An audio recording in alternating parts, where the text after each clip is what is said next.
I am the heavenly demon, the one who committed countless crimes of this century, but I was pierced to death by the era's absolute strongest. However, since in the main character, death isn't the end, I regress back to the time when I met the absolute strongest in her childhood.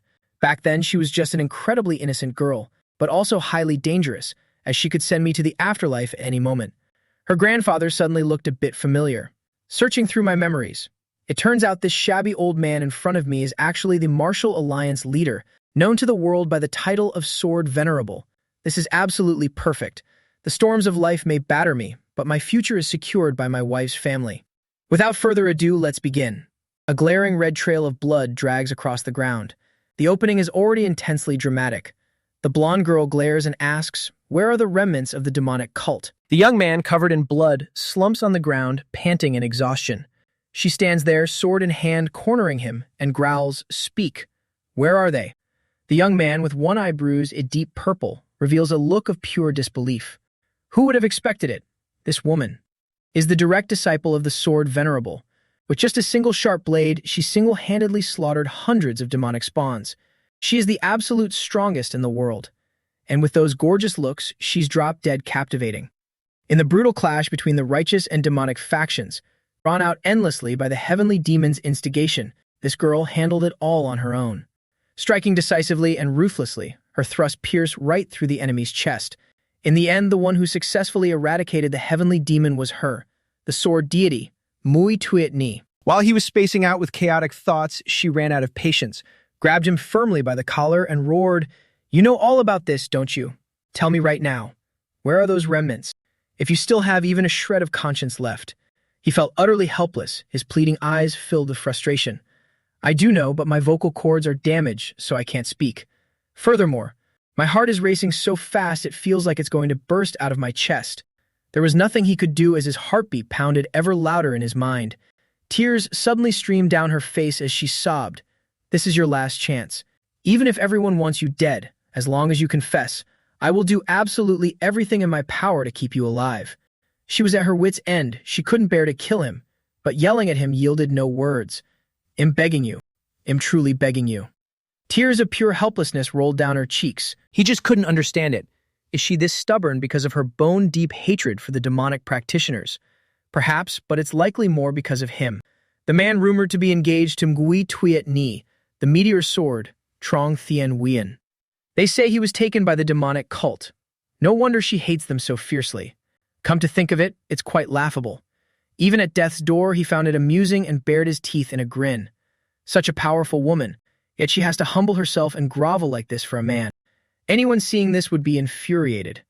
She decisively threw him to the ground. "Damn it, what the hell are you laughing at? You truly are a shameless scumbag." Her entire body trembled with rage. "If I had known you were such degenerate trash, I should have killed you the very first time we met." Mui Tuet Ni gritted her teeth, trembling as tears continued to fall. "I deeply regret not killing you sooner back then." Lying on the ground, he listened with curiosity. The first time? When exactly does she consider our first time meeting? It certainly isn't the same first time as in my memories. His mind drifted back to their childhood, meeting on a crowded street, when this girl handed him a potato. In return, he had given her a grumpy, annoyed scowl, lifting his chin and asking, "What?" Back then, she was frail, gentle, and smiled so innocently, a far cry from her current self. Just when did she turn out like this? I am merely a traitor who slaughtered countless living beings, betraying the righteous path to serve the heavenly demon. That's right, at the end of the day, all of this is just my karma. She cried for a while, then tried to calm down and wipe her tears. Suddenly, she turned and noticed he was doing something. Sprawled on the ground, his hand was desperately trying to write something. He tried to open his mouth to speak, but no sound came out. She asked in confusion, "Q's Young Thien, what are you doing?" But in return, his heart beat even more fiercely, swelling up as if it were about to explode. He had to buy time. With every heartbeat, he coughed up a massive amount of blood. "This is the curse the heavenly demon placed on me." His hand quickly dipped down, using his blood as ink. Since he couldn't speak, he had to write it down no matter what. Despite knowing full well, once I betray the heavenly demon, my heart will explode. It's punishment. This is the heavenly demon's dark curse, a curse to punish traitors. My heart will just explode and I'll die. Wee Twitney hurriedly shook his body and called out, "Q's Young Thien, Can you hear me? She hadn't even done anything, just pushed him to the ground. She asked in panic, "Why are you suddenly coughing up blood? Is it because of what you're writing? Stop writing. Stop it right now." But he couldn't stop. Now I can't even hear clearly anymore. What if, just what if, I told you I was wrongfully accused? Everything I did was against my will. Would you believe me? Su Xiong finished writing. His heart hurt so much he couldn't breathe. He tried his best to write, but there was still no hope. I'm sure you won't believe me, even though I have so much I want to say to you. But at this point, agonizing over those things has no meaning anymore. All right, it's all over. As he wrote the final stroke, his heart shattered right on cue. Blood gushed out, staining his chest black. He lay completely limp, and right on the verge of meeting his maker, he finally realized, why did I live my life like this? Images flash rapidly through his mind. That girl with long black hair and a red outfit. Even on the brink of death, she still tried to reach out to him, smiling so brightly. "Little brother, please smile. You must be happy." Wei Twit Ni hugged his head tightly, calling out anxiously, "Ku Jung Thien. Ku Jung Thien. Can you hear me?" His eyes slowly closed. How could he possibly survive?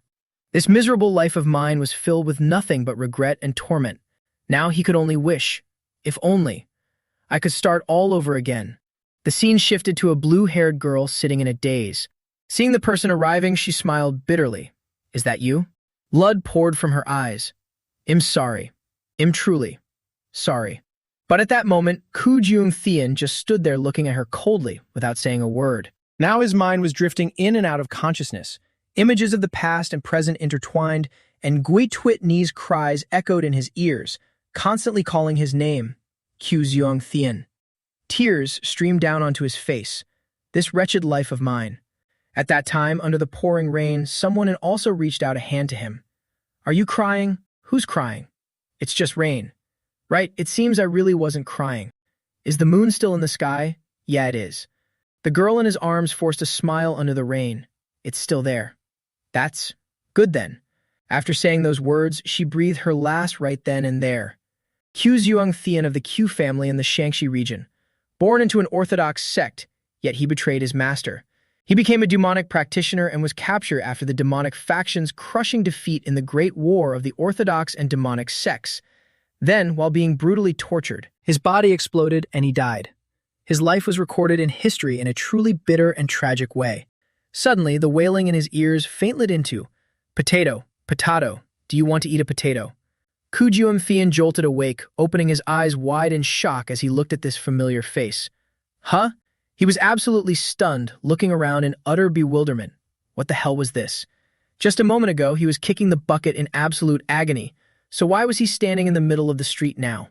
And right in front of him was the young Wei Twit Ni offering him a potato. He had definitely regressed. Ku Jung Thien looked down in extreme confusion at his current childlike body.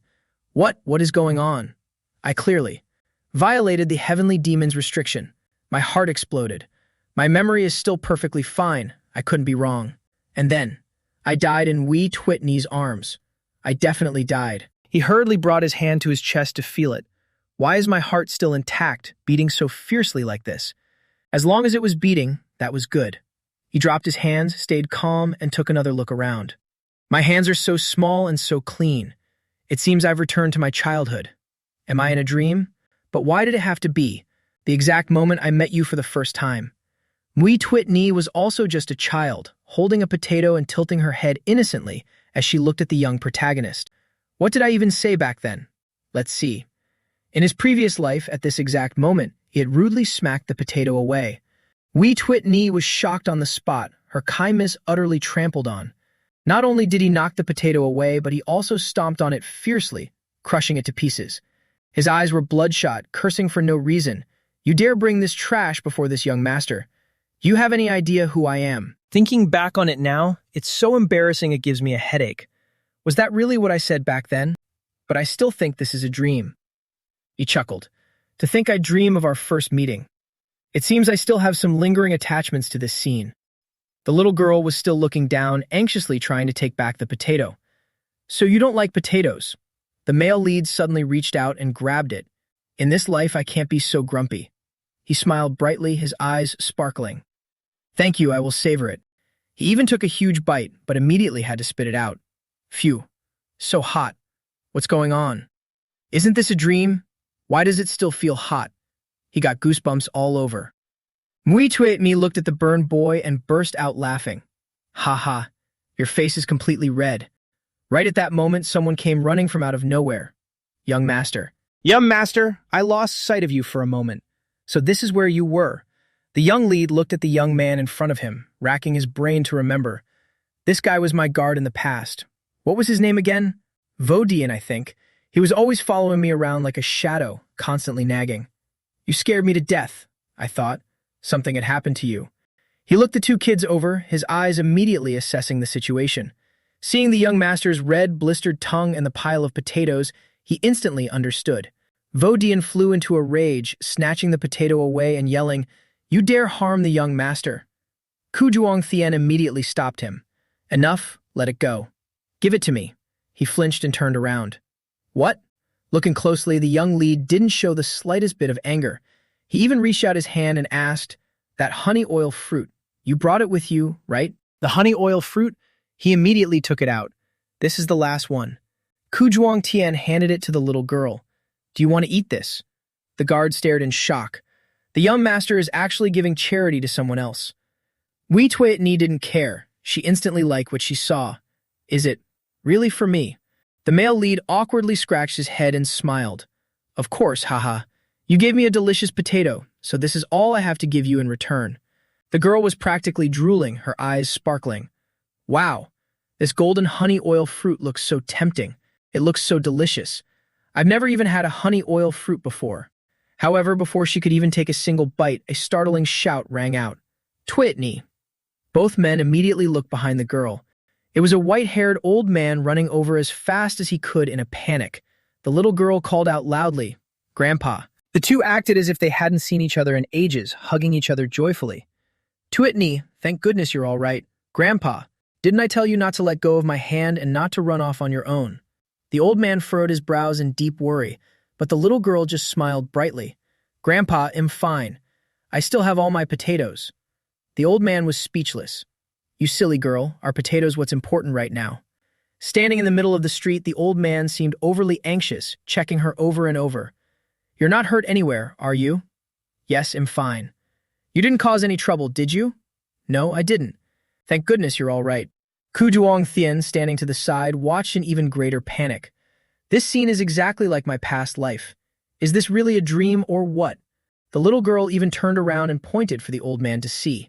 Ah, right. I had a potato and shared it with him. As the old man looked over at the male lead, he flinched and tightly grabbed the little girl's hand. Grandpa, where are you taking me? The old man didn't say much, he simply bowed deeply. My granddaughter is still young and ignorant of the world. She has offended you, young master. Please forgive her. If her inappropriate behavior has angered you, this old man apologizes on her behalf. If this were his past life, both of them would have been beaten to a pulp. But in this life, Kujuan Thien had changed his temper. He smiled cheerfully and waved his hands. It's nothing like that, sir. On the contrary, I should be thanking the young miss here for this potato. He even clasped his hands together in front of his chest. Bowing sincerely, he said, I just happen to be feeling a bit hungry, so I am very grateful to the young miss for giving me a potato to snack on. He even offered the treat with both hands. The only thing I can give the young miss in return is this honey oil fruit. If you don't mind, please accept. The old man looked at the treat in confusion, not daring to take it immediately. Is this really for my granddaughter? The old man was about to decline. Young master, you are the one who. But his granddaughter already jumped at it. If it's offered, she'll take it. Tuyet Ni doesn't mind. Wow, so sweet. A honey oil fruit. However, the old man firmly refused, scooping up his granddaughter and bolting away. You're too polite, young master. We cannot accept such a precious gift. We won't bother you any longer. We'll take our leave. Boo-hoo. Startled, the main lead tried to call them back. Sir, old man, wait a moment. But in the old man's eyes, it seemed like, young master, if you're still angry. Ku Duong Thien shoved the treat into Tuyet Ni's hands. Take it. This is a return gift for you. If fate allows, we'll meet again. This little girl only thought about food, her drool already soaking her clothes. Being polite, she even held out another potato. Let me give you some more potatoes. Ha, I don't need that many. Seeing this joyful scene, the old man finally dared to breathe a sigh of relief. Phew, Twitney, it seems we found him. They bid each other farewell, and the old man kept bowing repeatedly as they left. The main lead watched their figures gradually fade away, a smile still lingering on his lips. Once they turned away, his smile instantly vanished. He sighed and rubbed his forehead. Sigh. Vodian turned to him in surprise. Young master, are you feeling unwell? Thanks to his past life, Q Duong Thin knew the truth. That old man is the one who recently ascended to the position of Martial Alliance leader, the #1 martial arts expert who strikes terror into the hearts of the evil factions. One of the three venerables, the sword venerable, Nui Hu Quan. Yet now he was disguised as an ordinary old man. He couldn't understand it. But why would the sword venerable appear here? Even if it's a dream, this is incredibly dangerous. I almost died. That was too close. Despite being scolded by her grandfather, little Tuyet Ni was still smiling brightly and waving at him. Seeing this scene, he felt a wave of relief. Everything is in the past now. Va Dien, standing nearby, reminded him, Young master, we should head back. I know. A spark of anticipation rose in his heart. All right, it's time to go home. There's probably nothing left to linger for now. It's time to wake up from this dream. But he still hadn't woken up. The guy even led him to a massive estate. Young master, we've arrived. Did I trip too hard or something? Su Zhuom Thien couldn't figure it out. Damn it. Why am I still in this dream? If it's a dream, shouldn't I be awake by now? If this isn't a dream, could this be related to the heavenly demon's curse? Suddenly, someone approached. Talk about seeing a ghost. He startled and looked over. That voice. The guy sneered slightly. The patriarch himself will be coming here today. It was a young girl walking straight out. You actually didn't run away, but obediently came back. Upon seeing her, his face instantly changed. Crimson Heat Sword, Su Mian Thu. This is my second sister, and the one who despises me the most in this house. Wait, she said the patriarch is coming. So that's why everyone is gathered here. What kind of trick are they planning to pull today? She walked over, patted his shoulder, and mocked him. If you're planning to cause trouble like always, I suggest you drop it. She then growled, shooing him away like an evil spirit. Get out of my sight. Got it. Q Zoom Tien angrily swatted her hand away and walked straight inside. I'm only here because my presence is required. She was furious, glaring and gritting her teeth. Humph, if you knew that, why didn't you ever show up before, not even once? The past is the past, and now is now. He turned around and calmly replied, You're right. It was my fault in the past. I will go apologize to the patriarch later. Everyone present was shocked. Va Dien looked completely dumbfounded. The young master is apologizing? Meanwhile, the girl's eyes turned red with rage. She roared furiously. Q Zoom Tien. Killing intent flared up like blazing fire. The stone tiles beneath her feet shattered as she stomped toward him, seething with rage. All the servants bowed their heads in fear, but he showed no fear and even warned her. Even though I don't know what you're trying to pull this time, I advise you to stop right here. If you dare to cause trouble this time, I absolutely won't let you off. She actually stopped, her eyes glaring wide. Save those tricks for someone else. He raised his hand to stop her. Hold on. Hey, I haven't even done or touched anything. What tricks? He then casually reminded her. Father, no, the patriarch has arrived. Indeed, a blood-red horse appeared, neighing loudly towards the sky. On its back was a tall, imposing old man. Arriving to see the drama, he immediately asked, What's going on? Everyone immediately clasped their hands and bowed their heads. The old man stood up high, glaring down at them. Q Juong Thien was also momentarily intimidated, looking up at him in confusion. The two of them just stared at each other for a while. The old man probably didn't expect him to actually show up here today.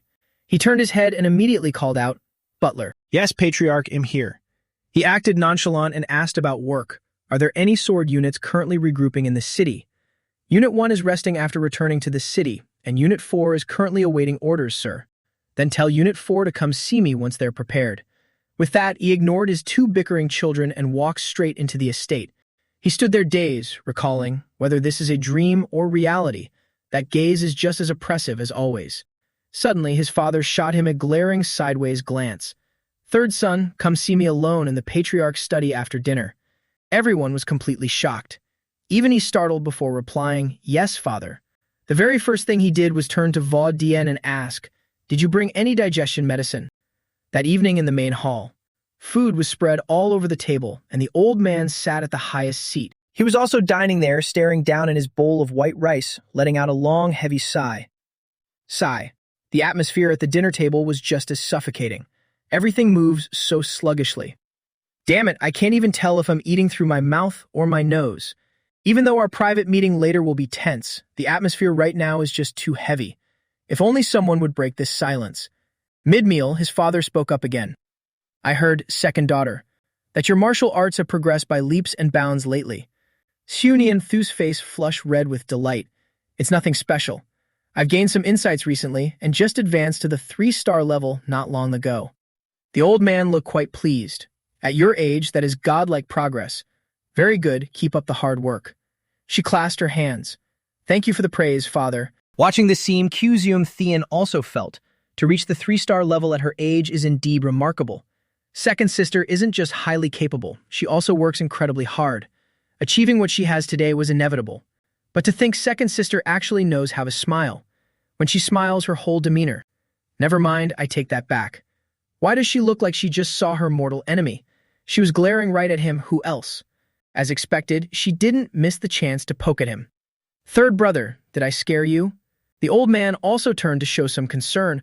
I heard you went to the bustling downtown area today. He gave a firm nod. Yes, I had some business to take care of, so I stopped by. The old man just gave a faint hum in response. Suddenly, he stood up abruptly. Looking down once, then I'll leave the table first. Everyone take your time eating. Kyuzeum Thean froze for 5 seconds. Wait, what? He already left? Didn't he have something to tell me? Anyway, I'll just go see him alone after eating later. It'll probably become clear then. While he was still wondering, a servant suddenly approached and whispered, Young master. She whispered softly, The patriarch asked me to relay a message to you. He hopes you'll rest well today and come to his room to see him tomorrow. How fickle. Why the sudden change? That night, Kyuzeum Thean sat resting his chin by the window, wistfully gazing at the moon. It's unbelievable. I still haven't woken up. It seems this isn't a dream. Could this really be the legendary reincarnation? Everything around me is so vivid. The more he thought about it, the more he couldn't believe it, clenching his fists until his veins popped. I've really come back. If that's true. Could I perhaps eliminate the heavenly demon first? No, isn't that just a pipe dream? Even the strongest 3 venerables perish at the hands of the heavenly demon. What right do I have to kill him? Let alone killing him. In my previous life, to survive, I even enlisted under the heavenly demon's command. Becoming a demon, committing countless atrocities. Just thinking about it fills me with endless regret. Being tormented by that regret in my previous life has helped me realize many truths in life. If I could live one more time, I would definitely choose a different way of living.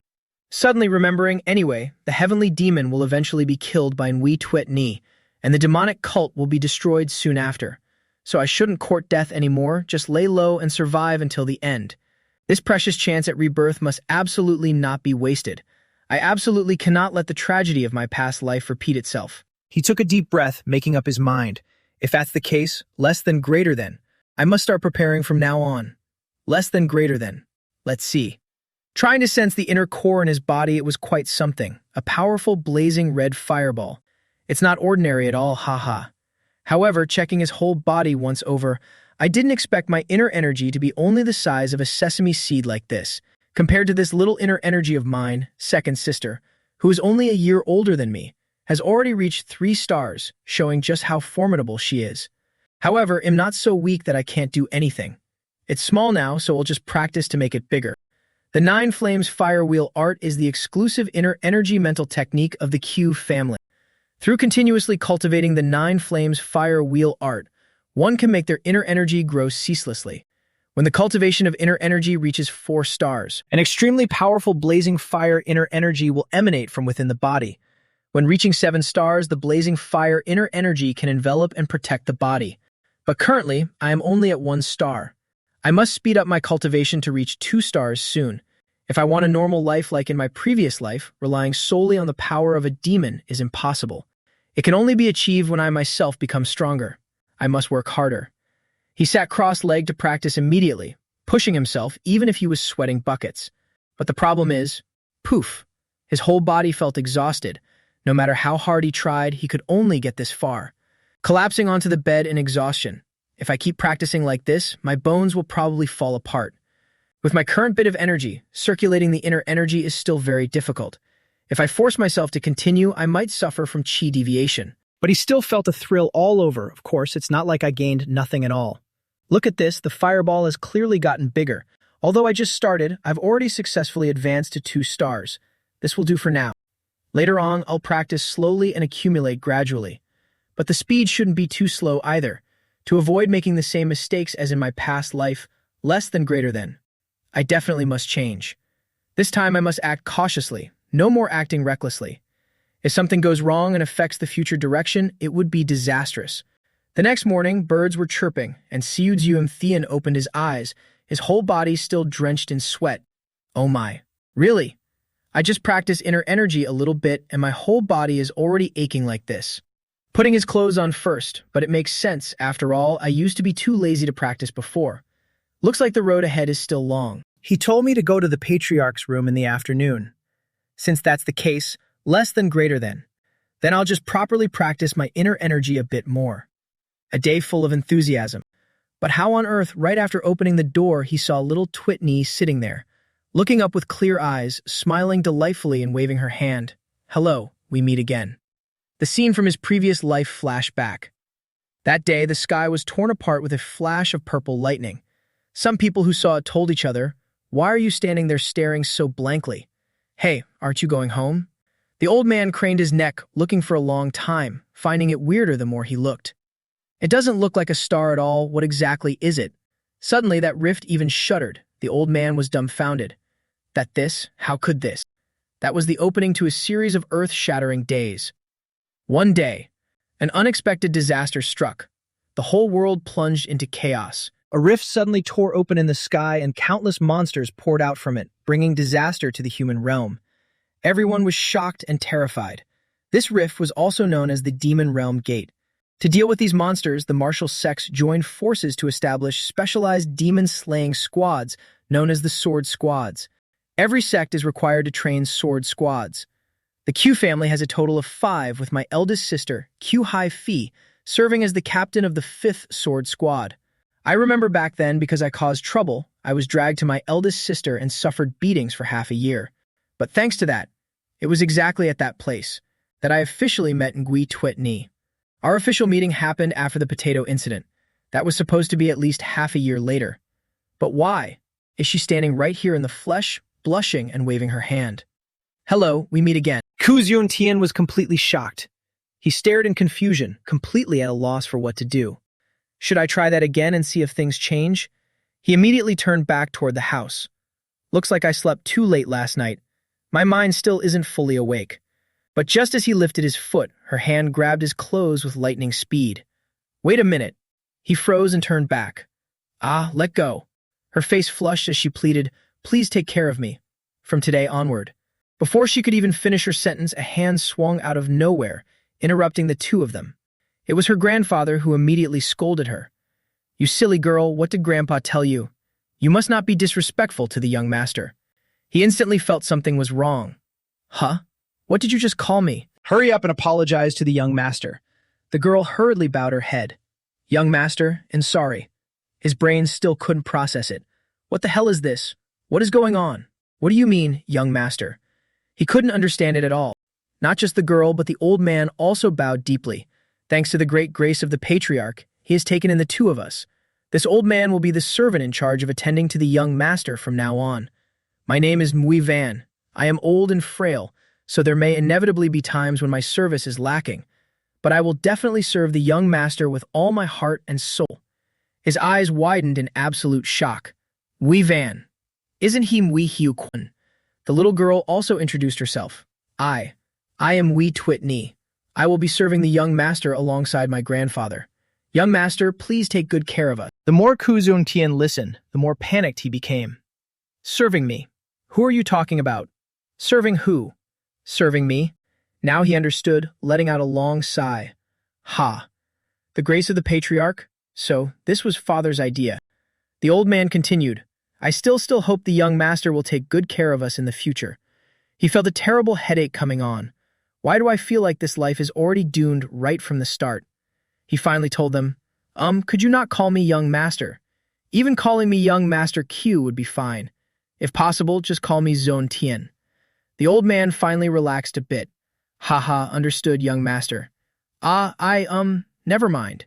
And just like that, the grandfather and granddaughter stayed. The old man immediately grabbed a broom and started sweeping the courtyard. He sat on the porch, resting his chin on his hands, staring, but still unable to wrap his head around it. That's a broom. An actual broom. Can a sword master really hold a broom and sweep the yard like this? Suddenly feeling his gaze, the old man turned around to look at him. He even smiled and nodded, completely transforming into the most ordinary old man imaginable. Kyuhyung couldn't figure it out no matter how hard he thought. You've got to be kidding me, right?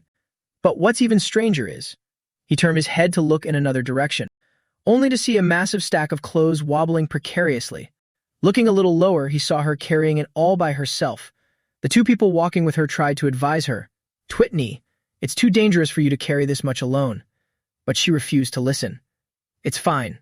Twitney can do it. Don't push yourself too hard. Let me give you a hand." But she stubbornly refused. Twitney really can do it by herself. The moment she finished speaking, she tripped over a rock and fell flat on her face. No one had time to catch her.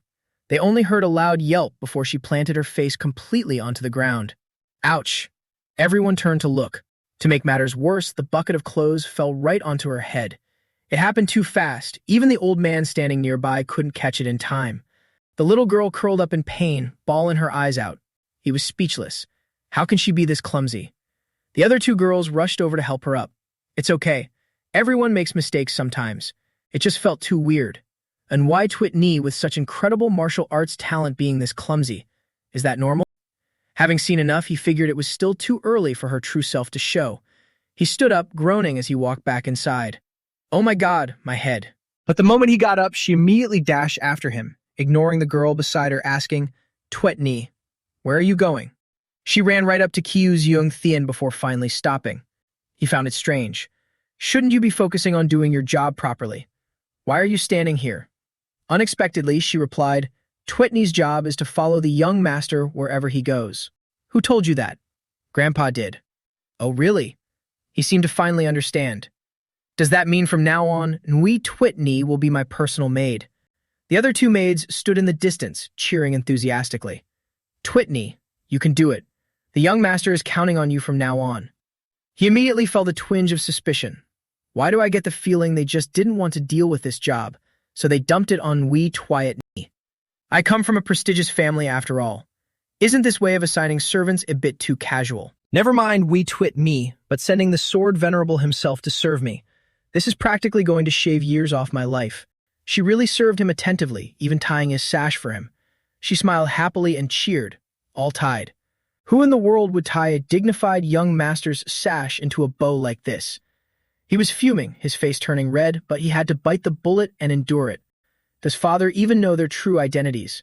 Could it be because I chased away all the previous servants, so they brought these two in instead? Whatever. I have to visit the patriarch's room today anyway to see what's really going on. He'll know everything once I ask. Wherever he went, the little girl followed closely behind. Young master, I want to come with you too. Kyuhyung turned around and pouted. Do you even know where I'm going? Just stay here and learn how to do your chores like a good girl. The little girl immediately lowered her head and sniffled, tears welling up in her eyes. Yes. The old man stood afar, frowning deeply in distress for his granddaughter. The little girl just stood there crying, refusing to leave. Finding it a bit bothersome and feeling uneasy, he kept turning his head back as he walked to instruct her. Don't follow me. Stay right there.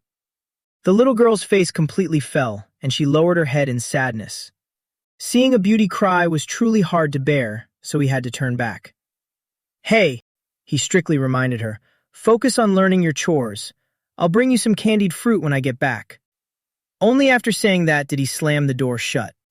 The little girl, successfully coaxed, immediately blossomed with a bright smile, overjoyed. Her grandfather also breathed a sigh of relief. This was fine. They had survived another ordeal.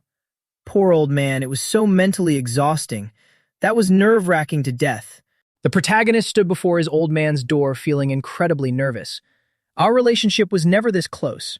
Did we ever have a one-on-one talk like this in my previous life? What should I even say later? But calling me here means he definitely has something to tell me. Once he finishes, I'll just ask him straight up why he assigned Mui Twit me and Mui Hu Quan to me. While he was still calculating his moves, the old man suddenly loomed right behind him out of nowhere. "Why aren't you going in? What are you standing there for?" The young protagonist jumped out of his skin, scared half to death, and shrieked, "Holy shit, you scared me to death." The old man didn't reprimand him. "Hurry up and get inside." Yes. Even after entering the room, his soul was still floating in mid-air, swearing right in front of the patriarch. "Su Duong Thien, oh Ku Duong Thien, why didn't your heart just explode so you could die on the spot?" The old man spoke first. "Have you seen the new servants?" He immediately put on an obedient act. "I have. I just greeted them this morning." "Is that so? What do you think?" "Father thoughtfully arranged attendance for my convenience, so I am naturally very grateful. It's just that I am a bit curious. Why specifically?" He only dared to ask vaguely like that as the old man tilted his head back and drained his teacup. He replied mysteriously, "As for the answer to that question, I will naturally tell you when the time is ripe." "Yes, father." The two fell into silence again. If he wasn't going to tell, so be it. It seems father clearly knows something, yet he still arranged for them to be my attendants. Could there be some hidden connection with Nui Hu Quan? Seeing him lost in thought, his old man reminded him, "Don't bother yourself with these trivial matters anymore. Focus your mind on the Kowloon gathering taking place tomorrow." "Yes, your son understands." He nodded, but he actually had no clue. The Kowloon gathering? What's that? While he was still confused, his brain suddenly clicked and his whole body jolted. The Kowloon gathering? He was so despairing that the moment he stepped out the door, he blurted out to Vo Dian, "Just kill me right now." The guard broke out in a nervous sweat. "Young master, are you really that opposed to the Kowloon gathering?" "Yeah, the Kowloon gathering. It was established by the Q family's sword squad to reward those who risked their lives to protect the people of Samso and close the demon realm gate. It is also used to select new members for the Q family's sword squad, acting as a grand martial arts tournament. It's held twice a year. Because of this, every member of the Q family is strictly required to participate. Overall, he had no way to decline it, so he could only think of the most extreme method. Just kill me right now. If I'm dead, I won't have to participate anymore, right? Vodian miserably held out a long scroll. If I do that, I'll die at the hands of the patriarch. I heard this Kowloon gathering is being hosted by the second elder. Just hearing that name made his heart feel like it would absolutely shatter. The second elder? The guard casually added, the second elder said that if the young master runs away again this time, he will mince you into pieces. This was incredibly tense. Damn it, that old geezer again. When I was young, all the elders wanted to mince me up, but the second elder was the most terrifying of them all. Wherever he went, he was always caught by him. He constantly nagged in my ear that since I'm the only son of the Kyu family, I have to train diligently so I can inherit our prestigious family's status in the future. Honestly, I'm quite grateful for the second elder's devoted teachings. But even though he's this busy, he never forgets to catch me and lecture me anytime, anywhere. He truly is a complicated figure. Then again, that sense of responsibility would truly put even my father to shame. However, failing so miserably in his past life made him question his very existence. He poured his heart and soul into me, yet I still lived like a piece of trash. I guess I'm pretty talented at that. Vo Dian didn't understand. What? Nothing. I'm just muttering to myself. So when do we set off? Well, leave once everyone is gathered. Really? Right at that moment, the maids were chatting animatedly in the corner of the courtyard. Tuitni, you're so beautiful. How can you be this pretty? Once you grow up, who knows how many men you'll enchant. He turned towards them and called out to one of the maids, Hong Hoa, are you still not ready? Ah, young master, we're sorry. We're just helping Tuit Me. Hearing that name, Ku Duong Thien immediately frowned. Tuit Me? Did that girl cause trouble again? The maids hastily explained, no, we're just doing her makeup. Take a look, young master. I guarantee you'll be amazed. As they spoke, they pushed the little girl forward. It truly was on a whole different level. The moment Ku Duong Thien saw her, he was utterly captivated. His face flushed bright red as he stared blankly without even blinking. The little girl was also blushing furiously, shyly looking up with a smile that made her look even more stunning. The little girl suddenly ran closer to him. Young master. With her eyes sparkling brightly with pride, she said, the older sisters all said I'm very pretty. The young protagonist was clearly smitten, but tried to hide it, deliberately looking away. So what? However, he couldn't help but marvel inwardly. She truly is very pretty. Unexpectedly, this little girl even knew how to act coquettish. She tucked her hair back and asked bluntly, What do you think, young master? Our main guy immediately gets goosebumps, his face burning up. He's too embarrassed to admit it, but he can't bring himself to lie either, so he quickly changes the subject, shouting loudly, "What are you all standing around for? Get moving already. Young master, do you think I look pretty? Let's go." Everyone finally boards the carriage and sets off. Tuyet Ni leans way out the window to look, chattering non-stop. This is so magical. The carriage is moving. And it's so fast. Is this your first time riding in a horse carriage? Tuyet me. Yes. I thought horses were only used for meat. I had no idea they could run this fast. What an innocent and naive girl who knows nothing of the world. Duong Tian also pokes his head out and asks, "Vo Dian, where is the Kowloon gathering being held this time?" Riding swiftly outside, Vo Dian replies, "At the Thean Nat Merchant Guild, young master." He recognizes the place.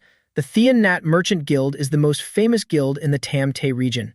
It seems Elder Li put a lot of effort into this. It should take about 2 sitchin 4 hours. Would you like to take a nap, young master? He takes a deep breath. I really should get some sleep. I was so caught up in my cultivation yesterday that I didn't sleep at all. Sigh. I really haven't been sleeping much lately. Just as he's about to doze off, Tuyet Ni's loud shout startles him. Big sister, the taste of horse meat really is a bit strange. But it's still delicious. The little girl cheers excitedly. Annoyed, he shows a pastry straight into her mouth and snaps, "Keep quiet and just eat your candy fruits." That instantly shuts her up. Her mouth just keeps munching away. Only this could give him a moment of peace. The fastest way to mute her. Ku Duongpian's eyes gradually droop. Oh, thank heavens it's finally quiet. I need to take this chance to get a good sleep. Who knows how long he slept, but a faint voice calls out, young master, I'm out of candied fruits." He peeks his eyes open to see the little girl's face right up against his. Still half asleep, he mumbles, "Is that so?" Yawn. Beside them, someone reminds her, "Tuyet Ni, did you tell the young master that we've arrived?" Only then does she remember. Oh, right. Food is clearly her top priority. Hearing that, he immediately jolts awake and sits up. We're here. He pulls the curtain aside to look at the bustling scene outside. There are so many people. Wow, it's so lively. This place is truly bustling, with lanterns hanging all over the sky and throngs of people walking back and forth. Perhaps there are so many people because it's a major gathering for the Tam Te region. The moment he steps out of the carriage and stretches a little, someone approaches. You must be exhausted from traveling such a long distance. A plump old man smiles brightly and introduces himself. I am the vice president of the Thean Nat Merchant Guild, Thean Mat Thuk. It is truly an honor to meet the rising star of the Q family. Ha ha. Duong Thean also clasped his hands in greeting. I am Q Duong Thean. It's a pleasure to meet you, Vice President Thean. The old man warmly welcomes them. Thanks to the meticulous arrangements of Elder Li and Miss Q, this first day has gone incredibly smoothly. Traveling such a long distance must have tired you all out. I will take you to your quarters immediately. Hearing that name instantly brings to mind her scowling, unpleasant face. As for Miss Ku, she had warned him. If you dare cause trouble this time, I absolutely won't let you off the hook. He finds it completely baffling. Why would I run into her here? But words shouldn't be spoken carelessly. I need to think carefully. If I'm not careful with my words, I might just get slapped in the face. Speak of the devil, she appears right on cue. The moment she sees him, her face darkens like the bottom of a pot, and she lets out an annoyed scoff. He politely greets her first. Hello, second sister. Even though he acts humble, she doesn't let up. Don't talk to me. I'm in a very bad mood right now. She haughtily lifts her chin. If you're planning to cause trouble at the Kowloon gathering, I advise you to drop it. If you drag the Ku family's name through the mud, Father won't forgive you. Deciding peace is the best option, he smiles and plays along. He'll keep quiet and won't cause trouble for anyone. Second sister doesn't need to worry about me. She instantly flies into a rage and roars. Who the hell is worrying about you? The loud shout startles Tuyet Ni, who is standing beside him. She looks up at him nervously. The frightened little girl cautiously shrinks back and hides behind him. Kunian Thu catches sight of this and stares. Huh? Before anyone does anything, she crosses her arms and starts lecturing him. A leopard can't change its spots. Don't I know you by now? You just want to stir up trouble wherever you go. Since her words are baseless, no one cares to listen. Ku Duong Thean firmly places his hand up to shield Tuyet Ni. What are you talking about? She pushes the door open and goes inside, still stubbornly arguing. I thought you changed recently, but you're still exactly the same." Ending her harsh words, she slams the door shut. He crosses his arms, looking completely baffled. What's her problem now? The others have turned as white as a sheet, but he acts nonchalant. "Shall we keep going?" "Vice President, I'm so sorry you had to witness that joke of a scene." "It's nothing. Haha. It's completely normal for siblings to bicker. You must all be exhausted. I should quickly show you to your rooms. Before that, could you take us to see somewhere else first?" They arrive in a massive, circular arena with sturdy barricades. Tuatna's eyes widen in amazement as she keeps letting out oohs and ahs. It's so spacious. "This is the first time I've ever seen such a huge arena." He looks around with admiration as well. "Yeah, it is. Typically, merchants arrange things based on their clients' wealth. The scale of the Q family's gathering is naturally grand, but this is a bit too much. Today's activities are mainly to reward the Sword Squad. Tomorrow is the highly anticipated martial arts tournament to select new members for the Sword Squad. Luckily, there are no events that require the Q family members to take the field, so my only job here is to spectate. It's just spectating. What could possibly go wrong?"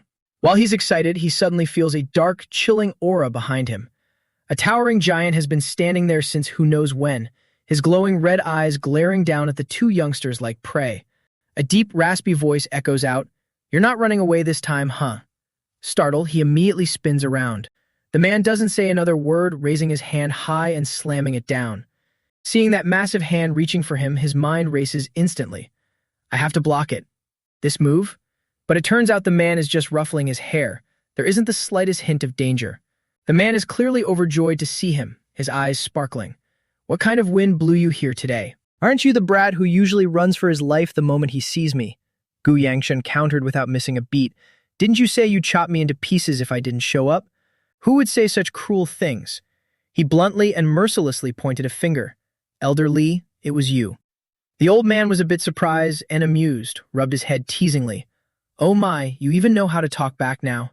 He knew. For all these years, Elder Li has always been the strictest with me. The biggest reason is probably because I'm the patriarch's only son. Who would have thought that Seol Ah, standing next to him, saw the old man as, "It's a bear. Bear meat is delicious.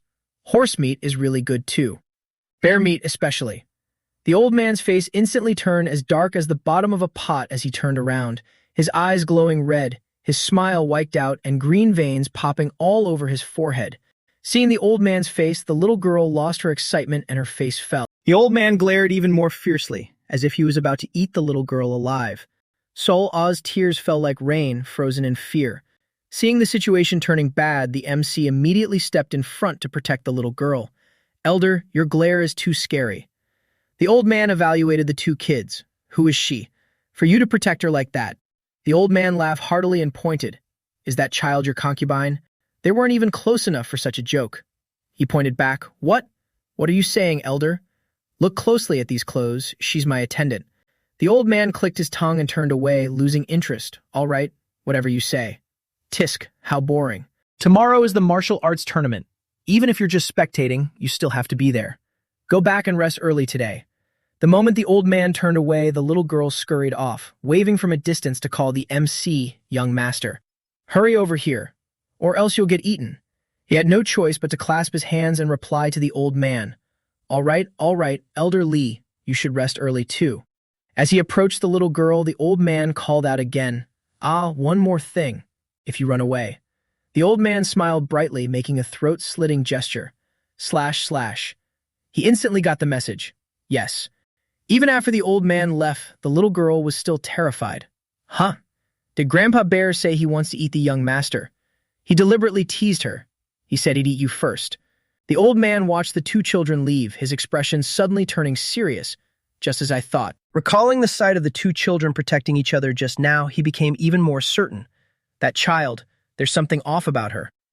Scene changed to the day of the Guryong martial arts tournament. Gu Yangshan arrived with Mu Yun. I heard they started letting people in early in the morning. Looking at this long line, it'll probably take until lunch before it starts, right? That's true. I heard that all the sects in Shaanxi, plus all the branch families of the Gu family, can participate as long as they prove their identity. But I didn't expect there to be this many people. After all, getting into the sword unit is a huge deal. That's true. By the way, young master, leaving that aside, what's wrong with this kid? It was Sol Ah who was now clinging tightly to the MC on the street, looking around in fear. Could it be? Grandpa. Grandpa Bear is really coming to kill me. She was shivering all over. Can we make him hibernate? Yet he still had the mood to reply, it's spring right now. If you're so scared, you should have just stayed at the inn. Why follow me? The little girl still refused. Grandpa told me to always stick close to the young master. Hearing that, he couldn't argue. Since the sword venerable said so, I can't really tell her to not listen. He suddenly had an idea and pointed at Mu Yan to comfort the little girl. It's fine, my guard will take down Grandpa Bear in the blink of an eye. Now her fear was gone and her eyes sparkled. Wow, really? The guy, having no idea what was going on, whispered, Grandpa Bear. You mean Elder Lee? Where would I get the skills to fight Elder Lee? And also, young master, you must use honorifics with the elder. Before she could even get happy, the MC bluntly said, well, nothing we can do then. I'll just have to hand your little life over to Elder Lee. Her heart leaped out of her chest. Don't. He teased her the whole way. So today is Sol Ah's death anniversary. If Sol Ah's life can bring happiness to everyone, then Sol Ah is willing. All right, I'm just joking with you. Especially Mu Yan, who kept repeating, young master. I guess we'll have to leave Sol Ah's life to Grandpa Bear today. The two of them were blabbering so much it gave him a headache. I told you I was just joking with her. This girl knew how to seize an opportunity, pointing at a food cart on the sidewalk. My grandpa once told me you have to die on a full stomach to become a pretty ghost. Especially if you die after eating steamed buns, you'll be an even prettier ghost. As she spoke, she was already lunging at the cart. Oh my goodness, it's piping hot. Mu Yan, standing nearby, wondered aloud. The young master's attendant treats him really well. The MC didn't understand. Who? Are you talking about her? He nodded immediately. Yes, Lady Wee. Is something wrong with this guy's eyes? Treating me well? Didn't you see just now? A mere servant daring to ask her young master to buy her steamed buns. Actually, he was just timid about the past. I always remember the Sol Ah from my past life, so when facing her now, I don't know how to treat her properly. She doesn't even have the self-awareness of a servant, seriously. The guy's eyes lit up teasingly, but the young master still bought it for her. Suddenly, he was utterly speechless and couldn't argue back. No, What else could he say now? It's not like he could talk about his past life without getting thrown into a madhouse. He couldn't think of anything even after standing there for a while, making Mu Yan chuckle. The young master isn't like the rumors at all. As expected, you can't believe everything you hear. It seems he'll have a lot to learn from the young master from now on. The MC was annoyed just because of some steamed buns. You're talking a bit too much, Mu Yan, but he still managed to catch the keyword. Wait, rumors? How long have you been my guard? He thought for a moment. Only half a month. So that's how it is. It seems he arrived not long before my regression. In that case, it's not strange for him to say that. I don't know whether to call Mu Yan lucky or if I'm the lucky one. Suddenly, a loud shout rang out. My lady. Both of them immediately turned around. Jesus, you scared me. It was a servant boy nagging, running around like this is very dangerous. The other person glared back and argued, why are you so nosy? The martial arts tournament is about to start, and there are so many people from the Gu family here. What could possibly happen to me? Hearing it, Gu Yangshan immediately knew. This voice sounds very familiar. Could it be? The servant boy standing right in front of him said, that makes me even more worried. What if you run into young Master Gu? The MC felt instantly guilty. Young Master Gu. Could he be talking about me? No way. With so many people from the Gu family around, how could it be me? The girl still argued. How could it be such a coincidence? There are so many people here. Was there any way for him to just disappear right now? You couldn't help but worry for her. Huh? Don't jinx it. Or you might end up eating your words. Just as the girl turned around and said, so we. Right at that moment, their eyes met. The atmosphere was incredibly awkward. Jun Fian and Va Dian both heard those words and stood still, not taking action to avoid causing a scene. The girl stood there, shocked with her mouth wide open. Va Dian hurriedly whispered in his ear, young master. The woman in front of us, along with the servant beside her, looked as if they had seen someone they shouldn't have the moment they spotted us. Any guess who they might be? Our main character was no stranger to her. Of course I know. That shoulder-length short hair, those deep black pupils like chess pieces, less than greater than, and the ring on her finger. Although you have to look closely to see the engravings clearly. Less than greater than. But for someone who knows everything like me, I know exactly what is carved on that ring like the back of my hand. She is the daughter of the Ban family in Hebei, and most importantly, she is my former fiancé. The reason for the political marriage with the Ban family in Hebei, one of the four great families, was very simple. It was all about equal social standing. The Crew family is a prestigious clan on par with the four great families, and the two of us were around the same age. If nothing unexpected happened, I would also become the next patriarch of the Crew family. And the Ban family also felt that a marriage alliance with the Crew family was not a bad choice. But the problem was that I was truly a troublemaker. Not only did I neglect my martial arts training, but I also caused trouble everywhere, earning a notorious reputation. The Ban family naturally minded this quite a bit. However, the one who ultimately requested to break off the engagement wasn't the Ban family but me. The moment she saw him, she flinched in shock. "Why are you here?" He remained calm and shocked back. "I was about to ask you the same thing. What are you doing here?" They started bickering the moment they met. "I have some matters to attend to. What is this entire Shaanxi region your family's territory?" Zhongtian calmly replied, "Do I have to report everything to you? If you put it that way, then I have nothing left to say."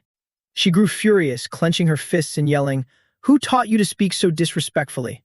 I believe I'm a year older than you, aren't I?" Thinking it was no big deal, he tilted his head up with a mocking smile. "My bad, I forgot for a moment. Big sister. Is that better?"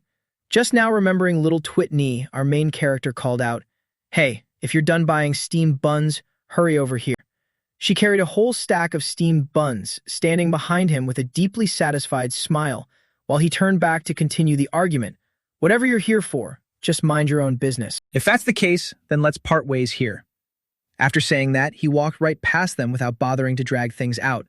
The girl was furious but could do nothing about it, silently thinking, to bump into this rotten brat again. "Fine, whether you're here to play or work, I wish you the best of luck." She kept glaring in the direction he walked. "My brother's matters are already giving me enough of a headache, and now this brat." Her attention shifted to Twit Nee. The woman next to him seems to be a new face.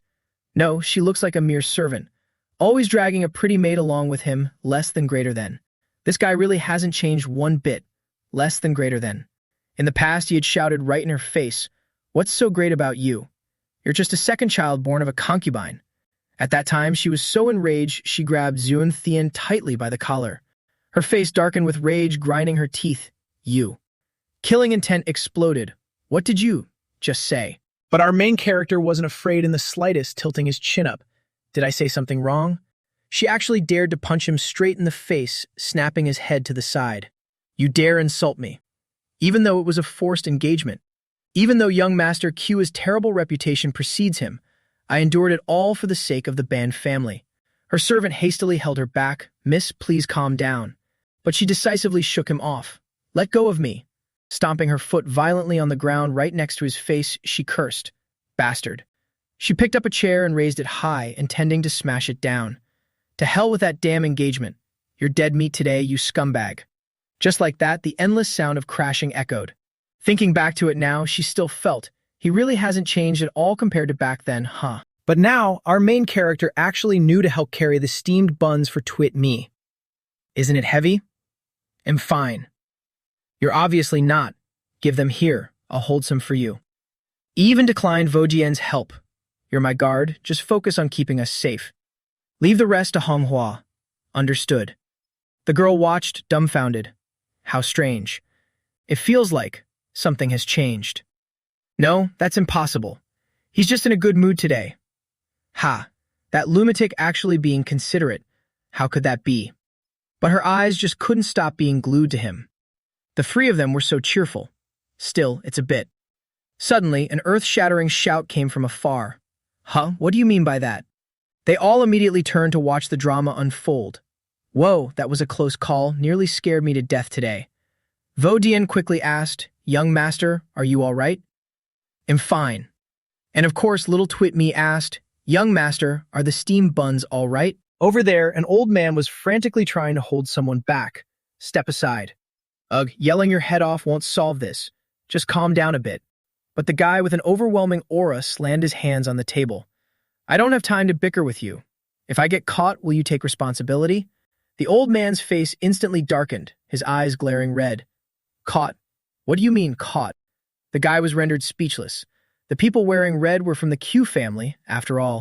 In such a crowded place, everyone suddenly fell dead silent, not daring to make a single sound. The two sides argued back and forth. When did I ever say that? You brat, are you messing with me? No, can't you just let me participate? Vodian turned to ask him, should we go over and take a look? Absolutely not. There's no need.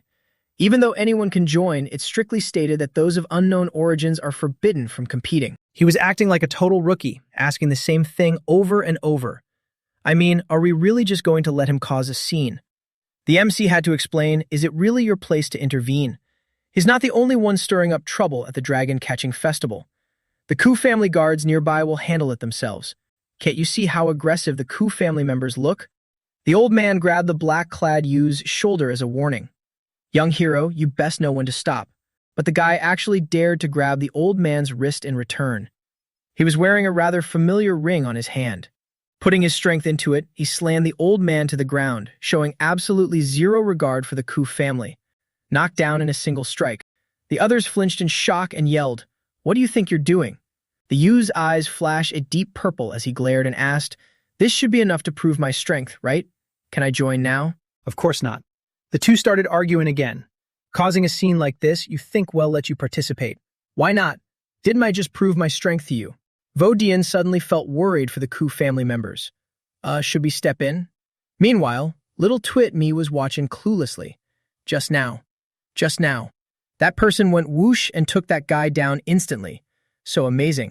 However, Duong Thien showed zero interest and simply turned his head. Let's go. The other two still wanted to stay and watch. You don't care about that young hero anymore.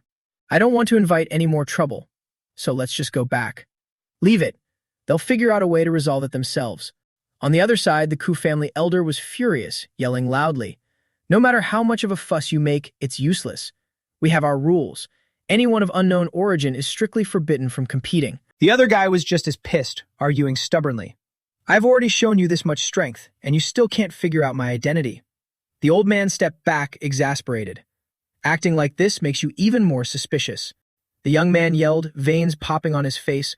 So are you telling me? You're completely looking down on this young master of the band family.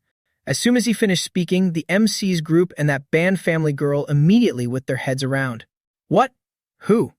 The young master of the band family. Only little Twit Me remained completely unbothered. Even if the sky were falling, she only had eyes for that pile of steamed buns. The scene shifted to a snowy winter day blanketed in white. The band family girl asked in confusion, "Brother, what are you doing here?" Holding two piping hot roasted sweet potatoes, he turned and gave a beaming smile. "Oh, nah hi, good morning. It's so cold, so I just lit a fire to warm up. Haha, and I'm roasting some sweet potatoes while I'm at it." Speechless, the sister pointed at him. "I'm not going to ask why you're starting a fire right in front of your bedroom, but that token in your hand, what are you planning to do with it?" He looked down. "Oh, this? The sweet potatoes were taking forever to cook, so I figured it'd add some more firewood, and then..." Before he could finish, a rock flew straight at him, and the two started bickering. "You dare throw a rock at your older brother? That's because you deserve to be hit. Do you even know what you're holding in your hand? It's dry firewood." Utterly dumbfounded, the sister had no choice but to remind him.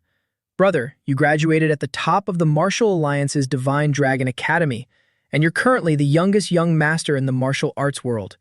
That's why the Patriarch gave you this band family token as a congratulatory gift. Do you realize how important this token is?" But all that was in his head right now was, it makes the fire burn bigger. The moment he said that, he was knocked to the ground again.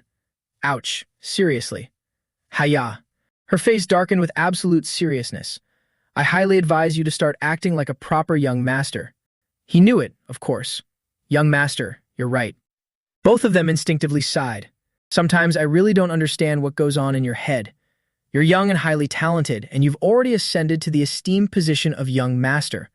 What exactly are you so dissatisfied with? He genuinely looked clueless as he chuckled. Who said I was dissatisfied? I'm very satisfied. It's just that. He tilted his head back, looking up at the sky in mild frustration. I kind of want to leave the band family and see the outside world. His sister offered a solution. Then wouldn't it be fine if you just went out to travel for a while and came back? His eyes widened, jaw-dropping in awe. He had achieved total enlightenment. In the end, he left behind a single piece of paper. I'm going out for a trip and we'll be back later. See ya. And then he completely vanished. Anyone who saw that note was so furious they wanted to crush it to pieces. Na Hai fumed with raging anger. If it wasn't for my bastard of a brother misunderstanding for a while as disappearing for 4 whole months. The servant standing next to her nervously called out of Miss. The beggar's sect has news regarding the young master. She bit her nails, a sharp glint in her eyes. The beggar's sect finally. Where is he right now? The two of them whispered back and forth. In Shaanxi? Why would he run off to such a faraway place? And yet here he was, acting like an absolute lunatic. No, why wouldn't it work? Haven't I already proven everything that needs to be proven to you? Hurry up. Let me join the dragon-catching festival right now. The two argued back and forth, completely helpless. Young hero, please calm down, we also have. I don't have time to keep dragging this out with you guys. Do I have to perform the Black Crow saber arts right here for you to believe me? Vodian leaned down and whispered to the MC, Young master, did you hear that? He mentioned the Black Crow saber arts. He recognized the name. The band family's exclusive martial arts, the Black Crow saber arts. He thought to himself, could that guy really be the young master of the band family? Whether he's real or fake, to avoid getting dragged into this mess, I need to get out of here right now. But just as he turned around, he saw a familiar arm. It was the giant-sized second elder, Li, approaching with a menacing glare. Since the Black Crow saber arts was brought up, it seems he's no ordinary person. The MC shuddered in fear for them. Welp, they're dead. He patted Yangshan's head while telling the old man, this young warrior looks exceptionally skilled. Just let him participate. Hearing that, the guy immediately clasped his hands and bowed. I am the young master of the Hebei Pang clan, Pang Yujin. I've admired the great name of the flame suppression fist hero for a long time. The old man chuckled heartily. Ha ha ha. That was my title when I was young. I didn't expect to still hear it after so many years. Don't worry, young warrior. I'll have them arrange for you to compete right away. Ha ha ha. But the other old men were still bewildered and refused. Elder, that's not right. We still haven't verified if he really is the young master of the Pang clan. We can't just let him participate. But the elder confirmed. He's definitely the son of the Pang clan's patriarch. There's no doubt about it. You can tell just by his appearance. Only members of the Pang family have such a burly physique. But our main character couldn't see any difference even if he stared his eyes out. What's so special about that physique? The elder looked down at his clasped hands. Besides, the ring on his hand is enough to prove his identity. Now our main character finally noticed. It's exactly like Pang Yahui's ring. Is this guy really the young master of the Pang clan? The old man approached him with a smile, prying for information. All right, now tell me your reason for joining, and quite curious. The Hidden Dragon Martial Arts Tournament is to recruit talents for the Gu clan's sword squad. As the young master of the Pang clan, why do you want to join the Gu clan's sword squad so badly? Unexpectedly, the guy blurted out honestly without a second thought, because staying at the Pang clan is so boring. The old man laughed uproariously. Ha ha ha, that's an interesting reason. So, did your family give you permission? Only our main character standing next to him was speechless. Is he crazy? Pang Yujin got even more fired up, so honest that it was naive. I felt like they would never allow it, so I ran away from home. The old man laughed so hard he shed tears, thoroughly amused. Yangshan, he said he ran away from home. Our main character was completely dumbfounded. Is he out of his mind? The old man tried to suppress his laughter and spoke some polite words. Your martial arts seem pretty solid. How old are you this year? 23 this year. To achieve such a level at a young age, the Pang clan truly is full of talents. Suddenly, the old man's face darkened as he glanced at Yangshan. If only our useless boy was even half as good. Muyan quickly whispered to comfort him. I'm sure the elder isn't talking about you, young master. Sol also stood by and whispered. Grandpa Bear just glanced at you and called you useless. What does useless mean? What kind of comfort is this? Both of you shut up, stop rubbing salt in my wounds. But he also knew his place. Well, there's nothing to be heartbroken about. If he really is Pang Yujin, he's indeed a prodigy. Because in the near future, he will hold an illustrious title. The Blade Emperor Pang Yujin. Wait, Pang Yujin is from the Pang clan. Isn't there someone else from the Pang clan here too? Just as he guessed, Yahui was rushing over from afar screaming, brother. The two immediately turned around. Yujin beamed with joy. Oh, look who's here. Unexpectedly, what awaited him was a punch that caved his face in. I didn't expect to find you here. She punched him so hard he went flying. Emanating murderous intent, she cursed, you bastard. As the young master of a prestigious family, you dared to leave a note and run away from home. Yujin's face was so caved in his features were unrecognizable. If he took another punch, his own parents wouldn't recognize him. He quickly raised his hands to block. Wait, listen to me explain. Her face darkened as she glared. Speak up, whatever it is. But no matter how hard he racked his brain, he couldn't think of a reasonable excuse. So he took a deep breath, preparing himself to eat punches for meals. She rushed in and beat him like crazy, running away from home just to join another family's sword squad. Are you insane? Yahui. If you keep hitting me, it'll die. Then die. Our main character asked the elder, a bit worried. She's going to beat him to death. Shouldn't we stop them? The old man immediately shook his head. No need. The Pang family members can take a beating very well. Even if you hit them with iron and steel, they won't die. Pang Yujin, beaten to a bloody pulp, screamed, Hero, save me. I beg you, save me. Our main character couldn't bear to watch. If she keeps beating him like this, he might really die, right? Now the old man also had to nod. It seems so. So he had no choice but to intervene. Stop. If you keep hitting him, your brother will really die. The girl was still fuming with rage. Who's that? Don't meddle in other people's business. But when she looked up and saw the old man, she flinched immediately. The flame suppression fist hero. She hurriedly clasped her hands and bowed. Hero, how impolite of me. I am Pang Yahui. I sincerely apologize for disrupting the Gu clan's martial arts tournament because of a petty family matter. He even patted her head. It's nothing. Being able to meet an interesting person like the Pang young master is my good fortune. She was acting more mature than him. The Hebei Pang clan will definitely do our utmost to compensate for any damages my brother has caused to the Gu clan. We won't disturb you any longer, please excuse us. But Yujin stubbornly struggled. No, I'm not leaving. She immediately glared at him. Do you want another beating? His eyes lit up with seriousness. You think I'm joking? She only dared to act fierce normally, but seeing his expression now, she got scared. Now the two finally talked normally. Tell me the truth. Why exactly are you doing this? He shrugged carelessly. I told you, staying at the Pang clan is boring to death. She questioned again. So the Gu clan, or any other family, is that much more interesting? At least it's more interesting than our home. Seeing the hard way didn't work, she patted his shoulder and lowered her voice. Consider it me begging you. Can you be a bit sensible? Brother, you are the young master of the Pang clan now. Unexpectedly, what he heard was, therefore, before becoming the patriarch of the Pang clan, I must find some fun. If I don't want to be the patriarch, my only options are to be crippled or dead, and I don't want either of those. Even though I don't want to be the patriarch, other than you and me, the rest are just despicable lowlifes who want to destroy the Hebei Pang clan. Therefore, the patriarch position must belong to us. However, there's no way for you to be the patriarch, Yahui. So this troublesome and annoying title of young master, I have no choice but to grit my teeth and accept it. Yangshin, standing on the side, wondered, Elder Li, are you really planning to let this guy participate? No matter how you look at it, this will spark a conflict between the Gu and Pang families. Now the old man also thought it made sense. I also wanted to recruit this talent, but since it's like this, there's no other way. So he stepped forward. Kid from the Pang clan, how about this? Fight a match with me. If you can beat me, I'll let you participate. Everyone was shocked to hear this.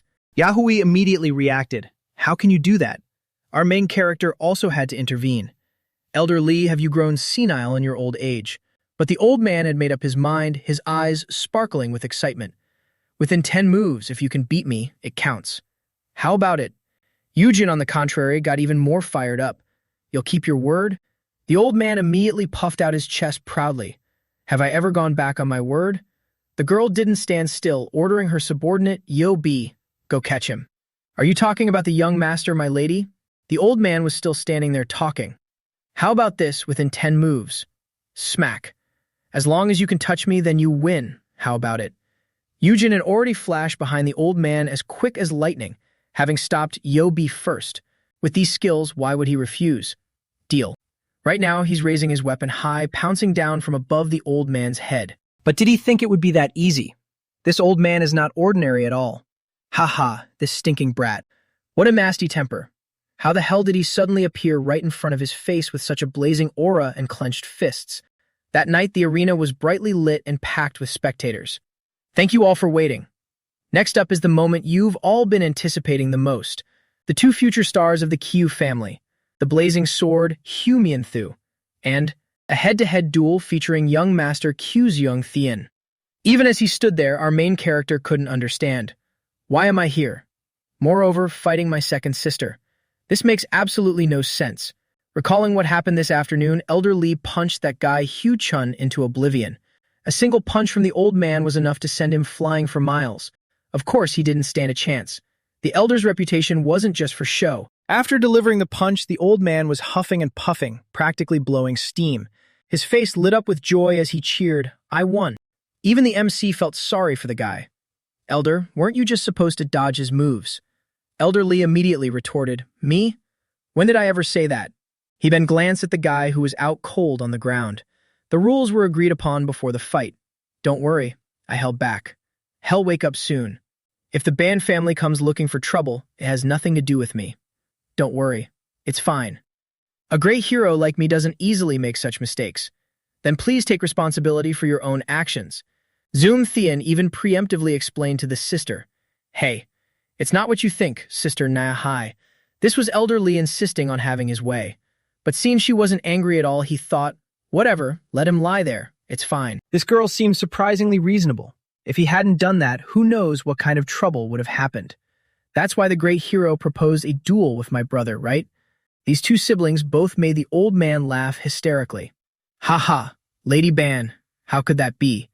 I just found it amusing, so I fought him." The old man had no shame, but the MC felt second-hand embarrassment. Ha! How did this geezer even become an elder of the Q family? The future of the Q family is truly worrisome. Twitney was terrified watching the beating just now. She tugged at his sleeve and called out, "Young master. Young master." The MC immediately understood. Let's stay away from this scary old bear and head back quickly. Unexpectedly, she showed no fear. Her eyes were sparkling. Just now, the old bear threw a punch, and that guy just dropped to the floor. The wind went whoosh like this. The more he interacted with her, the less he understood. This kid is really expressive.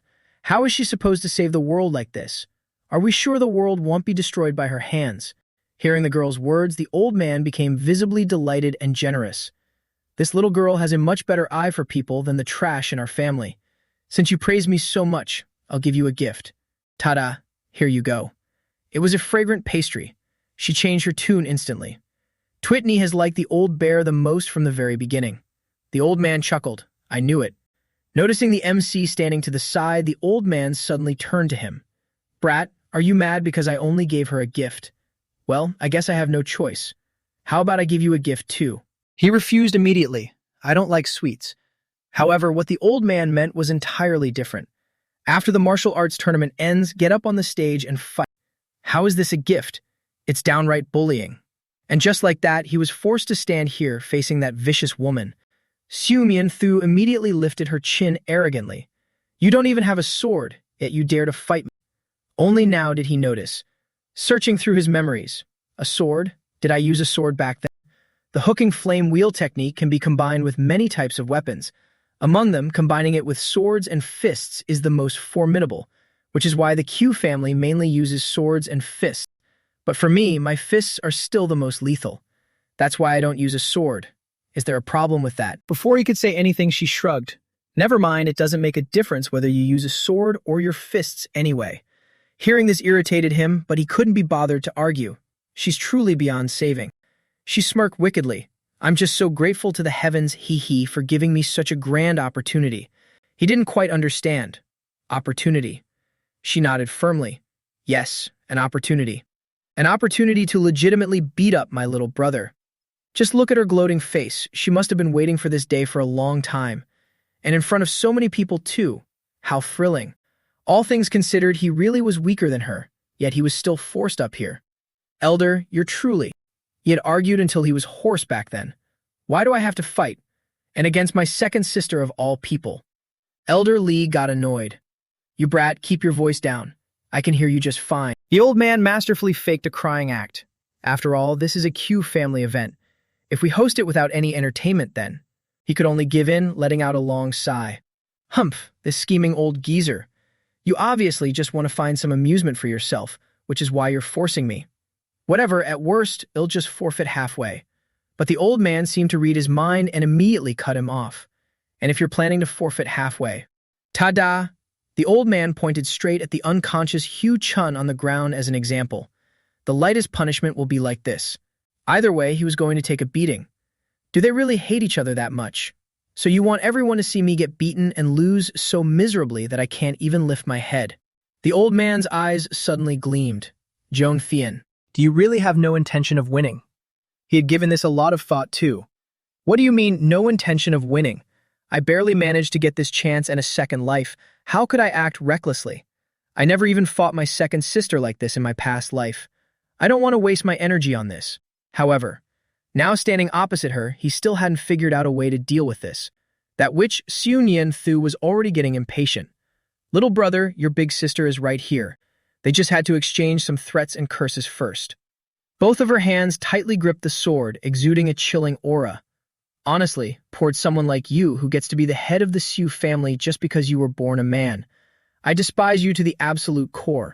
The MC barely had time to shout sister before she lunged right at him. She went all out, showing absolutely no mercy.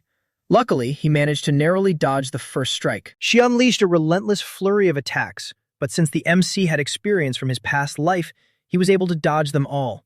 Even she was caught by surprise. How can this 2-star brat dodge my 3-star attacks? Is this even possible? Jong Thien was sweating profusely, his whole body turning cold. What she's thinking is written all over her face. Just dodging a bit faster is already making me struggle so much. But this also shows that my cultivation is still severely lacking. How should I handle the rest of this match? Should I just take one of her hits, roll over, and forfeit? Every single one of her moves is lethal. Can I really endure it? Just as the MC thought, after dodging a few moves, he immediately got scolded. Is dodging all you can do? Phew. It seems you haven't changed at all, just like before. Right after saying that, she moved as fast as lightning and closed in for a melee attack. With a sword in one hand, she tightly grabbed his collar with the other and pulled him. Damn it. With a whoosh, she lifted Duong Thien's entire body right up. But this time, she miscalculated. Our main guy was super strong and instantly yanked himself back. The only thing she managed to rip off was his outer coat. He tried to reason with her. Every move of yours is full of killing intent, which only makes it easier for me to dodge, second sister. So can we just stop here? It was baffling to watch. My clothes are sliced up so cleanly. Just how much do you hate me? It turned out it was all out of resentment. I accepted long ago that a daughter cannot inherit the position of patriarch. But even so, I've always worked so hard. And yet a useless piece of trash like you always gets favored in every way. Just because you were born a man. If you were me, would you be able to understand? So that was it, but he didn't have time to dwell on it now. He was more panicked looking at that blazing sword. What's with the internal energy wrapping around this sword? This is too dangerous. Her strength has already far surpassed the 3-star level. She spun her sword and slashed relentlessly, but our main guy dodged them all. The more he dodged, the more infuriated she became, attacking and yelling furiously. Here we go again. All you know is how to dodge. You can't even land a single move. She went from using her sword to throwing kicks. You have no ability, and you don't even know how to put in effort. If you're just going to live like a parasite like this, why don't you just drop dead and disappear, you coward? Duong Thien was getting scolded so hard he couldn't even catch his breath. Just drop dead and disappear, huh? You're such an eyesore. Exactly like your mother back then. Now this had completely crossed the line. Since when had his hand tightly gripped her wrist? Her momentum was completely crushed, and the arena was covered in blinding dust. Insulting his mother was something Duong Thien could no longer tolerate. It was way over the line. The tree desires stillness, but the wind will not cease. Today he had to teach her some manners. His voice was ice cold as he gritted out every word. What did you just say? Eldest sister had the most formidable martial arts I had ever seen. At just 15, she earned the title of Sword Phoenix. At 20, she graduated as valedictorian of the Divine Dragon Pavilion and was appointed captain of the Q family's 5th Sword Squad. Omnipotent and elite, achieving greatness in every field, yet she still couldn't become the patriarch of the Q family. The one who could become the patriarch was the concubine's son, Q Duong Thien, but I didn't actually hate him. Even though we were half-siblings, Q Duong Thien's mother treated me with such gentleness, and I cared for her deeply, so I didn't hate him. Until that incident happened. One day, Q Duong Thien's mother suddenly disappeared. Father issued an order that no one was allowed to look for her. Therefore, absolutely no one went out to search for her whereabouts. It was from that moment on that I started to hate him. Because Q Duong Thien began spitting venomous words and acting arrogantly towards everyone, even getting physically abusive with the female family members. Despite his widespread notoriety and utterly ruined reputation, the fact that he would become the next patriarch of the Ku family remained unchanged. For generations, the patriarch position had been inherited by males. No matter how outstanding eldest sister was or how hard I tried, it was useless. As a result, I hated Ku Duong Thien even more. He was clearly a useless piece of trash, so why did he get to have everything? No, it wasn't hate, it was deep resentment. But today, for the first time, Ku Nian Thu said those words, and so publicly at that. His face instantly changed with pure fury. What did you just say? Her entire body immediately trembled. Her sixth sense was screaming at her. Danger. Sensing the danger, she hastily retreated backward. But our main guy didn't let her escape. His speed spiked drastically, and in a flash he appeared right behind her. But she still managed to dodge, her entire body drenched in a cold sweat. Up in the stands, Na Hai was also watching, gasping in awe. Wow, is that Ku Nian Thu? She's around my age, yet her martial arts are so profound. Looks like I won't be able to rely on the Ban family's reputation to throw my weight around in the future. The maid sitting next to her smiled brightly. Miss, your martial arts are also very impressive. But you guys can see too, they're whispering back and forth. What are they talking about? Nu Fi, can you hear clearly? We probably won't be able to hear anything, miss. Huh? Why not? Hu Chan appeared from nowhere, patted her head, and explained, Elder Li has used his internal energy to set up a sound barrier array on the arena, so of course you can't hear anything. As soon as she saw his face, she flared up and warned him, Domko showing that face around claiming to be a member of the Ban family. Do you think I'm embarrassing you? What do you think? And also, before the swelling on your face goes down, just stay at the Nine Dragon Society. Once it's healed, you must leave immediately.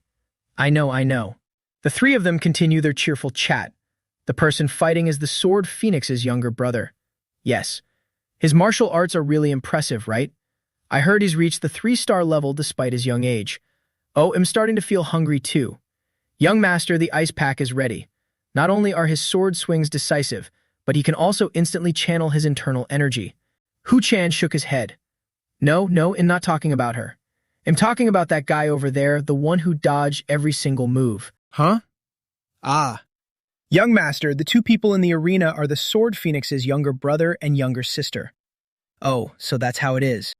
Turns out the Q family doesn't just have the Sword Phoenix. This is truly fascinating. Suddenly, Na Hai looked at him, remembering those words. So before becoming the patriarch, I have to find some amusement first. If he becomes the patriarch, I probably won't see that look in Big Brother's eyes anymore.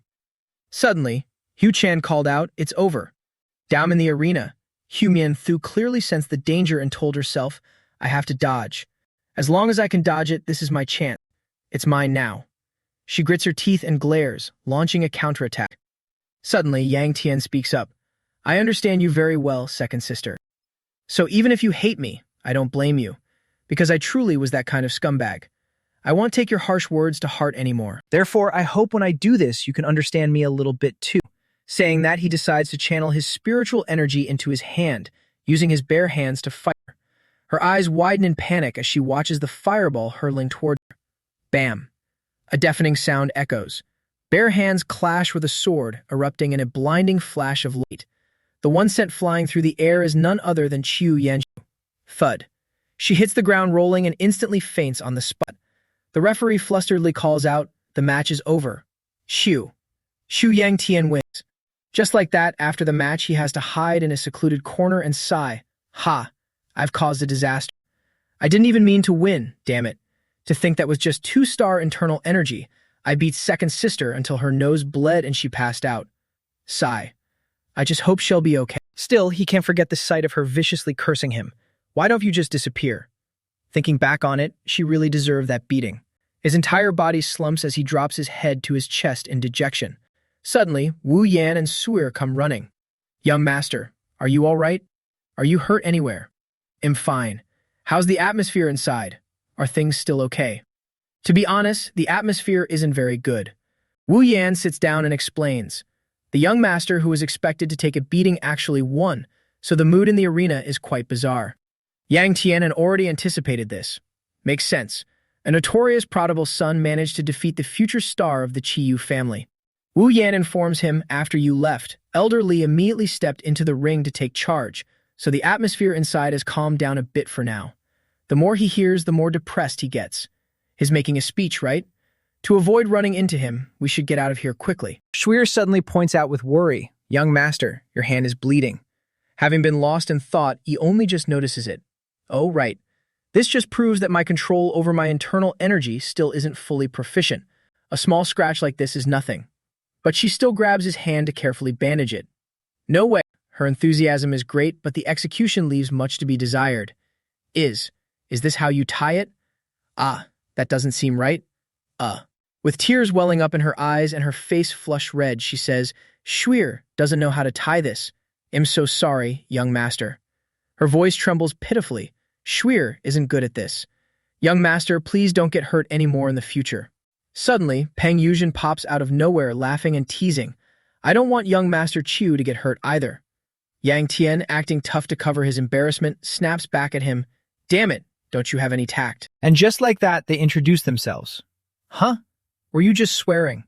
"Nice to meet you, young hero Peng. My name is Q Yang Tian." "Huh? Yeah, hi, nice to meet you too." Ya Ji, who had previously beaten him up, is now so embarrassed she doesn't dare show her face, only whining from behind, "Brother, I'm begging you, let's just go back. This is so embarrassing." But her brother completely ignores her. Oh, right. Realizing the situation, he intentionally teases her. "You and young Master Q already broke off the engagement, so meeting him must be really awkward." "Haha. Why don't you take this chance to rekindle the engagement? Are they just here to joke around?" Already nursing a headache, Yang Tian asks directly, "May I ask why you're looking for me?" Peng Yuzhen seems genuinely eager to make friends. Isn't it a good thing for highly skilled martial artists like us to get to know each other? "No, actually, from now on, just call me Brother Peng." Yashi fundamentally can't stop him. "Brother, I'm begging you, please let's go." He throws an arm over his shoulder and pulls him aside for a private chat. "There's no point in following a drifter like me." "What do you mean, drifter?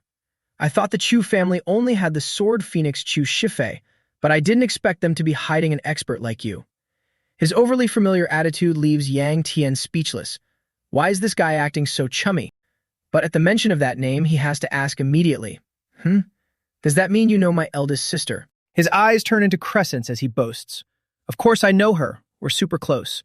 I just don't know what she thinks of me." Damn, Yang Tian sees right through it. "So that means you're not close at all." "What? At this level, we can definitely be considered very close. Don't you agree, little brother Q?" "Ha ha ha. Well, it's getting late, so I'll be taking my leave first, little brother." This guy really is completely shameless, throwing his arm around him and calling him little brother as if it's perfectly natural, totally riding his coattails. Before this, they wouldn't even spare each other a glance. After exhausting his attempts at socializing, Yuzhen finally leaves, leaving only Yashi standing there looking at him as if she has something to say. Noticing her unusual behavior, Yang Tian crosses his arms and asks directly, "Do you have something else you want to say?" Unexpectedly, she brings up the past. "On the day our engagement was broken off." Her face flushing bright red with embarrassment, she says, "Me hitting you with that chair. I was really out of line. So, Before she can even finish, he suddenly interrupts her. "I'm sorry. I was the one who insulted you for being from a branch family first. Even though I'm still immature now, I was even more arrogant back then. I deserve to be hit. Because of that, you don't need to apologize to me." Having been chewed out himself today, he's tasted his own medicine and immediately understands how she felt. Her mood visibly brightens. "I understand. They call it a truce. All right." Before turning to leave, she adds, "That thing my brother gave you, don't throw it away." Only now noticing, he opens his bag to rummage around. "Huh? What are you talking about? What in the world is this?" It's a wooden tablet with golden characters carved into it. He gazes in the direction they left and mutters to himself, "Well then, you have to live a good life from now on." "You too."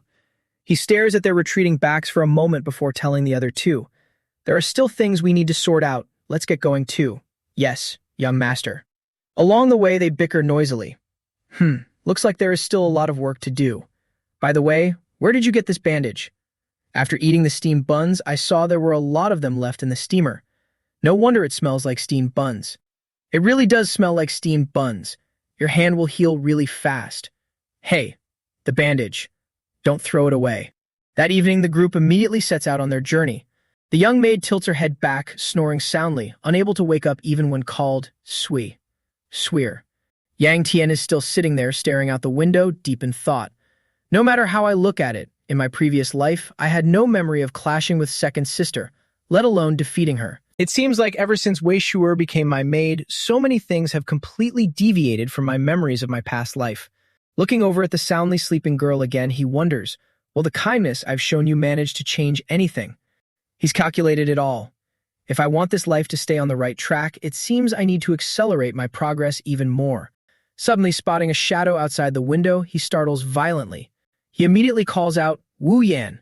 Has the demonic immortal talisman reacted at all? Prompted by the question, Wu Yan reaches into his pocket to check. The demonic immortal talisman? There's no reaction at all, young master. I don't know what anomaly you've noticed, but if a demon gate appears nearby, the demon's secret talisman will light up. You don't need to worry. He just smiled cheerfully and said, please rest assured, when the talisman suddenly flared with a brilliant yellow light. Scared out of his wits, he hurriedly roared, everyone, stop.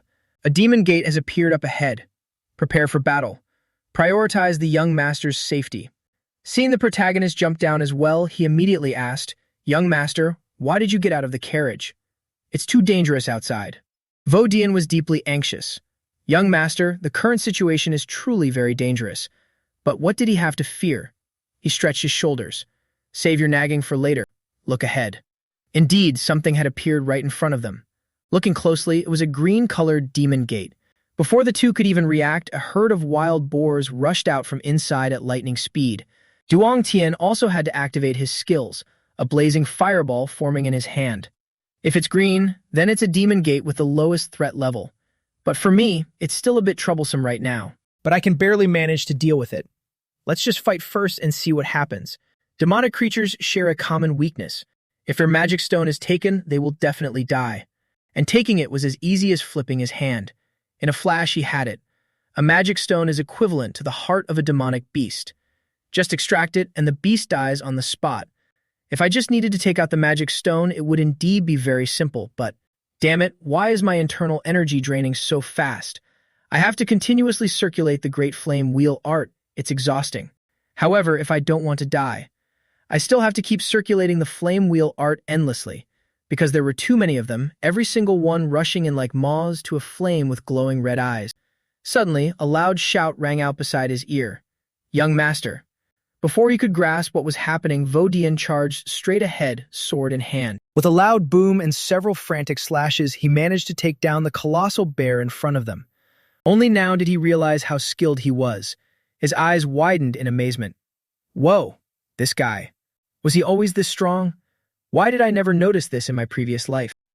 After fighting, his expression didn't even change. He turned around and asked anxiously, young master, are you all right? I'm fine. Thank you. Thanks to you, I managed to keep my life. While he was worrying about not being able to handle it, his guard had already finished them off. Is it over that quickly? Yes, the number of beasts this time wasn't large. Luckily, they were all low tier. Only now did he have time to frown and scold. That's not the point, young master.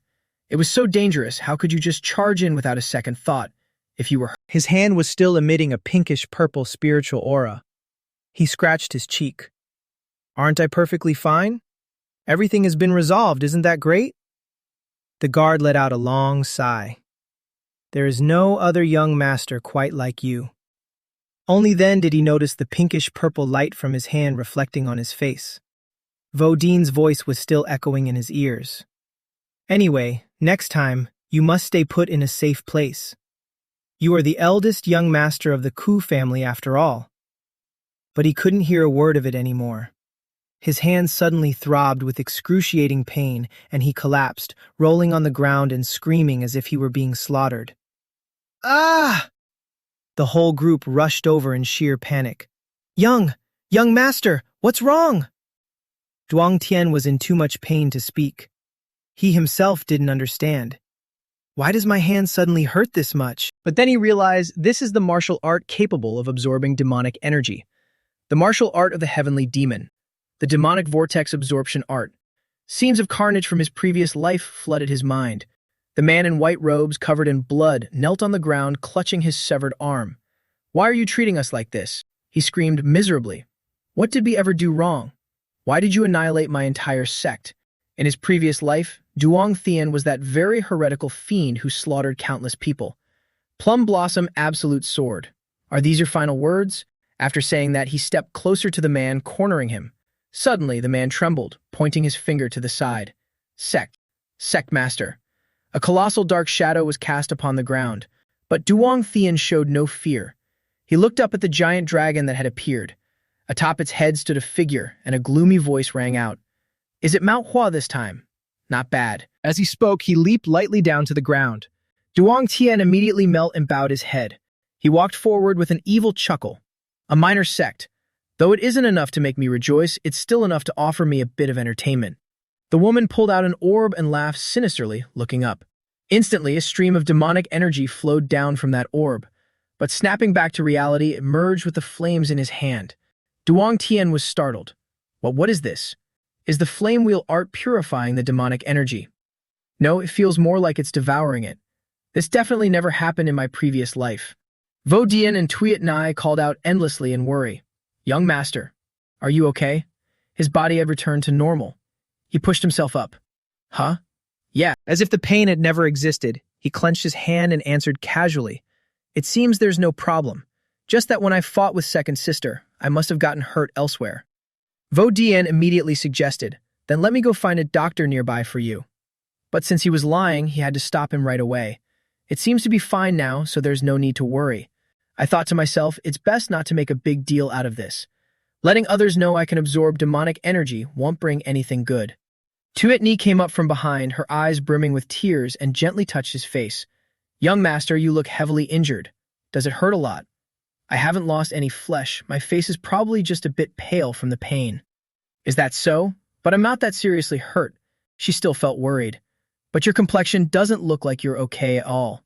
"My face is just a little pale. Is there a need to overreact?" This girl. The other girl with her quickly stepped forward and pulled the kid away. "Tuyet me. Don't bully the young master." She still stubbornly argued. "I'm just worried about him."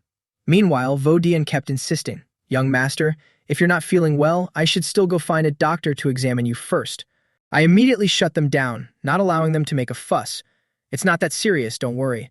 I just need to go back and get a good sleep and I'll be fine. Let's get ready to move out." He finally gave in. "If the young master says so." He worked quickly and called out, "Everyone, get ready to move out. Just roughly clean up the monster corpses. The young master is very tired. We need to depart immediately." Once they scattered, the main character finally assessed his condition. "I can't feel the demonic energy in my body anymore. Did the Great Flame Wheel art actually work?" Looking at the blue stone taken from the monster earlier, the color of the magic stone has faded too. It seems the demonic energy really was absorbed. But whether that's true or not, crushing it to pieces in his hand in the blink of an eye, he made up his mind. I have to try my best to speed up the progress. By dawn, everyone had arrived in the town. As they were walking, Tuyet Mi suddenly called out, "Young master." It turned out something had caught her eye again. The little girl's eyes lit up as she pointed. "Honey fruits." Duong Thien turned his back and walked straight ahead. "Why did you call me?" She, who had never been rejected by him, was shocked on the spot. Hey. If you're not going to buy Tuyet Me honey fruits, then why did you bring me out here?" He remembered how she desperately clung to his leg, begging to tag along, and immediately retorted, "What are you talking about? Didn't you overhear that we were heading to the market? So you used Grandpa as an excuse and stubbornly insisted on coming." Vo Dien, standing nearby, also asked in confusion, "Young master, why did you suddenly come to the market? After what happened last time, your body still hasn't fully recovered. The Great Dragon Gathering is approachingly recovered. The Great Dragon Gathering hasn't even been over for a day. If there's nothing urgent, we should head back." Tuyet Ni's eyes never left the pastry tray as she chimed in, "What are you looking for, young master? Tell me, I'll help you find it." He rejected both of them. "I know you want to help, but you really can't help with this." Suddenly, his eyes flashed as he looked in a certain direction. There seems to be something there, but it was too fast to catch a glimpse, so he intentionally shielded his eyes to look closer. The feeling is definitely coming from over there. Vo Dien, standing beside him, grew confused as well. "What is it exactly? Is there something in this alleyway?" Duong Thien immediately walked off. Tuyet Ni head back first. Vo Dian, follow me. The girl was left behind on the spot. Huh? Why? Seeing that she wouldn't leave without a task, he added, just go back to the Q family estate first. Report our situation to them and tell them we'll be back by dinner. Her tears welled up again. But, about that. Grandpa told me. This was taking too much time, so he had to use a killer move. If you head back right now, I'll buy you 10 honey fruits. The girl's eyes immediately lit up and she broke into a smile. Add some steamed buns too. He had no choice but to agree. Of course. The two tightly held hands and laughed in delight. Deal. Only then did he manage to send the girl happily on her way home. He then quickly entered the alley. Let's hurry. The guy still didn't understand. Where are we going? Follow me and you'll know. But even after walking into the middle of the alley, they still hadn't seen anything. Duan Tian looked around, searching. I remember it being right here. Vo Dian suddenly felt a bit worried. Young master, this place looks too dangerous. Yeah, I know. Suddenly his eyes lit up. Ah, found it. This is it. A massive, gigantic house. He went straight in. I was worried I wouldn't find it, but it seems I was overthinking. The guy followed closely behind, continuously asking, Young master, what exactly are we doing here? What do you find this place very bizarre? To be honest, it is very bizarre. Not because of the building, but the surrounding atmosphere feels extremely gloomy. He wasn't wrong. Yeah, your intuition is spot on. But he wasn't afraid, directly pushing the heavy doors open and stepping inside. In the dark corners of this place, several menacing thugs were already lying in wait. They laughed wickedly and muttered to each other, Why is it just a brat? Are you sneaking behind our backs to beat up kids now? What kind of bullshit is that? He probably just got lost. But the guy behind him is carrying a blade. There were at least 6 of them, all covered in muscle, sitting there. So what's the plan? Should we just charge at them? Vo Dian immediately gripped the hilt of his sword, getting into a ready stand. One of them stepped forward with a candle, threatening, Kid, this place isn't exactly peaceful. What business do you have here? Duong Thian wasn't scared in the slightest, getting straight to the point. What else could it be? I'm here for business, of course. Thinking he was just sprouting nonsense, one of them immediately threatened, You don't seem to know your place, kid. Looks like I'll have to cut your tongue out to teach you a lesson. Vo Dian, radiating the aura of a swordsman, immediately shouted, I'd like to see who dares. He had to turn and remind his guard, just stand still. He looked back at the thugs standing inside the house. When I was loitering around here, you probably guessed who I am, right? What's wrong? Worried that an enemy has come knocking on your door looking for trouble. Don't worry, without a good excuse, we wouldn't just randomly pick a fight. That would be unreasonable. He bluntly and firmly commanded the group. Therefore, before we find that excuse, go call your branch leader out here. Hearing that, the guy became flustered. Branch? Leader? The whole gang completely ignored his words, drawing their massive blades and spreading out to slowly surround them. Though I don't know where a brat like you learns such an attitude, I must say you're being incredibly disrespectful. In the blink of an eye, both of them were surrounded and the thugs looked very eager to make a move. They didn't appreciate the soft approach and stubbornly chose the hard way. Duong Thian smirked. It seems you guys aren't exactly polite either. The leader flushed red with anger at the insult. You little brat. His eyes flashed with killing intent as he ordered, Brothers, get them. Relying on their numbers, the whole gang rushed in to attack at once. Vo Dian immediately drew his sword from its sheath. In a flash, he pressed the blade against the nearest guy's neck, scaring him half to death. Bringing this guy along really wasn't a waste of food. He single-handedly held them all off and threatened the mob. No one is allowed to touch even a single hair on my young master's head. Just like that, he overpowered everyone without killing a single soul, stopping only at threats. The ones who hadn't charged yet couldn't help but flinch. Our main guy hadn't even made a move yet. Vo Dian alone handled everything in the blink of an eye. They were utterly bewildered. A master? Powerless to do anything, the leader cursed bitterly in his head. Damn it. This brat is the enemy's young master. I should have guessed he'd have a master guard like this by his side. Now I can't drag him to the branch chief. While he was at a loss, wondering, what do I do now? The sound of a door opening echoed from behind. A subordinate reported, Boss, the branch chief has sent word. Hearing the title made him flinch. The branch chief. How did the news reach him so fast? What did the branch chief say? The two of them stood there whispering for a while, completely losing the energy to pay attention to our guy. Duan Tian stood quietly to the side, secretly observing them. No matter how you look at it, they're scheming something. There's no other way. Since playing nice didn't work, he ordered his subordinate, Vo Dian, take care of all these guys. Suddenly, another voice interrupted, "Hey kid, sheathe your blade." Only then did the man speak up. "The branch chief wants to see you. When I asked, you wouldn't listen, and now you show up." He clicked his tongue in annoyance. "It would have been better if you did that sooner." "Vodian, sheathe your blade." He immediately complied, understood. Our main guy walked inside. "All right, let's go take a look, shall we?" Suddenly, the other guy ran after him and asked, young master. "Young master, what exactly is the situation right now?" He explained casually, "It's nothing. Originally, I had a favor to ask of the Beggars sect, but halfway through I realized it wouldn't be feasible. The Beggars sect of the 9 sects and 1 guild is the most formidable intelligence-gathering faction, but they are righteous and want help with anything against the rules. Therefore, they wouldn't help with what I need, so I had to find another faction. If the Beggars sect has the best intelligence among the righteous factions, then the best among the unorthodox factions is right here. That's why I sought out the Ha-O-Man." The attitude of the guys inside was completely different. As soon as they saw him walk down, they immediately shouted, "Welcome, esteemed guest." The scholarly, elegant-looking man inside smiled and introduced himself. "I am Dao Van Thu, branch chief of the Tam-Te branch. I didn't know an esteemed guest was arriving, so I failed to welcome you from afar and even offended young Master Q. It is all my fault for not disciplining my subordinates strictly. I hope young Master Q can be magnanimous and forgive these lowly fools." Duan Thien didn't want to waste time. He sat directly opposite him and said, "Skip the apologies, and just asking, are you accepting business or not?" The man calmly asked, "May I ask a question first?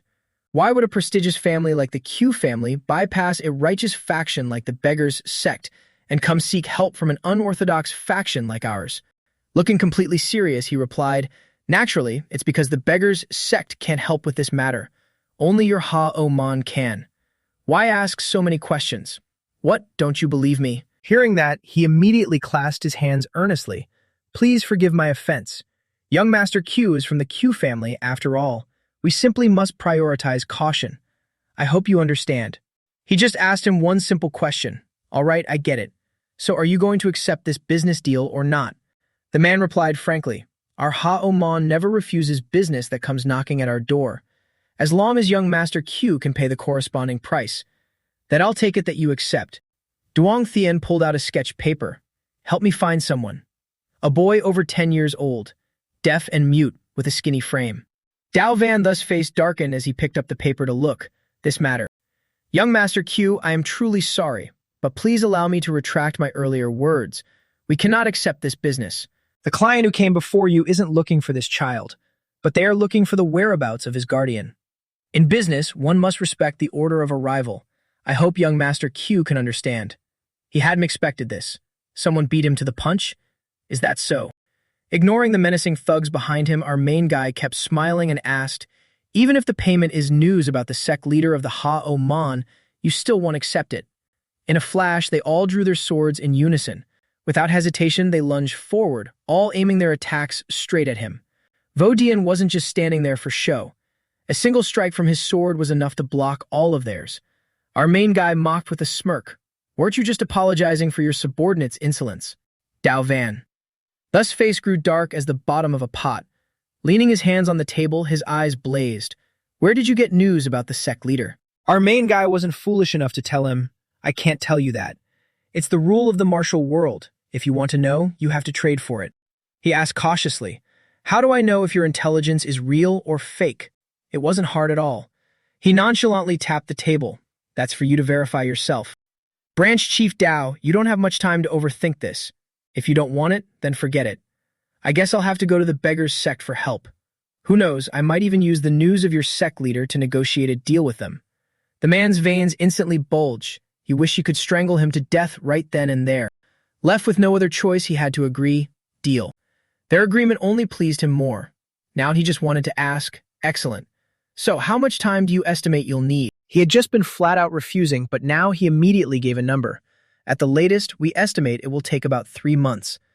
Satisfied, our main guy pushed his chair back and stood up. "All right, let's settle on that." Before leaving, he didn't forget to smile smugly and set the terms. "So, once you find the person, payment upon delivery." But noticing something was off, his smile faded, and he looked inside curiously. The guy is still bowing his head, looking completely helpless. Well, money talks. He tosses out a single phrase, the Loiko Mountains. Here is the deposit. After saying that, not even caring if the guy is paying attention, he just leaves. The entire room falls into a dead silence. The fierce-looking guy asks in confusion, in the Loiko Mountains. Is that guy's word trustworthy, branch master? Dao Vun Thu just holds her face. Whether we believe him or not, we have to. He knows top-secret information like the sect leader going missing. Right now, we have no choice but to trust him. Sweating profusely, she couldn't understand it. What exactly is this brat plotting? Seeing him bring a highly skilled bodyguard along, it's obvious he already predicted would pull a trick like this. He couldn't have investigated such top-secret information all by himself. If so, the patriarch of the Q family must definitely be involved. Damn it. Unable to stand still any longer, she reaches out and tears off the skin around her neck. The guy standing next to her asks nervously, is it okay to take it off right now? It turns out Dao Vun Tu is a woman, only clear after completely removing her mask. Wearing this thing is so suffocating. Anyway, there's no one around right now. The Lower Crow sect is a very special organization. People in the sect don't risk their lives out of reverence for the sect leader. So to prevent traitors from usurping power, hiding one's true face is absolutely essential. But regarding our protagonist's matter, the more she thinks about it, the more exhausted she feels, letting out a long sigh. In her mind, the image of that colossal figure surfaces again. Father. Outside, Zung Thien and Va Dian are heading back together. Now that they are out of there, he finally dares to breathe a sigh of relief. Phew, thank the heavens. Ha, I was just going to wing it, and if it failed, so be it. I never expected to successfully negotiate just by relying on some trivial knowledge from my previous life. From what I know, the sect leader of the Lower Crow sect was imprisoned in the Black Crow Palace for over 5 years. Because of this, a war broke out between the Lower Crow sect and the Black Crow Palace. Later, due to the sudden raid by the Martial Alliance, the Black Crow Palace was destroyed, and this war finally came to an end. The sect leader of the Lower Crow sect also lost his life in this war, and because of this war, the Lower Crow sect was nearly annihilated. Besides, I have absolutely no way of knowing the exact location of the Black Crow Palace. Let's just consider it luck. To think I managed to negotiate this deal successfully just with this bit of intel. The branch of the Lower Crow sect is located in Shaanxi, and I've also personally met the branch master. Following this method, I should be able to find the person. Whatever, as long as I can find that guy, I have to try at all costs. That guy is so young, yet he already became the strategist for the great archfiend. He truly is an extremely dangerous seed of the evil faction. And this very person is the strategist known in the martial world as the demonic cult's most formidable brain, Jia Cat Hatch. My plan is to kill him immediately after finding him to eliminate future troubles. The schemes this guy offered the archfiend cause Mui Twit Ni to suffer immensely as well. If he isn't eradicated early, he'll definitely help the demonic faction grow even stronger. Vo Jian, walking beside him, suddenly asks in confusion, by the way, young master, even though I don't know who you're looking for, less than greater than. But if it takes 3 months to find them, we probably won't get any news until summer. It seems the Lower Crow sect isn't as well informed as the rumors say. Now our protagonist finally realizes. So that means I won't be able to catch that guy until summer. He suddenly stops in his tracks, stroking his chin in deep thought for a long time. Why didn't I think of this until now? The Yin family in Jinchuan, who runs the world's #1 merchant guild. Wasn't their treasure vault discovered around that time? Those gold, silver, and jewels are one thing. What's important are those spirit pearls inside the vault. If high-level martial arts masters swallow those spirit pearls, they'll turn into demonic beings submitting to the heavenly demon, aiding the heavenly demon's forces. Jia Cat Hatch is one thing, but the vault is also a massive issue. I want to stop it too, but if the vault is in Sichuan, the distance is just too far. Then there's nothing I can do. Otherwise, I might as well just give up. First, I can't run to a place that far away, and second, even if I get there, I won't be able to find the treasure. It's best if I just go buy my honeycakes and hurry back home. On the other side, Twit Ni is wide-eyed with surprise, asking, Huh, what did you say? A person standing in front of the little girl, hand on their chest, says, I'm asking if the young master could consider choosing me. They shout loudly, asserting, I will definitely make the young master happier. This is truly something our protagonist never expected. But solutions, you see, they always sprout legs and come right to your door. In the courtyard, Elder Li frowns deeply and gasps. He's bossing Wei Hu Quan around. Aren't there still so many fallen leaves over there that haven't been swept clean? He just tilts his head back and laughs heartily. Jung Thien was so incredibly worried, rushing all the way back here from afar. To think the person he was so worried about was an old geezer like you. Ha ha. Old Mui barely turns his head and laughs twice. Ha ha, before Elder Lee instantly flips his attitude and yells, "Stop laughing and get back to sweeping your courtyard." Finishing his sentence, he instantly pisses off the old man who crushes the broom handle with his hand. "Where have you been messing around all this time? Why don't you hurry back and lend a hand?" Elder Lee hurriedly explains, "That's not it, senior. You're pretending to be a servant in the Q family. Where am I supposed to start helping?" The old man Wee immediately replies, "Then help sweep the courtyard." The other old man slips back into his tricky ways, waving his hand. "The broom was just broken. Where am I supposed to get a broom to use? Just pluck your hair out and tie it into one. Won't that do?" Senior, are you being serious? But without a broom, Elder Lee actually has to sit down, picking up leaves by hand. Old Wee Hugh Quen sits on the porch, drinking tea and stroking his beard. Traveling so far to come here, surely it wasn't just to see the Q family's son. No, wait, he definitely came to see him. Elder Lee immediately shoots a meaningful glance. "Senior, you saw it too. Just 3 months ago, he was still a playboy young master who would try to run away at the mere thought of doing horse stance training. Yet now he actually defeated his second sister. Even the inner energy he cultivated from the firewheel arts has become incredibly stable. The more he spoke, the more excited he got. Don't you see, this kid has an absolutely incredible talent. That's why I'm too thrilled to sit still." Old man Wee Hugh also had to admit, "It truly is an extraordinary talent. I've lived to this age, yet I've never seen anyone able to increase their internal energy so much in such a short time. That guy definitely has something extraordinary about him." The two discussed, if the first elder finds out, he definitely won't ignore it. He might have already made his move. Yeah, the first elder absolutely won't hold back. By the way, where did that guy run off to now? With so many people watching, nothing will happen to him. Switching to the complicated inner thoughts of the stalker girl. "Hello everyone, I'm Tuyet Ni. Look over here and listen to what Tuyet Ni has to say first. Are you guys finding it very strange what exactly is going on right now? Then let Tuyet Ni briefly explain it to you. Yesterday while sleeping, Tuyet Ni had a dream. But it was a very bad dream, because in the dream, Tuyet Ni injured a lot of people. Grandpa knows that Tuyet Ni doesn't like swinging swords around, but for some reason, in the dream, Tuyet Ni hurt so many people. Tuyet Ni really wanted to stop and not hurt anyone anymore, but she kept charging into other people's homes and hurting so many people again. There, Tuyet Ni also met an older man. That guy bared his teeth in a sinister, challenging smile. "It would be so much better if you were a bit more ruthless." The dream in this life was actually her past life. Tuyet Ni at that time frowned in furious anger. "You." But before she could do anything, that guy sneak attacked her, stabbing her right in the stomach. Her face instantly turned a deathly pale, her eyes filled with panic, sweat pouring down from the agonizing pain. She shoved her eyes tightly, gritted her teeth, and muttered, "I'm sorry. I'm sorry." Tuyet Ni was startled awake by that terrible nightmare. Because she was so scared, Tuyet Ni desperately wanted to find the young master. After asking Sister Hong Hua, she told Tuyet Ni to check the training grounds. So Tuyet Ni immediately ran over there. However, perhaps because Tuyet Ni arrived earlier than the young master, he wasn't at the training grounds. Instead, she bumped into a complete stranger. Then this person suddenly said he would bring Tuyet Ni happiness. But Tuyet Ni is already incredibly happy by the young master's side.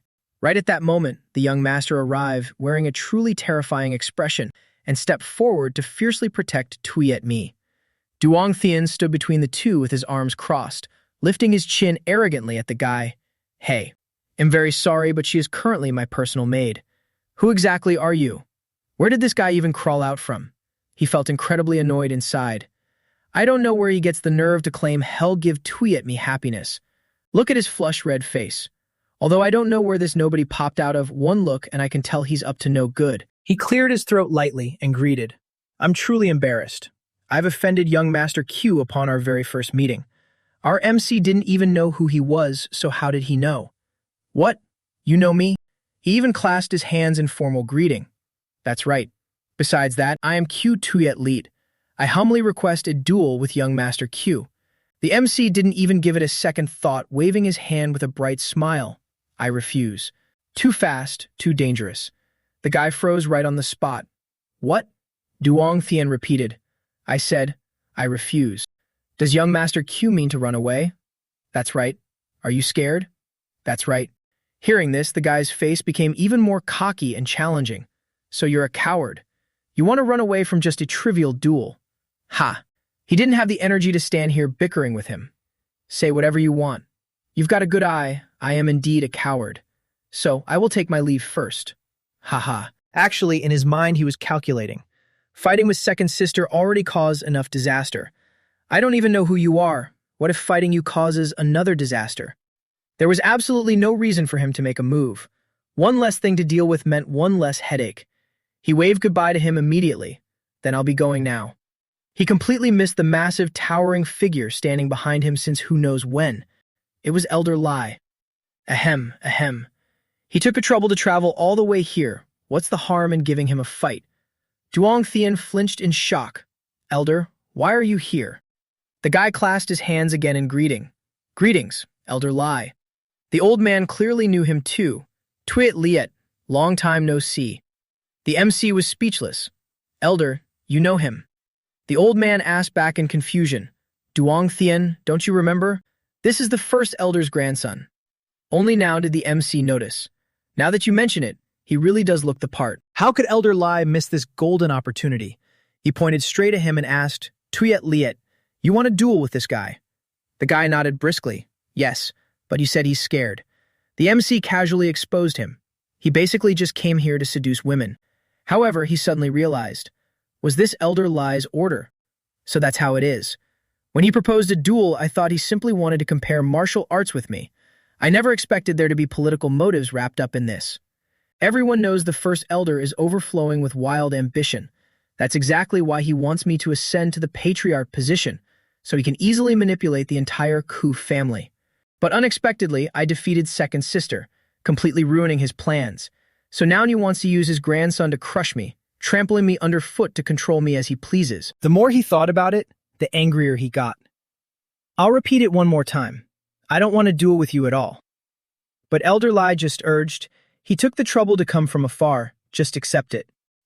Duong Tien turned his back and walked straight off. I don't want to. One look and you know I'll definitely lose. Why would I fight him for no reason? Unexpectedly, the old man smiled with utter confidence, his eyes shining brightly. But this old man feels that our Duong Tien won't lose. He had never been so proud of him before. Yet Duong Tien still firmly refused, even mocking. One look and it's obvious he's stronger than my second sister. What nonsense is the elder spouting? I don't want to get dragged into your power struggles, nor do I have any interest in a duel I know for a fact I will lose. Just as he was pulling Tuyet Ni's hand to leave, that guy suddenly sprinted over and grabbed her other hand. Wait a minute. Tuyet Ni was caught in the middle, feeling incredibly distressed and awkward.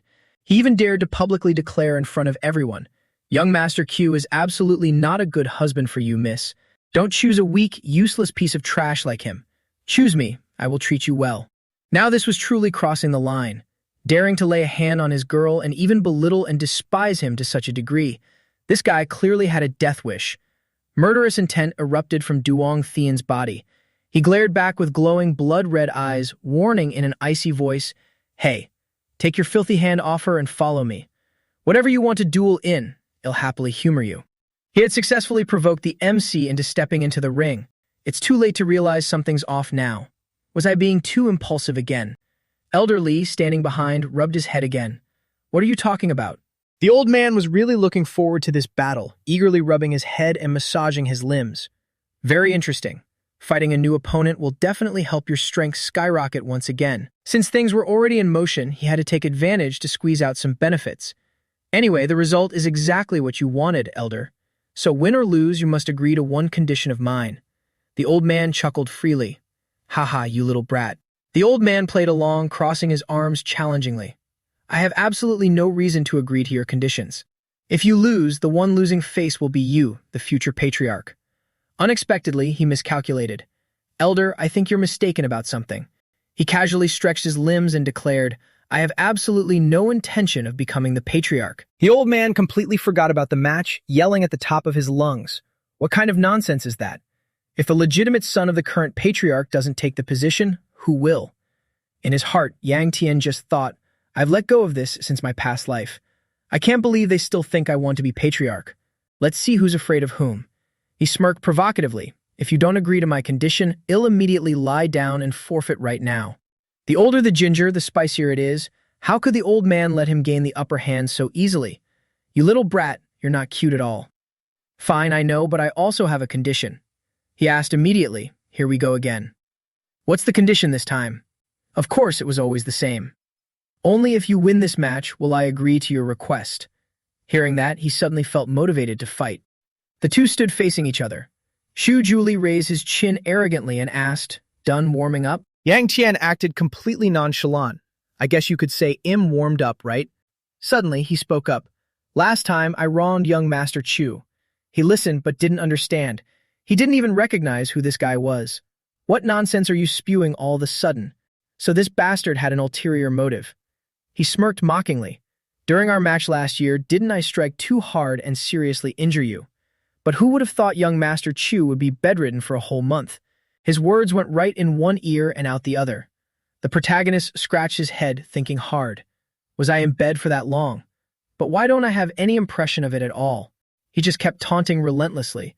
I could feel it back then. Young Master Chu's strength is incredibly weak.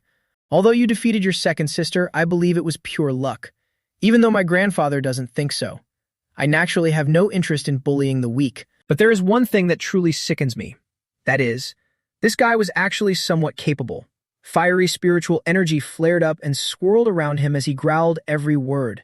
That someone like you could become the future patriarch of the Q family. The atmosphere instantly turned gloomy. Was he deaf? He just said he didn't care about that title, so why did he still insist on starting a fight? That guy also followed his example and shouted out loud, "Elder Li, if I win, I hope you can also grant me one wish." The old man pouted, visibly annoyed, but still agreed. Fine, I treat everyone fairly. Julie, what do you want? Unexpectedly, he aimed straight at Shure. I want that servant. Who knows what this guy ate today to have the guts to come here and snatch someone right from his hands? The protagonist was already fuming with rage, letting out a cold laugh. Ha ha. Fury blazed intensely. Yang Tian had never been this angry before. He cracked his knuckles, this damn bastard. Seeing his anger flare up, the old man became even more delighted and shouted provocatively. All right, I agree to your terms. Adding fuel to the fire to heighten the thrill, this old man was truly sinister. The match began. Now his aura completely overpowered his opponent. He was still standing there frozen when Yang Tian urged him, "Make your move. What are you spacing out for?" Unbelievably, he remained shamelessly arrogant. The rule of duels has always been to let the weaker one strike first. Did he think he knew nothing? He was about to meet his maker and still dared to act tough.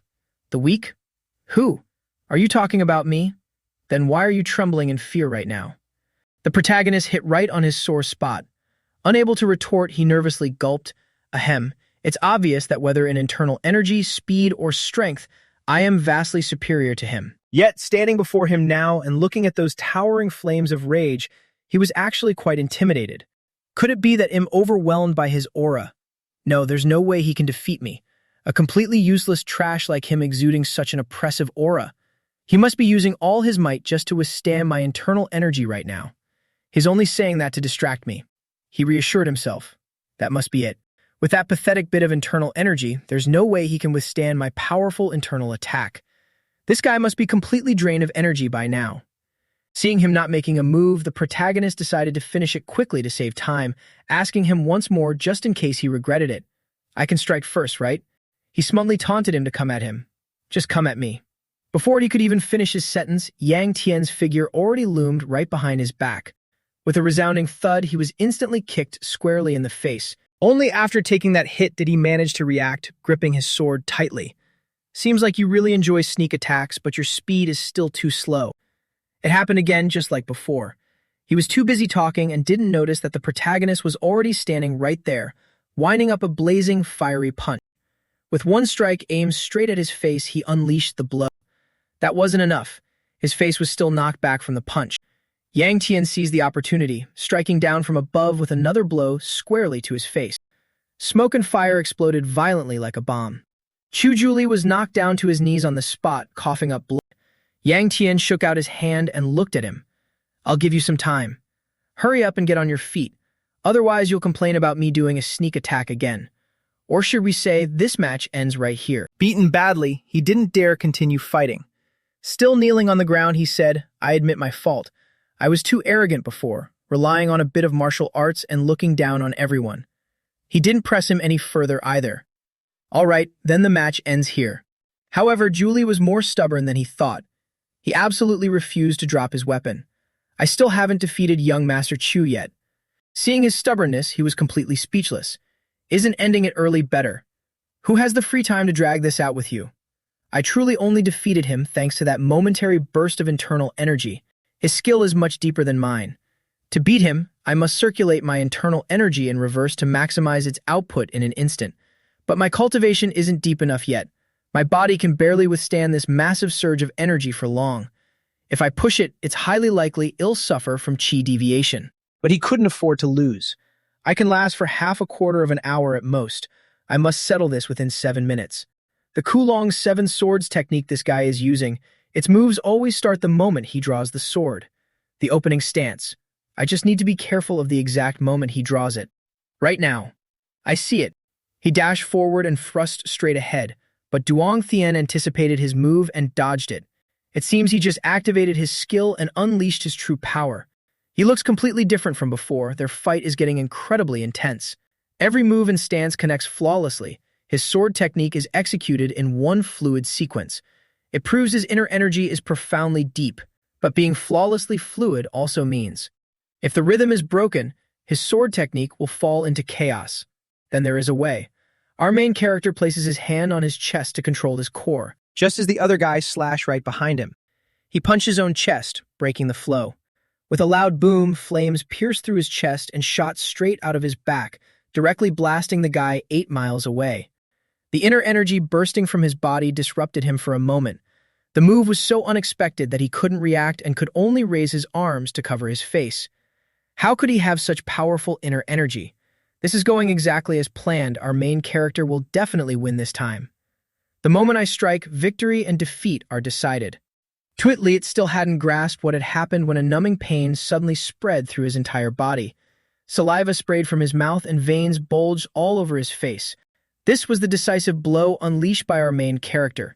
It's truly over. With a killing move like this, he's lucky to even keep half his life.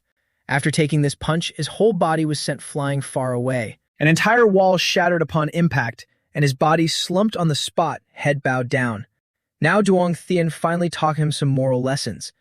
Do you know what I hate the most in this life?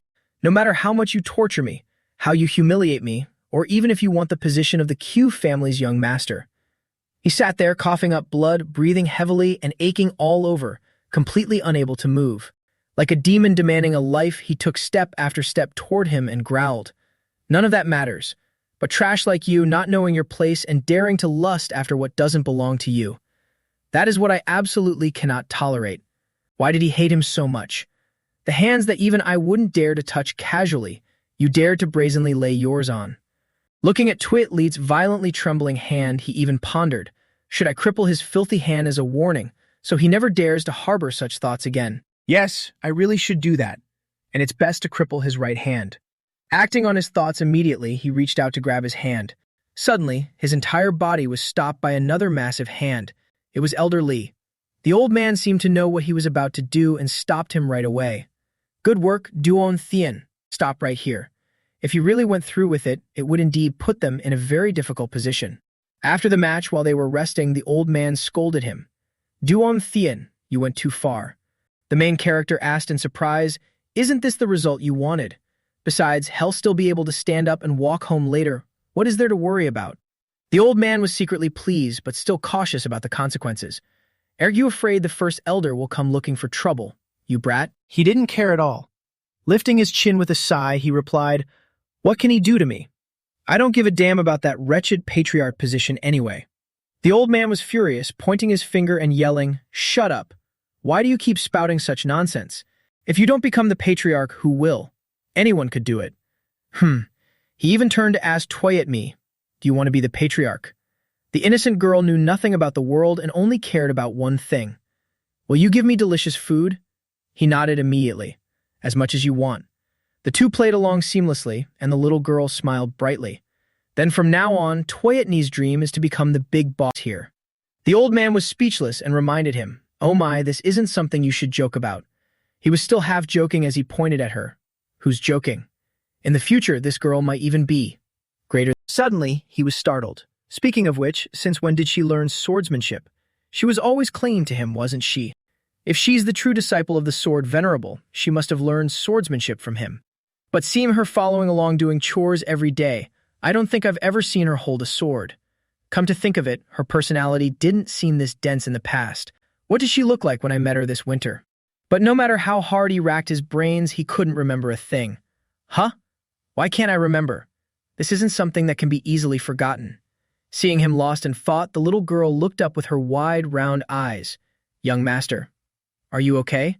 She even innocently remarked. Young master must have gotten a head injury during the fight just now. "Young master, before you go to heaven, you must let me be the big boss here." Of course, she immediately got a knock on her head. She was hopelessly silly. Elder Lee couldn't bear to watch anymore. Resting his hands on his knees, he sneaked away early. "Oh dear, let's discuss the matter of the patriarch next time. This old man is tired from watching you spar. I'll go back and rest first." But it seemed the old man had forgotten something, and the problem was that Duong Thien remembered. "Where are you going, elder?" The old man flinched in shock. Duong Thien laughed gleefully. "Don't you remember our agreement?" The old man reluctantly stopped. "Tisk, spit it out. What do you want? Money or food?" Did this old man really think his IQ was on the same level as Toyotni's? Haha, why would I need those useless things? With Elder Lee's capabilities, a slightly difficult request from me wouldn't be a problem, right? After saying that, he pointed straight ahead and declared loudly, "Take me to Sichuan." The old man was dumbfounded, furrowing his brows. Sichuan. Duong Thien calmly took a sip of tea. With the elder's capabilities, taking me to Sichuan shouldn't be too difficult, right? The old man nonchalantly nodded. "If you want to go, I'll take you." What was with this attitude? His mind was filled with question marks. "What? I thought you were going to make some outrageous request. Goodness, you made me worry for nothing." He couldn't understand it and repeated it once more. "No, elder. We're not going to the market, nor are we taking a stroll around the house. We're going to Sichuan. You know that, right? The only son of the Q family cannot casually leave the house without permission. To go anywhere, there must be a compelling reason." Thinking it was something difficult, the old man quickly came up with an excuse. "Just say you want to go attend the Tang Family Weapons Expo. That'll do." There was such a thing, but why did it feel so wrong, yet he couldn't prove it? The Tang Family Weapons Expo. Every year, the Tang family invites all the great clans to attend. The purpose is to admire the exquisite weapons crafted by the blacksmiths of the various families. The old man finally spoke up. "I wasn't originally planning to let you participate, but using this as an excuse, wouldn't you get to go to Sichuan? You willingly agreed to Toyot Liet because of this." Duan Thien hastily retracted his words. "Elder, honestly, about those conditions, I was just joking with you. I actually wanted to ask you for money, but it seemed too late." The old man just nodded. "I see." His eyes flashed with an undeniable resolve. "It seems you're eager to get to Sichuan right away." He even put on a dramatic act, pretending to cry. To think this old man couldn't even see this small wish of our Duong Thien. The calmer he was before, the more panicked Duong Thien became now, trying to make the old man brush it off. "You're really getting senile. Elder, if there's no money, even an elixir would do." But it was too late. The old man sprang up like lightning.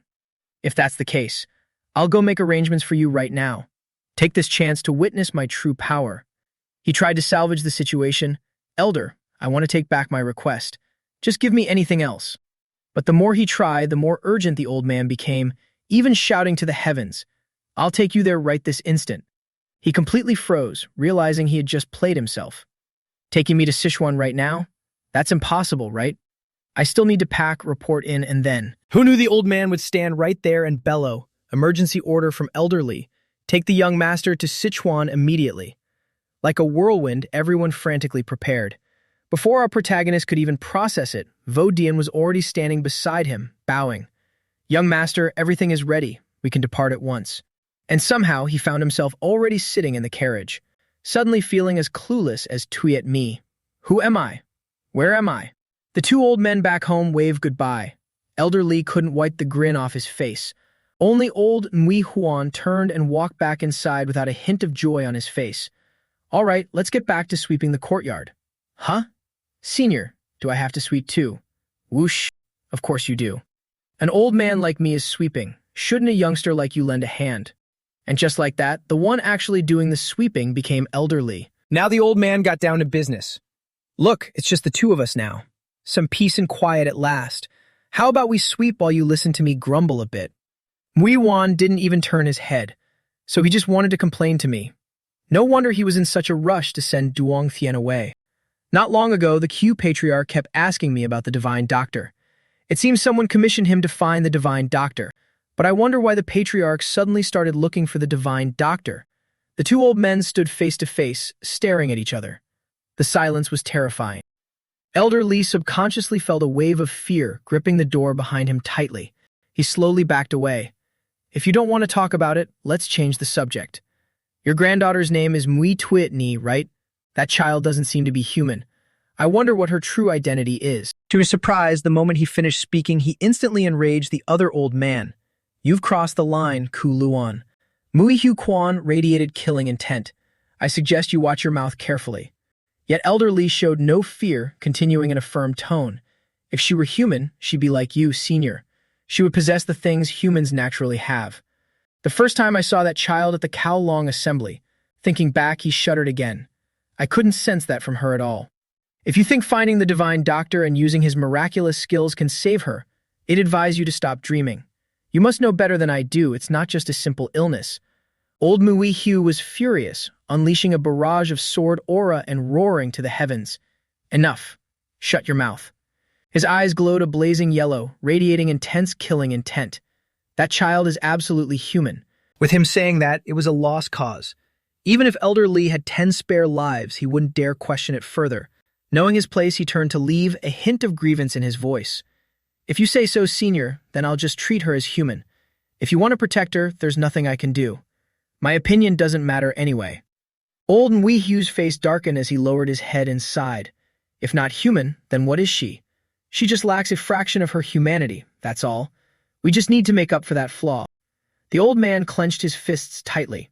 If necessary, I'll even wager this old life of mine. My Tuit Me must grow up healthy and strong. A few hours later, the Sword Venerable belatedly realized that Nui Tuit Me was missing. Her room was completely empty. That evening, the group stopped to rest along the road. Vo Dian spoke with Hong Hua. Now we just need to prep the food. We still have a few days of travel before reaching Sichuan, so we need to ration the dry provisions. Where did the young master go? The young master told us to prepare here. He went to train.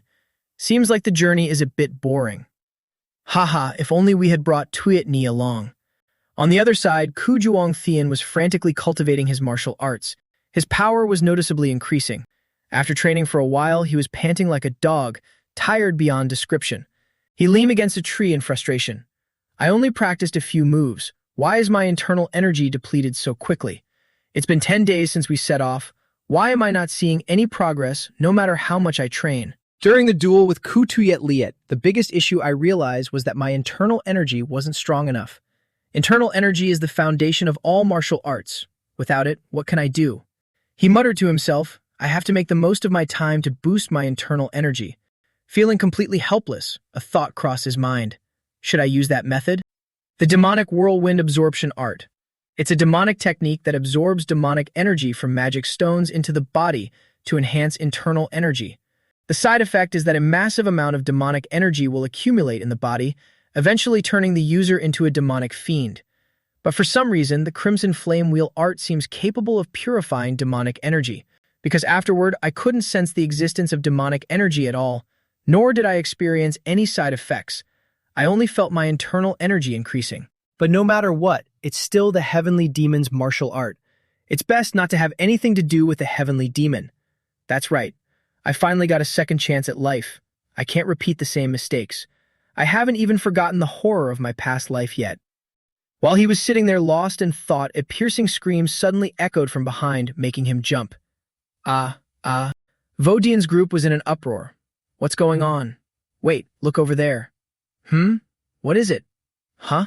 It was so noisy that he had to look over and wonder, what in the world is happening this time? Rushing over to check the situation, he asked, what's going on? Why the panic? Vodian immediately reported, young master, the thing is, The whole group was standing around the carriage. Hong-Hwa was so panicked she sat slumped on the ground as if she had seen a ghost, stammering. Inside the carriage. Their reaction made him curious, so he had to poke his head in to look. Inside the carriage. An ah echoed out even before he could react. It was Tuyet Ni crawling out of the carriage, her face beaming as she shouted, "Young master, I'm here, hee hee." The scene shifted to back home, where she had argued with her grandfather. Huh? But Tuyet Ni wants to go too. The old man firmly refused. No. There are so many chores in the manor right now, and you don't even know how to do any of them. How can you just run off all day? The little girl burst into tears out of frustration. Boo-hoo, then why did you let me go before? The old man glanced at Elder Lee standing nearby. That's because when you were at the Kowloon Society, even if you caused trouble, there were people to help. But if you go to Tu Zuyan, no one will be able to help you. If you've got that through your head, then hurry up and help carry the luggage. The little girl had nothing more to say and obediently got to work, muttering as she did. But I heard the young master will be gone for a whole month this time. Trying to comfort herself, she mumbled, but Tuyet Ni really is clumsy and doesn't know how to do anything. Since Tuyet Ni doesn't know how to do anything, the young master will definitely hate her. It can't be helped. Suddenly, a voice echoed right in her ear. Wait. The little girl was startled and got goosebumps. Who's there? But nothing appeared around her. No one's here. I clearly heard a sound coming from inside the trunk, though. Just as she was looking around, a hand suddenly appeared out of nowhere and gave her a hard shove. Tuyet Ni tumbled straight into the trunk. Yet she still couldn't see anyone, nor did she know who pushed her. She sat there in utter confusion. Huh? Tuyet Ni didn't want to come in here. Who pushed me? Who's there? Don't joke around like that. Ugh, Tuyet Ni is so scared. But those two hands from the darkness still wouldn't let her go. She was still whimpering, I need to get out of here quickly, when her mind suddenly grew hazy and she eventually passed out completely. Who knows how much time had passed before she opened her eyes again. Huh? Why did I fall asleep? Good grief. She had been sleeping soundly inside the carriage's supply storage while that voice still echoed in her ears. I'm sorry. Also, I'll have to leave everything to you. No one had noticed the little girl as the carriage began to roll. If we're done preparing, let's head out. Young master, everything is ready. Back to the present, she boldly recounted the whole story to the group. And that is how I ended up on this carriage. But after hearing it, all three were left utterly speechless. Who could believe that? Any normal person would find this story completely absurd. Seeing their expressions, Tuyet Ni immediately understood the problem. She acted out the scene again, her eyes sparkling and her face flushed as she screamed to the heavens. And that is how I ended up on this carriage. The others remained completely indifferent. Yeah, we heard you. You're really loud. So you're saying you just foolishly climbed onto the carriage? Yes, exactly. Just go back. The carriage continued to barrel down the road. Ku Duong Thien told himself, I shouldn't treat her too well. Suddenly, the girl sitting next to him pointed out the window. It's an owl. I've eaten owl before. The meat is way tougher than I imagined. Oh, is that so? Tuyet Ni's voice rang out the entire way. Having her along sure made the trip livelier. Ooh, this time it's a squirrel. Don't tell me you've eaten squirrel too. How can you eat a squirrel? Honeycakes confiscated. The young master is truly a cruel man. He had to sit next to this non-stop radio, which gave him a splitting headache. If we hadn't come this far, I would have had the guards take her back. But we've already been traveling for about 10 days. Even if I wanted to send her back now, we don't have enough rations, so we have no choice but to let her tag along. Suddenly, she pulled out a worm from who knows where and held it up. Young master, can I trade this for a honey cake with you? It looked absolutely disgusting. Duong Tien decisively threw the cake out the carriage window. No! She watched in tearful despair. My honey cake. To top it off, he coldly tossed out a remark. I told you we should have sent her back. Just then, 4 glowing green will-o'-the-wisps darted toward them like arrows out of nowhere. He immediately noticed the anomaly. He shouted instantly, Vodian. The guard had also sensed it. Young master, I understand. He yelled to the carriage driver, everyone stop. He had to hold tightly onto Tuyet Ni. I was wondering why the journey had been so peaceful. It's dangerous outside, so stay inside and sit still. Judging by the sound, there should be about 4 of them. It turned out to be a pack of massive wolf bears. But suddenly, he flinched, feeling that something wasn't right. Huh? There are only 3 left. In a flash, it dropped to 2 left. Finally, 1 left. And this massive monster was right behind him, launching an attack. Naturally, he noticed it right away and readied his flaming fist. 3 had already been dealt with. This last one would be his. Get out of the way. He was about to poke his head out the door to attack when he turned and saw a white-haired girl standing there. She was the one who had taken care of the bears just now. She held a sword and clearly looked extraordinary. With a single strike, she unleashed a barrage of lightning bolts. One slash completely cut the bear in half. He didn't even have a chance to make a move. Having dealt with it, she sheathed her sword and let out a sigh of relief. Phew. She stood in front of Vodian, running into so many demonic beasts. I couldn't handle them traveling alone. I sincerely apologize. Duong Thien and Tuyet Mi stood to the side, watching curiously. Where is that lady looking while she's talking? Don't ask me. Before he could even react, Tuyet Mi waved her hand and called out, Miss, we're over here. He didn't understand a damn thing. But the moment I got a clear look at that white-haired woman's face, my whole body jolted, and I got goosebumps all over. I'm doomed. The bloody scenes from my past life instantly flooded back. It was her, standing in a pool of blood, sword in hand, having killed countless people. She spoke up again, asking, It seems you guys are heading to Sichuan. It was exactly what this body had said in the past life. There's nothing here. And so, the images of my 2 lives overlapped. Now she was standing here calmly asking them, Can I tag along with you? I am Nam Kum Phi Nai. As soon as she finished, the question immediately popped into my head. Why is this crazy woman here? In my past life, she slaughtered countless people all by herself. It was a miserable sight I couldn't bear to look at. At that time, Xiong Thien even asked, Are there only a few survivors left? Did you slaughter them all? She sheathed her sword and asked back, What did the cult leader say? I crossed my arms and looked at her. He told me to come and pick you up. Otherwise, who knows where a lunatic like you would wander off to? She immediately retorted, That last part was your own thought, right? I didn't deny it. Since you can still distinguish that clearly, it seems you aren't completely crazy yet. Just as I said, let's go, she immediately turned around only for me to remind her, not that way. To the left. No, to the right of where you're standing. She had a terrible sense of direction, completely unable to tell even the most basic directions apart. My head throbbed. Forget it, stop looking. Just follow me.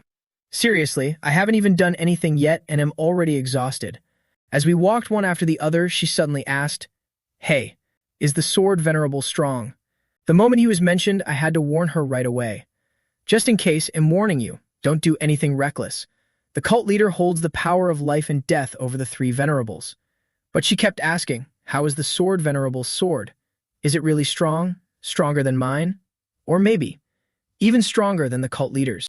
She just kept walking and blabbering non-stop. Nag, mag, nag. Endlessly. She didn't take my words to heart at all. I got so mad I just blasted her with an energy strike. You crazy lunatic. I'm really speechless, I said, throwing a glowing purple energy sphere right at her. Yet she wasn't scared at all, just standing there expressionless. It was 2 spheres, not just one, flying right at her simultaneously. Yet she didn't even bother to dodge. But my 2 energy spheres couldn't even touch a single hair on her leg. She even furrowed her brows, glancing over. What's wrong? You want to fight? I was speechless and just let out a long sigh. Ha! I had to point it out. Don't go that way. Only then did she stop. Oh. It was like babysitting a clueless kid. If you know, then shut your mouth and hurry up and follow me. Stop trying to run ahead of the group. But she only stayed quiet for a moment before starting again. Say, my killing intent immediately flared up. I glared at her. If you're planning to bring up the 3 venerables again, be careful or I'll rip your mouth open. She suddenly pointed in another direction. I feel like going this way might be closer. I was going to lose my mind. What kind of nonsense are you spouting? What an absolute lunatic. Somehow, right after I cursed that last sentence, her figure vanished into thin air. Because of that, while it took me less than a day to reach the destination, Nam Kung Phi Ni took a full 3 days to get there. Returning to the present situation, she was standing there asking me, You all look like you're heading to Sichuan. If it's not too much trouble, may I travel with you? I immediately refused. No, we're not going to Sichuan. Besides, bringing you along would be a huge hassle. The helpless anger from my past life was still there. It'd have to be crazy to get tangled up with this woman again. Furthermore, even putting all that aside, I still have plenty of reasons to refuse traveling with you. So I threw out all my excuses. On top of that, we can't be certain that you are truly a member of the Nam-Kung family, so we can't just casually agree to let you tag along. With an emotionless face, she said, "I see, then let me prove it." Saying that, she immediately drew her sword, and streaks of lightning crackled around her body. Sword aura radiating fiercely, shooting straight into the sky. I must admit, her innate talent was absolutely terrifying. I recognized it instantly. The Emperor's sword form. If she's going as far as unleashing this. Her face lit up, eyes wide open as she asked, "How's that? Is that proof enough?" This was too much. She just wanted to prove herself, but ended up blowing up the entire forest. The destructive power was overwhelming, yet she still said, "My cultivation is still shallow. I haven't mastered it completely yet, so I've made a fool of myself in front of you. Look, does this prove my identity?" Va Dian even had to draw out his sword and step in front of her, guarding against her potentially harming me. Seeing this, I couldn't refuse anymore and let out a heavy sigh. Ha! It seems you really are from the Nam-Kung family. Yet I still managed to squeeze out one more excuse, smiling brightly and waving my hands. "But your martial arts are too terrifying. I'm afraid we still can't travel with you. I am truly sorry." But somehow she still relentlessly tailed us. When we set up camp to rest, she camped right nearby and even built her own fire to roast some frogs to eat. Twitney glanced over at her. "That older sister seems to be sleeping over there." I pouted my lips. "Yeah, I know." I couldn't understand it. When I rejected her, she didn't say a word, so I thought we'd shaken her off. Who knew she would just trail after our carriage? Besides, I already told her we're not heading to Sichuan, so why is she still clinging to us so stubbornly? We just have to ignore her, pretend she doesn't exist. I didn't forget to remind my group, you too, absolutely do not strike up a conversation with that woman, and don't do anything unnecessary. But the moment I turned around, my little sister had completely disappeared. Suddenly sitting next to Nam Kung Fi Ni peeling frog meat. "Just peel the frog skin like this." The MC was furious, grabbing the little girl by the collar and dragging her away. "Good Lord! Hey, what are you doing?" The little girl smiled brightly and explained, "She's eating frog meat, so I'm helping her." The MC gritted his teeth and scolded softly. "Didn't I just tell you not to do anything weird?" She kept grinning cheekily. "Did you say that?" The other girl frowned tightly and turned around in confusion. She couldn't help but ask, "But why won't you let me come along?" Duan Tian had to explain, "I know, miss. You are a disciple of the Nam Kung family. I just really don't understand why the Nam Kung family would let their precious daughter travel alone." The girl suddenly blushed and looked away. Actually, I was traveling with others, but halfway there, I wasn't careful and got lost." He had already guessed this. I knew it. In my past life, you were already hopelessly bad with directions and couldn't tell left from right. Did you really think you'd be any better now? He reiterated. "Also, I told you we're not going to Sichuan, so why are you still following us?" She stubbornly refused to believe him and asked, "Really? But I clearly felt like you guys were heading to Sichuan. So you guys really aren't going to Sichuan?" The MC shook his head resolutely. But little Tuyet Me didn't know how to lie, looking back and forth between the MC and the other girl. As if a nerve snapped, her hair stood on end and she turned to yell at him. We're not going to Sichuan." Now Duong Thien was regretting it immensely. I should have firmly sent her back. But the MC ignored it, acting seamlessly, and told the girl, "Whether we go to Sichuan or not has nothing to do with you. If you want to follow us, we won't stop you, but I can only help you up to here." She repeated, "I am Nam Kung Fi Mi." So what? She wasn't some fairy descended from the heavens. He nodded coldly. "Yeah, I know." Unexpectedly, she asked, "I've already introduced myself, so please tell me your esteemed name, young hero." The MC was so annoyed that his veins popped, so he made up a name, Siu. Siu Tuyet Liet. "That's right, that's the name. Why tarnish his own?" He declared loudly, "I said I am Ku Tuyet Liet." He muttered inwardly, "Tuyet Liet, I'm sorry." Just like that, 2 days passed, and she didn't seem to feel the least bit guilty towards Ku Tuyet Liet. She still stubbornly followed the carriage. The MC sat inside looking out, completely speechless, while Tuyet Ni chirped, "Sister, look over there. It's a flying squirrel." Have you ever eaten flying squirrel meat, sister?" "Never." At some point, Tuyet Ni had also jumped off the carriage, walking and chatting with Nam Kung Fi Ni. As a result, the carriage's speed slowed down significantly. Duong Thien called out in frustration, "You naughty child, get in the carriage right now." She asked back, "Then can sister get in the carriage with me too? Is that okay?" The little kid immediately refused. "Ah, then I won't ride in the carriage." Fini also took the chance to ask, "Do you have any room for me to sit?" He still resolutely refused and turned to ask Vo Dien, "How much longer until we arrive?" He turned and replied, "If we went at our original speed, would be there in a day. At this pace, it'll probably take another 3 days." Even he was confused, "Young master, although I don't know why you dislike this lady, letting her ride the carriage with us would make the trip faster." Being stubbornly petty really wasn't working out. He sighed helplessly. Sigh. "I guess we have no choice." However, he still didn't agree. "Let's head to the nearby village to rest and decide later." They finally arrived. Duong Tien got off the horse and stretched comfortably. Just one more day left, right?" Vo Dien replied, "That's right. It's the last night we won't have to sleep outdoors." "That's great." Who would have expected Tuyet Mi to be sitting on Fini's back, waving and chirping? "Sister, you should sleep with us too." She even turned to ask, "Is that really okay?" "I want to stay with you, sister, so it should be fine, right?" The MC couldn't hold back anymore, crossing his arms and blocking their way. "Get down here and let's talk. Furthermore, Miss Nam Kung, someone of your noble status shouldn't be giving piggyback rides to another family's maid." Phi Nai still defended her. She said her feet were tired from walking. If her feet hurt, she could have sat in the carriage. Tuet Nai stayed stubborn till the end, but young master didn't let her ride in the carriage. "We've arrived, get down now, don't cause any more trouble for others." Phi Nai turned back and asked affectionately, "Tuet Nai, do you want to get down?" Suddenly, Tuet Nai pointed forward. "There's a group of people wearing the same clothes as you coming this way, sister." Only now did the MC notice. As soon as they saw Phi Nai, the leader hurriedly ran over and called out, "Sister, where on earth did you run off to? Do you know how hard we've been looking for you?" Phi Ni replied sheepishly, "Sorry, I got lost. That's why I said we should tie you up with a thick rope and lead you along." She stubbornly refused, "But that would be too embarrassing." He frowned tightly in annoyance. "So you disappeared in less than a day. Do you know that we were about to?" Only now did he notice her.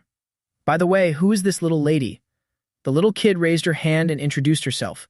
"My name is Tuet Mi, and this is my young master." The MC, utterly speechless, reminded her, "Aren't you going to get down?" He took one look at the newcomer and recognized him instantly. If he's Nam Kung Fini's younger brother, then this guy is. The one who will be titled the Lightning Sword in the future, one of the martial arts 5 swords. Wait, no. It's. He enthusiastically clasped his hands and introduced himself. "Pardon my late introduction, I am Nam Kung Thien Tuan of the Nam Kung family." He remembered him now. The one currently known as the Lightning Dragon Nam Kung Thien Tuan. The MC also clasped his hands in greeting. "I am Ku Duong of the Ku family. Ku Tuyet Liet. I didn't expect to meet the Lightning Dragon here. It's truly an honor." He resolutely hid his real name till the very end. The guy scratched his head bashfully. "Not at all, you flatter me, haha." His expression changed unpredictably, flipping as quick as a flash, however. His face darkened ominously, showing clear hostility in a glance. "Incurious as to why my older sister is with you, young master?" The MC immediately sensed trouble and quickly explained, "To avoid a mess. We met by chance on the way to Sichuan, so we traveled together." The girl behind him immediately wondered, didn't he say they weren't going to Sichuan? Moreover, I walked here. Tuet Ni couldn't salvage it either. The MC was truly slapping himself in the face. Only then did he let it go, acting politely. "I'm so sorry. My sister must have caused you a lot of trouble. If it's all right, we've booked many rooms. Would you like to stay for the night before continuing your journey?" Duong Thien refused instantly. It's fine, it was just on the way. It's no trouble at all." He glanced at Phi Ni, immediately sneering inwardly. "I'm really sorry, but I absolutely do not want to get involved with this crazy woman anymore. I'll pass on staying together. We can easily find rooms anywhere." But just then, Vo Diem returned with a long face, sighing. "About that, young master, there are no rooms left." He ordered immediately, then prepared to set up camp. Vo Dien teared up and whispered with a sniffle, "Young master, we've camped out for so many days now, and the servants are dead tired. Do you still want to set up camp?" "It's fine, we're fine, really, we're totally fine." Seeing him like this, he really couldn't bear it, so he shamelessly turned around. then we'll have to trouble you. Only the MC knew that after Nam Kung Phi Nai turned into a demonic human, the first thing she did was slaughter the entire Nam Kum family with her own hands, sparing no one. All the children of the Nam Kum family, including her own biological brother and even the patriarch of the Nam Kum family, without a single exception. This woman was notoriously cruel. From then on, she gained the title of Demon Sword Empress. Just thinking about it made him feel something was off. Back then, I was always curious about how much she must have hated the Nam Kum family to be so ruthless, but seeing her relationship with the lightning dragon now, there doesn't seem to be any issues. I thought it'd be like me and my sister. The most suspicious thing was the Nam Kum family's ultimate technique she executed just now, the Emperor's Sword form. Looking at that kind of power, she must surely be stronger than the lightning dragon, but why is there absolutely no fame or rumors about it spreading outside? That younger brother doesn't seem to have any major issues at first glance, so where exactly is the problem? Just as he stepped out of his room with that question in mind, he ran straight into Thien Tuan coming his way. The two exchanged greetings again. "Young hero, did you sleep well last night?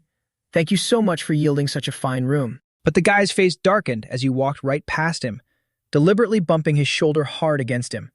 He tossed back a cold, warning remark. "I advise you to know your place, young master." Our MC had no freaking clue what was going on. Why was this guy's mood swinging so wildly like some bipolar maniac? It turned out he never had any good intentions to begin with. Seeing his confusion, the guy bluntly added, "Don't mistake my politeness for a pass. Do you really think someone like you is worthy of speaking to my older sister? I don't know what tricks you used to seduce her, but if I catch you again, I'll tear you into 8 pieces. And as for that little brat clinging to my sister's back." He was interrupted mid-sentence when Femi opened her door and stepped out. "Thien Tuan, do you?" Instantly, his face bloomed into a bright smile, and he clasped his hands together, grinning at the MC. "Ha ha, it's good that you slept well, young master. Being able to assist the young master of the Q family is my honor." With that, he turned around and practically pushed her away. "Well then, we're off to grab breakfast, huh?" Wait. The MC watched him put on this one-man show, utterly speechless. He was even crazier than Twit Me. They really are a bunch of lunatics. As soon as he stepped outside, he ran into Va Dien, who bowed with clasped hands. "Young master, did you sleep well?" "Earlier, the people from the Nam Kung family." He walked straight ahead. "Yeah, quite well. But don't mention those people in front of me again." Va Dien caught on quickly and shut his mouth. What are we setting off?" "All preparations are complete. We can leave right after breakfast." "That's great. Thank goodness you're still normal." Va Dien froze, wondering if that was a compliment or an insult, but still managed to stammer, "They thank you, young master." The MC walked briskly to the dining hall. "Let's eat quickly and get going." He made a firm resolution in his heart. "I need to put some distance between myself and those Nam Kung weirdos as soon as possible." Upon entering, he saw Twit Ni having breakfast with Phi Ni. Seeing him, she turned and said, "Young Master Q, I'm so sorry I couldn't greet you properly earlier." Twit Ni, munching on a steamed bun, mumbled, "Ah, young master, you're here. The steamed buns here are so good, young master. Come eat with us. If there aren't enough, I'll give you mine." He stared at the two girls. "Do you really have to sit there to eat?" He even picked up the plate of buns. "The way I see it, you shouldn't be sitting here, miss." He glanced over at Thien Tuan, who was oozing dark, murderous intent, glaring at them as if he wanted to devour Twit Me and the others alive. "But over there, right?" She replied, "I just found a random empty seat nearby to sit." He didn't sugarcoat it, "But your younger brother is currently glaring at me with eyes that scream murder." Startled, she finally turned around. "How is that possible? He's not." Sure enough, that guy flipped his attitude faster than flipping a pancake. He was now smiling radiantly.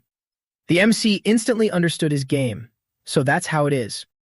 Zoom Thien thought to himself as he ate a bun. Even though I don't know what this guy's scheming, at worst, we'll only bump into each other at the mercenary fair. To make matters worse, he was currently sitting right between the two girls. He stood up decisively. "Then if you'll excuse me, I'll be going first." Twit Ni was confused. "But you haven't finished breakfast." He insisted on leaving. "I'm full." He grumbled inwardly with intense annoyance. "I'm not getting involved with them anymore. I can't keep getting tangled up with these people." Naturally, he had to drag Twit Ni along too. "Take your time eating, everyone. Let's go." Phil Ni stayed behind, her face completely blank, not understanding a thing. But after pondering for a moment, her expression morphed exactly like her brother's, Her face turned dark. Suddenly, Thien Tuan walked over and called out, "Sister." He couldn't hold back his question. "We're all sitting over there, so why did you run over here to sit with them?" She glanced over, breaking into a cold sweat. This bastard wasn't even bothering to hide the murderous aura surrounding him anymore. Feeney stood up immediately, throwing out a random excuse. "It's just that this spot was a little closer." He still gave her a warning. "Next time, you absolutely must sit with us." She nodded. "Yeah, I'm sorry." But her eyes remained glued to the backs of the MC's group of 3 as they walked away. She wanted to leave right away, too. Thien Tuan hastily called out, "Sister, you haven't finished breakfast yet. Where are you going?" Feeney ignored him. "To the carriage. I'll go rest inside and wait for everyone." She walked incredibly fast. Even if you wanted to stop her, he wouldn't have been able to in time. But Feeney walked straight over to the MC. Twitney waved brightly. "Wow, sister." While Zun Thien asked, extremely annoyed, "Why are you following us again?" Watching this scene, Thien Tuan cracked his knuckles loudly. He was seething with insane hatred, but couldn't do anything about it, only cursing silently. These damn third wheels. The MC asked directly, "I'm really sorry to ask, but why exactly are you following us again?" Feeney clung tightly, refusing to let go, and was already sitting in his carriage, stubbornly arguing, "In not following you. It's just that we're heading in the same direction." Thien Tuan sat in the opposite carriage, glaring over intensely, while the MC felt just as uncomfortable. "Ha, let's just say that's true. But you have your own traveling companions, so why do you have to sit in our carriage?" Her expression remained unchanged. "Well, that's—" Before she could finish, the girl sitting next to him lit up and bounced excitedly. It was Twitney who brought Big Sister here. "Wow." The MC flared up with fury and glared outside. Va Dien, kick both of them out immediately. Va Dien just smiled brightly. "Haha, they'll have to get out on their own soon anyway." He looked at the sight before them. "Because we have arrived in Sichuan, the Sichuan Tang clan. It is a righteous and prestigious sect that has taken root in Sichuan for hundreds of years. Compared to the ferocity of the Nam Kung family, the tyranny of the Hebei Peng family, or the meticulousness of the Murong family, though there might be a slight disparity when it comes to weapon forging and poison refinement, they are still hailed as the #1 family in the Central Plains. The Tang Weaponry Exhibition is a grand event for the Tang clan to showcase its ultimate techniques to the martial arts world." Zhuan Thien rested his chin in his hand, deep in thought. "Within 3 days after the Tang Weaponry Exhibition ends, I must absolutely find the treasure vault. As far as I know, the treasure vault could be in Sichuan or the surrounding area. But Sichuan is so vast, how are we supposed to find it? If I really can't find it, I'll have to ask the beggars sect for help. But no matter what, it's clear I'll be running until my legs break." Suddenly, Tuat Mi, sitting beside him, cried out with sparkling eyes, "Wow! Wow!" He was startled. "You scared me to death. Wait, why is she here?" Tuat Mi had been standing next to him for who knows how long, leaning out to look down at the town. This is Tuat Mi's first time standing somewhere so high. The breeze is so cool up here. "Look, young master, the fireflies look like they are dancing under the moonlight. Also, Sister Phi Mi told me there's a huge, beautiful lake down below." Disregarding whether he agreed or not, she grabbed his wrist and dragged him along. "Let's go check it out together, young master." Surprisingly, Duong Thien accompanied her to the lake. The sight of fireflies flickering around them was actually quite romantic. Even he felt it. Just as you said, it's startlingly huge. Yet he still gave Tuyet Ni 2 knocks on the head, leaving bumps.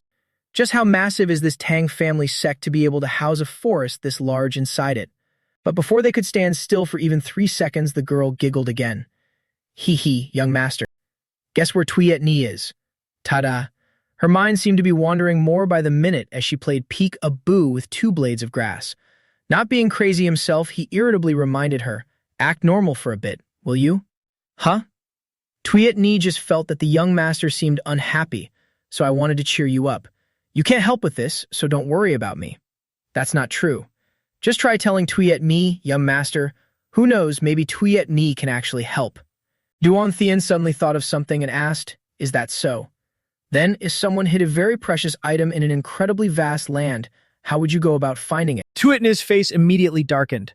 Why would anyone hide such a precious item? How annoying.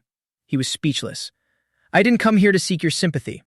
Just as the two were bantering, someone appeared behind them and demanded, "Who's there? Outsiders are forbidden from entering this place." Duong Tian glanced back and was momentarily startled. I almost forgot this person is also here at the Tang family, the Poison Phoenix. In the future, when fiends invaded Sichuan, she single-handedly fought against thousands of them. Tang Tiu knew. She was frowning, staring daggers at him. Who are you? Images from the past overlapped in his mind. She's also a woman who died by my own hands in my previous life. Back then, in that eerie green, blood-soaked cave, he took deliberate steps toward her. He stopped just a few paces away. Is it over? Poison Phoenix. Both of her eyes had been gouged out and were bleeding. She could only guess by the sound of his voice. Is it you? He had mocked her then. Look at this miserable state. As a noble member of the Tang family, wouldn't it have been better to flee with them? Did you think staying behind alone to guard this place would change the outcome? She had to admit, indeed, it won't change a thing. Then why did you choose to stay? She didn't answer, instead laughing and asking back, and you? Why did you come here?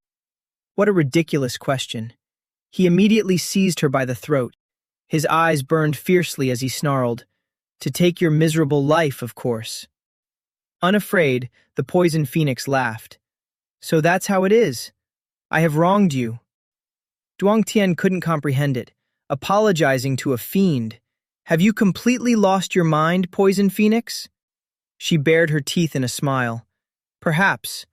Perhaps I really am crazy. Being blind has ironically allowed me to see through many things. Had I known, I would have let go sooner. He stopped roaring, merely asking coldly, cut the nonsense. Do you have any other last words? For some reason, she looked incredibly sincere. I know it's a far-fetched wish, but if there's ever a chance, I want to. Make it up to you. As soon as she finished speaking, he instantly crushed her throat. He stood up and turned to walk away. However, looking at his blood-stained hands, he felt no joy whatsoever. Disgusting. Now, in this life, she stood before him, pointing her finger and interrogating him relentlessly, shrieking, Are you not going to answer? Her fiery temper made him realize. She's still that same venomous wasp, completely unchanged. If you want answer, I'll capture you. Before she could finish, someone behind her interrupted. Tiu knew. It was Finey, constantly whispering something to her. The Poison Phoenix instantly lost her anger. Why are you only speaking up now? Finey put on an innocent face. You didn't ask me. She immediately changed her attitude and bowed. I am Tang Tiu of the Tang family sect. I was unaware we had an honored guest and recklessly shouted at you. I have truly offended you. He replied politely, I am Ku Tuyet Liet. I was so startled just now that I forgot to introduce myself. The fault is entirely mine. Her heterochromic eyes, one blue and one purple, still betrayed her curiosity. But why has young Master Q appeared here? Non-members of the Tang family cannot casually enter. Isn't Miss Nam Kung also an outsider? Hee. Big Sister was granted permission by the Tang family, so of course she can enter. Now he understood. So you mean to say that without permission, I must leave, right? How stingy. Even if you didn't say it, I was planning to leave anyway. He then clasped his hands in a parting salute. Then I shall take my leave first. He just dragged Twitney along with him. Who'd want to stick around here forever? Teal Nu was still fuming, crossing her arms and gritting her teeth in disdain. The Q family's Q Twit Leet. How incredibly rude. Don't you agree, sister? Humph. The two girls stood talking. Teal Nu, why are you glaring at him so fiercely? I pointed out his rudeness, yet he didn't even offer a single apology. He's an eyesore. But she was clearly a classic case of smitten but in denial, blushing but stubbornly arguing. So what if he's handsome? None of these good-looking guys are actually good people. But the moment she said it, she realized something was wrong. She hurriedly turned to explain, No. I didn't say he was handsome. Why confess when no one asked? The more she spoke, the more she exposed herself. Luckily for her, Phil Nee wasn't the sharpest tool in the shed. She also recalled his fierce demeanor. That vicious demon is handsome. Meanwhile, Tio Nu turned and walked away, her face as red as a tomato, muttering, Geez, it's better to have someone who isn't good-looking, but is gentle and kind-hearted. Those pretty boys are all scumbags. The next morning, Jeon Thien was thinking, the Doong family's weapon exhibition starts tomorrow. I should spend the remaining time practicing my martial arts. Suddenly, as he opened the door, he was startled to see Phil Nee and her brother looming right there. He immediately looked annoyed. Why are you here again? She simply said 2 words, let's eat. The protagonist was utterly confused. Eat? Eat what? Tien Tuan cut in between them, pretending to kindly explain. The Duran family is hosting a banquet for their guests. My sister came to ask if young Master Q would like to join us. Only then did he realize what was going on. I see. Thank you very much. However, knowing full well the guy didn't want him there, he smiled, scratched his head, and declined. But I am actually a bit afraid of crowds, so I'll pass. After speaking, he glared at him, signaling, I've made myself this clear, so you should take the hint and get lost. But the guy purposely wouldn't let him stay in his room. Don't be like that. Come on, he said, veins popping on his hand as he desperately grabbed and dragged him along. Let's go together. He had no idea when it gotten into the guy today. Joan Thien's face flushed with anger. Are you kidding me? Didn't I just say I wasn't going? Looking at him, he's hell-bent on dragging me along no matter what. He was really annoyed now, his expression shifting as he let out a sharp sigh. His murderous aura flared up, gloomy and freezing. Seriously. Thin Tuan's entire body instantly went cold, trembling in fear. Seeing him turn pale, he decided to just let it go. Fine, let's go. Not wanting any more trouble, he humored him. Since you insist, I have no choice. Let's go together. Ah, and one more thing. Our protagonist deliberately acted friendly, wrapping an arm around his shoulder as he dragged him along, whispering to him, Young Master Nam Kung, watch your expression. The sister you're dying of a crush over is watching. He knew perfectly well he was being mocked. His face turned beet red, grinding his teeth of veins popping on his face. Bitter but helpless, he replied, Thank you for doing me the honor of joining us, young Master Q. It's nothing. Since she invited me so warmly, of course I have to accept. At the banquet, the table was already full of food. The pungent, spicy smell hit his nose. Sichuan cuisine is famous in the martial arts world for its heat, but how am I supposed to eat if everything is this spicy? The guy Dung Chu Mia, young master of the Sichuan Dung family, invited them. It's just a simple meal. Please don't mind it and enjoy yourselves. The protagonist couldn't fathom it at all. So what exactly are you feeding us? If it's a steamed bun, it probably isn't too spicy, right? It doesn't look that red, though this is my first time seeing a red steamed bun. He randomly picked the dish that looked the least spicy and put it in his mouth, just as he met the gaze of Teal Nu sitting nearby. Her face was flushed, staring at him like a starving tiger. What is wrong with this girl? In my past life, every time we met, she looked at me with those exact same eyes. I didn't expect to still see that look in this life. Oh well, not going to overthink it. She can stare all she wants. He just needed to eat. But the hell, the moment he took a bite, his tongue burned and swelled up. Mother of God, why is it so spicy? Is there a place I can spit it out? It's so spicy. Strangely, the girl's expression grew even more peculiar, drooling as her face turned redder. Xiongtian didn't dare spit it out and forced himself to swallow. No, I can't spit it out. I can't lose face. Just then, someone handed him a drink from beside him. Here's some water. He hurriedly grabbed it. Gasp, thank you. Gulping down the entire cup in one go, he then noticed the person placing a piece of fish on his plate. It was Phi Ni. After serving him, she said, This one isn't spicy. Her caring and attentive manner left him entranced and distracted. Miss, young Master Ku. But it turned out what he really focused on was, why did she suddenly drop the honorifics? The two of them didn't notice the guy sitting opposite them whose head was about to explode from jealousy. It was Thien Tuan.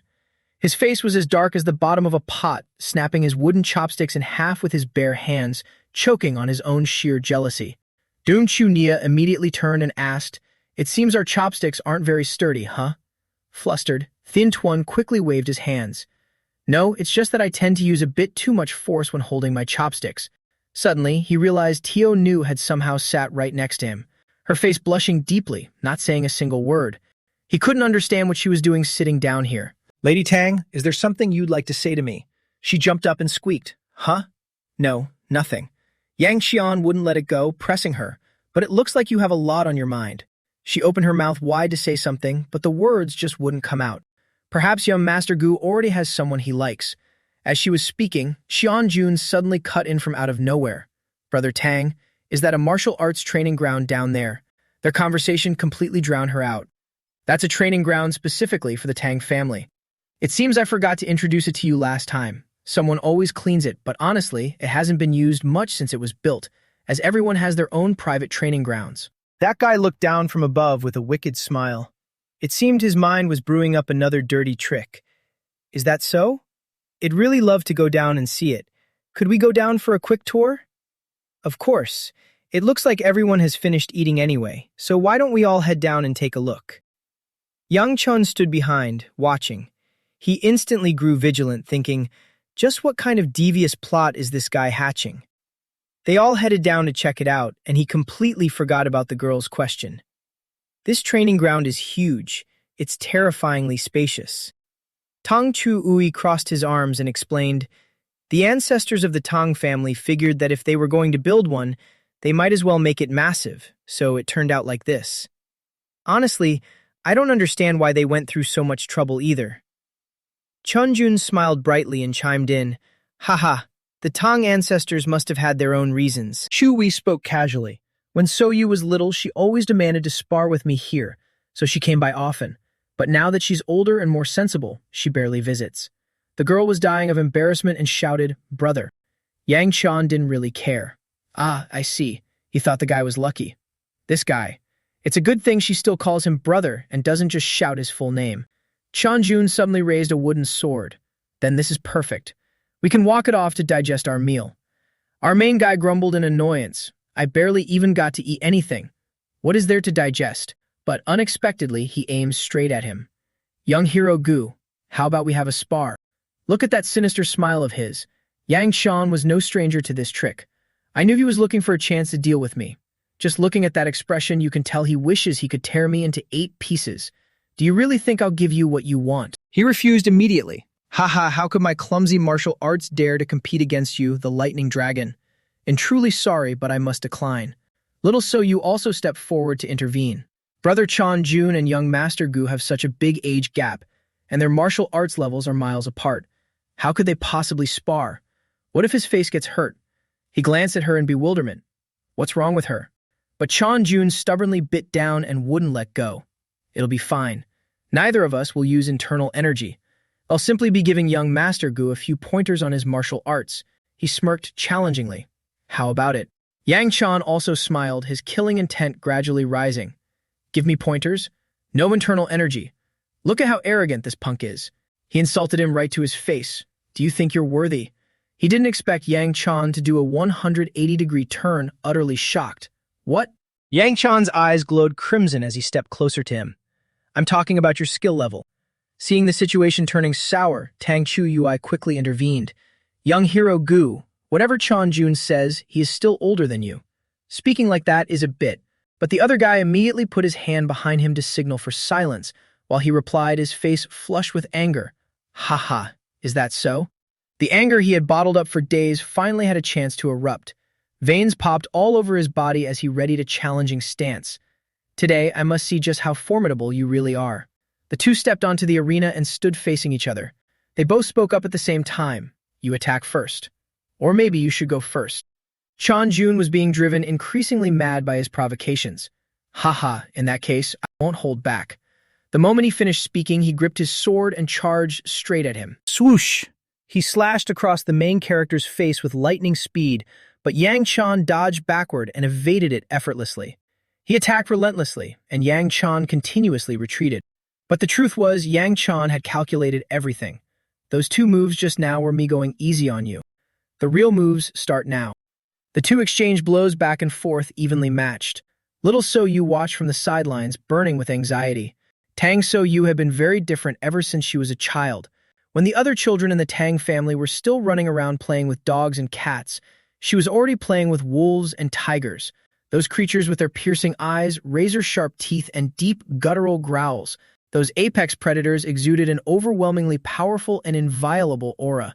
Their fierce majesty, so vastly different from weak animals, looked incredibly handsome in her eyes. Because of this, Tang So Yu's path to finding true love was also extremely arduous. She would often lie on the back of massive beasts and sigh, "Isn't there a man in this world as majestic as Tang Lang?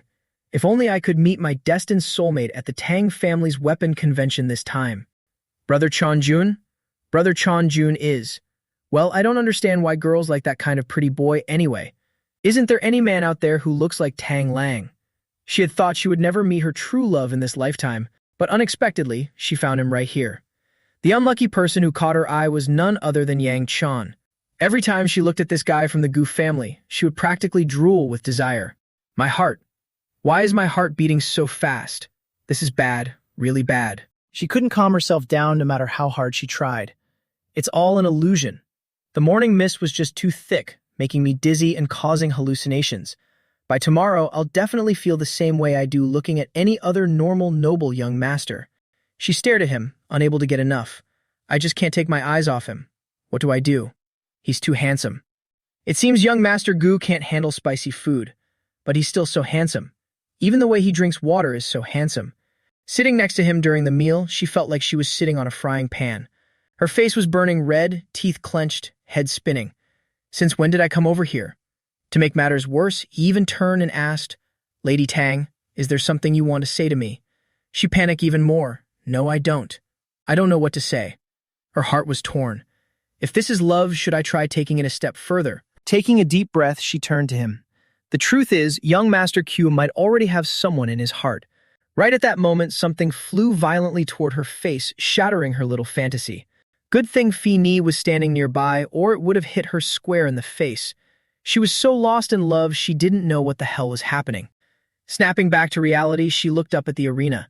That piece of wood was actually Thien Tuan's sword, shattered to pieces by our MC. He was definitely going to lose. His sword was completely destroyed. Tio Nu slumped to the ground. She stared at the scene before her, eyes wide and jaw dropped. Thien Tuan trembled all over in disbelief. My sword. It actually broke. To humiliate that piece of trash, I deliberately held back for the first 2 moves, but I definitely gave it my all after that. Before he could react, he heard Zoom Tian's voice from above. I'm telling you, why do you so-called geniuses always resort to cheap tricks during a duel? If this were a life-or-death battle, you'd have died 3 times over by now. Got it? With glowing red eyes, our MC aimed another lightning-fast punch right at the guy's drooping head. Damn it. He was lucky he managed to dodge, or his skull would have been crushed. Furious, he ground his teeth. You shameless scumbag. Attacking someone with a broken sword. Right then, he heard that cold voice again. Behind you. Go pick out a good sword and bring it here. He finally glanced over. Jung Thien acted as if nothing had happened, grinning and holding out his hands. Since you want to enlighten me, hurry up and teach me a move. The winner asking the guy with a broken sword for guidance was the ultimate humiliation. His face turned as white as a sheet. Before he could say a word, Zun Thien threw his head back and laughed heartily. You don't want me to teach you instead, do you? Honestly, with my skill level, and not too confident about instructing others, haha. His rage reached its boiling point. You bastard. You shameless coward. Zoom Thien also looked at him, slightly surprised. Oh, emitting killing intent now. He wasn't even trying to hide it anymore. Fury had completely stripped away his reason. With a whoosh, he grabbed his sword and lunged like a flash of lightning. But Zoom Thien quickly sidestepped, dodging it flawlessly. He was getting really annoyed now. You dare use internal energy. Do you want to die? The guy had a new sword now, while our MC was fighting bare-handed, giving him a massive handicap. Sharp sword arcs flashed through the air. But no matter how he attacked, he couldn't even touch a single hair on Zoom Thien's body. Failing to land a hit only made Tien Tuan angrier. Impossible. This can't be happening. A piece of trash like him. Now he had no choice but to accept the thought. He's actually stronger than me?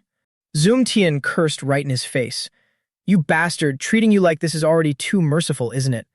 Finishing his sentence, he raised his leg, aimed straight for his crotch, and delivered a devastating kick. With a grunt, the crotch of his pants crumpled up. A direct hit to the family jewels. Everyone watching was horrified, especially Phi Ni, who stood there with her jaw slack and eyes wide in sheer terror. Tien Tuan's face turned completely ashen, the pain piercing all the way to the heavens. A clear cracking sound like breaking eggs echoed from inside him. He was beyond saving.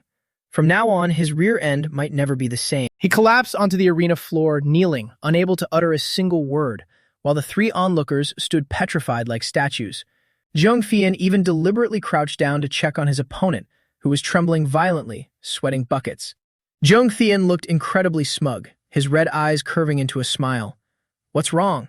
They didn't burst, did they? How does it feel? No one could beat him at being this viciously petty.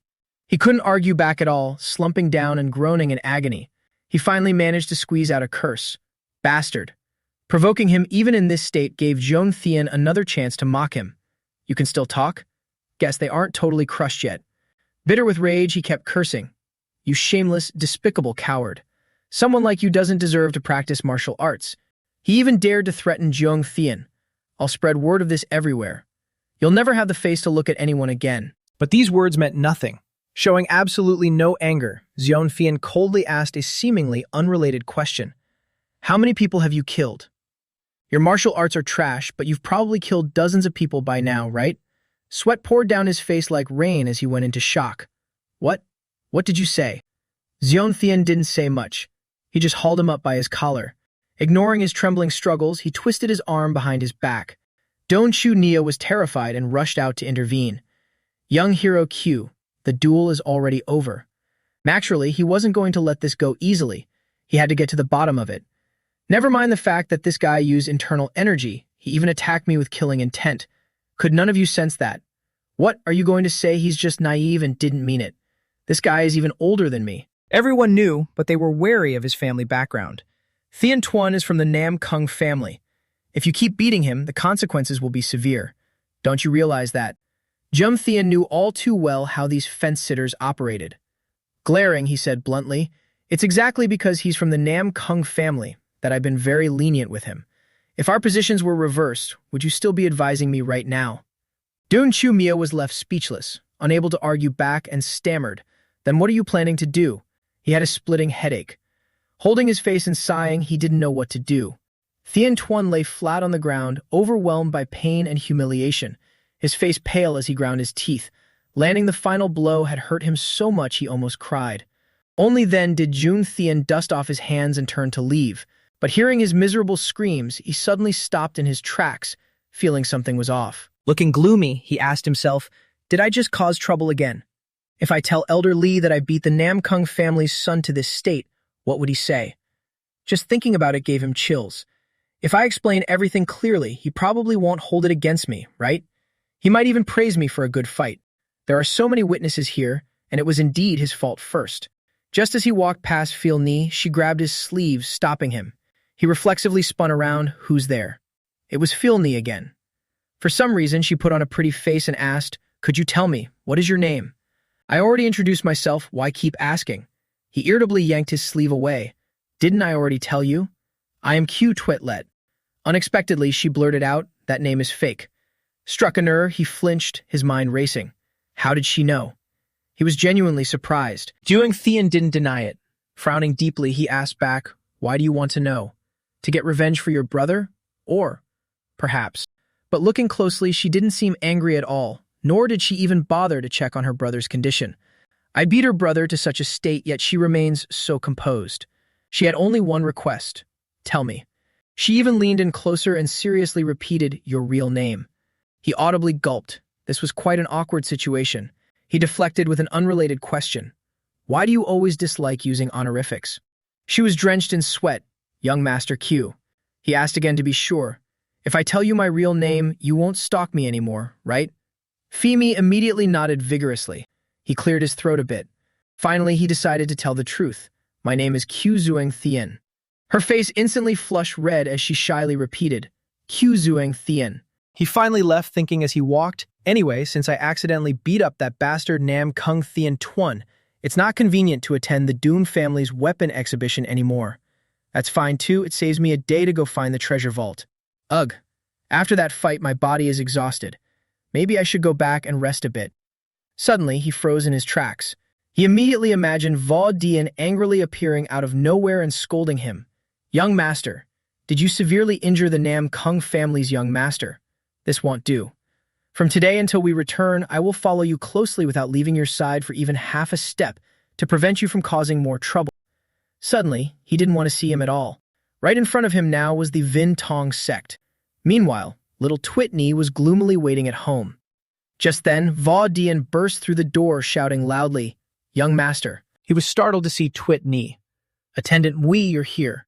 Wait, have you seen the young master anywhere? She turned around with a bright smile. Huh? The young master? I don't know. He was terribly anxious. Ugh, where on earth did he run off to? Seeing his expression, she instantly guessed. Did something happen? He turned to explain. The young master went to eat with the Doing family this morning and hasn't returned since. He said a whole bunch, but the only thing that stuck in her head was, oh, food. He let out a long sigh, banging his head against the wall and whining. Not only that, but he also injured someone from the Nam Kung family. How am I going to explain this to the patriarch?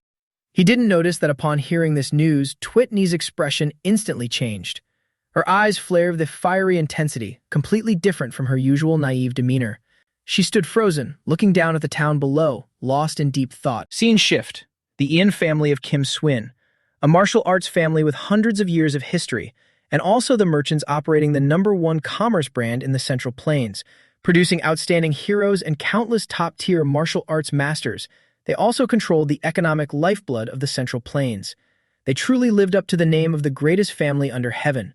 Such a powerful Ian family of Kim Swin, yet because of a bloody calamity, they completely vanished from the martial world. As for the reason why the Ian family suffered this catastrophe and disappeared, no one knows to this day. There is only a rumor gathered from the remaining ruins, that beneath a white maple tree lies the treasure vault of the Kim Swin Ian family. Zumthian panted heavily as he walked through the forest. What the hell is a white maple tree, let alone a white one? I haven't even seen a normal maple tree. He walked late into the damn night and still hadn't found it. Besides, it's not even autumn right now. How am I supposed to know which one is a maple tree? This place is full of eyesore, dry, old trees. And a white maple tree. Is this really not some fabricated joke to mess with people? His stomach was growling loudly. Sigh, I haven't eaten anything all day. That fight also drains so much of my energy. And here I am, still climbing mountains in the middle of the night. I had breakfast, but it feels like I didn't eat at all. Right at that moment, Twitney appeared next to him and took out a pastry. Young master, do you want to eat a honey oil fruit? For the first time, he found her so useful. It seems this little piglet actually has some use at a time like this. She instantly got mad. Ah, Twitney is not a little piglet. He looked confused at the bundle on her back. Is that bundle of yours entirely full of food? She scratched her head and immediately nodded, yes. That's great. Honestly, I was so hungry that I was planning on just heading straight back. Hee, Twitney is still very useful, right? Yeah, truly very useful. But after eating his fill and getting his brain working, he finally noticed the anomaly. Staring at her like seeing a ghost, he screamed out loud, wait, why are you even here? She smiled so wide her eyes formed little crescents. Hee. The two of them laid out a whole spread of food like a picnic. So, you knew I was missing, followed everyone to look for me, and then found your way all the way up here. Yeah, that's right. How did you know I was on the mountain? Well, a hunch. The little miss stood there confidently, thumping her chest. Now that Twitney is here, young master doesn't need to worry anymore. But our main guy still couldn't cheer up. Even if the hunger issue is solved, the maple tree we can't find remains unfound. Even if the remaining food could last us 3 days and 3 nights searching here, there's no guarantee we'll definitely find the treasure vault. Do we really have to give up? Zunfia gnawed on a chicken leg and complained, it's early summer. Where on earth are we supposed to find a white maple tree? You should know when to stop talking nonsense. Unexpectedly, Twitney heard him, her eyes shining brightly as she immediately argued back, not at all. Twitney just saw it earlier. It was incredibly beautiful. His brain hadn't quite processed it yet. Right, thinking back, it really was beautiful. About 3 seconds later, his whole body jolted like he was struck by lightning. Wait a minute. He hastily jumped to his feet. What did you just say? You saw it? The little girl nodded emphatically. Yes. Twitney saw it together with young master. But he hadn't seen it at all, and his face instantly darkened like the bottom of a pot. Me? Together with you? The little girl still smiled brightly, firmly confirming, yes, completely serious, no joke at all. Waiting until the little girl led him to the tree, he was left utterly speechless. So, you mean? In front of them was a withered, barren tree without any color at all. Jung Thian felt his soul leave his body. This is the white maple tree you saw. That's right. He was so irritated that he decisively turned and pulled the little girl's eyelids open. Go back, quickly. Why? Go back quickly and find a doctor to fix your eyes. Where does that tree look like a white maple? Young master, are your eyes sick? That is clearly a white maple tree. Our main guy was furious. Treating it like a joke, he immediately turned away. Forget it. Blame me for being too naive and actually believing her words. The little girl panicked, standing there with her face scrunched up trying to explain. Huh? Twitney isn't lying. You're not mistaken, it's this very tree. Right. Suddenly, a gust of wind rustled through. Our main guy didn't care, his face darkened. And here I thought she had actually seen it. In the end, we still haven't found the treasure vault. This place is so huge, should we even continue searching? It feels like instead of wasting time here, it would be more practical to return to the Q family and ask Elder Lee for help in raising my cultivation base. However, whether that old man is willing to teach me or not is another story. Suddenly, he flinched and turned around. What's that sound? He saw the little girl in front of him reaching her hand toward the tree, her hand emitting a strange blue glow. Zoomthian panicked wildly and hastily rushed over. This girl, what is she doing? Even though I don't know what she's doing, it feels very dangerous. I have to get away from there quickly. A blue spatial portal appeared right before their eyes, and the little girl reached her hand closer. He was still screaming and cursing. This girl has really gone crazy. Suddenly, a surge of oppressive pressure slammed down, pressing him flat on his face. Twit in his hand and already touched that blue light.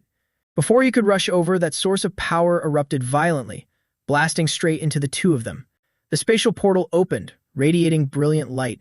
It was so blinding that our main guy had to raise his arm to shield his eyes, until he looked closely at the scene before him and gasped in absolute shock. Under the bright moonlight, the barren tree was now covered in an incredibly radiant white light. Twitney stood there, turned around and told him, "Look, I told you so, didn't I? This is exactly the tree you're looking for." Zoomthian stood there staring, utterly dumbfounded. How could this be? It was clearly a withered tree just a moment ago. What did this girl do? She actually managed to tear through space and make the white maple tree just appear like that. Hee. Did she break an illusion technique specifically used for some hidden treasure? But with something so profound, he grew even more suspicious. If that's the case, then how could this girl possibly know? He asked straight out, "Hey, what on earth did you just do? Didn't you just do something to make the maple tree appear?" The little miss instantly played dumb. Twitney. What did Twitney do? Twitme. Our main guy was extremely irritated, but still had to patiently explain. That's right. You clearly just walked over and touched it with your hand, but she was completely clueless. Twitney. Our main guy's head was literally fuming with anger. He was so damn pissed. If he kept asking like this, it'd be there until morning. Jungthian walked straight past her toward the tree. Forget it, it seems it wasn't your doing, he told himself inwardly. I'll just ask this girl clearly when we get back. Now that we found the white maple tree, where is the treasure hidden? Anyway, it's nowhere to be seen above ground. He walked a circle around the tree, taking a look around. Suddenly, he saw a purple light casting upward. What is that? He stepped closer and stared intently.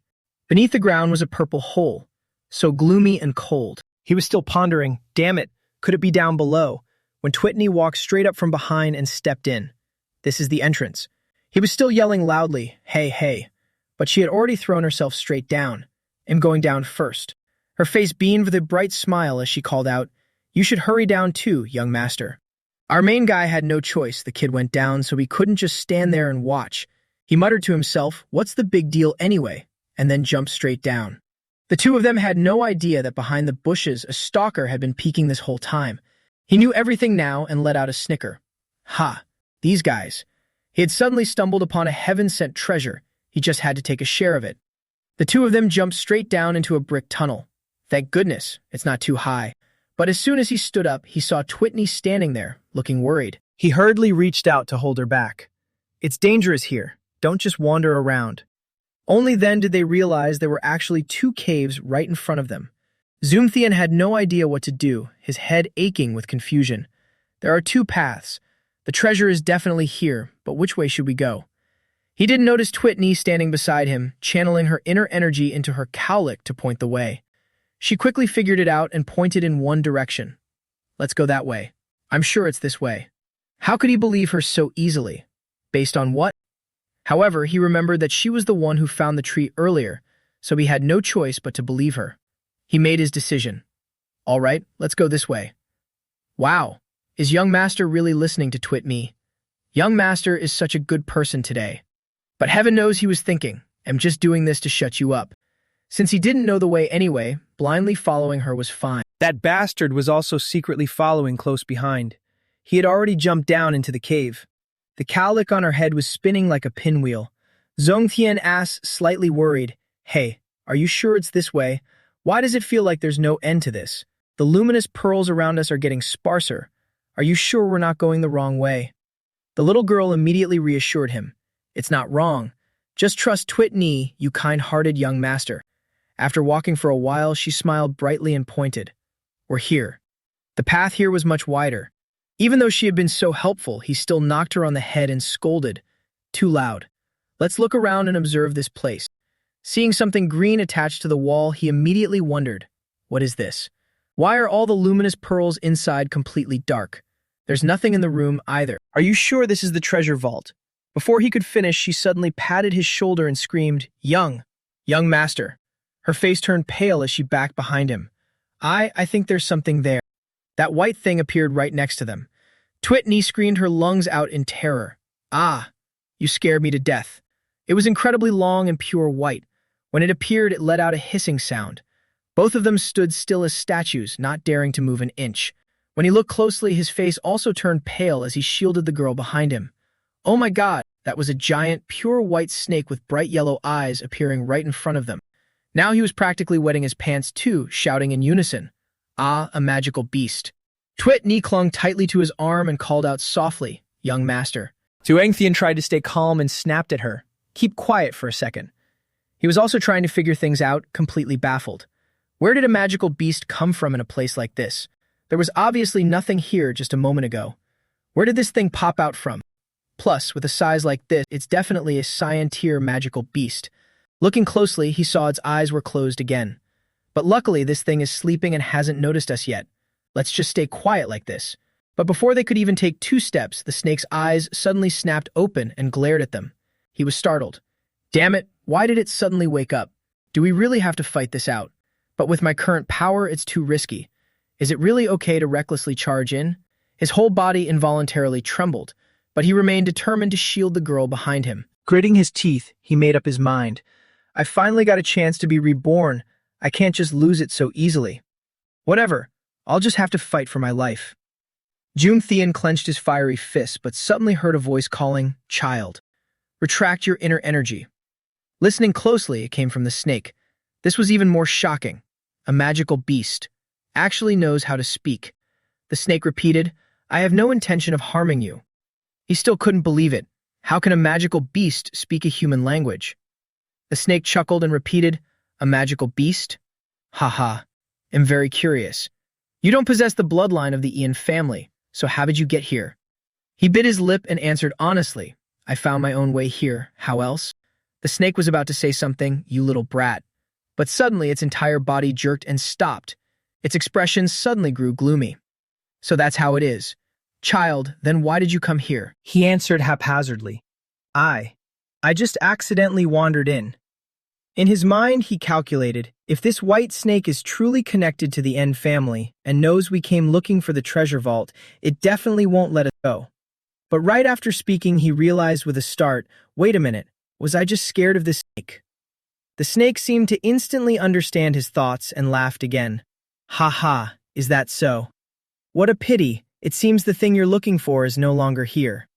It leaned in close to him, sticking out its long tongue. Child, I'll ask you just one thing. What do you think about this so-called destiny? Zungtian had no idea what it was plotting. Why suddenly ask about something so absurd? Suddenly the snake tilted its head and looked at Twit Knee. It suddenly opened its maw wide, threw its head back, and burst into manic laughter like it hadn't laughed in a lifetime. Ha ha ha. It was acting like it was having a crazy fit. Zungtian didn't dare move an inch, only watching intently. Has old age made you senile? What the hell are you doing? It answered its own question. Haha, I see. It seems I asked a very strange question. The moment I realized you weren't a descendant of the Ian family, I should have known that the Ian family vanished from this world long ago. Since the Ian family is gone, I have nothing left to linger for, nothing left to hold on to. Seeing it return to normal, he quickly grabbed Twit Me. Well then, we'll be taking our leave. Haha. But before they could even take a step, a glowing golden orb appeared on the ground. What is this? The snake explained, I feel a connection with you, so I am giving you this. Rather than letting it fall into someone else's hands, I'd rather give it to you. He looked closely and was startled. A demonic stone? but it doesn't quite look like one. It even saw right through his thoughts. If that thing is still lingering inside your body, it will be much easier for you to use it than anyone else. He picked up the stone, asking, "That thing? What thing are you talking about?" Right at that moment, the stone glowed brilliantly, and his entire body convulsed on the spot. The light grew blindingly intense. Zhuang Thian gritted his teeth in panic. "What's going on?" I clearly didn't sense any demonic energy. The demonic vortex absorption art is activating again. But this feels entirely different from when I absorbed the demonic stone before. This is insane. Why is it happening so fast? Suddenly, a hand appeared. It was Twit Ni. The girl sat down beside him, placed her hand on his back, closed her eyes, and transferred her internal energy. Exhaustion darkening his vision, he struggled to glance back. Who is it? And then he completely blacked out, losing consciousness. Only then did she stand up, looking at him passed out cold, face planted in the dirt. The snake stared intently at the girl. "Are you satisfied now?" Twit Ni seemed to transform into a completely different person. She gazed at the unconscious protagonist. There's no such thing as being satisfied or not. Her entire body radiated an overwhelming, transcendent spiritual energy. The snake warned, "You should retract that spiritual aura first. If you keep pouring it in, he won't just simply pass out." Twit Ni crouched down, gently lifting Zhuang Thian's head. "I know." The snake and the girl acted as if they had known each other for ages. "Haha, you say you know, but do you realize how many things you've already derailed? Is this your choice?" Twit Ni didn't bother explaining. "What? Do you find it hard to comprehend?" Surprisingly, the snake looked straight into her large, round eyes. "No, quite the opposite. Because I understand you too well, my heart aches and grieves for you even more." The girl also had something to ask. "And what about you?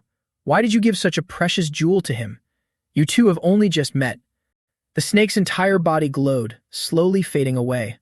"The one I was waiting for will never come anyway. Waiting is the most agonizingly lonely thing in this world. I have let go." With those words, it completely vanished. Only Twit Ni was left sitting there, reaching out to catch the falling pieces of snakeskin.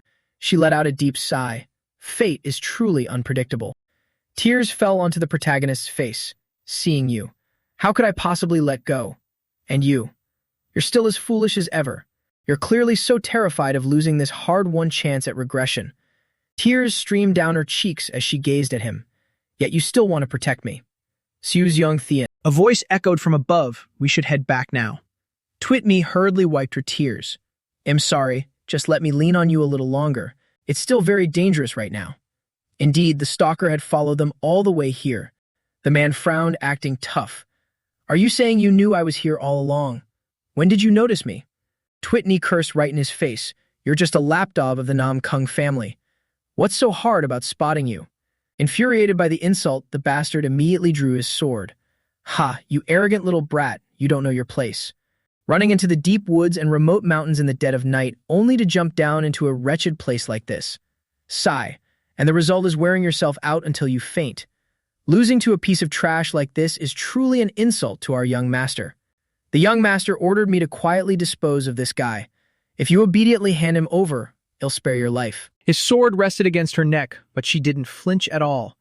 I wonder, is this young master Nam Kung's intention, or just the barking of his dog? His face darkened at her words. "You suicidal little wench. Is young master Nam Kung someone the likes of you can even mention?" Unexpectedly, the girl blocked his blade with just a single finger. He continued his threats. "Fine. If you won't hand him over, then." Before he could finish his sentence, a flash of light obliterated him completely. In the blink of an eye, the hand holding his sword was severed. Agony pierced his very mind. "Ah." Twit Ni immediately raised a finger to her lips, gesturing for silence. "Shh. Quiet down. Don't make a fuss." The girl stood there as thousands of blazing golden swords materialized in the air, her voice chillingly cold. Her eyes flashed with fury as she glared at him. What if you wake him up? Didn't he see her beloved was cultivating in his sleep? This guy was definitely a dead man. Later that night, inside the room, a set of men's clothes was neatly folded on the table. The room was filled with thick, misty steam. A man furiously slammed his fist onto the table, the strike resounding like rolling thunder. It was none other than Thian Tuan. His veins bulged all over, one of his broken arms in a cast as he slumped on the bed, cursing. Damn it, that bastard definitely used dark arts. He still couldn't accept his defeat by Zhuang Thian. Otherwise, how could a lowly scum like him defeat me? I am the renowned lightning dragon of the martial world, but he was too weak to act tough. Right after throwing that punch, a sharp pain shot through his shoulder. It hurts so much.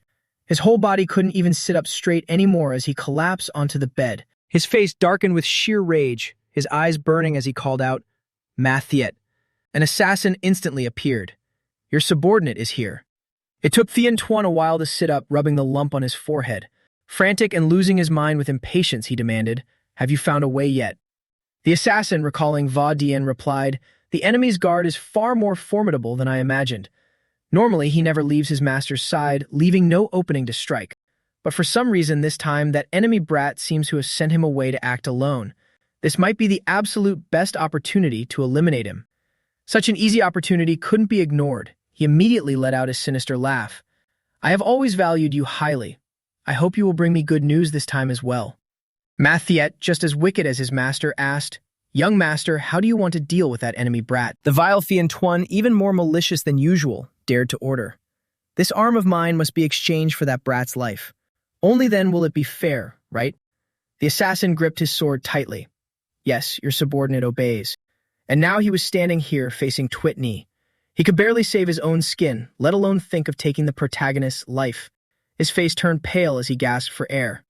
May I ask which great master this heroine is?" Twitney touched her chin in thought for a moment, her entire body still radiating a glaring murderous intent. However, thinking it over, she said, "It seems you don't really need to know about that, do you?" Right after speaking, she landed another strike on him. He was still kneeling, stammering, "This is impossible. How could you?" The young girl warned him with a stone-cold expression. "Cut the nonsense." From start to finish, she was entirely focused on and deeply worried about the unconscious Juong Thien. "I don't want to waste my time with you." Seeing her distracted by the protagonist, the scumbag seized the perfect moment. "While this wretched brat isn't paying attention, I must escape quickly." Though he thought that, his legs were trembling like leaves in the wind. Now is the time. He poured all his strength into dashing out the door. "I must flee back and inform the great families. Then we can find a way to deal with this demoness together. To think that this demoness martial arts are." But somehow, his techniques were completely useless. In utter panic, he thought, "What is happening? Why am I being blocked by the ground?" He was still wondering since when his head was cleanly severed from his neck, sending him to the afterlife in the blink of an eye. It would have been better to just slash him to death from the start to save time. His 2 arms and head lay scattered on the ground. It was a gruesome sight, but entirely deserved for what they had plotted against Juong Thien. Only then did Twitney feel relieved enough to leave. Placing a hand tightly over her chest, she said, "In this life, I originally intended to leave the first kill to you. I didn't expect to be the one taking it in the end. I'm sorry." A voice echoed in the air, "Now give my body back." "I'm sorry. I know doing this is a bit selfish." She still wanted to touch him, but since it had already come to this, she asked, "Can you let me stay just a little while longer? Just a little while longer." But her body suddenly froze as the voice shrieked in refusal. "This is my body." Twitney hurriedly pulled her hand back. "That is true." Panting exhaustedly as golden smoke withdrew from her body, she said, "For now and in the future, it all belongs to you." The little white snake still had some doubts. "Are you leaving?" She replied, "I have to go back. This body is still too small. It can't handle this much yet." "Do you know what kind of existence you currently are?" "I know a little bit. That will be extremely painful for you." "I know. All right then." After speaking, the snake completely vanished. "Well then, I wish you all the best in the future." Twitney lowered her head sadly. "If there's a chance, trying to put on a bright smile, we must definitely meet again. Su Juong Thien." Just like that, only the 2 of them were left in this place. An unknown amount of time passed before Juong Thien jolted awake, eyes snapping open. Twitney sat there, her eyes sparkling brightly, back to her usual innocent self. "You're awake." Startled, he bolted upright. Looking around, he wondered, "Where is this?" They were on the ground next to that withered tree. Completely confused, he asked in bewilderment, What happened?" In other words, "We stumbled upon the white maple tree, then went looking for the treasure vault, but when we found it, it was empty. A giant, sky-piercing python appeared there. I took a strange pearl that the python gave me and suddenly started absorbing the contents inside it, and then ended up like this." Juong Thien recounted, verifying with Twitney. But the empty-headed girl just stared blankly, not understanding a thing. "A giant python? A pearl. Young master, are you dreaming? She wondered. What are you talking about? You just don't remember. I don't remember? Stop kidding. That memory didn't belong to the little girl, so it made sense she didn't know. She even knew how to argue back. But if I said I found the white maple tree, chatted with a giant python, and it gave me a pearl, who would believe me? Zoom Thien was taken aback too. How did you suddenly get so smart just now? Then who brought us here? I have no idea. I was already here when I opened my eyes. Suddenly a sharp pain pierced his chest. Seeing him clutching it, she cried out in worry, "Young master." Zheng Tian quickly sat aside and held out a hand to stop her. I'm fine, my dantian just aches a little. The little girl didn't dare approach, asking from afar, does it hurt a lot? Only after speaking did he realize. Wait, my dantian? He quickly sat cross-legged on the ground, focusing all his spiritual energy. That's it, as I thought. After absorbing the contents of the pearl, my internal energy has become incredibly powerful. I've broken through to the 3-star realm. What's more, my internal energy is so strong right now that with just a little push, I could reach 4-star. He concluded to himself, so my memory wasn't wrong. Did that giant python bring us up here? Did it erase Mui Tweet in his memory too? That feels right. It's the only logical explanation. The little girl anxiously urged, if it hurts too much, let's go back quickly. Zheng Thien calmly reassured her. It doesn't hurt that much. But if we stay here any longer, Va Dian will scold us even worse. There's nothing left for us here. Let's go. He suddenly crouched down, turning his back to her. Hop on, I'll carry you. She was completely clueless. Huh? Why? He had it all figured out. Walking back will take at least 2 hours. It'll be much faster if I carry you. She hesitated, anxiously rubbing her belly. But I ate a lot of food yesterday. Am really heavy. As if that trivial weight was anything to him, Zheng Thien snapped. Are you getting on or not? Forced to comply, she agreed. Oh, okay then. I'll listen to you, young master. Even after climbing on, she kept asking, am I really heavy? Well, you're certainly not light. Then I should just get down. But Zheng Tian also wanted to use this to test his own strength. My firewheel art has reached 3 stars. Phew, my internal energy is definitely stronger than before. Crouching to gather momentum, he activated his skill. First stance. With a swoosh, he shot forward like an arrow. Carrying the girl on his back, he dashed forward at breakneck speed. With the sky above and the earth below, his strength had visibly increased. My body used to feel so sluggish, but now it feels as light as a feather. The two of them soared over the mountain peaks, experiencing such beautiful scenery together for the first time. Meanwhile, back at home, Va Dian was nervously biting his nails. He paced back and forth. It's been a whole day and the young master still hasn't returned. Did something happen? Nothing bad better have happened, or else my life is forfeit. Suddenly, Zheng Thien's voice rang out, Hey, we're here. Wake up. The two had flown all the way back. Upon seeing him, Zheng Thien asked first, Va Dian, what are you doing here? His face flushed red, eyes wide, finally breathing a sigh of relief after all that worry. Young master, where did you run off to? You were gone all day. You didn't even say a word to me before leaving. Knowing he was in the wrong, Zheng Thien could only laugh awkwardly. Haha, my bad. But didn't I return safe and sound? He cried like a baby. Boo-hoo, young master. You have no idea how worried I was about you. Boo-hoo. So where did you actually go, young master? Twitney, standing nearby, chimed in. About that. The young master encountered a giant python on the mountain. Before she could finish, he immediately covered her mouth. With one hand covering her mouth and the other pulling the little girl close, he said, She's speaking nonsense again. I just went out for a walk and came back a bit late. Va Dian didn't doubt him at all. I see. Did anything happen? He racked his brain for a reasonable excuse.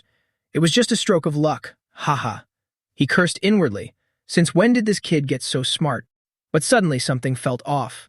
Strange, why are there 2 different voices in my room?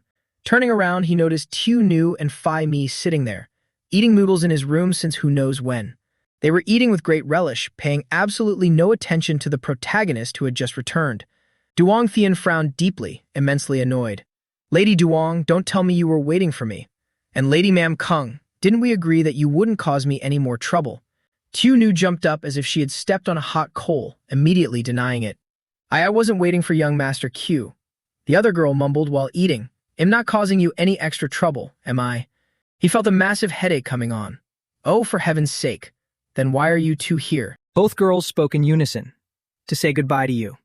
I also came to bid you farewell. A lingering thorn remained in his heart. Let me ask you something. Did young Master Nam Kung come along? He was a bit worried. If he came, things would get really troublesome. Fortunately, she replied, no, he didn't.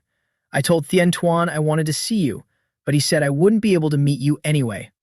Hearing this, he wondered, what does that mean? Suddenly, Phi Ni paused her chopsticks. Raising her hand to speak, she said, I have something to ask you. He immediately corrected her. Lady Nam Kung, where are your manners? She quickly amended, young Master Q. Pointing her chopsticks directly at him, she interrogated, where did you go yesterday? The sudden question startled him, and Duong Thien's face flushed red. Well, I had some business, so I went out for a bit. She suddenly lowered her voice, bringing up something entirely unrelated. Then, spar with me. As she said this, sparks of lightning literally crackled around her. Duong Thien immediately put on an act, swaying unsteadily. It seems I've overexerted myself in cultivation lately. I'm so exhausted, I feel like I'm going to faint. Vodian, standing nearby, immediately caught on. Understood. He hurriedly moved to close the door and see the guests out. My two ladies, I sincerely apologize, but our young master needs to rest now. Please, I must ask you to leave. Tu Nu still wanted to say something. I need to give him this first. This is an invitation to the Duong family's weapon exhibition next year. When the time comes, young master can decide whether or not to attend based on the circumstances. He had no choice but to take it and put it away, utterly exhausted. All right. Although he felt he wouldn't go, he still had to reply politely. Haha, thank you, Lady Duong. Let us meet again next year then. The young girl's face flushed bright red, giving herself away unprompted. This is purely to strengthen the bonds between our noble families. Please do not read too much into it, young master. However, he didn't bother saying another word and slammed the door shut. The two girls, having been kicked out, felt wronged and angry. Looking so dreadful, I thought he went out and got harmed by someone, but he surprisingly returned safe and sound. Exactly. Suddenly, Tu Nu glanced over and saw Phi Ni smiling gently. Her expression darkened, carefully weighing her words before speaking. Trying to act natural, she turned and asked, Sister, do you perhaps like young Master Q? Tu Nu shyly asked Phi Ni, Sister, do you like young Master Q? Who would have thought the older girl would reply with such a dense question? What is like? Tu Nu was instantly startled. Huh? Well, about that. She stammered, unable to form a coherent sentence. Liking someone is. It's. Finally, she let out a long, heavy sigh. I don't even know how to explain it anymore. Suddenly, Phi Ni turned and asked, Tu Nu, where's the item you were going to give me?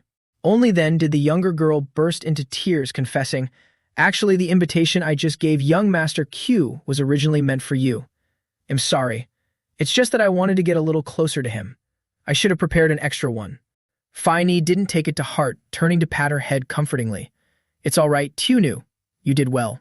Tu Nu blushed, smiling from ear to ear. Hee, thank you, sister. You're the best.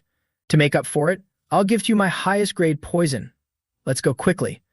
Both of them instantly cheered up. Poison? She stood watching Tu Nu's departing back, noticing a thick veil of black smoke surrounding her. The inner demons lingering within her also seemed to gradually dissipate. Her hands rubbed together, trembling uncontrollably as she tried to calm herself down. It's fine. I don't mind at all. She also thought of a certain someone in her heart, secretly feeling shy where no one could see. I just have a feeling we'll meet again very soon. Ku Duong Thien.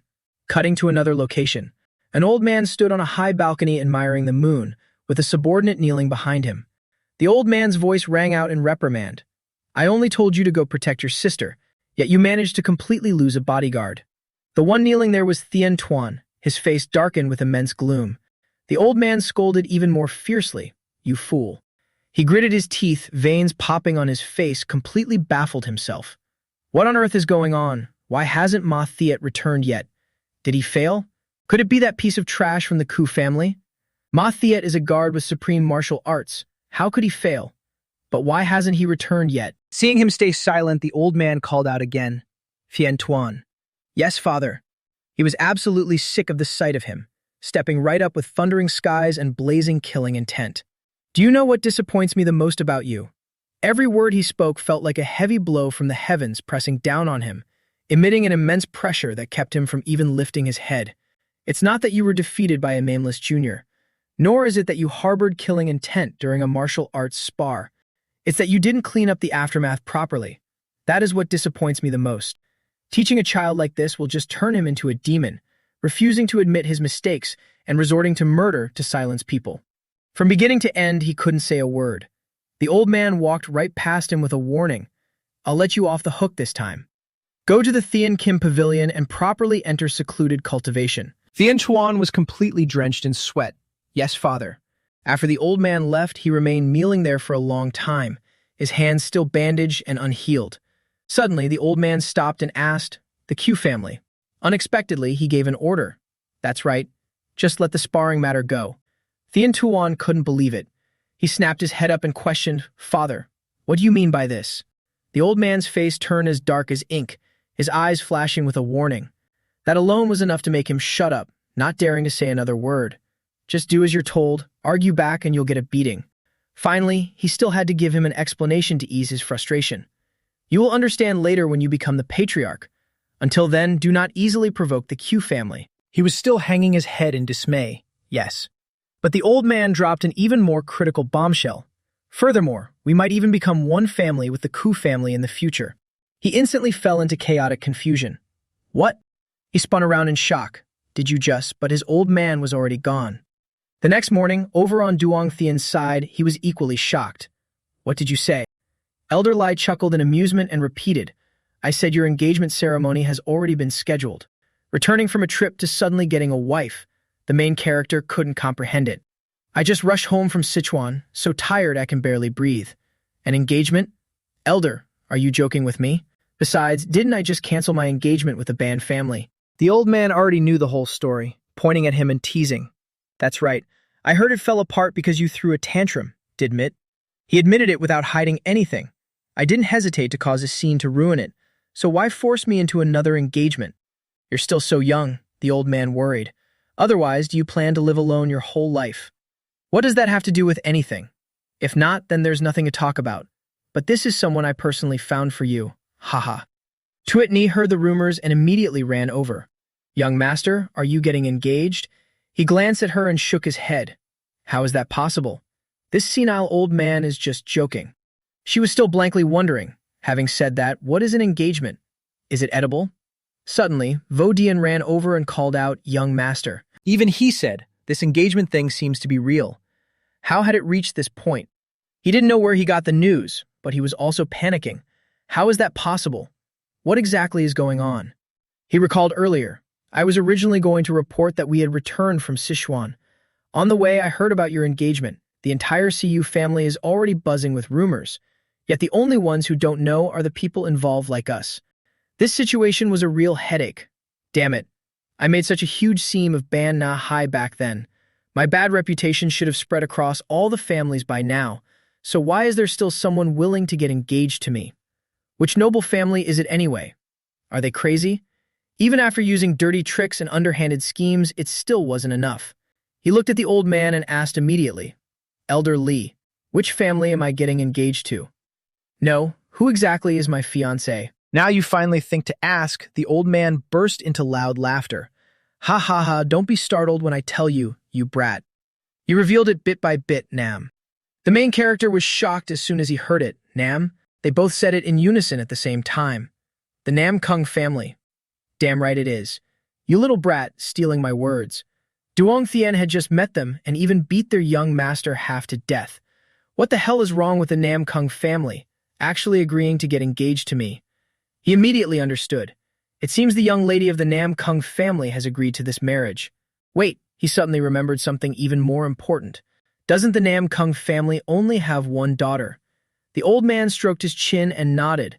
That's right, maybe you two even met at the Tang weaponry exhibition. There was no mistaking it then. Not only had they met, but they also ate and traveled a long way together. He jolted in shock, freezing up. Hold on. His brain finally clicked and pictured that Nam Kung Phi Ni girl. Could it really be her? He hadn't wanted to get involved with her right from the start. Is it that crazy woman again? The old man corrected him immediately. What crazy woman? Do not be disrespectful to Miss Nam Kung. The main character adamantly argued. I absolutely will not agree to this. This matter was agreed upon by the patriarch. If you have any grievances, go reason with him. Right now, there is something even more important than the engagement. What now? Returning from a trip only to face one thing after another, he looked utterly bewildered. Something more important than the engagement. The old man smiled even more gloomily than before. He. Your eldest sister has returned. Now, this was the real bombshell. The main character's face slowly turned deadly pale, his mouth stammering. Eldest. Sister.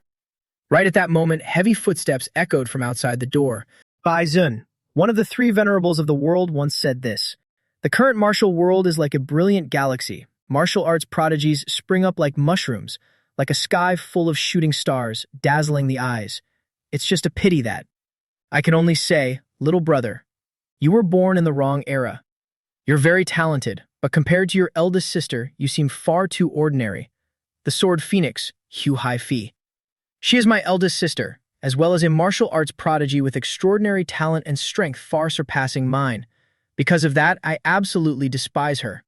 The main character was panicking, looking left and right, his heart burning like fire, already sensing a bad omen. I have to run away immediately. But where should I hide?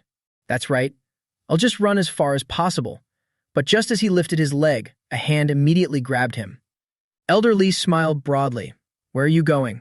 Duong Tian begged for the first time. Elder, just this once. Can you pretend you didn't see me? The old man knew everything but kept repeating it. What are you talking about? Your eldest sister is about to arrive. He turned pale and pleaded, Don't play dumb, old man. That's why I'm telling you to pretend you didn't see me. The old man firmly held on to him. Your eldest sister is already on her way. How can I pretend not to see you? He even deliberately pulled harder. He tried to pry the old man's hand off. Don't you know why my eldest sister is looking for me, Elder? Anyway, I'm not seeing her for the next few months. Tell her to stop looking for me. The old man didn't yield at all. Did your brain get damaged after your trip to Sichuan? Why are you acting like an idiot? If you don't behave, I'll knock you out right here. That was exactly what he wanted. Then just knock me out for a whole month. Right at that moment, a scorching heat radiated from behind, yet it sent shivers straight down Duong Thien's spine. Outside, crackling fire was heading this way. The main character hurriedly ordered Vo Dian. Block the door, quick. His brain short-circuited too, having never experienced such a combat situation before. With what? The main character was frantic. Wood or whatever. Just block it first. So he just grabbed a broom and blocked the door with it. After blocking it, even he felt something was wrong. But the person coming is your eldest sister. Will blocking the door like this even stop her? Of course it wouldn't. Suddenly, a cough sounded right outside. The fierce lady placed her fiery hand on the door. Your eldest sister is here, and yet you blocked the door. The scorching heat from outside pierced straight through the wooden door and blasted inside. A glowing red eye glared straight through the hole in the door, looking inside. Finally, the entire door blew to pieces. That's what happens when you don't open the door. Ku Hai-Fi was furious, burning with rage, yet she smirked ferociously. Don't you think doing that is very rude, little brother? The main character knew it all too well. He panicked, jaw dropped, speechless. Finally, the most terrifying thing had arrived. She even waved her hand, calling out, little brother. Still held tightly by the old man, the main character awkwardly looked away. Ah, yes. You see your eldest sister and don't even greet her. Eldest sister, long time no see. Ha, good. It seems you've been living well lately. But your knees are standing a bit too straight, aren't they? Duong Thien didn't quite understand. Knees standing straight. 3 seconds later, his brain finally processed it, and he immediately pulled his arms in and stood up rigidly. The main character knelt down. She walked past and patted his head. That's more like it. Elder Li burst out laughing. Ha ha. Less than greater than. She clasped her hands and bowed. Elder, long time no see. The old man was still laughing. Ha ha, good. The bond between you siblings is as great as ever. The main character was utterly speechless. Elder, is there something wrong with your eyes? It seems you've been doing very well lately, too. I heard you're doing a great job as the Sword Squad captain. Ha ha, you flatter me, Elder. It's all thanks to the cooperation of the Sword Squad members. Sigh, damn it. Here we go again. Every time she returned, he had to cower on his knees and listen to her achievements. That's exactly why I wanted to slip away so quickly. After speaking, she turned to him again. Little brother. Yes. Now came the interrogation. Do you know what you did wrong? The crime of keeping you out of the door. What else? If there's more, maybe. Planning to run away? She snapped her head back, murderous aura flaring up again. You were planning to run away. He confessed before even being beaten. His whole body trembled violently. I'm doomed it wasn't about this. But if there's something, just say it. How am I supposed to understand these hidden meanings? Duong Thian cautiously listed out events. Then, is it about me beating second sister? She just found out about this. Mien Fu? You beat Mien Fu? He gave up. He couldn't think of anything else. Huh? If it's not that either, then what exactly are you so angry about, eldest sister? She grabbed him by the head and growled. Your engagement. You're getting engaged, so why didn't you say a word to me? Looking like a demon coming to claim his soul, no wonder he was terrified. She even threw a flaming punch. Furthermore, you dared to get engaged without asking for my permission. Duan Thian couldn't accept this and screamed as he explained, It's not like that. I only found out about it today, too. Ah. Besides, why do I need your permission to get engaged? Staying quiet would have been fine, but speaking up only earned him a worse beating. You dare talk back? It seems your wings have fully grown. The old man standing nearby was clutching his stomach, laughing his guts out. Only he felt like, I'm done for. Tuyet Ni and Vo Dian could only stand to the side and watch. The main character couldn't take it anymore and cried for help. Vo Dian, save me. The guard did intervene, but weakly. Eldest young miss, please go easy on the young master. Staying quiet would have been fine, but after he spoke, that blood-red eye, burning with murderous intent, glared right at him. He immediately cowered in fear and weakly changed his tune. Eldest young miss, you can beat him however you want. Haha. She fought more fiercely the longer it went on, grabbing his hair with one hand and throwing punches with the other. Looks like I'll have to teach you a proper lesson today, you little brat. No matter how much Duan Thian struggled, it was useless. Wait a minute. Don't. Just then, a pair of hands reached out and firmly grabbed Hai Fi's arm. Both of them were stunned. Huh? It turned out to be Tuyet Ni, rushing in recklessly to stop her. He was terrified. He couldn't even save himself, and now he had to worry about this goofy girl too. Hey, get out of the way. Eldest sister, she's my servant. She hasn't been here long. The fierce sister was a bit surprised. Even in this situation, he still spread his arms to protect the little girl. She turned to see what this girl looked like. Tuyet Ni shut her eyes tightly, desperately hugging the fist as she screamed, Don't hit the young master. She stared for a moment before finally letting go of his head. But her whole body erupted in an even more terrifying aura of fire, looking like she could burn the entire house down. He hastily called out, Eldest sister. If he didn't stop her quickly, she might incinerate Tuyet Ni. Duong Thian tried his best to stay calm, calling out, eldest sister. Her expression remained completely unchanged as she said, Little brother, what kind of situation is this? Tuyet Ni didn't even dare open her eyes, only hugging that arm as tightly as she could. Duong Thian was terrified but still begged, She's my servant. But she just got here and doesn't know the rules, eldest sister. Wait. But Hai Fi's hand was about to strike Tuyet Ni. He was scared out of his wits. Wait. He leaped to his feet and lunged forward. You crazy woman. I told you to wait a second. Feeling the intense heat, Tuyet Ni stubbornly kept her eyes shut, her hands clinging tightly without letting go. But surprisingly, completely contrary to what anyone expected, Hai Fi didn't strike. Instead, she playfully pinched Tuyet Ni's soft cheeks, so chubby. The little girl finally opened her eyes in astonishment. Hai Fi just stood there, playfully pinching her cheeks, so soft. Meanwhile, he froze up in utter disbelief. Huh? Without a hint of anger, the eldest sister marveled. These cheeks look so chubby. I didn't expect them to feel even softer than I imagined. Duong Thian couldn't believe it and asked just to be sure. Eldest sister, you flared up such intense internal energy, just to pinch her cheeks. She glanced at him. You have such a cute servant and didn't tell me. I'm so disappointed in you.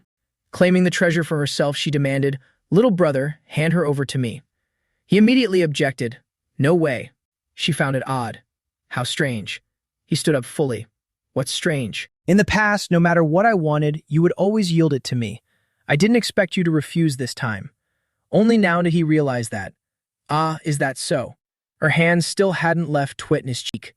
Don't think Hai Fi was too amused to forget the rules. Did I give you permission to stand up? Duong Thian hastily dropped to his knees like a coward. Sorry. Her eyes shot him a deeply meaningful glance. And another thing. She could clearly feel the spiritual energy rising from him and immediately asked, Did the elder do this? His power was surging rapidly after all.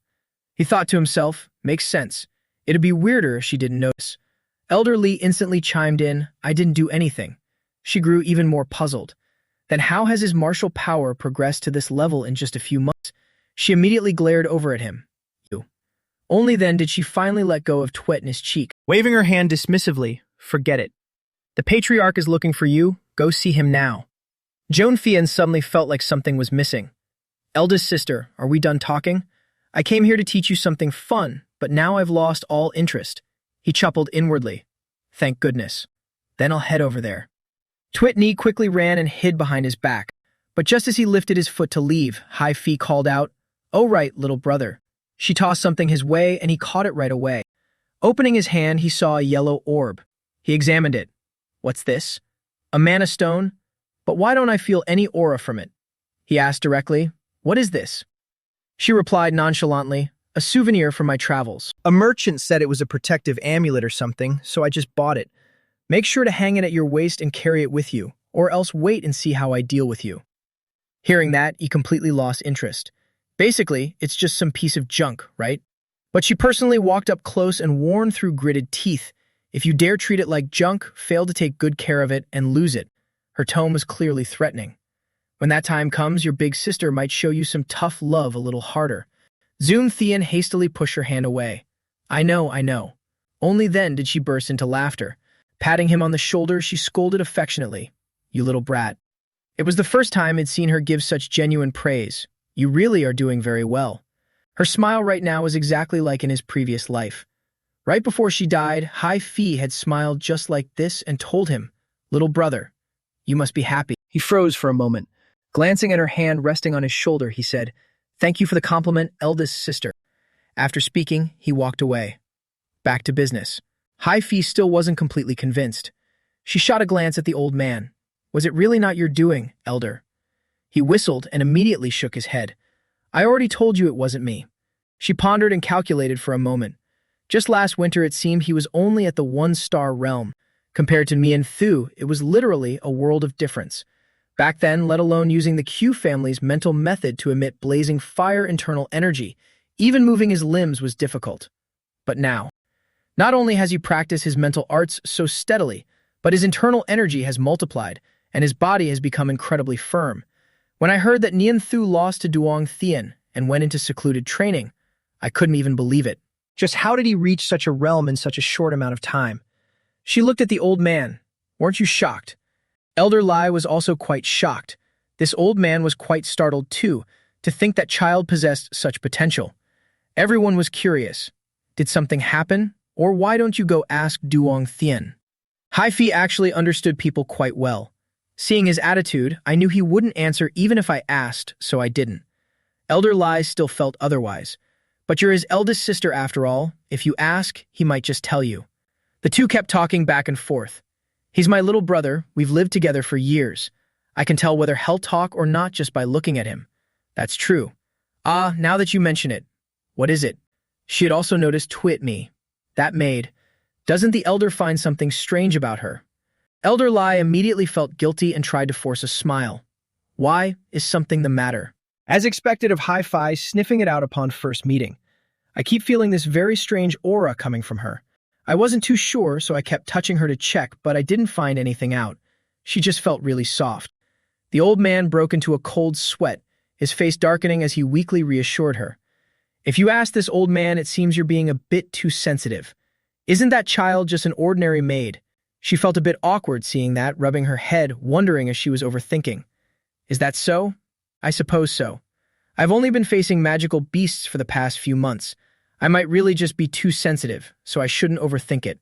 Her words made the old man reluctantly feel a bit more at ease, to think she could actually sense it. This astonishing talent is truly terrifying, both yours and Duong Thien's. The old man patted her head. This old man saw it all. Even his own flesh and blood didn't stand by him, and the great families all shunned him. You're the only one still willing to look after Duong Thien. I truly must thank you. Ha, thanks to you, this old man can worry a bit less. Ha. She rested her hands on her hips, smiling and speaking honestly. As his big sister, I'm just fulfilling my responsibilities as much as I can. The old man reminded her, but you should treat him a bit more gently, anyway. Who would use an engagement to make things difficult for him? That's too hard on him. Outsiders looking in might misunderstand and think you oppose this marriage. Somehow, just mentioning it sparked her dissatisfaction again. Ah, right. The engagement. Emitting a fierce, murderous aura. I need to see which shameless girl dares to have designs on my little brother. The old man was left speechless by these siblings. It seems you're not exactly normal either. On the other side, his father called Duong Thien over to ask, I heard you broke the lightning dragon's arm. He looked away awkwardly to dodge the question. No, it's not broken. He just got a little hurt, that's all. But clearly the old man already had all the information. He couldn't hide it from him. The room sank into an awkward silence as the two stared at each other. His father comfortably took a loud sip of tea and simply asked gently, Why did you break the lightning dragon's arm? Duong Thien found it hard to explain, thinking carefully before answering. Why ask about this out of nowhere? Well, he couldn't hide it anyway, so he let out a sigh and spilled everything. It happened like this. The lightning dragon challenged me to a duel first, so I accepted. But during the match, he hit a lethal move, aiming to get revenge on me. The old man questioned him. The lightning dragon hit a lethal move. Is there any witness? He casually replied. Many people around the dueling area can testify to it. After explaining, his face darkened as he waited for a reaction, but unexpectedly the old man only asked, In that case, your martial arts have improved significantly, haven't they? Not bad. Keep working hard. There was no harsh reprimand, so the main character nodded. Yes, father. The old man continued drinking his tea. The more he looked at his son, the more pleased he felt. But in the MC's eyes, it was different. His son defeated the lightning dragon and reached the 3-star realm, yet his reaction was so cold. But I guess that makes sense. Father has always been like this. Suddenly, the old man called out, Hey, you had a conflict with someone from the Nam Kun family, so you must have met your fiancé already, right? The MC's hands clenched. What must come, will come. But he really wanted to ask about this. Father, why do you want me to be engaged to someone from the Nam Kun family? Only now did the old man speak. This was the decision of the elder council. It's not a bad thing for you either. The more Duong Thien heard, the less he could accept it. Damn it, it'd be a miracle if it wasn't a bad thing. The old man conveniently added a warning. I can overlook you ruining the marriage with the Ban family, but this time, I do not want to see that farce repeat itself. The MC's face darkened, meaning, even if I don't want to, you won't let me cause a mess again. The Ban family incident really was my fault, so now I don't even have the right to resist. Damn it. The old man then pulled out a piece of paper full of words. Summer is already half over. Hearing this felt like a bad omen. What is he going to talk about now? It turned out the old man was making an announcement. The battle at Mount Hua is about to begin. Mentioning them, the deadly scenes from his past life rushed back. His eyes lit up as he asked the old man directly, May I ask what father means by this? He handed him a letter. Open it and see for yourself first. He gave his order. Go and bring that person back here. Being personally assigned a task by the patriarch for the first time, he was slightly shocked. Me? He nodded casually. Get ready. You depart in 10 days. Even he felt dissatisfied. But father, I just got back from Sichuan today. He immediately replied, If you don't want to go, that's fine. The MC instantly smiled brightly, blooming like a flower. Then I won't. Before he could finish, the old man interrupted. However, ginger really does get spicier with age. Let's see if you can still refuse this reward. If you go, upon your return, I will open the treasury and give you a great immortal pill. Vo Dian and Tuit Ni sat waiting outside the door. When on earth is the young master coming out? He's talking with the patriarch in there, so it'll probably take another hour, right? The two gossiped while eating pastries. We just got back from a long trip. Tuit Ni is so tired. You think I'm not tired? But since we're the young master's guard and maid, no matter where he is, we must support and encourage him. If that's the case, should we be hiding here eating honey cakes? P, probably not, if we get caught. While they were still speaking, Duong Thien's face suddenly loomed over them, startling everyone. What are you doing here? Let's go. The two hurriedly stood up and followed. Young master. Without waiting for them to ask, he stated flatly, We'll be leaving for Mount Hua in 10 days, so get yourselves ready. Huh? Yes, sir. We have to travel far again? Little Tuit Ni's face darkened, looking so depressed she could cry. So troublesome, Tuit Mi is genuinely exhausted. The main lead settled it all with a single sentence. This is the patriarch's order. If you have any complaints, go tell him. Vo Dian sighed helplessly. What's the reason for this trip? His hand dropped down, clutching a piece of paper. It's all in there. Cutting to another scene, a young girl sat on a rock watching the flowing stream. Suddenly, a voice rang out behind her.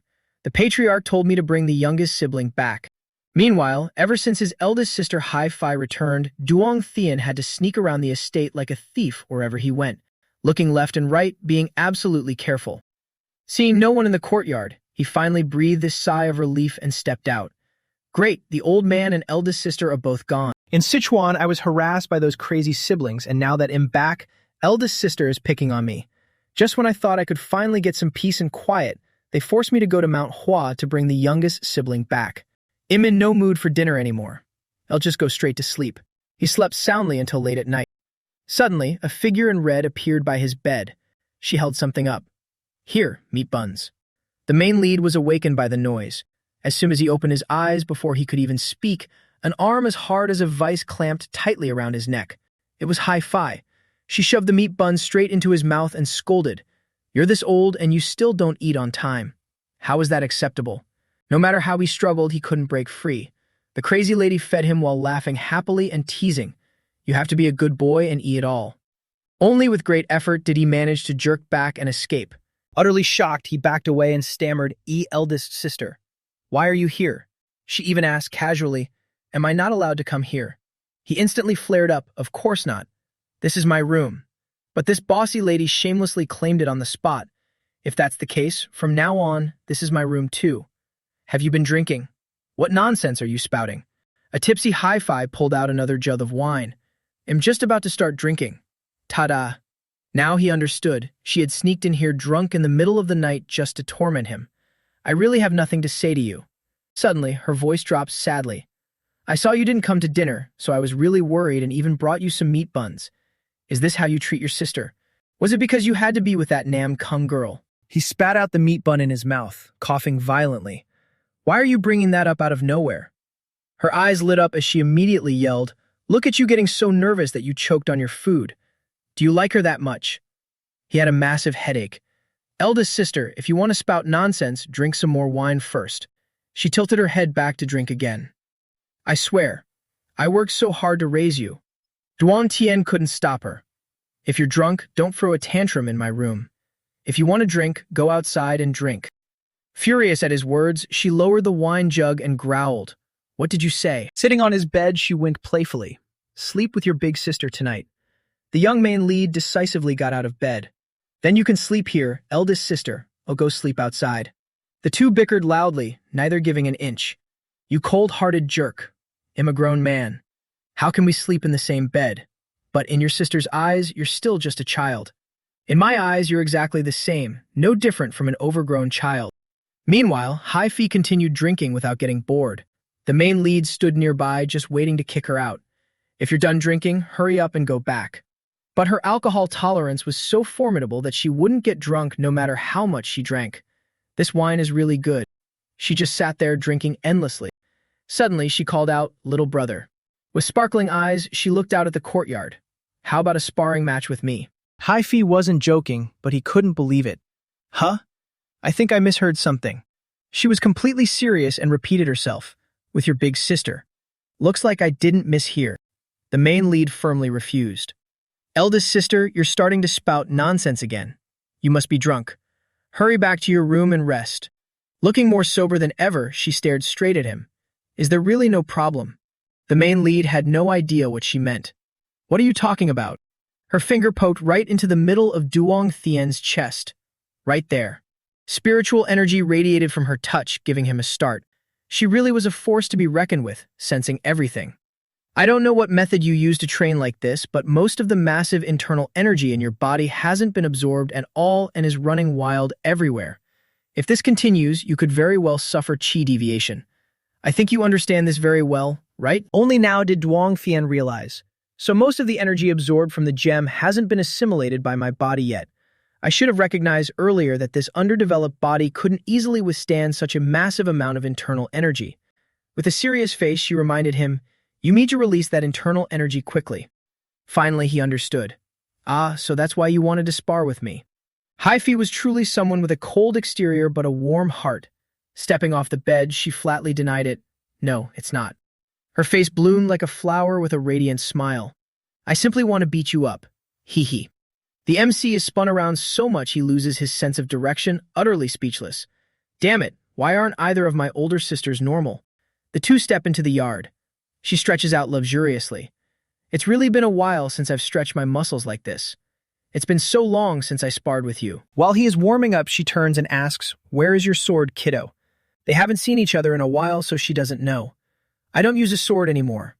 Oh, is that so? She's a bit curious, but doesn't pry too much. You used to use a sword. Did you get bored of learning swordsmanship? She raises her wooden sword and points it straight at him. This kid is quite stubborn.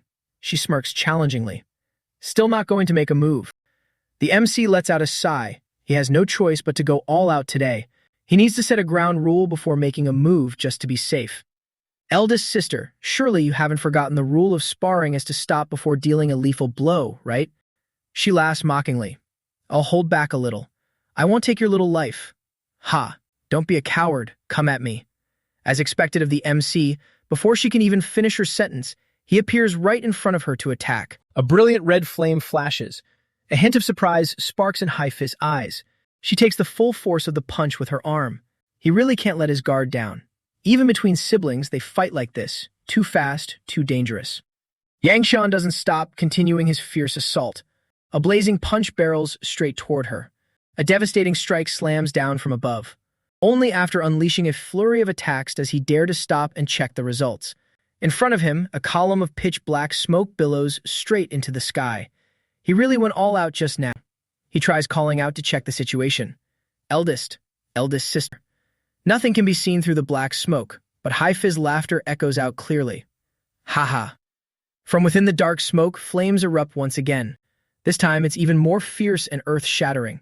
It's definitely her flames, accompanied by a spine-chilling, echoing laugh. Hai-Fi walks out gripping her sword, completely unfazed and without a hint of pain. Little brother, not bad. She praises him, but that last exchange just awakened the demon inside her. Murderous intent flares up wildly. The MC looks terrified. This is crazy. Are you sure this is only the 5-star realm's internal energy? Are you kidding me? Power like this clearly surpasses the 5-star realm by a mile. Moreover, she clearly took my full-powered attack head on just now. How is she completely unscathed? She even had to retract some of her spiritual energy so she wouldn't accidentally kill her brother. Yang Shan hurriedly tries to surrender while he still can. Eldest sister. Let's end today's spar right here. But of course, the answer is a resounding no. She hasn't even warmed up yet. What nonsense are you spouting? A single stomp of her foot is enough to crush the brick courtyard. The overwhelming force radiating from her goes without saying. Standing a yard away is enough to blow the MC right off his feet. Yang Chan tries his hardest just to brace himself. Now it's time for her counterattack. She doesn't forget to warn him, the real show is just beginning. The show just began, yet she's already sent him flying from one corner of the yard to the other. Overall, though, he has improved immensely. He took that hit and still managed to stand straight without any serious injuries. Rubble crashes down, and her wooden sword flies over, embedding itself straight into the wall behind him. She laughs uproariously. Ha ha ha! The more she fights, the more thrilled she gets, dashing straight at the MC like a bolt of lightning. Yang Chan looks at her, scared out of his wits. He grits his teeth, trying to brace himself. This maniac. Here she comes again. This time she doesn't punch. She delivers a flying kick straight into his body. The two exchange blows, seemingly on equal footing. But in reality, she's doing the beating, while the MC is dodging for his life. At this point, keeping his life intact is already a miracle. Suddenly, she grabs her wooden sword and unleashes a vicious horizontal slash. The blade stops right at his neck. Yang Qian is so dizzy he genuinely almost passes out. Right at this moment, her hand shifts to tightly grab him by the hair. She twirls her wooden sword. Unsure of what she's planning, she barks a warning first. Keep your mouth shut, otherwise you'll dislocate your jaw. It's over for him now. She's holding his head tight with one hand, preparing to strike down with her sword in the other. Yang Shan has tears welling up in his eyes. He clamps his mouth shut and grits his teeth, waiting for the final blow, determined not to let any broken teeth fly out. The scene shifts elsewhere. Huge letters on a piece of paper read, "I'm going to meet my fiancée." The Namgun patriarch reads it, his entire body trembling. What is the meaning of this letter? The servant bows his head, reporting in fear the young miss left this letter behind. It seems she ran away from home. The old man's face turned black with rage. Crushing the paper in his hand, he orders, "Right now, immediately bring the young miss back here to me." In a peaceful countryside on a summer day, a farmer is working out in the fields. He pulls up a carrot and tosses it aside in frustration. This stuff can't be sold anymore. This damn weather. When is it finally going to rain? Just then, a dark shadow streaks across the sky.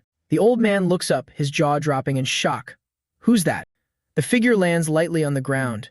As soon as he sees her face, the old man blushes shyly. He looks like a total dirty old man. It turns out to be Fire, who somehow ended up here. One look and the old man gasps, "F fairy." As she turns to say something, his mind goes completely numb. The fairy is speaking. This girl has zero sense of direction but still dared to run away to find a boy, and now she has to ask the way. Which way to Sangshi? The old man nervously points his finger. Sangshi? Sangshi is to the east. She simply says, "Thanks," before dashing off again, quick as lightning. She was so fast it felt like a dream. Confused, he suddenly notices a shiny silver ingot on the ground. Startled, he quickly picks it up. Oh my god, silver. A silver ingot. This is enough to feed and clothe my family for months. Moved to tears, he cries, "Fairy, thank you so much, to bless me with such a huge piece of silver. But there is something very wrong here. However, why didn't the fairy go east, but went west instead? Because she has no sense of direction, she just asked for the sake of it. If she went west, then." On Elder Liz's side, he speaks with a grim expression. Mount Hua. I heard the divine doctor is at Mount Hua. What should we do next, senior? Wei Xiaojun wonders. He left Anhui for Mount Hua that quickly. The divine doctor's whereabouts are always elusive, never staying in one place for too long. But why did he have to go to Mount Hua? Elder Li suggests. Although I don't understand why you're in such a rush to find the divine doctor, the news hasn't been confirmed yet. Why don't we let Yangshan go to Mount Hua to check first? You've even gone as far as disguising yourself as his servant to hide your identity. Scouting it out yourself probably isn't the best plan. Hearing this, the old man lets out a long sigh. If you put it that way, it does seem a bit reckless. So the two old men arrange things themselves.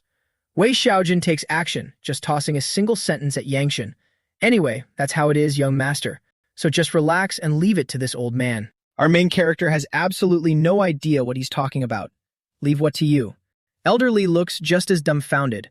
No one can believe it, but they don't dare ask. The more they watch the old man acting, the more speechless they become. What do you mean the coachman suddenly took leave to rest, so the Sword Venerable had to replace him? Wei Zhuir and the Sword Venerable obviously weren't among the group going to Mount Hua. How did things turn out like this overnight? With a headache, our MC ponders, in getting a strong whiff of some conspiracy. Elder Li standing nearby notices something off. We're about to leave for Mount Hua. Why the gloomy face? He touches his chin and shakes his head. It's nothing. The old man warns him, you should worry about yourself more. Don't go there and cripple someone again. He just beat up that guy the other day, but now he immediately argues. Who did I beat up? He says it without blinking or feeling guilty at all. But deep down, he can't help but remember that wretched state Tianjin was in. Resigning himself, he says, I'll try to be careful. The old man finally nods in satisfaction. That's more like it. Suddenly, the old man digs something out of his pocket. Then I'll trust you this once and give you this to pass along. Our MC takes the small pouch the old man hands him, asking curiously, what is this? But as soon as he holds it, a fragrant scent fills his nose. Wow, it smells so good. There's a faint fragrance wafting out from inside. I wonder if it's just an illusion, but it feels like a gentle squeeze will release spiritual energy. He puts it away carefully. Just looking at this, I can tell it's very precious. But the old man says it's not as precious as you think, just a normal rock. However, he trusts his intuition. A normal rock? Why does this not seem normal to me at all? Elder Li suddenly remembers. This thing is called the Plum Blossom Lotus Stone. I think it's one of the 4 great treasures of Mount Hua. Yangshan freezes in absolute shock. Are you kidding me? A Mount Hua treasure and he calls it a normal rock. The old man feels his stare and turns to look at him. Giving a thumbs up, he says, it's no big deal, right? Our MC startles in a panic. No, hold on, wait a minute. Suddenly terrified to keep it, he asks, Elder, why are you giving me something so precious? Elder Li explains its origin. I won it in a drinking bet with that Dalhua guy, and then forgot to return it. You bet the 4 great treasures, and you even brought this thing back with you. He doesn't even dare to accept it. It's better to hand something this important over to. But Elder Li has made up his mind. I think giving it to you is the most reliable choice. He was bewildered. afraid his ears were playing tricks on him. "Elder, what did you just say?" Right at that moment, his gaze unconsciously shifted to the old man, Nui Hiu Kwon, standing over there. The old man was still tying the horse's reins, acting entirely clueless as if nothing had happened. Now he understood. Makes sense. If the elder also knows the sword venerable's true identity, then entrusting him to me is indeed the most reliable choice. Va Dian suddenly called out from behind. "Young master, everything is ready." "Well, if it's offered, I'll take it. Why refuse something so valuable?" "Ha ha. I can't find a reason to refuse right now, nor do I have the time to." He stepped onto the carriage and popped his head out to say goodbye. "They'll be going then." The old man nodded. "Go. I'll let your eldest sister know you set off safely." Thinking of Hai Fi, he just noticed, "Now that you mention it, where did eldest sister go?" The old man replied casually, "Knowing you're about to leave, she's probably hiding in a corner crying." But he wouldn't believe it even to save his life. How could that be? Old man Wei couldn't wait any longer and impatiently whipped the horses to leave. Our main guy still looked out and shouted, "I'm really leaving now. Make sure to tell eldest sister for me." Waiting until the carriage was far away, Elder Lee finally turned to a hidden corner and called out, "Since you're here, wouldn't it be better to come out and say goodbye to Xiong Thien?" Hai Fi jumped in surprise, sitting in the corner hugging her knees and sobbing softly. How could I let him see me in such a weak state? The old man couldn't help but mock her. "Juan Fian is no longer a 3-year-old child. Your worrying is unnecessary." She immediately snapped back. "What do you know, elder? Kids are very fragile, don't you get it?" After speaking, she sobbed again. Sniff, Juan Fian. On the way, Juan Fian impatiently poked his head out and called, "Va Dian. How much longer until we get there?" He was already tired from the journey and all the questions, but still had to smile and answer, "Young master, you've asked that over 30 times already." "Have I? I guess I have asked a lot. We haven't gone far at all. The road ahead is still very long." He let out a long sigh. Hearing that line really brings despair every single time. Suddenly, he heard the old man laugh. Ha ha. His entire body trembled involuntarily. The old man noticed and turned around to ask, "Young master, are you feeling unwell somewhere?" He was sweating profusely. "No, of course not. Ha ha." His dark circles were clearly visible. He bit his lip, struggling to speak. "Right now, the person making me the most uncomfortable is you. Traveling with the #1 sword in the world, the sword venerable. How could I possibly feel comfortable?" Turning his head, he saw Tuet Ni happily munching on pastries. "Don't just eat all by yourself. Pass some over here. I need to eat something right now to feel a bit more at ease." Yet the gluttonous girl acted possessive and actually dared to refuse him. "Sister Honghua gave this to me. If you want some, young master, you need her permission, okay?" Honghua hurriedly explained, "These candied fruits were originally meant for the young master. There's no need to ask me." The girl turned pale and snapped her head around in shock, realizing she couldn't hoard the sweets anymore. He lazily sprawled by the window, munching on the pastries. He only took one to stave off the boredom, yet he heard Tuet Ni's sigh in relief. Hee, I thought the young master was going to take them all. He had never felt so done with everything. I really want to go home. Switching scenes to the Q family at present, Hai Fi sat with her legs crossed, glaring at the person in front of her. "Who did you say you were?" "Ha." The white-haired girl tucked a strand of hair behind her ear and introduced herself. "My name is Nam Kum Fi Mi." Unbelievably, she managed to find her way here, but she looked completely disheveled, with a leaf still stuck in her hair. The moment Hai Fi heard that, she flew into a rage. "Great. So it's you, Jun Thien's fiancé." She started scrutinizing every little detail from her clear, round eyes to her beautifully curved pink lips. Despite nitpicking, she couldn't find a single flaw and was instead moved. She is absurdly beautiful. She pointed directly at her and asked, "All right, Nam Kum Fi Mi, how did you find your way here?" And looking like a beggar at that. Fimi scratched her head in embarrassment. It's because I got lost." It sounded truly unbelievable. "You got lost and ended up looking like this." Hai Fi smiled wickedly. "So, what's your reason for traveling thousands of miles to come here?" Fimi spoke straightforwardly. "I came to see my fiancé." Very annoyed, she pointed and laughed mockingly. "Fiancé? The two of you aren't officially engaged yet, are you?" That was spot on. Fimi couldn't say a word. Now the older woman tossed her hair and announced with a smirk, "But what can you do? My younger brother isn't home right now." Fimi was completely caught off guard. younger brother. She put on airs and confidently patted her chest. Yes, younger brother.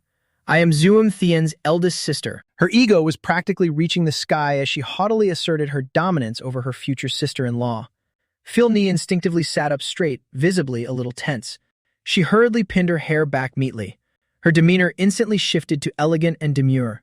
The more Hi-Feel looked, the more satisfied she felt. Now that's more like it. Isn't it better to know your place right away? The girl asked again, then where did he go? Gaining even more momentum, she laughed heartily. He went to Manhwa. It's really far, isn't it? But what can you do? It seems you two just aren't fated to be together. Ha ha ha. Unexpectedly, as soon as Phil Nee heard that, her face flushed with excitement and she smiled. So he went to Manhwa. Yes, Manhwa. So our beautiful lady Nam Kung can just go straight back home. Before Hi-Feel could even finish her sentence, the girl dashed off like lightning, not even bothering to say goodbye. In the blink of an eye, there wasn't even a shadow of her left in sight. The aunt was utterly shocked. They went home already? Now that I think about it, that little girl is really something, leaving without even saying goodbye. The scene shifted to Juang Thien's side. Twit Mi and Hong Hua were sleeping in each other's arms. Va Jian was also sleeping soundly. Only the old man sat by himself, keeping the fire going for the youngsters sleeping around him. His gaze suddenly flicked to one side. Juang Thien was also still awake, taking a deep breath to channel his inner energy for some practice. He felt it himself. Even my breaths are mixed with internal energy. It seems my firewheel art is about to reach the 4-star realm. But why does my head feel so dizzy and uncomfortable? But that's the main issue. If I don't reach 4-star quickly and let too much internal energy accumulate in my body, it'll be very dangerous. I must break through 3-star and advance to 4-star as soon as possible. Right now, releasing even a bit of internal energy is a struggle for me, yet eldest sister can easily emit a massive amount of blazing fire energy. Her damn talent is truly. He slacked his own head to remind himself. Get a grip. Since I managed to find an excuse to sneak out, I should take this time to cultivate. Smack, smack. He stood there again, focusing 100%. Breathe in, breathe out. Feeling the flow of spiritual energy surrounding his body. Suddenly, a sweet fragrance emanated from inside his shirt. Only then did he remember the treasure given by Elder Lee. Ah, really. I can't just throw this thing away either. That old man is really something. Why did he insist on me bringing it along? He shook it to see. The scent seems stronger than when I first got it. This plum blossom fragrance keeps wafting out like this, making it impossible to concentrate. Visually, nothing seems to have changed. It's a bit of a pity, but I guess today's cultivation session has to end here. Just as he was about to give up and say, forget it, he suddenly saw pink petals dancing in the air. They were plum blossom petals filling the sky. Where would plum blossoms come from in the middle of summer? What the hell am I looking at? Suddenly, a voice echoed from behind. You don't seem to be from the Mount Hua sect, do you? A chill instantly ran down his spine. He hurriedly looked around and asked, well, who is it? But he couldn't see anyone, only the sky full of swirling plum blossoms. He couldn't have misheard, I clearly. Suddenly, that voice rang out again. Since you're not from Mount Hua, why are you absorbing the spiritual energy inside? Juang Tian even patted his ears. I heard it again. I clearly just heard an old man's voice. The voice even turned threatening. Whose disciple are you anyway? Absorbing spiritual energy so recklessly. Be careful or you'll get diarrhea, you brat. The protagonist, completely confused, wanted to argue. What are you talking about? What spiritual energy am I absorbing?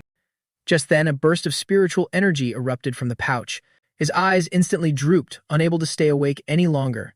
His head spun dizzily, and his final thought was, damn it, the demonic absorption art is acting up again. He didn't know how long he had been unconscious. When he opened his eyes, he continuously heard calls of young master. Young master. It was Twit Nee and Va Dian surrounding him anxiously. Only then did he jolt awake. He immediately sat bolt upright. It was already morning, and he couldn't remember anything.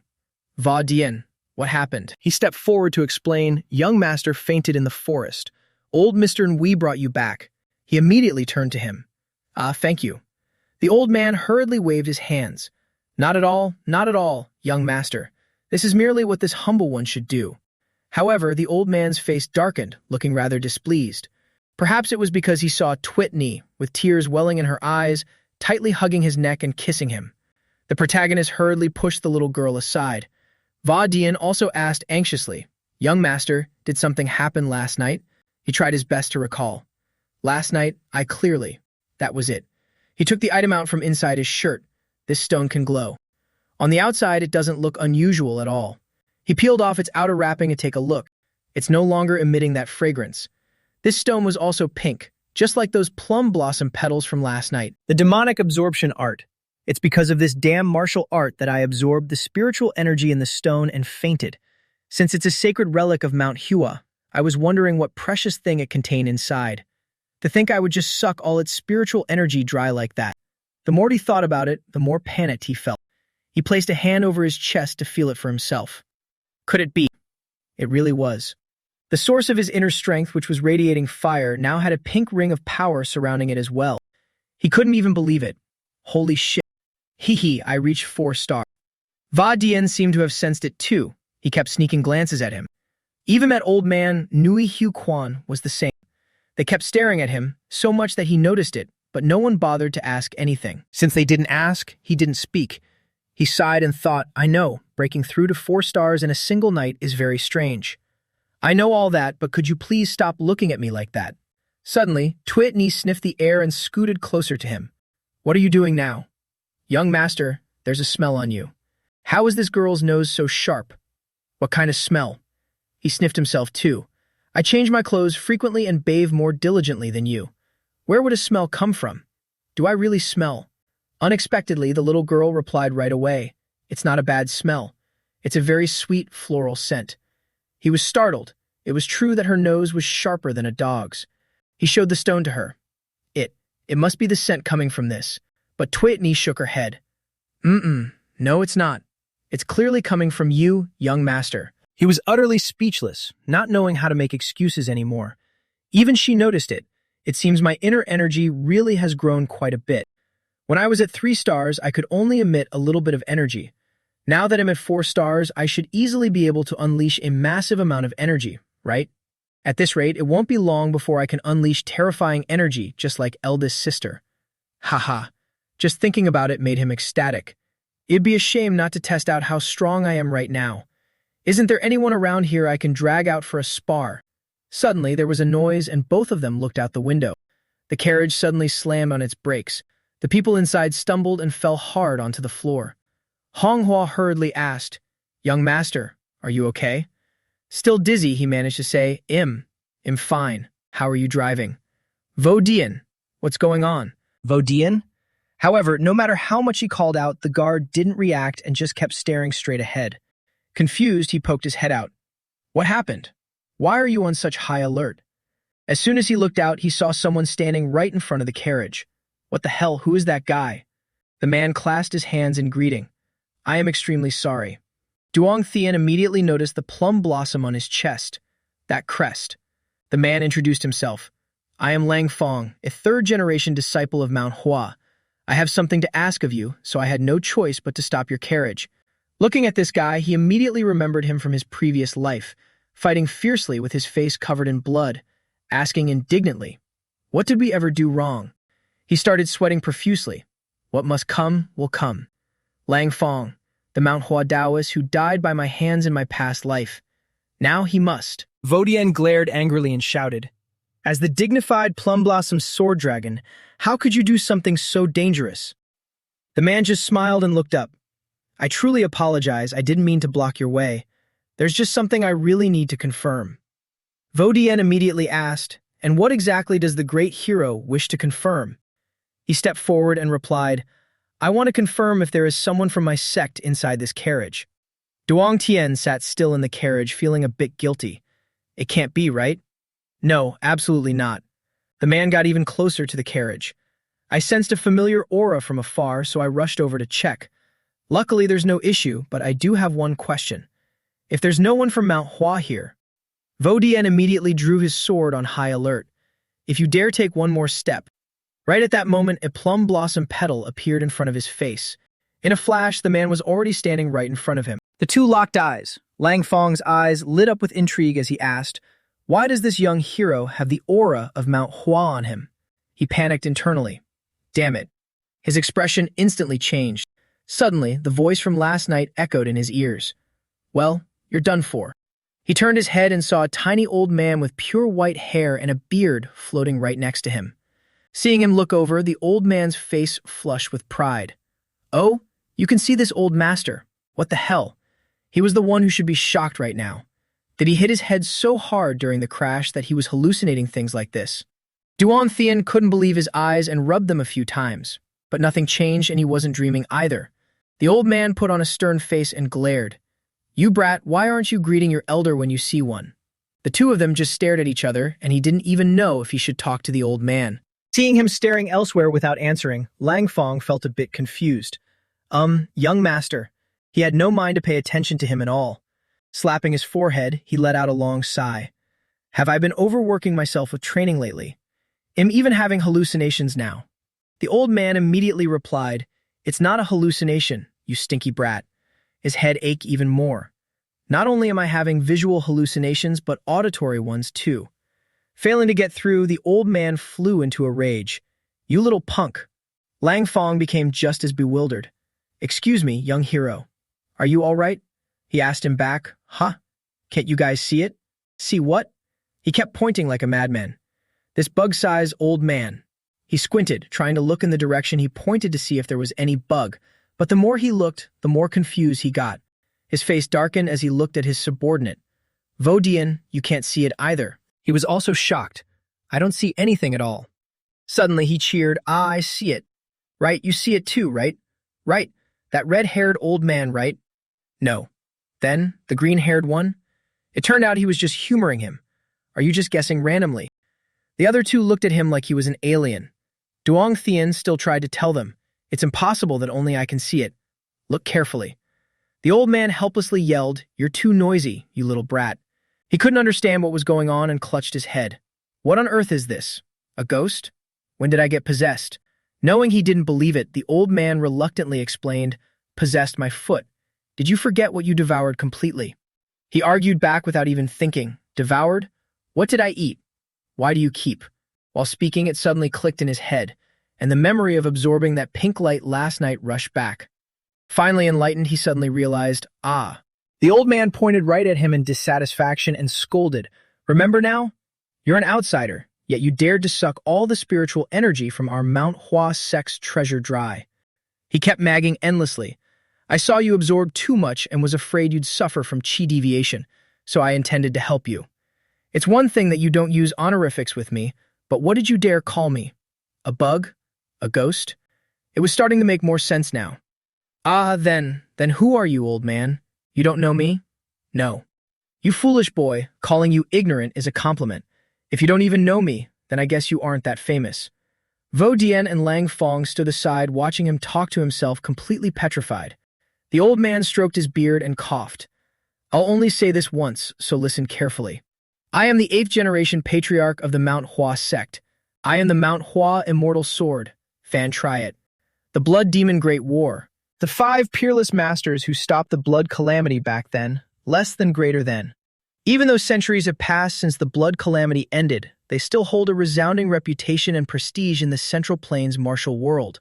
The senior expert most highly revered by the martial artists of the Mount Hua sect turned out to be him. His reputation was quite something. But no matter how hard Duong Thien stared, he still found it hard to believe. This old guy as tiny as a bug standing in front of me. Who knew the old man could even hear his inner thoughts? "What did you say? Are you going to keep calling me a bug?" He tried again. "I just thought it in my head." That startled me. The old man finally admitted, "I can hear everything. Now that you know, mind your manners." Well, that worked out. It saved him from having to speak out loud. Otherwise, those two would really want to throw him into a mental asylum. No, how can I even believe this? "You little brat, I swear." He took the stone out of his pocket and wondered, "So, why were you inside that stone?" "Huh?" The old man frowned deeply. "Exactly. Why would I be in there?" He unfortunately thought, "Oh man, what a waste of feelings." This infuriated the old man again. "I told you I can hear everything. You should be the one who understands it best." He gave up. It was a given item after all. "I don't know a damn thing about it." "Then why would an outsider like you?" The mention of it startled him again.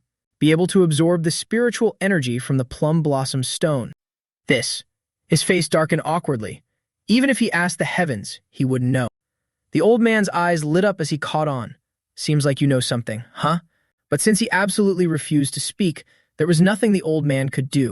He sighed deeply. Never mind. Everyone has secrets in their hearts. Besides, a wet-behind-the-ears brat like you probably has even more secrets. Since the old man didn't pursue it further, Duong Tian felt a wave of relief. Thank you, really. Before he could even process anything, the old man warned him, compared to that, there's a crowd running toward us right now. Dealing with this first is the main priority. Right at that moment, several other people actually appeared from midair. The whole group charged straight toward the carriage. They were all Manhwa sect members, gripping their swords tightly. Lang Fong hurriedly reassured them, "Don't panic, they can't threaten us." But his leg was still kicked, causing a sharp pain. It turned out Vo Dien kicked him down and pressed a sword to his neck, taking him hostage. "Young master, be careful." He was as tense as a bowstring. No matter how you look at it, it looks like they're here to attack us. You can never be too careful. A group of nearly 10 people stood blocking the front of the carriage. Every single one of them was clutching a sword, faces extremely tense and ready to fight. But Vo Dien made the first move. Even the main character had to look at him in confusion. Honestly, I don't think we need to overreact like this. But he stubbornly refused. "No way, young master. Ever since they appeared, they've been exuding a murderous aura. We can't let our guard down." Lang Fong hurriedly spoke up. "That's not it at all. Everyone, please listen to me first." He placed a hand on his chest and looked at the protagonist pleadingly. "Although I don't know why my sect members are so furious, just let me go explain things clearly to them. I'm sure it'll be fine." Vo Dien also realized, could it be that they are? He nodded firmly. "That's right, exactly. Look at the plum blossom patterns on their chests. They are disciples of our Manhwa sect. Can you trust me just this once?" The protagonist immediately agreed, gesturing Vo Dien. Only then did he finally lower the blade from Lang Fong's neck. "Yes, young master. This guy looks somewhat reliable. You two don't need to worry. I'll go clear this up with them." After saying that, he walked straight towards the crowd, waving his hand. They stood there chattering back and forth for a while. Who knows what he said, but Lang Fong got mercilessly beaten up by one of them. One of them sheathed his sword and stepped forward. He cupped his hands and bowed his head. "We are extremely sorry." The whole group did the same, bowing sincerely. "Our group's thoughtless actions have inadvertently caused trouble for you all." The protagonist quickly returned the courtesy. "Not at all. We drew our swords to intimidate you before understanding the situation, so we are the ones in the wrong. However, may I ask what brings you great heroes all the way to such a remote place?" The guy acted secretively. "About that. Please forgive us, but it's inconvenient to disclose to outsiders." But Lang Fong blurted out loudly. "Lately, there have been frequent incidents of Manhwa disciples going missing. The leader was furious. Why are you blabbing everything out like that? No wonder this loudmouth got beaten up." The protagonist also immediately grasped the issue. The Manhwa Plum Blossom Sword Squad isn't weak enough to just go missing. It seems there is a hidden truth behind this. The guy pinched Lang Fong's ear hard. "That's exactly why we've been investigating the surroundings. This guy kept making a fuss, saying he smelled the aura of Manhwa, and wandered off on his own, causing all this trouble." He immediately turned to the old man. "He says he came looking because of the Manhwa aura in my body. What should we do?" The old man reassured him. "It's fine. Just leave this to me. I won't let them find any clues." Lang Fong still stubbornly looked over. "Eldest martial brother, look. This young hero really does have the aura of Manhwa on him, doesn't he?" The eldest martial brother took a few steps forward. "It seems so. Young hero, if possible." The protagonist was startled and turned to the old man for help. "Didn't you say you handle it? How can they still sense it?" The old man chuckled. "Hee. Brat, show them the stone." So he rummaged through his clothes and pulled out the stone. As soon as he took it out, the expressions of those two instantly changed. They recognized it at first glance. "Wait a minute, this is..." The sect leader clearly said the plum blossom stone was lost in a drinking bet at a banquet. The protagonist was speechless. To think it was actually lost in a drinking bet. The old man was furious enough to cry. Alas, the future of Manhwa is truly worrying. Now they understood, so that's how it is. It's because you're carrying a Manhwa treasure that you have the aura of Manhwa on you. The eldest martial brother still wanted to get to the bottom of it. But why you possess our Manhwa's treasure? Now he finally felt safe enough to step out of the carriage. "My apologies, please allow me to introduce myself. Stepping out, he cupped his hands and bowed his head. I am Su Duong Thien. I am on my way to Mount Hua to return the borrowed treasure. Upon hearing this, the whole group was instantly stunned. The crowd buzzed with murmurs. The Q family. If it's the Q family. Could it be that Q family clan?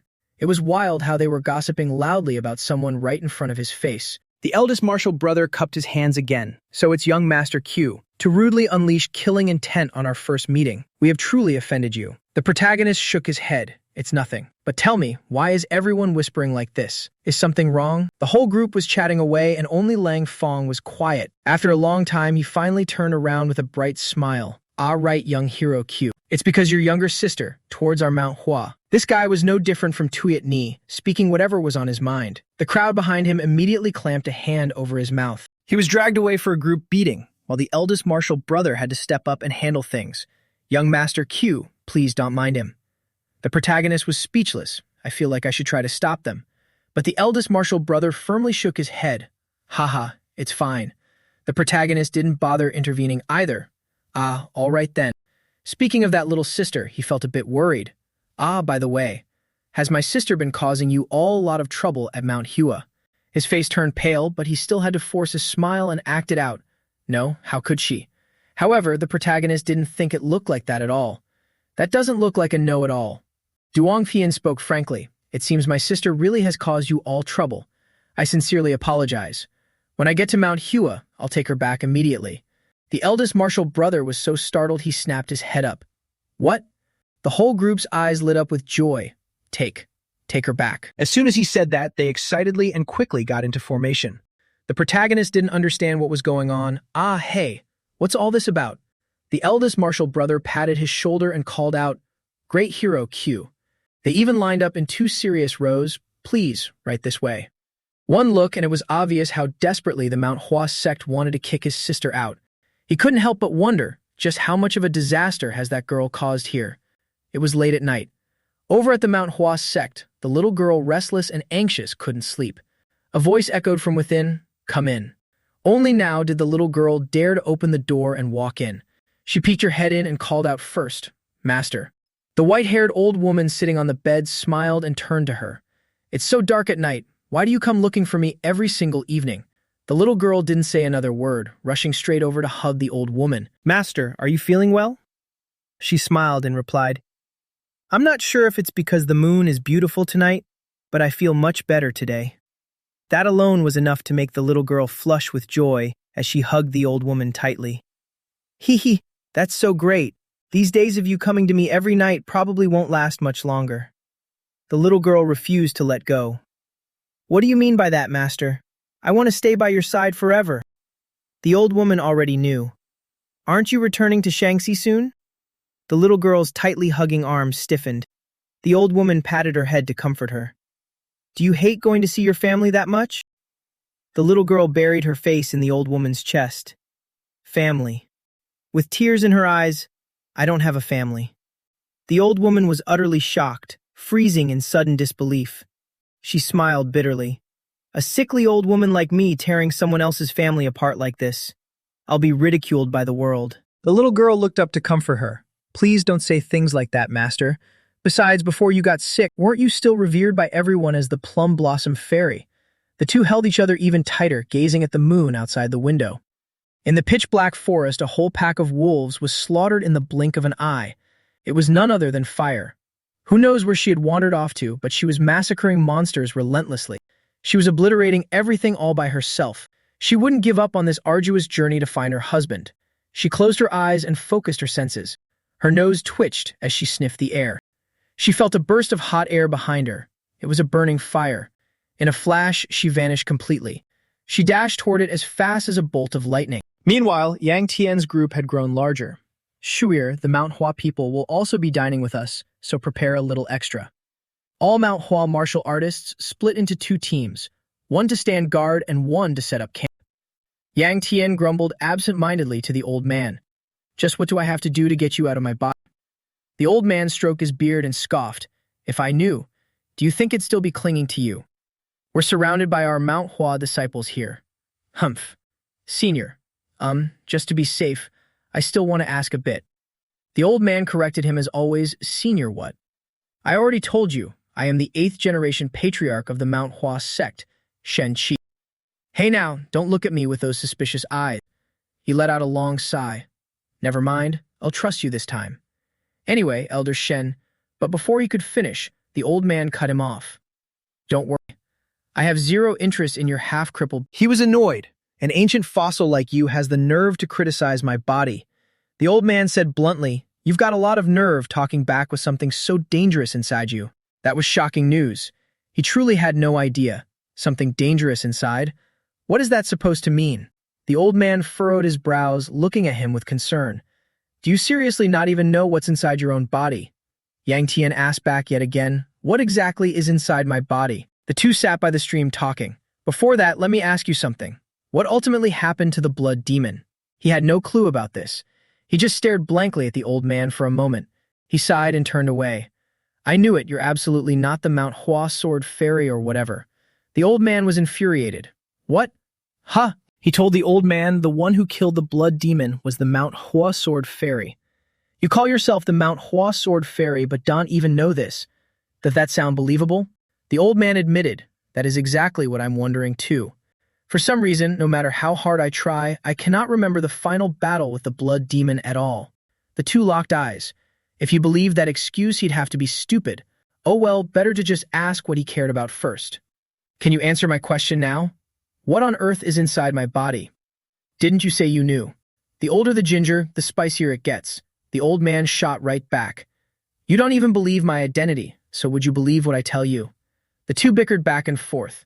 Seriously. You're this old that you're throwing a tantrum with me. It took a while for the old man to get serious. To tell the truth, less than greater than. I don't even know what it is exactly either. That was about as useful as saying nothing. It's you, on the contrary, carrying something so wild and dangerous without knowing, yet remaining completely unharmed. It truly astonishes me. But he was still confused hearing this. Wild. But you don't need to worry, I've temporarily suppressed it for you. Hearing this, he still had to ask, it even needs to be suppressed. The old man clenched his fist and teased. Want to see what happens if I let it loose? Yang Tian wasn't dumb enough to play stupid games, refusing instantly. No thanks. But the old man still let out a little just to give him a taste. The moment he finished speaking, a massively colossal burst of spiritual energy flooded out. Now he could truly feel it. That sheer power crashed straight into him like crashing waves.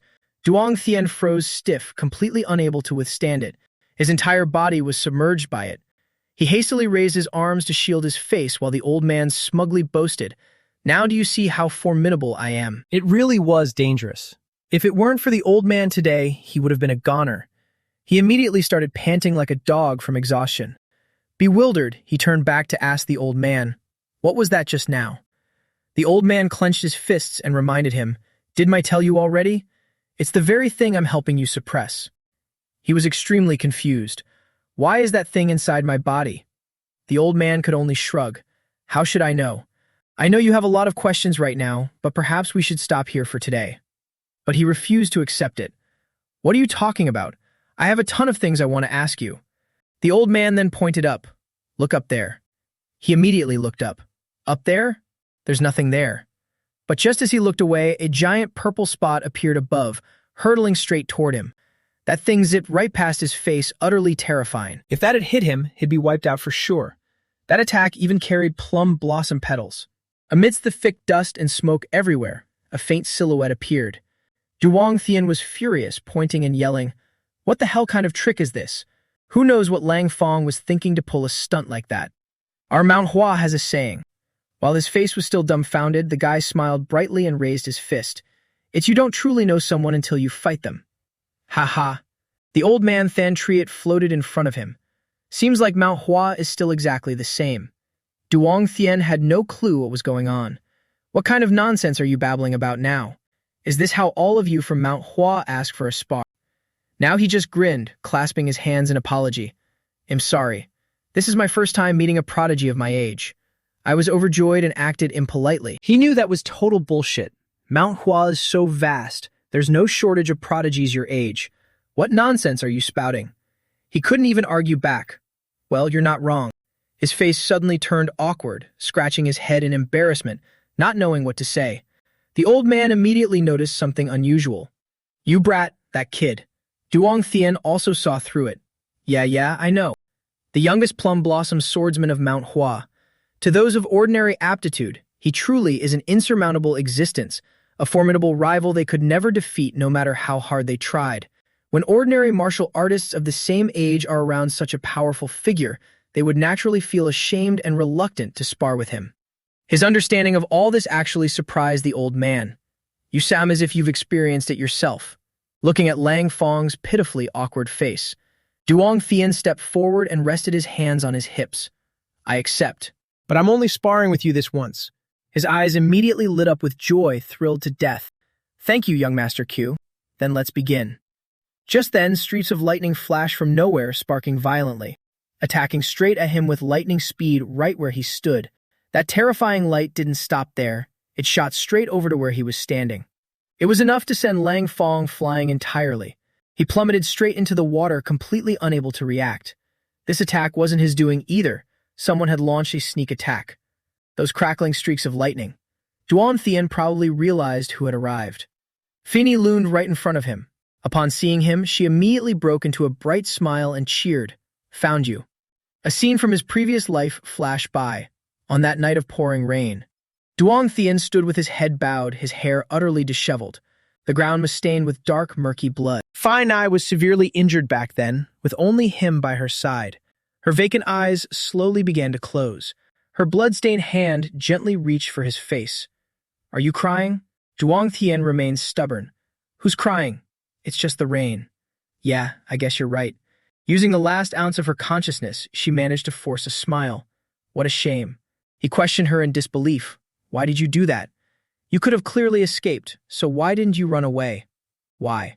They had spent time fighting side by side. Now he was the only one left. Why did you do it after all? She looked dazed, then finally squeezed her eyes shut. I don't know either. I just wanted to do it. Is the moon still up in the sky? Duong Thien nodded sadly. Yeah, it's still there. It's still there. Her face immediately brightened up. That's good. After saying that, she passed away, ending her life.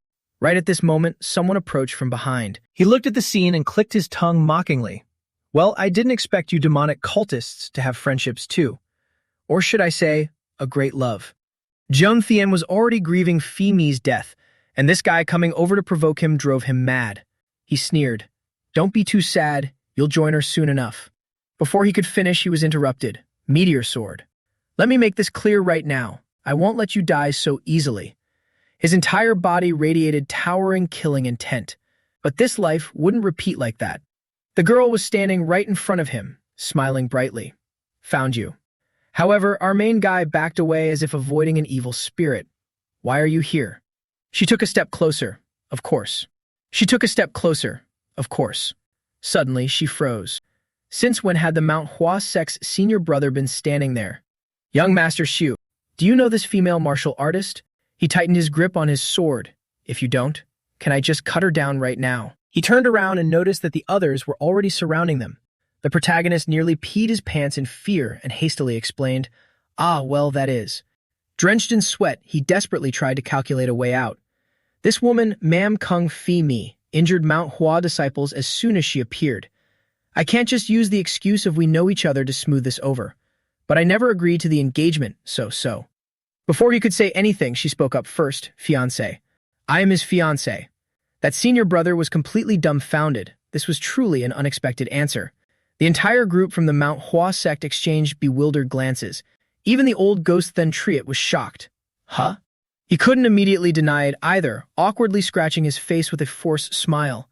Haha, well yeah, she's not wrong. The surrounding men of the Mount Hua sect stared intently, all wondering the same thing.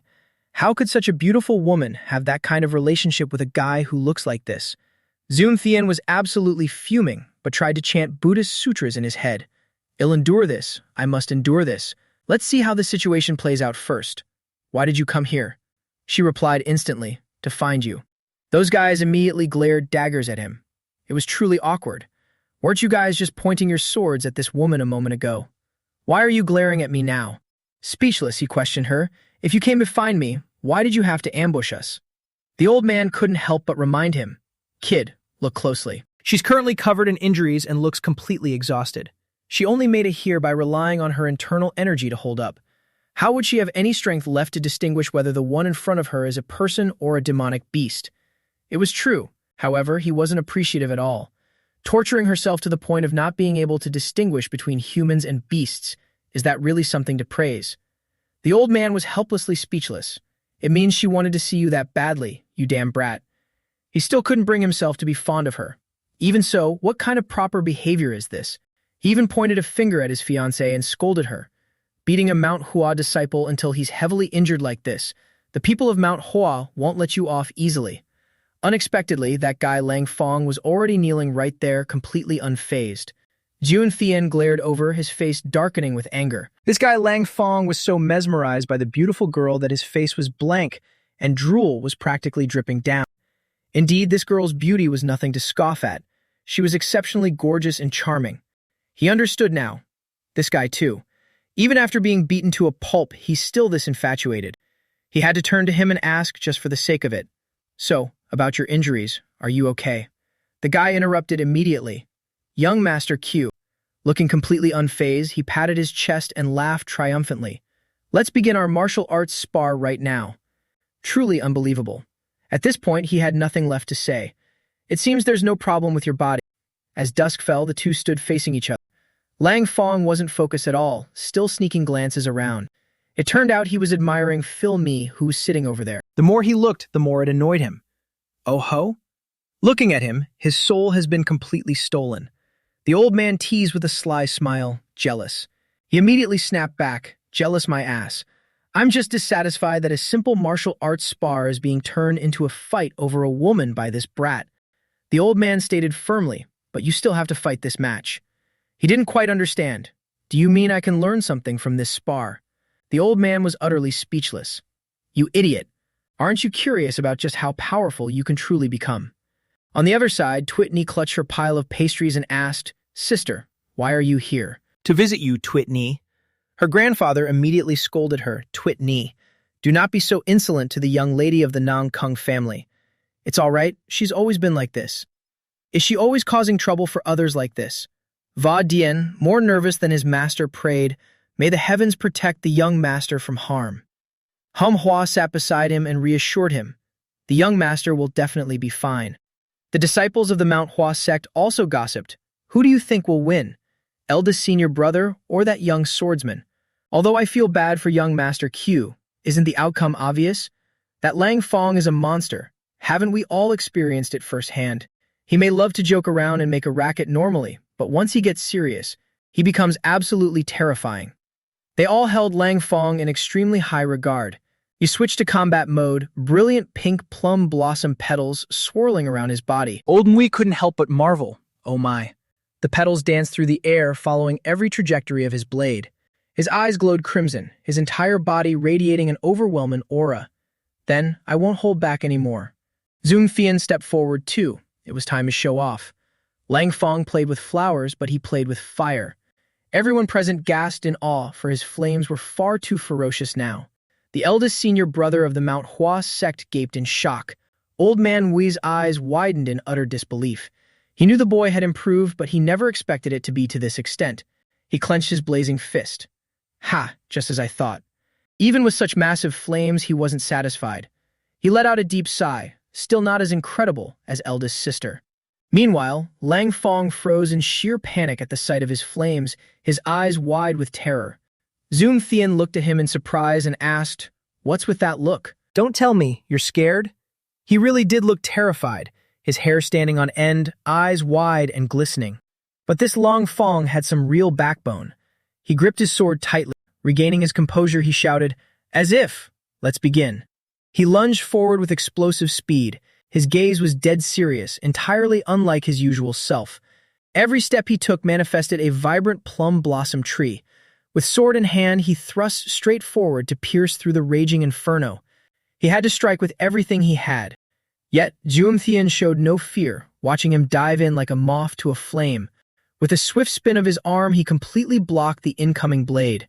No matter how fast he charged, he couldn't outpace the fist thrown his way, a direct punch square in the gut. His punch was no ordinary strike. It came Reeve in roaring, blazing fire. Taking a fiery punch like this could easily put someone 6 feet under. Naturally, Lang Fong couldn't withstand it. His entire body was sent flying backward. Va Dian and the others watching immediately beamed with joy.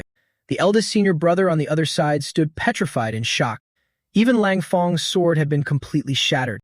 Old Mui looked aghast, beads of sweat rolling down his face, a flash of utter horror in his eyes.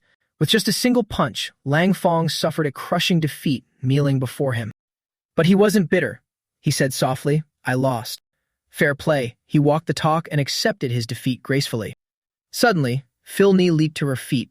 Zoom Thien had no idea what she was plotting now, merely standing still and looking her way. She sprinted toward him like the wind, sword already in hand. Taking the initiative, she challenged him head-on.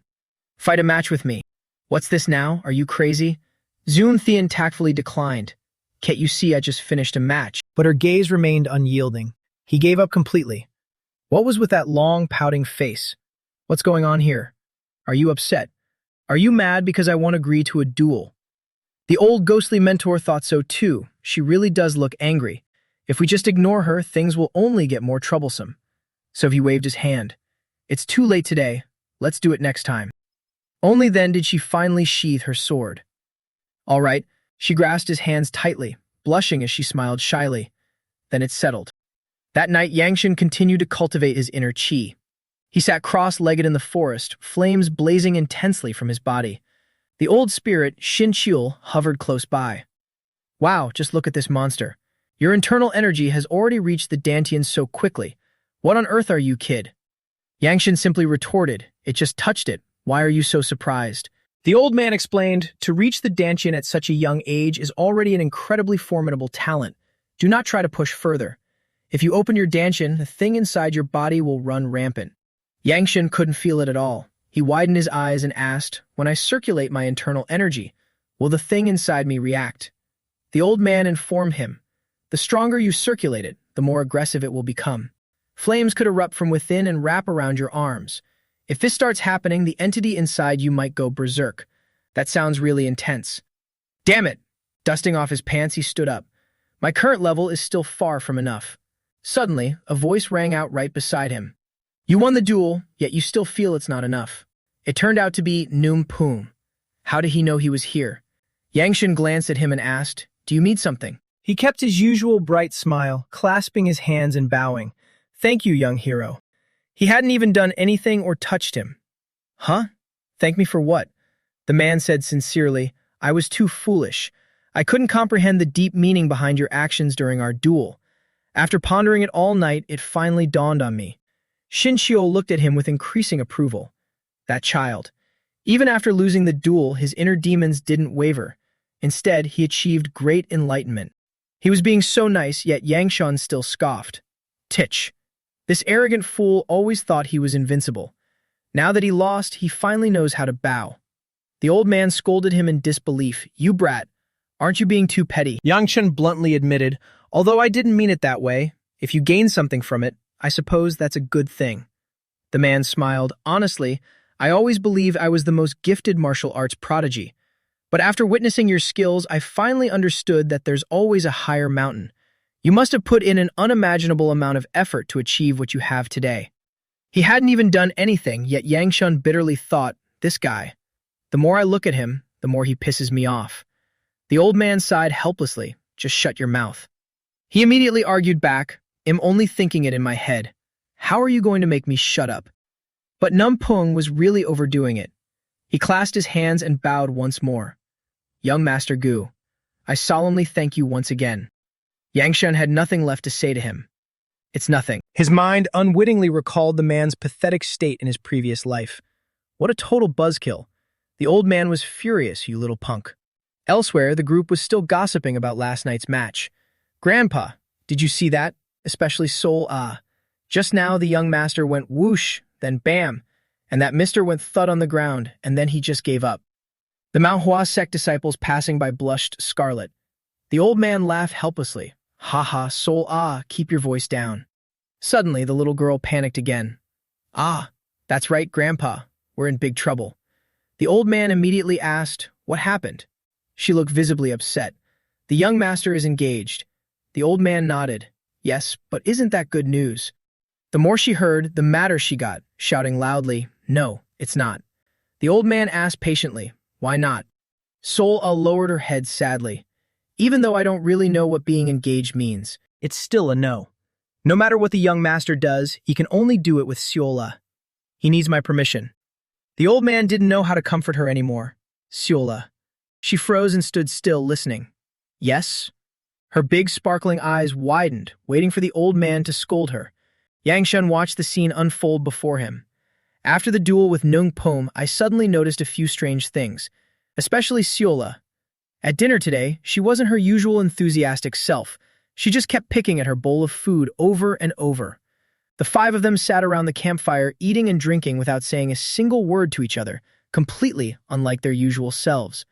Old man Wee asked worriedly, "Seola, are you feeling unwell?" The little girl shook her head vigorously. Yang Shun also had to ask, "If you're not feeling sick, why do you keep picking at your food like that? That's not like you at all." He even directly threatened her. "Kid, if you keep this up, hand over all your honeyed treats." Just then, Bia, who was sitting next to him, was about to pick up a piece of tofu from the pot. Suddenly, something flashed by like lightning and snatched it right away. It was Seola. She refused to eat the food in her own bowl, but went out of her way to snatch Bia's food. But the girl whose food got snatched didn't seem angry at all. She reached for another piece, but this time, it was stolen once again. She was obviously doing it on purpose. Yang Shun was getting insanely annoyed watching this. He immediately yelled, "Hey, what's with that attitude?" He had barely spoken when her grandfather roared even louder. "So many people are trying to eat. What's wrong with you?" The little girl jumped in fright, tears welling up in her eyes. Her hands gripped her chopsticks so tightly that they trembled. She suddenly stood up and screamed, "Unnie is a huge idiot." Saying that, she bolted away. Old Wei couldn't catch up. Twitney. The little girl just ran straight into the forest. The others watched her go with darkened expressions. No one said a word, having no idea what was wrong with her. The protagonist even turned to ask Fi Mi, "Did you do something to her?" But she just shook her head in confusion. Ever since the sparring match with Lang Fong, Wee Twit Ni had been acting like this. It wasn't good at all. He had a strong feeling something had definitely upset her. Furthermore, what was even more annoying was, when he woke up that morning, yawning lazily, Va Jian was standing right there. "Young master, you're awake?" He nodded. "Yeah, you've worked hard keeping everyone safe. So exhausting." His whole body swayed. "How many days have we been camping outdoors? Why do I feel like I've spent more time sleeping outside lately than at home?" Anyway, while he was scooping up lake water to wash his face, a muscular six-pack physique suddenly appeared next to him. It was bursting with masculinity and even gave off a faint scent of plum blossoms. It was Lang Fong. Seeing him, he smiled brightly and greeted, "Young Master Q. Do you want to practice martial arts together?" Zhuang Thian felt second-hand embarrassment just looking at him. "It seems your Mount Hua sect has a tradition of not wearing clothes early in the morning." The old man Thun Triet explained, "A martial artist's body changes based on their cultivation technique and their mindset. Only by becoming a sturdy tree can one bloom more brilliant plum blossoms." He nodded firmly. "Right, you're absolutely right. So you should train too." However, our protagonist had zero passion for this.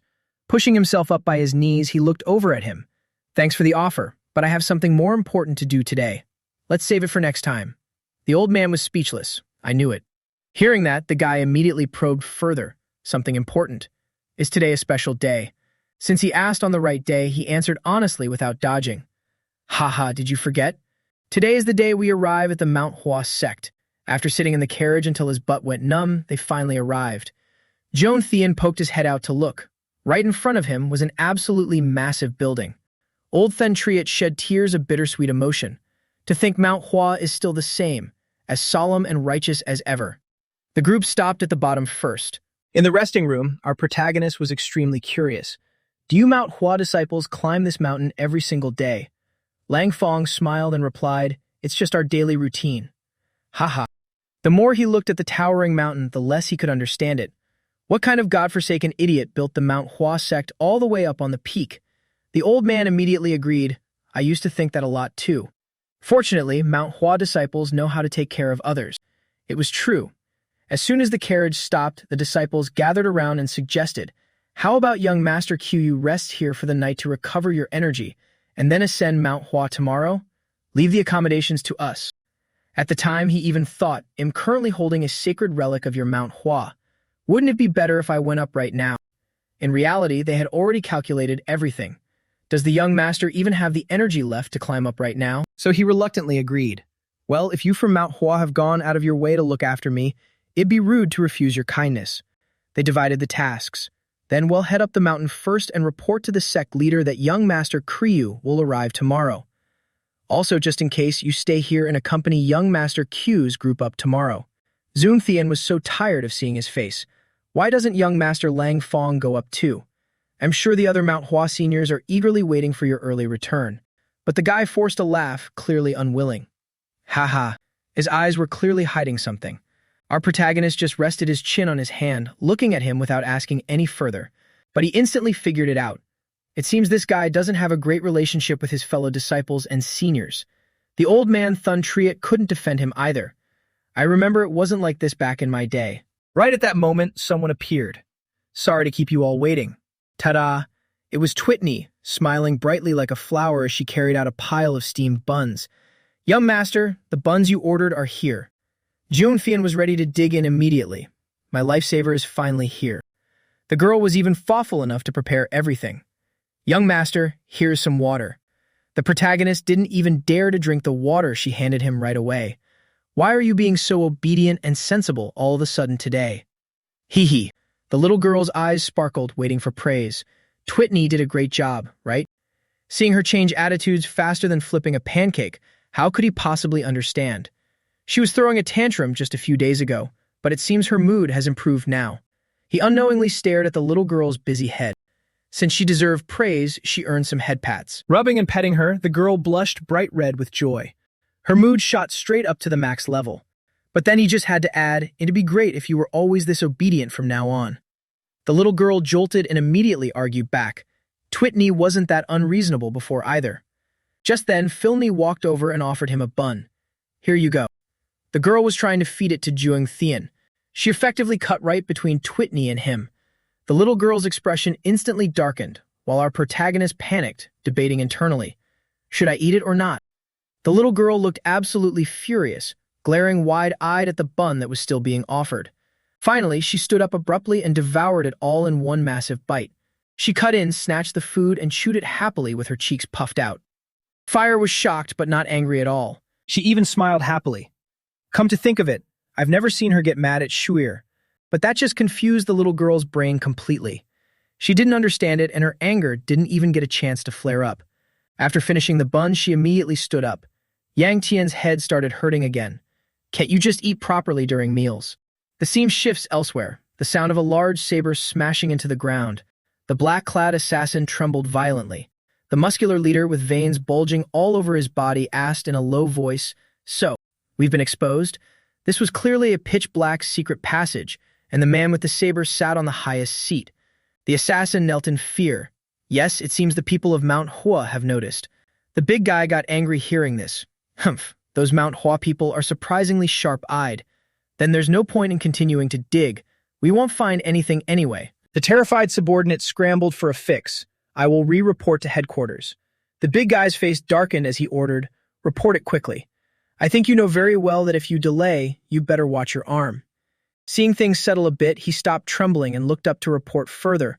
Also, headquarters sent a message. They said the divine doctor has appeared in Shaanxi. As soon as he finished speaking, the big guy's saber smashed down so hard it shattered the floor tiles. His face turned as dark as the bottom of a pot. The divine doctor. That's right. He was in Anhui before, but now he seems to have arrived in Shaanxi. We've already sent our brothers to scout out his exact location. The big guy suddenly stood up. Pei Chong. Hearing his name, the other guy jumped in fear. B-Boss. The huge saber pointed straight at his face. I don't recall ever telling you to send people to scout, did I? He immediately bowed his head, sweating profusely, almost wetting his pants in fear. Why, yes, it was an order handed down by the palace master. Seeing his reflection in the saber, he strained his ears to hear the boss ask, So, what's the plan? Kill the divine doctor or capture him alive and bring him back? Pei Chong answered truthfully. The palace master ordered us to capture him and lock him in the branch's basement.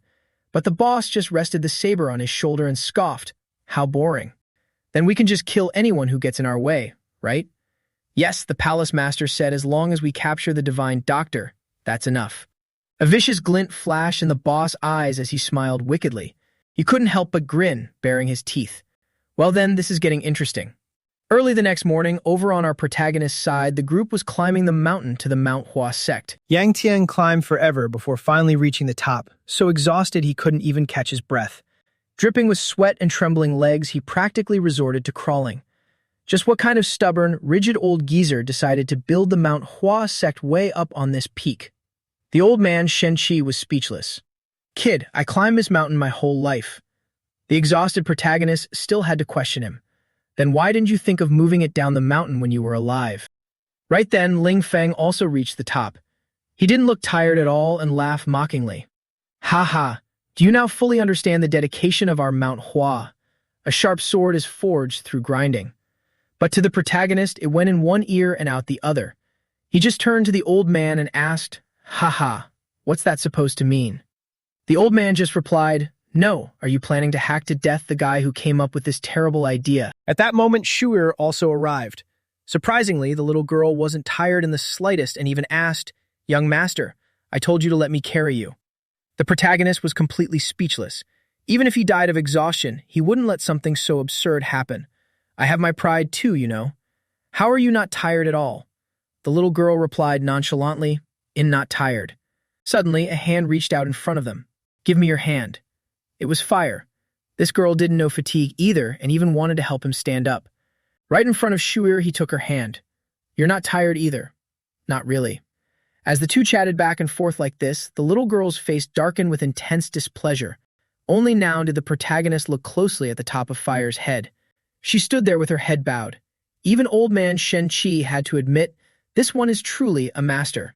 The protagonist didn't understand at all why. Why are you bowing your head like that? The old man sighed. Oh dear, what a foolish kid. Looking closely now, he realized her face was entirely flushed. The hand that the protagonist held probably wouldn't get washed when she went back.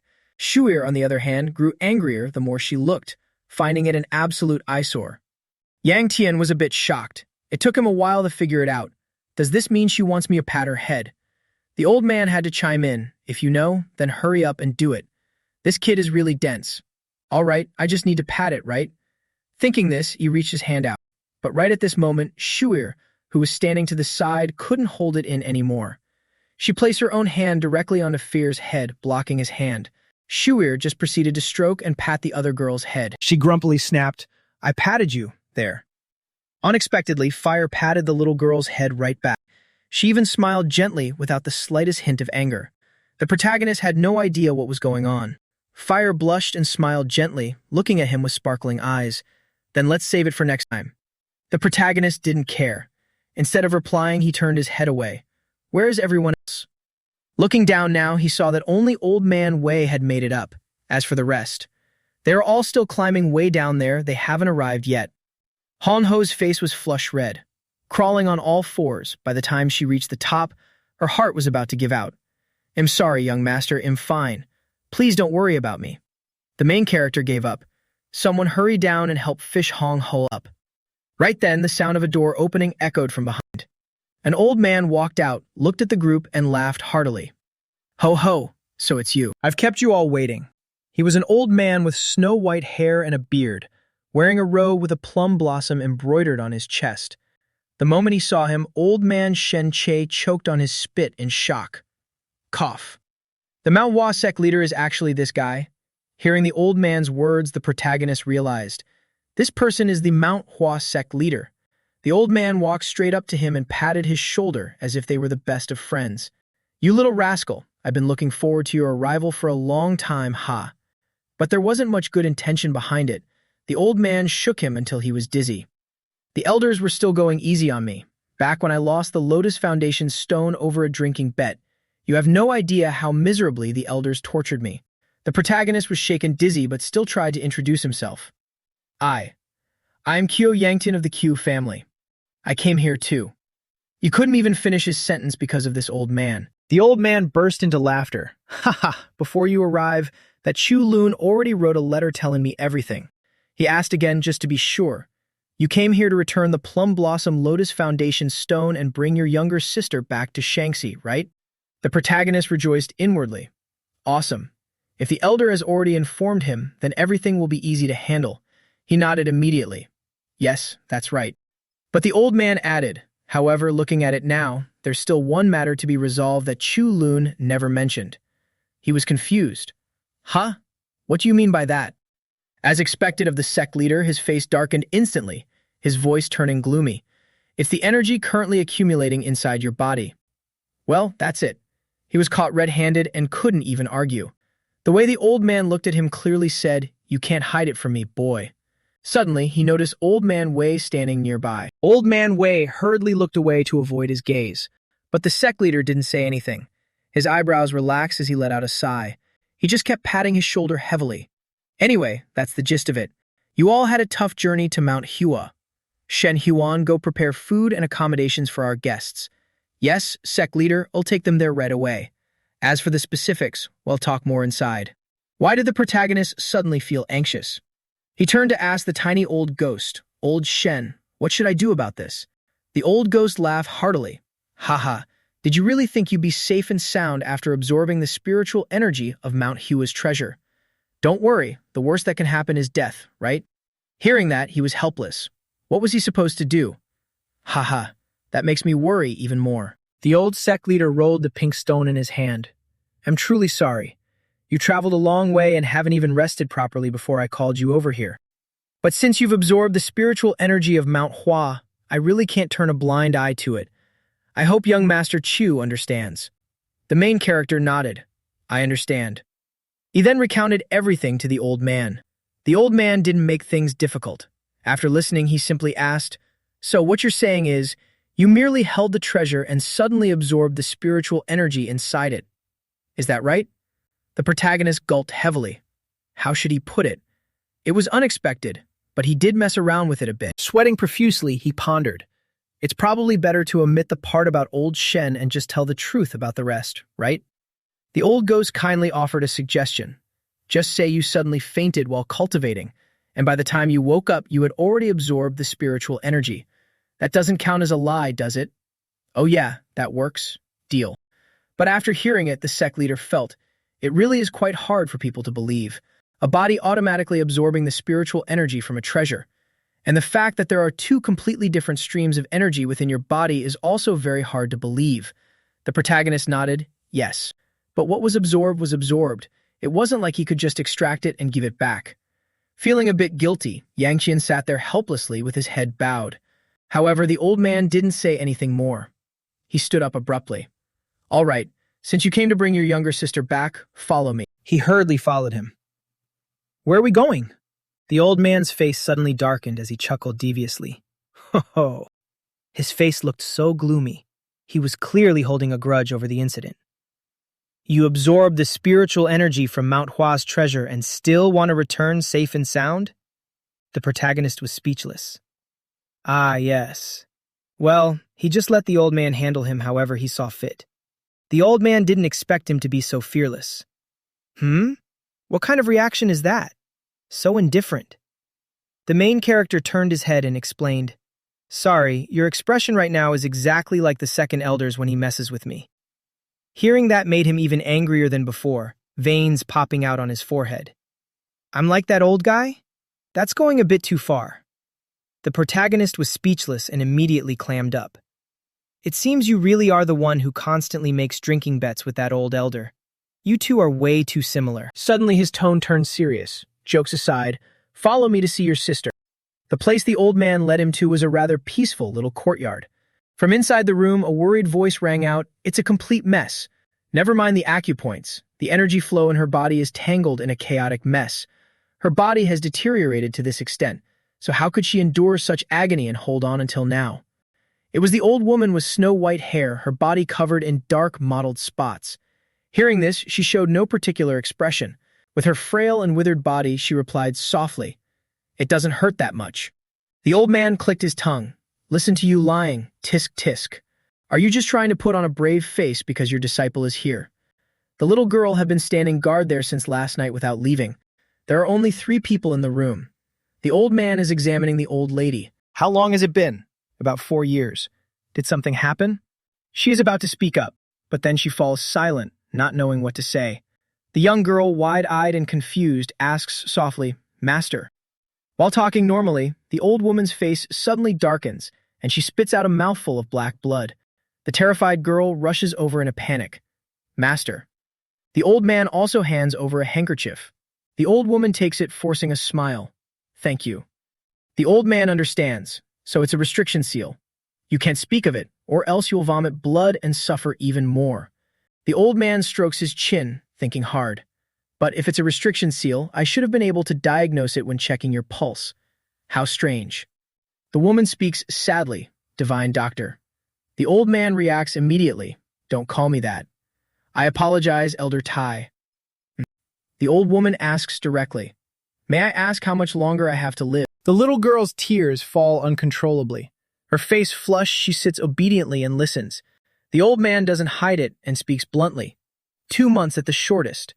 If things progress well, you might make it through this winter. The old woman already knew her condition and bows her head without surprise. I see.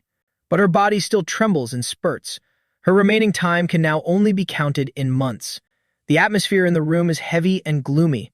The one sadder than the old woman is that little girl. The Divine Doctor frowns deeply, staring at the old woman. He's about to say something but stops. She once roamed freely and powerfully in the martial arts world, but now she is reduced to this miserable state. Her body can't help but tremble continuously. The Divine Doctor can only console her. He makes up his mind and waves his hand, declaring, I will do my best to save your master. You all go outside first. The kid still wants to stay. But my master. The old woman wipes the blood from her mouth, interrupting her. Lin Hua. The blood on the handkerchief keeps increasing. The little girl stares blankly at her for a long time. Gripping her clothes tightly, she ultimately has no choice but to leave. At this exact moment outside, Duan Thien has also managed to climb up here, half dead from exhaustion. In this Mount Hua sect, you have to climb everywhere you go. Out of breath, he gasps, Isn't this literally torture? I just climbed the stairs this morning, and now I have to climb a mountain. The patriarch chuckles teasingly. Haha. Can you feel the arduous spirit of Mount Hua now? Without enduring hardship, how can you achieve success? He still complains bitterly to the old man, Old Than. If you had just moved Mount Hua down the mountain when you were alive, it would have been so much better. The dead man won't let it go either. It's exactly because of stubborn old fools like that I couldn't move it. Always nagging about Mount Hua's arduous spirit and all that. Just then, the wooden door opens. The person who appears is Lin Hua, followed by a kid with long hair covering his entire face. The little girl, her face flushed from crying, is suddenly startled and looks up. Her entire body instantly freezes stiff, standing perfectly still, completely forgetting to keep crying. The two siblings meet, but the girl looks as if she's seen a ghost. Duong Thien is also shocked to see Lin Hua again. The two of them lock eyes, unable to speak a word. The younger sister is dazed for a moment before flinching violently. Clutching her head tightly, she screams at the top of her lungs. Duong Thien is even more confused. What is going on? I haven't done anything to you. I haven't even touched you. However, he also notices the other kid. Who is that person behind you? He's clutching his nose tightly because Lin Hua bumped into him when she's startled. As soon as he gets a good look at that face, he instantly grinds his teeth. Little Lin Hua even turns around to scold the guy. Please watch where you're walking. Suddenly, both children feel a surge of murderous intent radiating outward. It comes from Duong Thien. Red flames blaze fiercely, mixed with a hint of demonic energy. His eyes glow terrifyingly bright.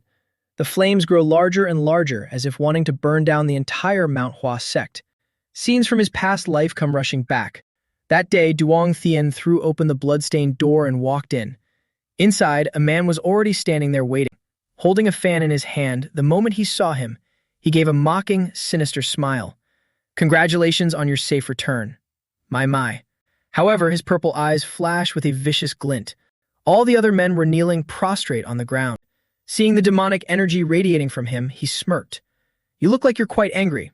I wonder what could have happened. Is it because that woman, the demonic sword empress, died? He already knew, yet he deliberately provoked him. How could he not be furious?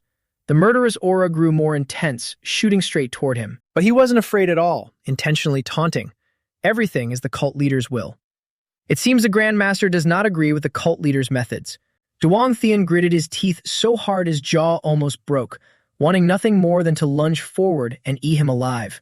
The two stood face to face, but the man maintained his arrogant, defiant smile. He clenched his fists, channeling his spiritual energy. Lightning fast, he swung forward, intending to attack him. The other guy's eyes flashed with a cold glint as he warned in a low voice, "Please always remember, the cult leader is your only master." He had to stop immediately, his hands still suspended in mid-air. The man was right. He couldn't just recklessly strike him. He had no choice but to endure it. He could only punch the wall to vent his anger without harming him. Seeing that he didn't dare to strike, the bastard's smile deepened. In the end, all he could do was leave him with a warning and walk away. He stood behind, covering half his face with a fan, his eyes cruel and cold.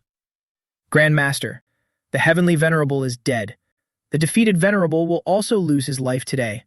The Sword Venerable has lost his right arm, so the Heavenly Demon must have lost interest in him. Therefore, he smiled mockingly again.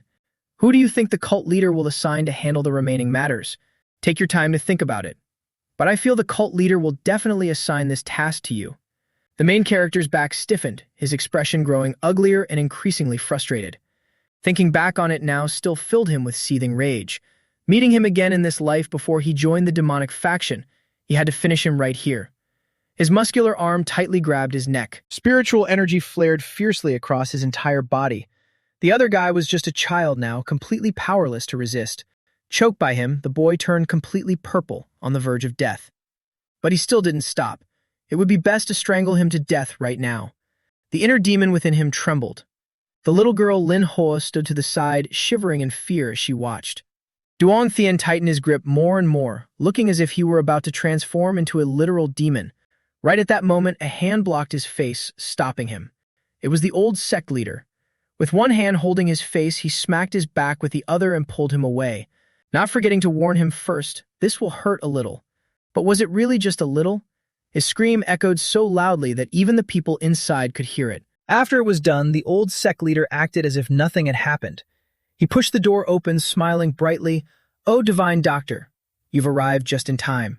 It just so happens there's a patient who needs your treatment." In his hand, he was carrying Duong Thien, who had completely passed out. Once he woke up, the old man began introductions. "All right, this senior is the divine doctor. There's no illness in this world he cannot cure. He is the world's #1 renowned doctor with miraculous healing hands." The doctor scowled. "I told you not to call me the divine doctor. He's the one who treated you while you were unconscious. This is our Manhwa sect's renowned swordswoman, the Plum Blossom Sword Empress. As for this person, you probably know her, your younger sister, Q Lin Hua, who is also a disciple of the Plum Blossom Sword Empress. And this child, Jia Cat Hatch, is the divine doctor's grandson and disciple. The boy cannot speak. If you want to know anything, just ask the divine doctor directly." The boy he had almost strangled to death was still kneeling there, his head bowed. Now it was time for the main issue. His voice dropped several degrees. "Duong Thien, why did you strangle this child?" He broke out in a cold sweat. How was he supposed to explain? His heart pounded wildly. "I'm doomed. I'm totally dead."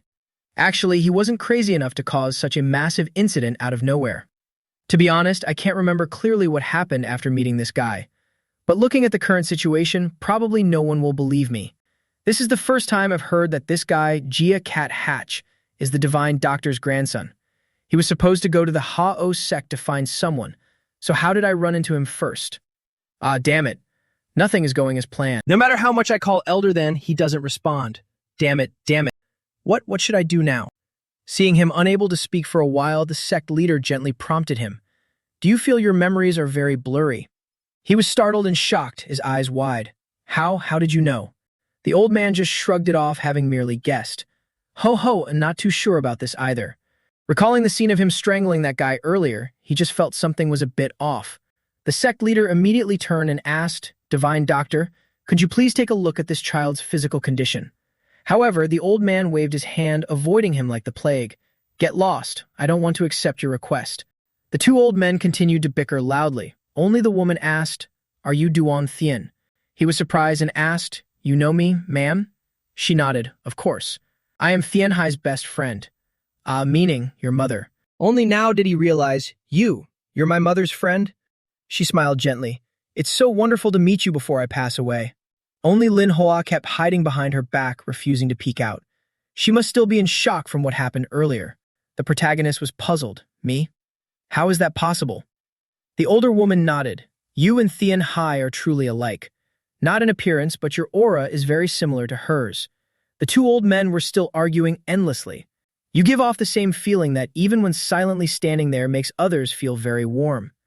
He was in the middle of saying thank you ma'am when he saw the grumpy divine doctor storming past. I'm leaving. Take your time chatting, you two. The sect leader had no other choice. He had to use his ultimate move, Dragon Saliva Herb Leaf. How about I exchange one leaf of the Dragon Saliva Herb for you to diagnose this child once? The divine doctor was in a dilemma. On one hand was a precious treasure.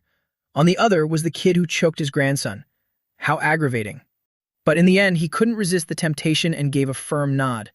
This is the very last time in fulfilling a request from you old fool. Got it? The sect leader immediately laughed smugly. Ho ho, look at that arrogant attitude.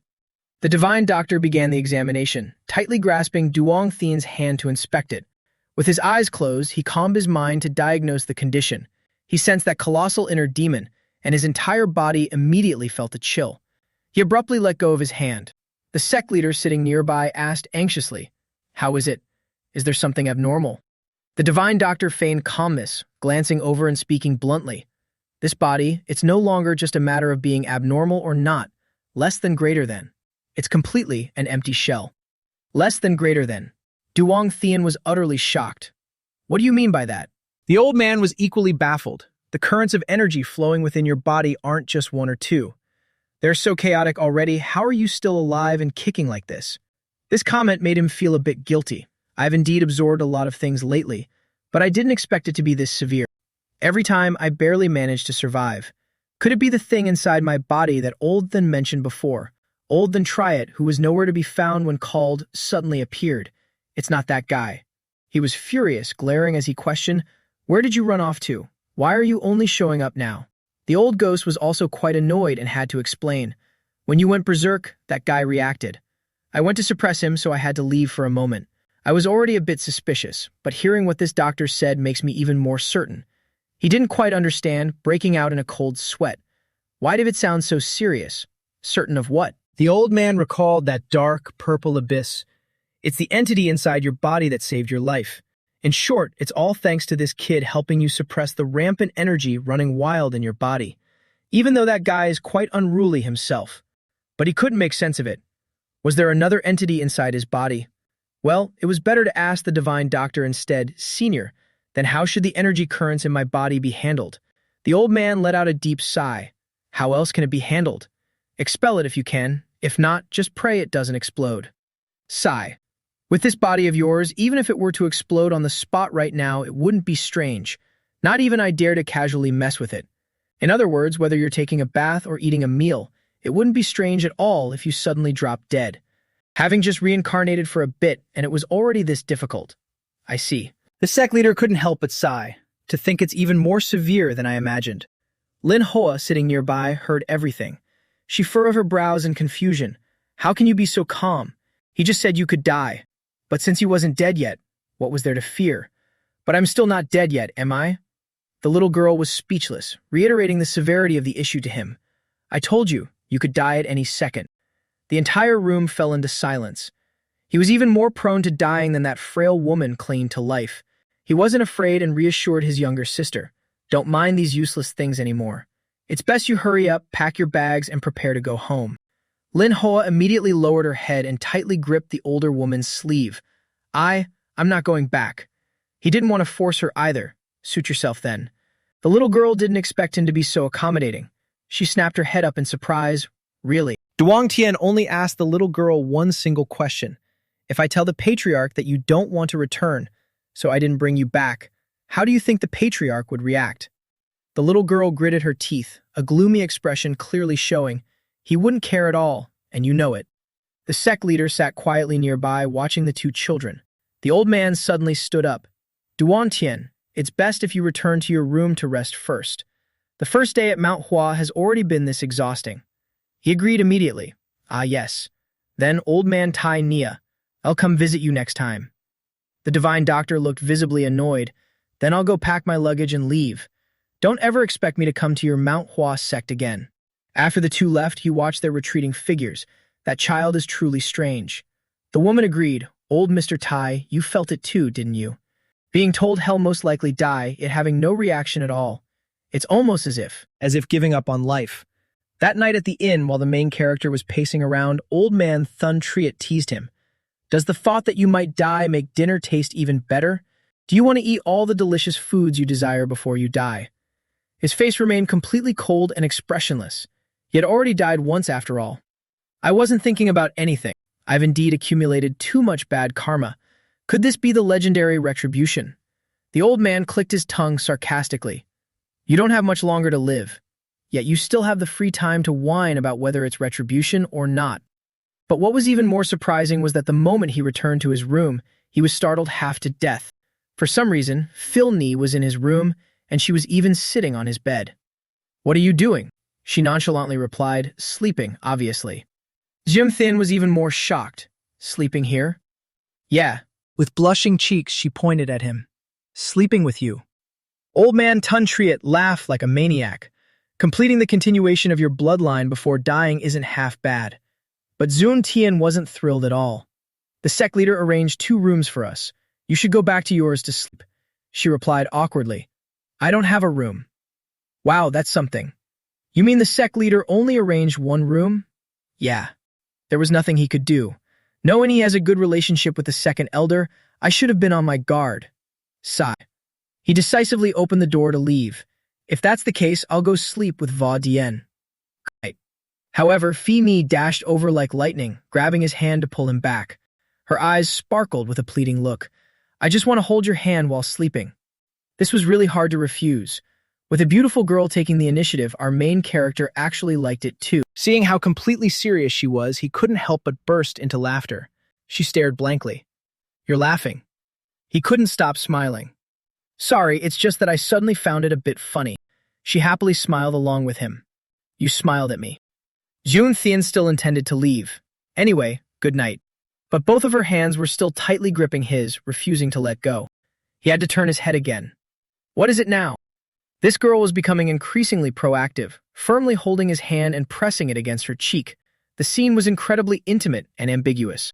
Looking up beautifully, she enticed him. Let's sleep together. The scene shifts to another massive residence within the Mount Hua sect. Old man Wei looked apologetically at the person in front of him. I'm really sorry for bothering you this late at night. The sect leader smiled, his eyes crinkling. It's fine. It just so happens that being alone is quite lonely for me. The 2 old men conversed. I heard you're looking for the divine doctor. That's right. Furthermore, rumor has it that both Shaolin and Wudang are searching everywhere for you. Old Mui lowered his head without answering. The sect leader asked again, by the way, haven't you already found the divine doctor? The old man nodded. Yes, I can sense that you all have expended quite a lot of effort to protect the divine doctor. If you wanted to meet the divine doctor so badly, why didn't you just force your way in? True, but I felt it was more reasonable to ask for your permission first. Old Mui did exactly as he said. Sect leader, could you allow me to see the divine doctor for a moment? The sect leader remained silent for a moment before answering. The divine doctor is currently treating another patient. Even if you went to him now, I'm afraid he wouldn't have the time to help you fulfill your wish. However, if you're willing to do me a favor, I might agree to your request. Indeed, everything comes with a price. Back to Zuan Thien when discussing Fina's level of innocence. One day, Tionu asked, Sister, do you know how babies are born? Born. How? Fini put her hands on her hips and confidently explained, if you hold hands with the person you like and go to sleep, a white stork will bring a baby the next day. Even Tionu was left completely speechless and thoroughly disappointed. So tonight Fini wanted to have a baby with the main character, but her method was a bit too reliant on storks. The next morning, sunlight streamed into the room. Zuan Thien had dark circles under his eyes, his entire body ached, and he lay there sprawled out, so tired. Beside him was Fini, sleeping soundly. It truly was a case of a vigorous hen draining the rooster. I basically couldn't sleep a wink. Old man Thun Triet looked at the young couple and was also shocked. The fact that nothing happened surprises me even more. Don't spout such weird things early in the morning. I'm dead tired. What do you mean dead tired? Didn't you end up sleeping with her anyway? Recalling how desperately Fi Mi kept him back yesterday. She even used her inner chi, acting as if she would cripple me if I didn't agree. What else could I do? The old man burst into laughter and teased, "Haha, but honestly, it's a good thing your little maid didn't see this scene." The main character wasn't afraid. It wouldn't matter even if she saw it. But after saying that, he felt a bit uneasy himself. Is it really okay? Come to think of it, it seems like every time Im with Nam come fee me, she acts very unusually. He was still plotting. Then I can't let her find out. I need to get out of here quickly. But when he turned around, he saw Twit Me looming next to the bed, like a statue, out of nowhere. Murderous intent radiated from her. The main character gulped nervously, looking over in sheer terror. He had never seen Twit Me so furious. Her face was dark with rage, and her eyes were as cold as ice. Right at that moment, B-Ah unexpectedly woke up as well. She sat up just as the two of them were glaring at each other. B-Ah was still asking, "Soul Ah, did you sleep?" when the furious little girl cut her off. "You're so stingy, sister." Her fists clenched and trembling. I also. Her anger turned to grievance as tears fell. "I want to sleep with the young master too." The little girl started whining. "I want to sleep with the young master too." He was already getting a headache early in the morning. Here we go again. Unexpectedly, Bia casually agreed, "Then let's all sleep together." She didn't even bother asking our MC, making him flinch and shoot her a wide-eyed glare. She even smiled brightly and repeated, "Come here, Sola, you can sleep with us too." The little girl didn't expect it to be that easy. With teary, sparkling eyes, she asked, "Are really?" Right after saying that, she jumped straight onto the bed, sprawling out comfortably. "I get to sleep with both of you. This is so great. Wah." Our guy completely gave up. So this was what she meant by sleeping together. The little girl was still speaking. When that guy Noon Pung opened the door, "Young hero, good morn." He immediately saw the three of them lying in one bed, two girls and a guy. This sight was truly shocking to a cultivator. He completely petrified on the spot. Luckily, his brain kicked in and he bolted. "The sect leader is looking for you. I'll take my leave first." Old Shincho laughed so hard he almost choked. "Ho ho, it's fine. We of the Manhwa sect once spread silly rumors about such trivial matters. However, the story still reached the sect leader's ears. As soon as the old man saw him, he teased, "I heard you were chatting with two young ladies early in the morning." Ah, to be young. Old Shinchul felt embarrassed for him. It seems the Manhwa sect has changed quite a bit during my absence. Yangshan covered his face and sighed deeply. Explaining was useless. Who would believe they were just sleeping? Sigh.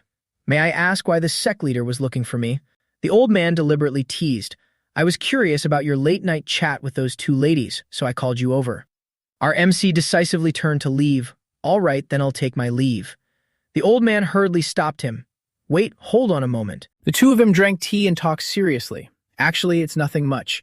Do you remember the small house I took you to yesterday? You mean the one where the Sword Empress is staying?" "Exactly." He rummaged through his pockets looking for something. "Could I ask you to deliver this to that old geezer Tae Wee, the divine doctor?" Our guy was completely shocked. "Me? Is the Manhwa sect short on errand boys?" Our MC was a bit surprised. "It's not a difficult task, but why assign it to me?" It turned out there was a hidden reason. Most people in the Manhwa sect don't know about the Sword Empress falling ill. As for the reason, I think you already know without me having to say it, right? So that was it. He nodded. "Yeah, you don't want the news of Mount Hua's symbol, the Sword Empress, being severely ill to leak out." "Exactly. That's the core issue. If I personally go see that old Tae Yui, he'll definitely start yelling and threaten to pack his bags and leave again. But if I send another disciple, it'll expose the Sword Empress situation. I convinced the renowned doctor to examine you, so you owe me a favor. Who else could possibly help me deliver this letter but you?" Haha, for some reason, the old man even circled behind him, patting his shoulder with a sly smile. It was incredibly uncomfortable. Even knowing the old man meant no harm, he was still dripping with cold sweat. How could he dare to refuse? The old man then nodded in satisfaction. "Very well, then set off right away." Meanwhile, on the other side, Rian Hua opened the door from inside and stepped out. The young girl carried a bag and headed down the mountain. She arrived at the bustling market full of passers-by. She walked alone straight to a small house. The door was closed, but she casually opened it and walked in. A little while later, she came back out. The girl looked at the items in her bag and thought to herself, "I've bought everything old Mr. Tae asked for. I don't think I missed anything, right?" Finished with her errand, she went back up the mountain to return to Mount Hua. Suddenly, she flinched and glanced to the side. In the forest below, a herd of deer stood huddled together. They affectionately licked each other. It was an entire deer family. Seeing this sight, her face darkened with sorrow. She remembered the scene of that woman kneeling on the ground. The face of the Gu family patriarch was as cold as ice. Next to her was Yangshan, also on his knees with a pale face, and she, as his younger sister, only dared to hide by the door and peek inside. Seeing the mother and son kneeling before the Gu family patriarch, just remembering it was terrifying enough. Making up her mind, she resolved, I will never go back there again. After climbing a few more steps, her figure suddenly disappeared. Behind a large tree by the road, something suddenly moved. Where did she go? A whole group of assassins poked their heads out and muttered, could be have been discovered. A brat with only second-rate martial arts noticing us. Don't joke around. No, it feels like. One of them walks straight out to the stairs, reaching out to touch it. This is a pink barrier blocking the path up the mountain. Only then did they understand. Ha! That old geezer, Plum Blossom Immortal. Unbelievable. To think he set up such a formidable formation. At this, we can confirm the Divine Doctor is truly at Mount Hua. The whole group decisively left. Retreat. Even if we stay, we can't take a single step inside. The branch master will know how to handle the rest. Inside the barrier, Lin Hoa continued climbing the mountain. Suddenly, she froze in shock. Right in front of her was a figure in red, also struggling to climb up.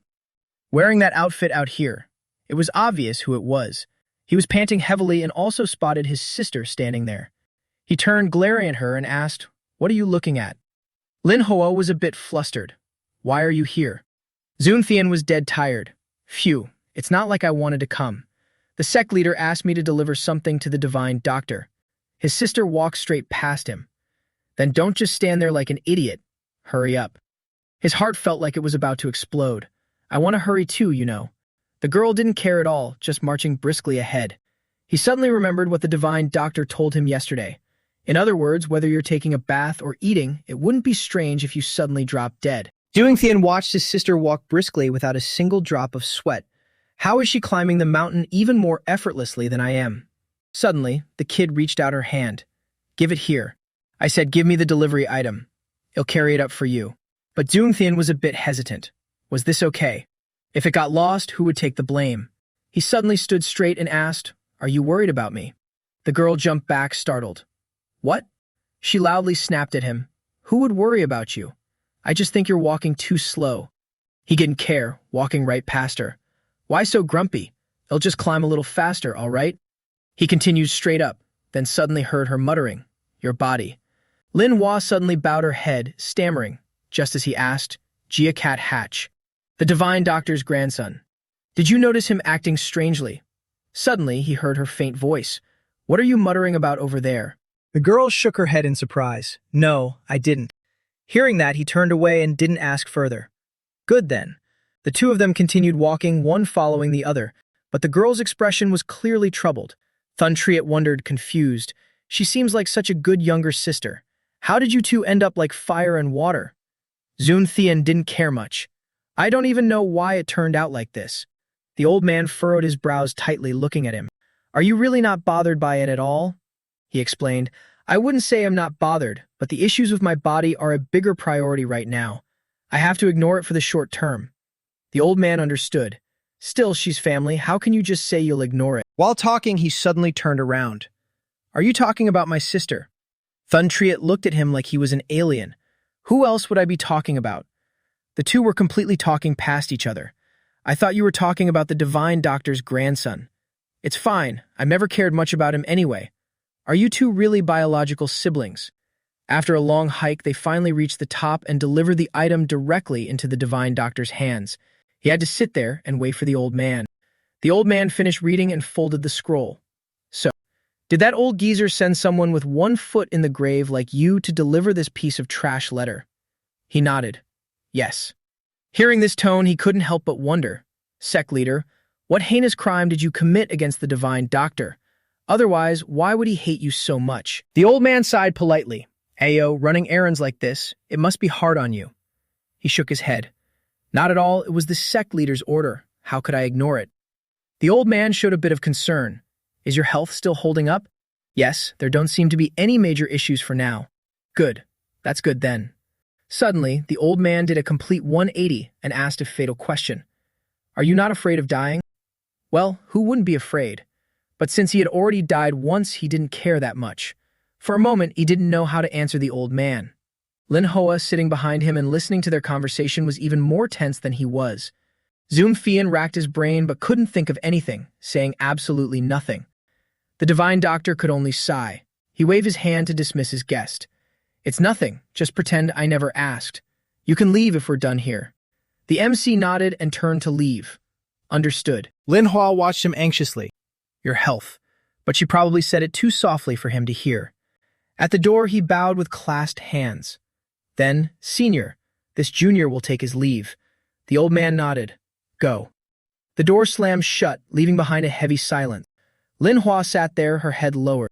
She clenched her fists. Idiot. On his way back, he took a walk with the sect leader. Has the letter been safely delivered? Duong Thien nodded and recounted. Yeah, I personally handed it to the divine doctor. He even scolded me after reading it. The old man smiled brightly. Haha, it really is the kind of thing that makes people want to curse out loud. Haha.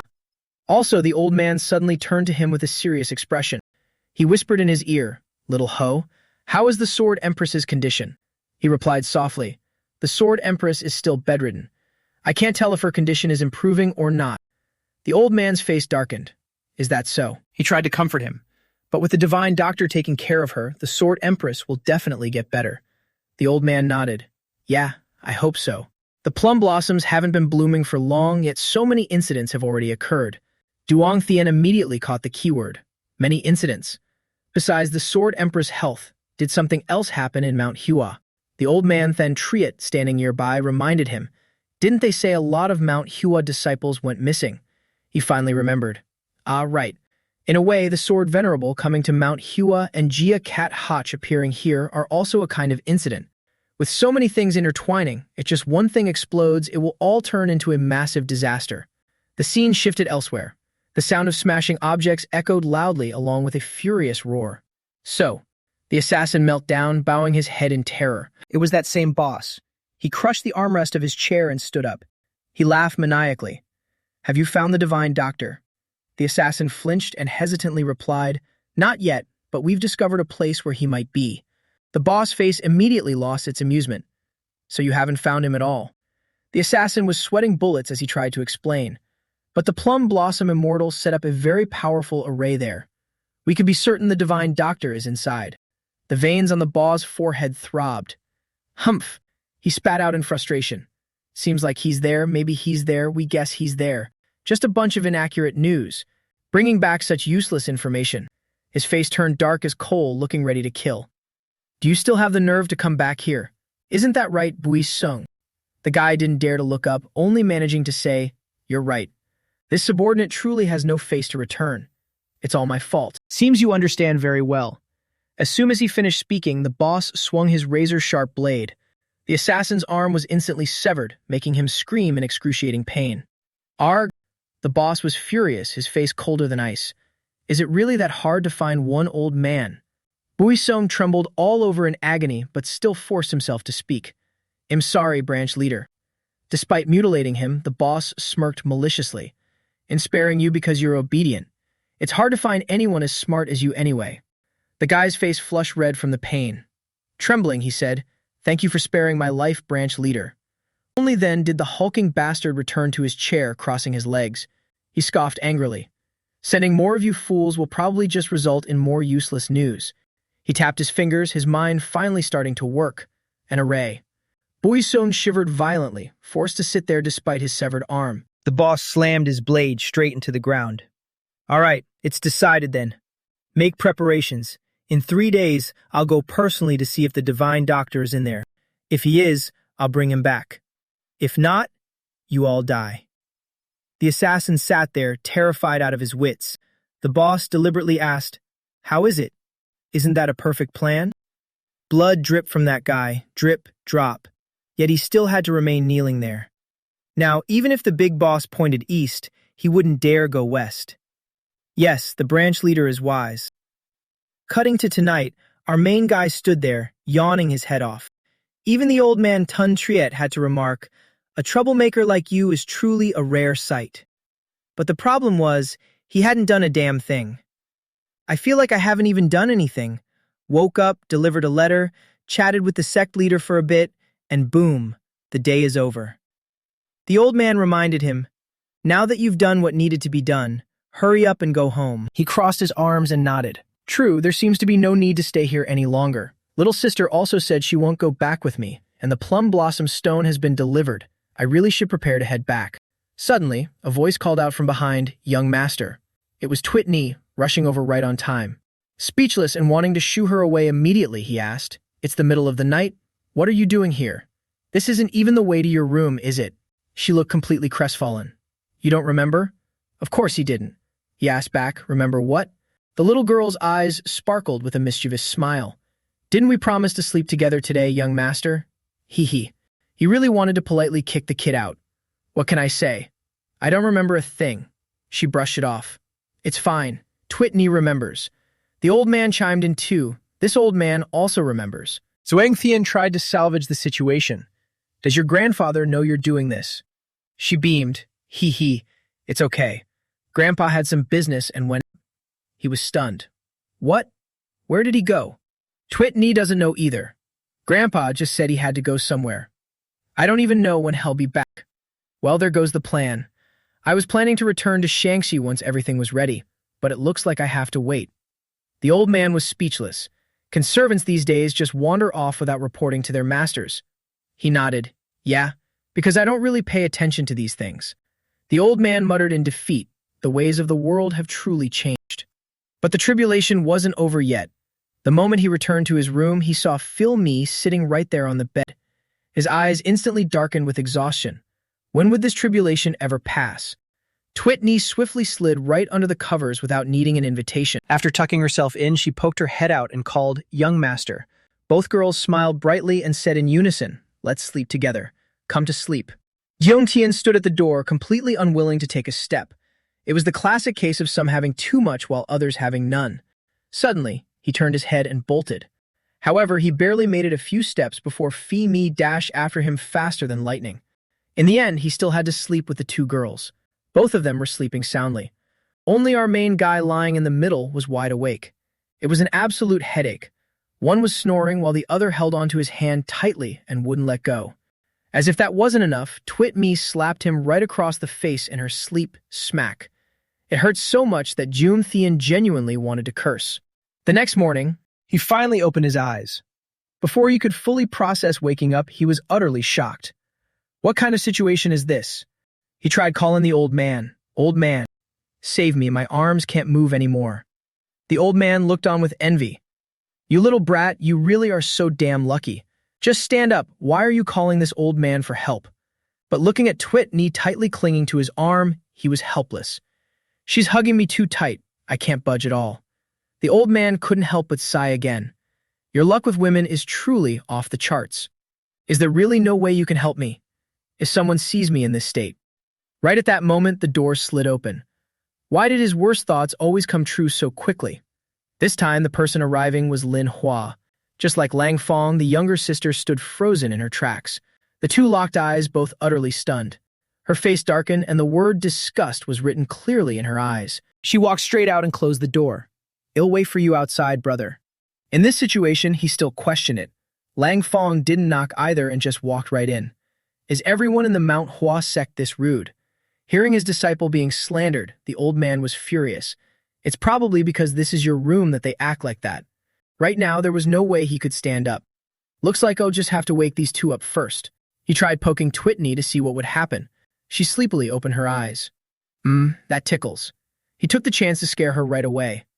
"Hey, I think there is a bug crawling on your waist. Hurry up and check." Twitney was instantly terrified and leaped up. There's a bug on my waist." He sighed in relief. It was a bit mean, but managed to wake one up. Now it was Filney's turn. For this one, a flick to the forehead should do it. He flicked her forehead so hard he nearly bruised the poor girl. Done. Both are awake.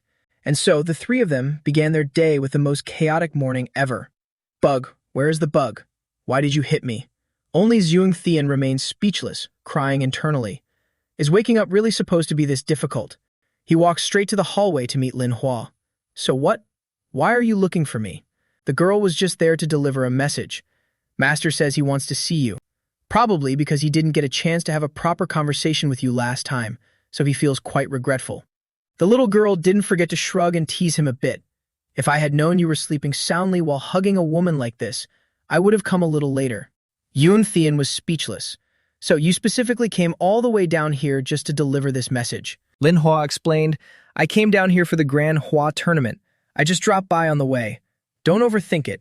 You're participating in the Grand Hua tournament too. I'm a disciple of Mount Hua as well, isn't that to be expected? Anyway, I've delivered the message. You can go back to having fun with your ugly women. Just then the door opened and Phi Ni walked out. Lin Hua, not knowing any better, deliberately added, After all, the women who get tangled up with you are definitely just. Before she could finish, another girl's voice interrupted her. Ugly. The main guy jolted and turned around. Are they really ugly? Both Phi Mi and Twit Mi stepped out, and it was hard to say who was more stunning. Lin Hua looked at the two beautiful girls in front of her and couldn't help but feel embarrassed. Zoom Thean immediately asked, Why did you two come out? The two girls each asked, Who is she? Who's that? Lin Hua, embarrassed into anger, ground her teeth together. You don't need to know. After saying that, she turned sharply and walked straight away, as staying there would just be humiliating. Our main guy still tried to call out after her. No, wait. Listen to me explain. Recalling her childhood in the Q family, when Lin Hua was still little, she wandered the courtyard looking lost and called out, Oppa. She sobbed, Where are you? I can't find you. Come out quickly. Suddenly, the bushes next to the little girl rustled. The little girl turned her head, looking closely with curiosity. It turned out to be Juon Thean hiding there. He jumped out and startled her. The little girl was dazed at first. Then, feeling wronged, she burst into tears and cried loudly. Wah! Our protagonist panicked and quickly waved his hands. I'm sorry, I'm sorry, I'm so sorry. The two children sat next to each other playing. Zoom Thean patted her head. I'm sorry, I didn't mean to scare you into crying. Don't cry anymore. What do I have to do for my Lin Hua to forgive me? The little girl's hands fidgeted nervously. Well then, help me teach Sister Nian Thu a lesson. Sister Nian Thu always says my mom is her mom. She just says that to make me mad. Zoom Thean didn't expect that. Sister Nian Thu? Hearing this, he understood everything. He turned to pat the little girl's head comfortingly. I see. He gently coaxed her. She's also part of our family, so it's not wrong for her to say that, right? The little girl looked up with her wide, round eyes. She finally stopped crying and giggled happily. Lin Hua had never forgotten those memories. Now she was practicing her swordsmanship in the forest. Her whole body was exhausted, panting heavily. She struggled to stand up, reminding herself, Am I already tired from just this? No matter how tired she was, she still had to pick up her sword. She swung her sword in a dizzying frenzy. She collapsed from exhaustion countless times, sweating profusely as if she had taken a bath. Furious, she threw her sword straight away. But as soon as she threw it, she panicked. Suddenly, her face scrunched up in discomfort, sweat pouring down. Phil Ni appeared out of nowhere and picked up the sword. So annoying. No matter how tired you are, less than greater than. You shouldn't throw your sword around like that. Less than greater than. After saying that, she handed the sword back to Lin Hua, her eyes incredibly gentle. The girl froze in stunned silence. Looking at Phil Ni, she immediately recognized her. It's the woman who was with him this morning. The little girl still refused to take it, so Phil Ni urged her again. Take it. Lin Hua hesitantly reached out her hand. Her head was bowed, looking completely dazed. She suddenly snatched the sword and snapped, I don't need your help. After doing so, she startled herself, but Phi Ni just stared without a hint of anger. Lin Hua curiously asked, Do you have any business here? It's just that you seem quite close to Su Juongtian. Lin Hua instantly flared up. You saw me getting close to him, so you followed me. The other girl nodded immediately. Yeah, is that not allowed? The young girl stammered when asked, No, not exactly. Phi Ni smiled gently again. That's good then. How could she be so gentle all the time? Lin Hua was taken aback. The more Lin Hua looked, the more she wondered, what kind of person is she exactly? Seeing her so close to that guy, I thought she was just another useless joke.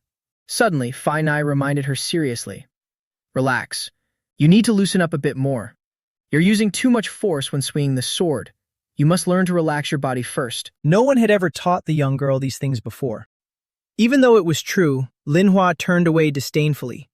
This woman really is nothing special. Seeing how pale and fragile you are, you've probably never even held a sword before, right? If you don't know anything, stop bossing people around. It was truly ridiculous to speak to the Namkung family's peerless sword like that. Fini helplessly burst into laughter. She had to broaden this little sister's horizons a bit. So, do you want to spar with me? As the two faced each other, Linhua asked in confusion, "What are you doing? You haven't even drawn your sword." Fini shook her head. "It's fine." Looking at Linhua's sword trajectory, bare hands were probably enough. The young girl ground her teeth at being looked down upon. "It's fine?" She ignored it and said, "Fine, suit yourself. Don't regret it later." With that, she immediately charged forward to attack. Holding the sword with both hands raised above her head, she aimed to strike straight down. Fini smoothly stepped backward. She dodged with ease and casually reminded her, "Relax." The young lady didn't even need to draw her sword from its scabbard to easily block that move. Lin Ho's face contorted in shock. "You actually blocked that." On top of that, all her weaknesses were completely seen through. "You must relax your body, just like this." Saying so, Fini pointed her sheathed sword forward, unleashing a crackling lightning skill. Lin Hoa watched in absolute terror and panic. With a loud boom, a blinding light flashed through the forest. Lin Hoa was sent flying and tumbled across the ground. Fini remained standing firmly in place, while the young girl had completely collapsed. Her face was utterly pale as if she had seen a ghost, completely shell-shocked and speechless. Fini bent down and asked with concern, "Are you okay?" But the only thing the girl cared about was, "What is your relationship with that guy?" After saying that, she suddenly propped herself up on her knees. She was quite resilient. "Why would a strong person like you get involved with a guy like him? Even though I don't know the reason, I truly feel sorry for you. You're staying beside that lazy, brutish, and ugly guy. For how long?" She kept rambling on, completely ignoring Fini's expression. The young lady's grip on her sword tightened, sparking with lightning, and her icy voice cut in. "He is not ugly at all." Lin Hao was startled. "What?" Fini gritted her teeth and repeated, "I said he is not ugly at all." The young lady raised her sword high, lightning booming like the end of the world. "If you ever dare to speak ill of him again, I will teach you a lesson." Just as the lightning was about to strike Lin Hua, Duong Thien instantly dashed out to quickly save the situation. Good thing he blocked that descending sword strike, otherwise with Lin Ho's current strength, she would have at least been knocked out cold. She didn't even have time to understand what had happened. "Huh?"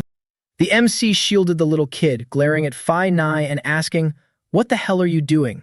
She finally backed down and withdrew her sword. "That brat said I looked ugly." The MC didn't care, as they hadn't been on good terms anyway. "So what? Is that enough of a reason to bully a child?" Fini furrowed her brows in anger, glaring intensely at the two of them. "Who's that girl?" The MC was startled. "Excuse me." Her voice grew colder by the second. "I'm asking you who she is, that you go so far to defend and protect her." However, Lin Hao became even angrier upon hearing that and interrupted, "Protect me. Who needs his protection?" The little girl's face flushed red as she screamed, "I don't need you to protect me." Helpless, Duong Thien stood between the two girls, completely at a loss for words. Lin Hua dropped one last sentence, "Thanks for the spar." After saying that, she ran off. The two of them stood there watching until the little girl disappeared from sight. She's clearly been taught manners, so why is she so unruly? Fini kept repeating her question. "So, who on earth is that brat? It's obvious that she was in the wrong first. Why did you side with her and scold me?" He turned to look at her and explained helplessly, "Even though I don't know what you're thinking, that little girl is my younger sister." Well, there goes the great sister-in-law war. Fini's mind was spinning. Could she be your biological sister? He gave a firm nod. "What else? Did you think she was a sworn sister?" After saying that, he rested his hands on his hips and turned away. More importantly, suddenly, Fini stood behind him, stammering, "Doomed." He didn't understand. "Doomed what?" She continued to stammer. "Am I doomed?" Her eyes spun like pinwheels. The thought of almost injuring her fiancé's sister terrified her to the point of tears. "I'm doomed. I'm so doomed." After the incident with Lin Hua, Fini looked like she had lost her soul, letting out a long, deep sigh. Sigh. Namkung. Fini aimlessly returned to Mount Hua, her footsteps slow and filled with exhaustion. No one knew what had actually happened, but her mouth kept muttering, "I'm a goner. I'm a goner." By the time Duong Thien returned to his room, Twitney was already lying on his bed. She spread her arms wide and cheered happily. "Welcome back, young master." The MC immediately asked, "Why are you the only one here?" The little girl shook her head. "I don't know. Big sister probably went out. I haven't seen her all day." He just hummed in response, feeling slightly curious and worried. "I don't even know since when, but I haven't even caught a glimpse of her." Also looking down at Twitney sitting there. "By the way, when is your grandfather coming back?" The little girl shook her head. "I don't know that either." That was his biggest question. The sword venerable had also gone out and hadn't returned yet. In that case, I can't just sit here waiting forever. I have to do something. What a mess. The next morning, out on the bustling streets, there was loud and lively chatter. An old man was peddling his wares. "It's so hot today, but since you're here, don't just pass by. Come take a look, good items at cheap prices. Monster skin, monster bones, we have everything. All transported back from the Ming Empire, so feel free to choose." Duan Thien brought Vo Dian along and asked, "Excuse me, do you sell demonic stones here?" The old man's eyes widened. "Huh? Demonic stones? Right, it takes about a day to ship them back." Sweating profusely in confusion, the old man scratched his head. Demonic stones. Huh. They kept going like this all day. As expected, they don't sell demonic stones here either. Vo Dian comforted him. "Well, young master, there probably aren't any demonic stones left to sell in this area." He nodded. "It seems so. Although it acts like a heart to a demonic beast, the moment it's extracted, it becomes a useless stone. But to me, the possessor of the demonic absorption art, it's not entirely useless. If the divine doctor and old man then are correct, the fact that I'm still alive right now is heavily tied to the demonic absorption art. And that guy inside my body too. I need to find a demonic stone and absorb it once to confirm." He pondered for a moment. "Do I really have to go hunt demonic beasts around here myself to get one?" However, the other guy felt that would probably be quite difficult. "I heard that the number of demonic beasts nearby has decreased significantly lately." This was news to him. The number of demonic beasts has decreased. He couldn't understand it. What's going on here? But thanks to the information you provided, it's not like we gained nothing. While I wasn't by your side, young master, I went to the Manhwa disciples and gathered a lot of useful intel. The condition of the Sword Emperor's health, the whereabouts of the divine doctor, these are secrets that cannot be leaked to many. That is why I only brought Vo Dian outside with me. While the two were wandering around, a loud stomach growl suddenly echoed. He turned to him and asked, "Are you hungry? Want to head back first?" Vo Dian nodded enthusiastically. "Yes, sir. I wonder what delicious dish Hong Hua will prepare today." Who would have thought that upon returning home, they'd only be served burnt, blackened fish? The one who made this was, of course, Twitney. On top of that, she smiled so brightly her eyes formed little crescents. "Young master, please eat up." Twitney made grilled fish today. He. Neither of them could even recognize it. "Fish. It's completely pitch black." She still brought the fish over. "Please enjoy your meal, young master." He was absolutely stunned. How the hell is this a fish? Tears began streaming down her face. "Jay, just try one bite, please." The two men hurriedly consoled her. "Ah, please don't cry." In the end, he had to return to his room with an empty stomach. Hong Hua said she'll prepare dinner again. "Let's rest for a bit and come back." Zuum Thien instructed Va Dian, "You go ahead. I have some matters to attend to. I'll be there as soon as I'm done." He eagerly asked, "If you're heading out, let me accompany you, young master." He immediately shook his head. "There's no need. I think it's better if I go alone." "Understood. Please be careful, young master." Meanwhile, in the forest, Phil Ni was guiding Lin Hole in her sword practice. "Your stance is a bit too wide. Also, you need to relax a little more." "Good." Right at that moment, a noise echoed from behind them, making both girls turn to look. Unexpectedly, he appeared right there for reasons unknown. As soon as he arrived, he asked, "What are you two doing here?" The young girl immediately shot back. "What else would we be doing? Can't you tell? Big sister is teaching me swordplay." Zuing Thien frowned upon hearing that. "Big sister, weren't you two fighting to the death just yesterday?" Lin Hua pointed her sword straight at him. "I wasn't mad at her then. I was mad at you." Hearing that, he could only sigh. "Even after protecting her, you still have such a loud mouth." Her face flushed with embarrassment. "Actually, I was the one at fault first, but she took the initiative to apologize to me. So I clung to her and begged her to teach me swordplay." "Well, as long as you're getting along," he let out a long sigh. He reminded the two, "The sun will set soon, So hurry down the mountain or dinner will get cold. After saying that, he waved his hand and walked straight off. Filmi turned to look at her. Yeah, let's go together, Lin Hua. Her face suddenly darkened. Huh? Me? It was clear she was feeling down about something, which Filmi immediately noticed. Lin Hua. But before they could exchange another word, his voice shouted out, What are you doing? Hurry up and get down here. If we dawdle any longer, Mui Tuet Ni will throw a match. Fini didn't have time to ask further and hurriedly ran ahead. I'll go on ahead. Now, only Lin Hall was left behind to practice martial arts by herself. A teardrop fell onto her calloused palms, torn and bruised from her sword training. Her expression grew dark and gloomy as images of the past rushed back. Back when she was just a little girl, Zoom Thean had yelled at her, Don't let me see that face of yours. Just looking at it pisses me off.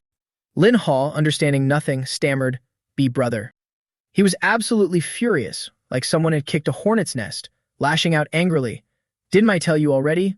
Don't call me brother. The little girl cowered in fear, not daring to utter another word. Yet Zoom Thean still scolded her as he walked away. Shut your mouth and get out of my sight. Stop hovering around me all day, making people irritated.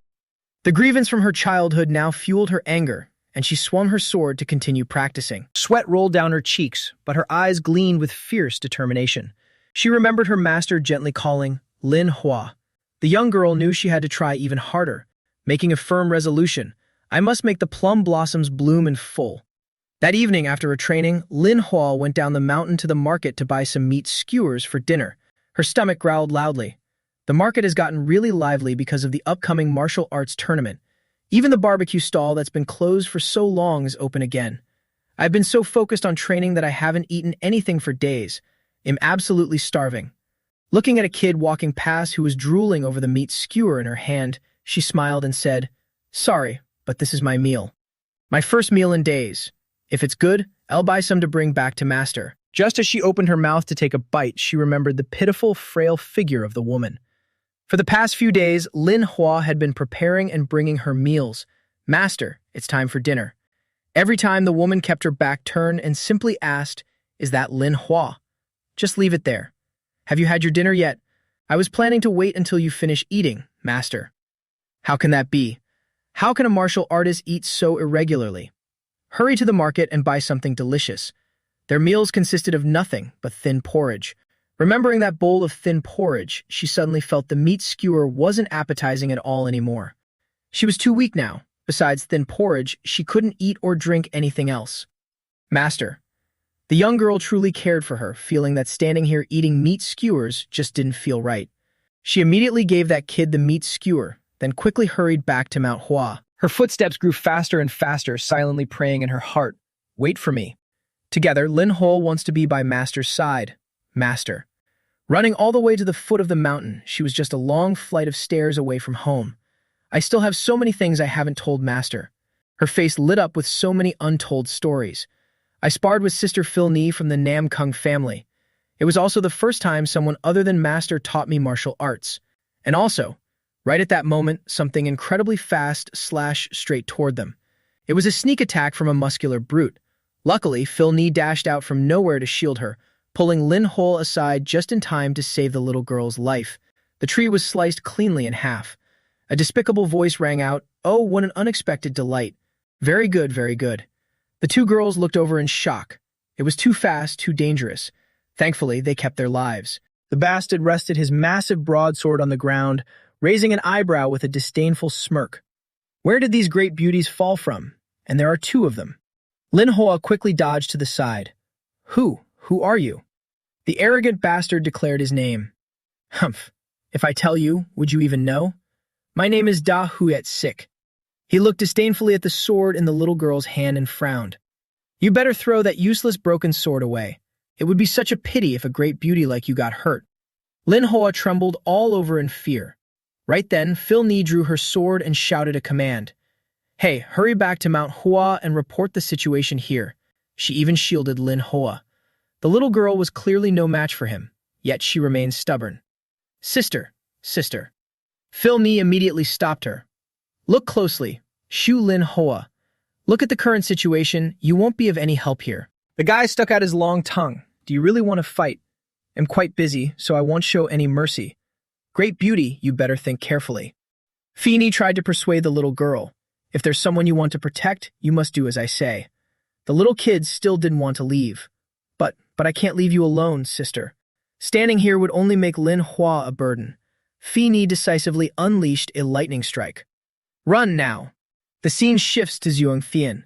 Seeing him, Twitney smiled brightly. Young master, you're awake? He put on his shoes. I've been awake for a while. Am heading out for a bit. Where are you going? Just taking a walk. I have some matters to attend to. Can Twitney come along? The main character recalled the sect leader mentioned that the divine doctor's whereabouts are confidential. He had to decline. I'll be fine going alone today. The little girl immediately burst into tears. Boo-hoo. But Grandpa said I must always stay closely by your side, young master. He already knew how to deal with her tricks. I'll buy you some grilled chicken on my way back. The girl did a 180-degree attitude shift, her face blooming like a flower. Young master, why haven't you left yet? What are you standing there for? Don't cause trouble. Be good and wait here for my return. Twitney agreed immediately, waving goodbye. Don't worry, young master. She added a caring and sweet reminder. Be careful on the road. Twitney likes the skewers with lots of meat. On the way, Zoomthian complained wearily. Staying up to cultivate for days on end, am exhausted. Old man Fentriot chimed in with his usual line. What's there to be tired about? I've never seen a brat as lucky as you. You look like a mantis. I really don't know what's so precious about you. The Namkum family's young lady and that little kid are always hovering around you, Tisk. Why are you suddenly attacking my appearance? Besides, how do I look like a mantis? The old man, possessing nothing, was clearly green with envy. Look at the outer corners of your eyes slanting up to the sky. If you're not a mantis, then what are you? And hey, old man, you don't exactly have the right to judge my looks, do you? What? You uneducated brat. Do you think you're so handsome? The two of them bickered noisily the whole way. I didn't want to take it this far. Then why do you think my great achievements were engraved on Mount Hua's stone steel? He immediately retorted, You mean even someone this ugly can succeed? The old man was so enraged he could have risen from his grave. What did you just say, you little brat? Just as they were arguing fiercely, Lin Hua suddenly ran over in a panic, shouting at the top of her lungs. Brother. She was even addressing him so affectionately. He was a bit surprised. What's with this title? She clung tightly to him, out of breath. Brother, brother. Jun Thian immediately sensed something was wrong. Why are you calling me brother all of a sudden? Did you take the wrong medicine? The little girl tried to hold her breath and speak all at once. Something big had happened. He had to remind her, take a breath before you speak. Tears rolled down the girl's cheeks in a frantic panic. Phew. Sister Fee me. Cough. The main character was burning with anxiety. That woman, no, what happened to her? She's in danger right now. Hearing this, his face instantly turned darker than the night. At this time, down at the foot of the mountain, Fee-me and that guy were locked in an evenly matched battle. The girl clung to him relentlessly. Da Hewitt's 6 veins popped in anger. Weren't we supposed to find the divine doctor? Why am I suddenly fighting this woman here? He roared and swung his blade. I don't have time to mess around with you anymore. Don't blame this brother for showing no mercy. Such a pretty face. What a pity. However, these mosquito-like moves of his were far from enough to kill Fee-me. He even got completely blasted by her lightning strikes. Neither side yielded to the other. The situation was growing increasingly tense. Damn it. Halt right there. She almost got her head chopped off by him, but thankfully she managed to dodge. She quickly countered. Having always soloed monsters before, fighting this massive brute forced her into perilous situations multiple times. That bastard still had the energy to mock her. Look at this fiery temper. Even while fighting, he greedily stuck out his tongue and thought, if I could take down this beauty, I wonder how she would taste. Just thinking about it. Feeny held her sword and dived straight down from the sky, lightning surging like a heavenly tribulation descending upon the mortal realm. The crackling sound of electricity echoed continuously. Only now did this bastard realize. Is this the Emperor's sword form of the Namkung family? This is the first time I've seen it since the Great War. However, her martial arts are still too immature. The speed of her sword draw is also very slow. He was still laughing inwardly. Dodged it. But then he sensed something was wrong. No, it's a feint. Feeny bet everything on this strike, but all of her moves were seen through by him. This time, the girl is in grave danger. He wants to end this quickly so he can search for the divine doctor. Blocking that attack took a lot out of him. Phew. Gorgeous, what exactly is your relationship with the Namkung family? He continued rambling. Enemies are one thing, but now even someone from the Namkung family has come to Mount Hua. Just what is going on here? He managed to block that strike, but had to admit, your martial prowess is truly astonishing. However, gorgeous, you've probably never killed anyone before, have you? That's why you lost to me. The girl's attack lacked lethal intent. Finally, she was knocked unconscious by him. Before completely losing consciousness, she had to endure his ugly, mocking face. Your internal energy is clearly depleted. Have the young upstarts these days all reached this realm? I've sealed your acupoints, so just be a good girl and wait here. Your big brother still has important matters to attend to. When I come back, I'll definitely pamper you well for decades to come. Let's see, the formation is clearly right here. After saying that, he immediately ran toward the stairs leading up Mount Hua. Filny fainted in despair. If I'm taken away, I'll definitely become a toy for them to trample on. In her ears, only the fading voice of that bastard echoed. Ha, it really is here. Setting up a formation without assigning a guard. What exactly is this plum blossom immortal plotting? Well, I'll just break it and see for myself. In her mind, she only remembered his silhouette. We probably won't have the chance to meet again, excuse young Thean. It seems I'll really be trapped in this stinking, putrid world from now on. No, I absolutely cannot endure this. I have to find a way to break free. Right when her mind was in deepest despair, Xiong Thien's voice suddenly rang in her ears. Don't force it open. The girl confusedly tried to open her eyes, but he arrived just in time and helped her up to check her condition. Since you wouldn't run away even if I told you to, just hide here quietly. On the other side, that Nightblood bastard was frantically trying to break the formation, completely oblivious. Seeing his girl still alive made him happy. He breathed a sigh of relief. Thank goodness nothing happened. That was a close call. Leaving her to rest here, it was time for him to deal with that bastard. His whole body dashed forward like lightning, blazing with fiery red flames. In the great war of my previous life, Nam Kum Phi Ni sacrificed herself to save me. You just needed to worry about yourself. Why were you so foolish? Every time I think about that, I am suddenly overwhelmed with feelings of guilt. In that life full of regrets, no one could have possibly welcomed me. Having committed so many unforgivable mistakes, I could only wait for retribution to strike. However, whether it was a miracle or arranged by fate, I was given the chance to live again. Thus, a hope sparked within me that I could seize this opportunity. The hope that I could set everything back on the right path. But it was the first time he had ever panicked so much, seeing Phi Mi lying there with her eyes tightly shut. What if that isn't the case? What if this life isn't an opportunity either, but just another layer of hell? What if it's yet another punishment for me? Am I really still heading toward the same predetermined, flawed path? No, he had made up his mind. In this life, he absolutely had to burn them alive. I can't let things go wrong anymore. I will absolutely not let everything keep going wrong like this. On the other side, the Nightblood bastard finally managed to slash the formation. Has a crack finally appeared on the formation?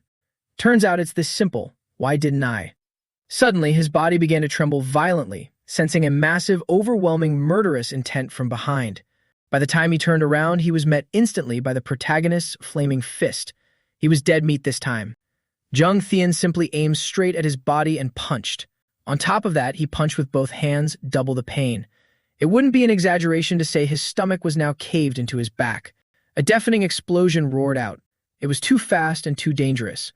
Unable to react in time, he took the full combo, his veins bulging in agony as he ground his teeth fiercely. You little brat. So you're from the Q family. I was just planning to find a time to pay you a visit. Sweating profusely, he smirked teasingly. I didn't expect the young master of the Q family to deliver himself to my doorstep. He talked tough, but inside he was scared to death. This kid, does he want to burn me alive? Living up to the Q family name. You must be the son of that flame demon, right? But no matter how formidable you are, you're still just a wet behind the ears junior. Our main lead didn't bother saying a word, relentlessly showering him with frantic punches. Beaten so badly, he couldn't even retaliate properly. He cursed furiously. You maniac! And threw a punch back in resistance. But our protagonist easily dodged it by leaping high into the air. Missing his attack made him even more infuriated. Damn it, what the hell is this? I commend your martial arts, kid. He kept attacking relentlessly until he landed a hit. This is interesting. Now he even wielded a gigantic broadsword and swung it at him. Take this. This move of his was quite fearsome, sending our protagonist flying backward with a single strike. Seeing his eyes glowing so fiercely, he still mocked. Scared already? You brat. You're nothing compared to your father. Duong Thien was furious, but he remained dead silent, unleashing a relentless barrage of frantic punches. The man raised his massive blade to block the blow. It must have been a long time since he faced such a terrifying opponent. Mid-fight, he even blurted out, "Now this is a real battle." The two traded blows. Duong Thien fought bare-handed, taking on the man's gargantuan blade. The ghostly old man, Fan Triet, even appeared to warn him. "Hey kid, calm down. If you lose your reason, your life will be in danger. Such overwhelming bloodlust will only give the enemy an opening to kill you." However, his words fell on deaf ears. More importantly, right in the middle of the clash, Duong Thien's entire body suddenly trembled. A piercing pain. He spat out a mouthful of blood. My Dantian. He instantly lost consciousness, his body free-falling through the air. The bastard seized the opportunity to strike immediately. Take this. Duong Thien had to muster every last ounce of lucidity in his body, using his hands to brace against the blade. He thought he had cut him in half, yet his strike ultimately failed. Damn it, this little brat. Even he couldn't comprehend it. Damn it, I never expected this junior to be so formidable. Not even the Dark Knight Palace can find someone with this level of strength. Such oppressive demonic energy. The two engaged in close-quarters combat. Our protagonist wielded his flaming fists while the enemy swung his heavy blade. A raging fire erupted. His hands were far faster than the enemy's sword. Thrust! A fiery punch drove straight through the man's massive muscular body. Nightblood Thief coughed up a violent spray of blood on the spot. As for our protagonist, his eyes glowed crimson. He ground his teeth, determined to brutally finish him off. Right at that moment, Phi Nai managed to stand up. Dragging herself over, she saw Duong Thien pinning the man down, raining down a relentless flurry of punches. His hands were drenched in blood. He had beaten the man's face to a pulp but still wouldn't stop. Exhausted and terrified, the girl pleaded, "Ku Duong Thien, that's enough. Please stop." Suddenly, a wisp of black smoke drifted straight toward her face. Ugh, it stinks. This is the first time I've smelled something so overwhelmingly putrid. The scent was emanating directly from the protagonist's body. The enemy is clearly dead. But right now, Duong Thien looked no different from a ravenous demon, his mouth smeared with crimson as if he had just devoured the man alive. Paralyzed with fear, she stood frozen. "No, Q Duong Thien, if even you become like this." She collapsed to the ground, begging, "Don't. Stop it." Within his body, two opposing energies were clashing violently. Seeing his fist still raised, Phi Ni ignored everything and threw herself at him, wrapping her arms around his neck to hold him back. "Stop fighting. You don't have to fight anymore. He's already dead. Please, don't let yourself become." Only then did the pitch-black darkness in his eyes finally fade. He was utterly exhausted. He immediately passed out on the spot. The girl held his unconscious body, crying out, "Q Duong Thien." Over at Nightblood Thief's hideout, the assassins were conversing. "Lord Bu Thong, still no word from the branch master." "Not yet, damn it. Should we send someone to check? It's been too long." "I know, but we must stick to the plan. As ordered, let's wait a little longer." Even now, they were still scheming. Once dawn breaks and we regroup with the branch master, we will annihilate Mao Hua. Right at that moment, Old Master and we strolled right into their gathering, hands clasped behind his back. The assassins jolted in alarm. "What's going on? Who are you? How did you get in here?"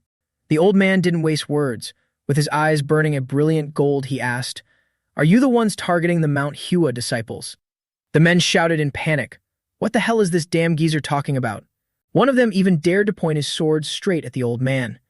"Hey, if you don't want to lose your head, answer me. Who are you? Where did you come from?" The moment the words left his mouth, a golden light flashed and his head instantly dropped to the floor. "Just a second-rate hack, but you've got some nerve." The remaining men watched in absolute terror. "Lord Bu Thong, who the hell is this guy? What did he use to strike him down? Was that a sword?" But before they could even lunge forward, the old man delivered a stern lecture. A sword is most beautiful when kept in its sheath. Malice is best left buried in the heart. He recalled what the Mount Hua sect leader had told him. "I have uncovered the faction behind the continuous disappearances of our Mount Hua disciples. It is a highly ambitious young man from the Dark Knight Palace named Nightblood Thief. I am currently tied down and absolutely cannot leave. Therefore, I must rely on the sword venerable. For the sake of the Manhwa disciples, please eradicate them. That was precisely why the old man was here right now. Before striking, he still showed a shred of mercy. Those of you who still possess a trace of humanity, surrender. Finding courage from out of nowhere, the whole group roared, "Kill him! Leaving him alive will spell our doom. Charge." At this point, the old man had no reason to spare them. With just a single sword, he thrust forward in a perfectly straight line. They were all sent straight to their graves in one fell swoop, sighing after the kill. Humph, as expected of the evil faction. Just like that, as soon as the vanguard was wiped out, those in the back charged in. How foolish. You're all going to die anyway. Scene change. Duong Thien shoots up in a panic, panting heavily. Trembling violently, he hears the divine doctor's voice. "Oh, you're awake. Calm down." Irritated, the old man strikes 2 of his pressure points. "I told you to calm down." The old man sighs. "After 2 whole days, you finally opened your eyes. Relax, don't move around recklessly. If even one needle shifts, you'll suffer from chi deviation." He just realizes this. I slept for 2 days? But there's smoke coming out of your mouth. Could it be you've reached the realm of ascending to immortality? Sighing in exasperation, the old man explains. "That's because I inhaled the smoke from burning the yin moon mushroom, you fool. If you can still joke around, you must be fully healed. Get discharged, kid." Releasing his pressure points, the old man mutters. "Sigh, just a few days ago I was calling you a walking corpse. I told you your chi was in complete chaos. If you use it recklessly, you could very well die. However, even though you exhausted all your internal energy, for some reason that chi flow has now settled down." Unaware of this, he asks, "What, really?" Just waking up, he hurriedly asks, "Never mind that for now. How are Miss Nam Kung and my sister doing?" Massaging his own neck to soothe him, the old man says, "No need to worry. I observed them from a distance. Nothing serious happened." "Relieved," he replies. "That's a relief." Looking over, he spots all 3 girls sleeping soundly in the room. Twit Ni is even sleep-talking. "Young master, will you get better if you eat the medicinal cakes?" Duong Thien already feels a headache coming on. Recalling the fight, the first time in this life I accidentally killed someone. Also, what was that about? I clearly heard a voice saying, "Eat." It seems there is a lot to uncover in this life, if the divine doctor said so. Let me first check how calm my internal chi is.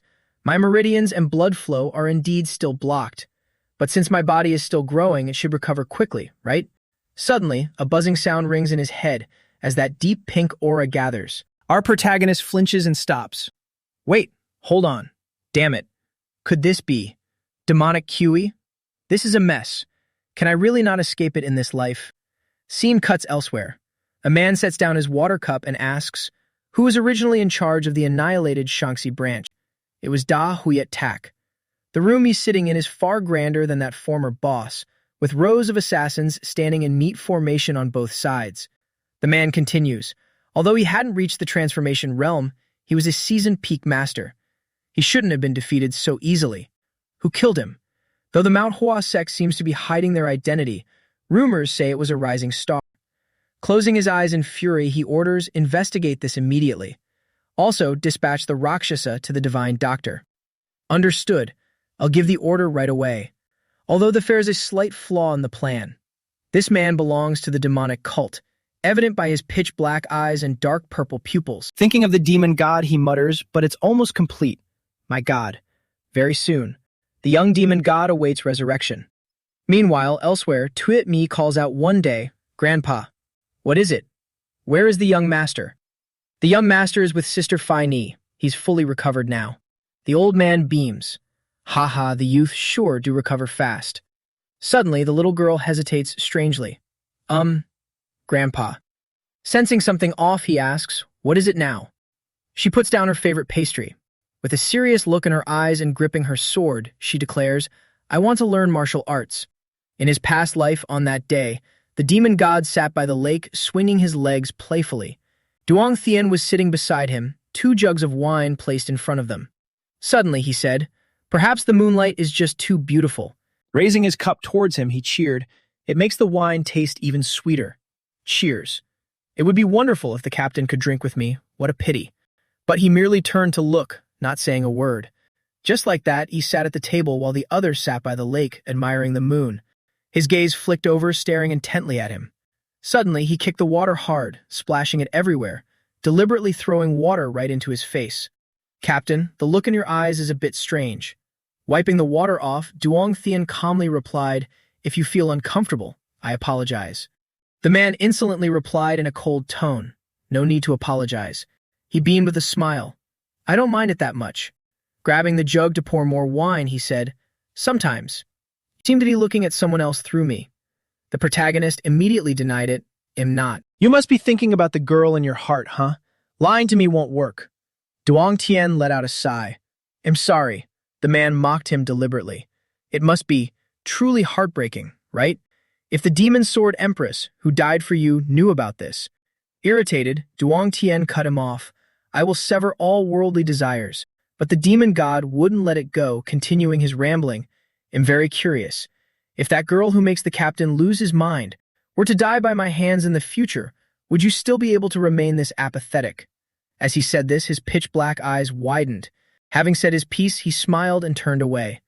At that moment, his expression was ice-cold, and he gave no answer. Returning to this life, he had to climb stairs until he was dead tired. Pant. Pant. Seriously, I always feel like these crazy Manhwa bastards. Plus, with the sweltering heat, I'm sweating bullets. They're way too obsessed with climbing stairs. Damn it. He finally dragged himself to the top.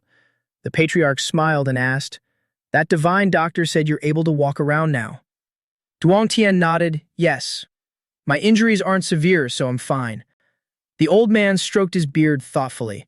"To drag you into this matter again. As the patriarch, I apologize. However, since it was no longer a big deal, he replied, "It's nothing. Patriarch, I'm perfectly fine. More importantly, isn't it time for the Great Mount Hua tournament? This is supposed to be a major event for Mount Hua. Has it started smoothly?" The old man sighed heavily. "It should have started, but due to certain circumstances, we had to delay it for a few days." Hearing this for the first time, he asked, "Delayed? Then what? Did something happen?" He only answered vaguely, "Everything will be resolved soon." Looking at his saddened eyes, he vaguely guessed it. For a rare grand event of Mount Hua to be delayed, is it because of the continuous disappearance of the Mount Hua disciples? The old man pushed himself up. "In short, I really have no face to see you. Even if you say you're fine, you must still be exhausted. Please get some good rest. I'll come find you again next time." The main character hurriedly bowed with his hands clasped. "No, you're so busy. I should be the one to come greet you." In reality, he had it all planned out. "How could I possibly greet you again? I've already returned the plum blossom stone, so of course I need to head back as soon as possible." Suddenly, the old man stroked his beard as he remembered. "Wait, now that I think of it, someone is waiting to see you. Go outside and check." Duong Thien was slightly startled. "Huh, waiting? For me?" The three girls immediately popped into his head. Who could it be? Nam Kung Phi Ni? Or Mui Tui Mi? Young Master? Or maybe Vin Fong? If it's a guy, that'd be boring as hell. He walked outside to the peach tree and gave a satisfying stretch. Maybe it's because we're up high, but the air here is so fresh. However, there was clearly no one around, yet he felt like someone was watching him. And indeed, there was a figure peeking right behind his back. But when he turned around, the person quickly hid away. Very quickly, though, she was pushed out. It was Lin Hua. He immediately asked, "What are you doing over there?" The girl turned pale, hesitating endlessly. "Do I really have to say it?" The person beside her immediately replied, "You have to say it." Duong Thien immediately asked, "What are you muttering about?" She jolted, and nothing at all. The person beside her was none other than Phi Mi. Lin Hua walked straight up to him and took a deep breath. "Whoa. Hey, listen carefully. I'm only saying this once. Are you okay?" As she said this, her voice suddenly shrank into a tiny mumble. He couldn't quite hear her. "What did you say?" She mumbled again. "Are you okay?" "What do you mean? Has your body fully recovered?" "Geez, why are you whispering like that?" "Of course I'm fine, otherwise why would I be walking around like this?" Phi Nai stood aside, secretly giggling as she watched the two of them bicker. Even playfully leaned his ear closer to tease her. "What are you mumbling about now? Speak up a little." Furious, Lin Hua mustered all her courage and screamed right into his ear. "I said thank you." After saying that, she bolted. Seriously, his ear was metaphorically bleeding, eardrum blown out. Are you crazy? Why would you suddenly scream like that? As he was fuming, Fi Nai stepped up to defend her. She's probably just embarrassed. About saying thank you, that is. He clicked his tongue in annoyance. That idiot. If she wanted to thank me, she should just come back home with me. Only then did he notice the girl was bandaged up. What happened to your arm? Oh, the doctor said it has to be secured like this if I go out. Why is it like this? Are you badly hurt? She immediately shook her head. I'm fine. The doctor said I can take it off after tomorrow. His face darkened as he wondered, but why still not use honorifics? She also took the opportunity to ask, what about you? Are you okay? Are you really okay? He still remembered the scene that night when she tightly clung to his neck, holding him back. But recalling that man-eating scene made him gag. Now he could finally speak seriously. I'm fine. Back then, thank you. The girl was utterly shocked, her eyes wide as saucers, making him even more awkward. What's with that reaction? You didn't use honorifics with me, so I just followed suit. He even feigned being sulky in return. If you don't like it, then forget it. Fi Ni hurriedly grabbed Duong Thien's arm tightly. I like it. There goes the physical contact again. He scratched his head awkwardly. Anyway, even though I don't remember the details clearly, I'm sure you stayed by my side back then. So I'm the one who should be saying thank you. Thanks to you, my sister is also safe. For some reason, after he said that, the girl's face flushed bright red, and she shyly turned away. She ran off and completely vanished. He didn't understand a thing. Huh? Where did she suddenly run off to? Damn it. Why act like that all of a sudden? After that, he ran to an empty clearing and sprawled out on the ground. Crazy. What Manhwa's deep meaning? It's all nonsense. Old man, let's go teach the guy spouting that demonic drivel a lesson. He recalled that moment. That's right, old man Than. While fighting that guy, he only said one sentence, and after that, no matter how much he called out, there was no response. The old man had tried to stop him but failed. Kid, calm down. Losing your mind is extremely dangerous. Now he called out endlessly but couldn't find him anywhere. Where the hell did he go? Right then, the face of the kid who accompanied the divine doctor appeared. Jia Cat Hatch? What are you doing here? Are you mocking me? But this guy was mute and couldn't speak. He just smirked and turned away. He guessed right away. Did he come on behalf of the divine doctor to check the Sword Empress condition? But something felt off. They said he was mute, so why could he talk in my previous life? Clearly, something's not quite right. The scene from his previous life played out once again. Back then, this guy spoke flawlessly. How the hell could he be mute? He constantly threw his weight around in front of him. Those who raise their banners in defiance of the patriarch's will. Those who draw their swords to deny the patriarch's intentions. But he often covered his mouth with a fan. All the hostile forces, once a forest of swords and an ocean of blades, have now been reduced to a pool of blood. All things under heaven and across the 9 provinces and 8 desolates now lie at the patriarch's feet, and our unity will only grow as unyielding as cold steel. But he was absolutely certain the guy wasn't mute. The thought hit him instantly. Is he intentionally staying quiet? I don't know what he's plotting, but I can't afford to lower my guard. The Manhwa swordswoman, lying in bed, turned her head upon hearing the noise. Who's there? Zhuang Thian clasped his hands and bowed. Sword Empress, it is I, Zhuang Thian. I have come to pay my respects. She immediately obliged. Oh, it's you, Zhuang Thian. Come in. Yes, excuse me. With that, he walked straight in, deliberately bumping into Jia Cat Hack along the way. She looked at him with a faint smile.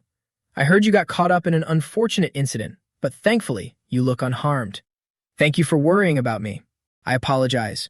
I shouldn't be receiving guests in this state. How rude of me. Oh, please don't worry about it. After exchanging a few polite pleasantries, the two fell into silence. But for some unknown reason, his body was reacting and a wisp of black smoke seeped out. What is going on? The woman continued talking. I heard you save Lin Hua. You've been of great help. It seems Lin Hua has quite the reliable older brother. However, he had no mind to listen to her right now. I definitely didn't sense this earlier. Wait, this aura. It's demonic energy. Furthermore, it's pure demonic energy, exactly like the heavenly demons. He could vividly sense this malevolent force right inside her room. There's no mistake. This is on a completely different level compared to that night blood thief. This is the demonic energy of the heavenly demon. It's him.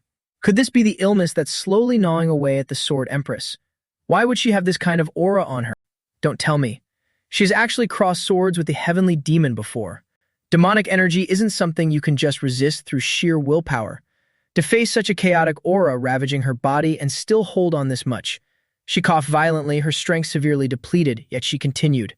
If only we could have met a little sooner, I could have at least treated you to a proper meal. He sat by her bedside and gently consoled her. No, it's perfectly fine. She gently squeezed his hand. After all, you are my dearest friend's son. I should have greeted you in good health, so you wouldn't feel uncomfortable. If only things were like that. How wonderful it would be. But the moment she touched him, he felt that sinister aura even more clearly, and the blood instantly drained from his face. His limbs went numb, and his eyes flashed with an ominous dark purple glint. She was startled as well, but he couldn't even care anymore. What is going on?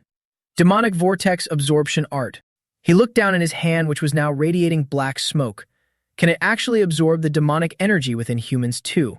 Just then, a voice rang out from outside. Honestly, I told you to shut the door properly, or the draft will come in. It was the divine doctor. Seeing him, the old man asked in surprise, Huh? What are you two doing? Elsewhere, his younger sister, Lin Hoa, was relentlessly practicing her swordsmanship. Half a step forward. Stabilize your footwork. She trained until she was utterly exhausted, drenched in sweat, memorizing every single stance. Point the sword upward. This younger sister was incredibly diligent, wasn't she? Unconsciously, her mind drifted back to that hulking bastard from the other night, and his despicable voice echoed. Well, this is beyond my expectations. Where did such a gorgeous beauty pop out from? Especially the mocking remark that struck her deepest nerve. That useless stick, you'd be better off dropping it. Even Fai Ni had said, it's pointless. With such meager skills, what can you possibly do? Hurry up and head to Mount Hua to alert everyone. Q-Ling Hua, get a grip on yourself. You can't help us here. Just run. She had indeed run away at that time, and looking back, it filled her with agonizing regret. I threw away my pride as a martial artist, along with my sense of responsibility. I completely disregarded honor and simply fled. How incredibly pathetic. Just thinking about it left her overwhelmed with bitter shame. But now she had pushed herself so hard that her hands could no longer even grip the hilt.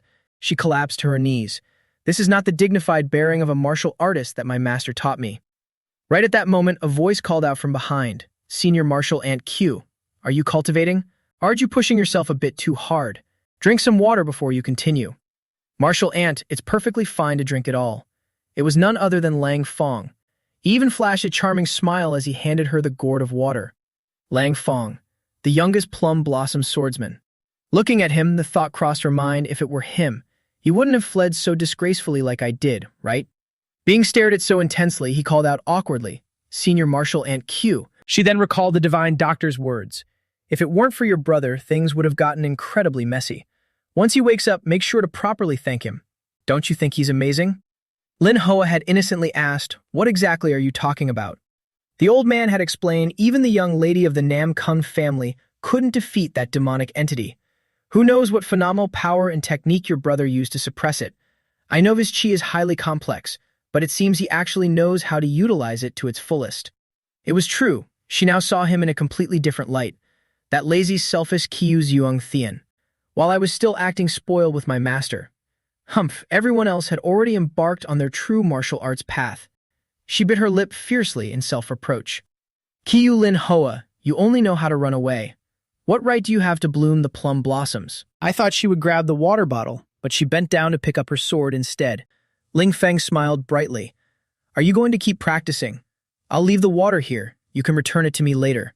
Ling Hua immediately refused. No need. She sheathed her sword and ran straight off, tossing back a single sentence. Please don't bother me. Ling Feng was completely clueless, standing there bewildered as he watched her leave. Junior sister Q. She was already running away, almost out of sight. Another wave of regret washed over her. I'm sorry, Taoist Liu Feng. The teachings of the plum blossom sword echoed in her mind. Ling Hua, don't rush. No matter how you tread the path of martial arts, be it through pain, hardship, or even suspicion and jealousy, until the day the sword path you've chosen blooms into a radiant flower. On the day you can confidently show it to your master, let's share a hearty laugh together. By the time the little girl ran all the way back, it was already dark. Don't tell me you still haven't eaten yet. Just as she was about to open the door, she heard arguing. "Stop with those jokes." Her whole body froze. "I'm serious." This voice. She recognized it immediately. It was Chu Yang Tian. Remembering how she had just screamed in his ear that morning, she instinctively recoiled, too afraid to go in. She hesitated intensely. "Damn it. It's him again. What should I do?" The old divine doctor's voice boomed. "You expect me to believe this? What does a brat like you know about medicine? How dare you raise your voice at me here?" Our protagonist tried to explain. "I already told you, this isn't a matter of medicine." The stubborn old man scolded. "You insolent brat. If you don't use medicine to cure illnesses, then what are you supposed to use? Do you even know what you're saying?" "Yes, I do," he stated firmly. "If we use my method, we might be able to cure the Sword Empress." Ling Hua immediately caught the crucial point of his words. "Really?" She instantly burst through the door. "Is that true?" Everyone jumped in surprise. Ling Hua, sweating bullets from anxiety, the little girl desperately asked over and over, "I'm asking you, can you really cure my master?" The moment she heard the word cure, she charged right in. "What you just said, is it true that you can cure my master? Answer me." Her sudden intensity made him hesitate a bit. Not entirely sure. He had never seen her this desperate before. "Then what method do you plan to use? Even the divine doctor has given up." Everyone fell into a dead silence, but our main character refused to give up. As long as the divine doctor allows it, Yang Tian boldly placed a hand over his heart and declared, "I will try to treat the Sword Empress illness." His aunt was a bit worried. "Yang Tian, I hope you can clearly explain it to me first. What exactly do you intend to do?"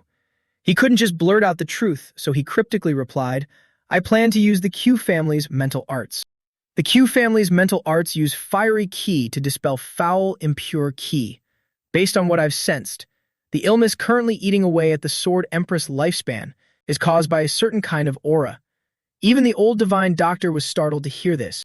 He quickly added, "When I touched the Sword Empress hand, I felt that dark aura, and my Q-blazing fire wheel art can dispel that foul qi." His aunt was moved to tears. Does the Q family's mental art really have that kind of effect? Why don't I remember that? Yang Tian felt a twinge of guilt. Of course not, because this actually has nothing to do with the Q-blazing fire wheel art. It's all thanks to the demonic Tao-swirling suction art. But if I don't say that, they probably won't believe me. So my top priority right now is to convince them. If I give up now, the Sword Empress will definitely die because she won't be able to withstand that demonic energy.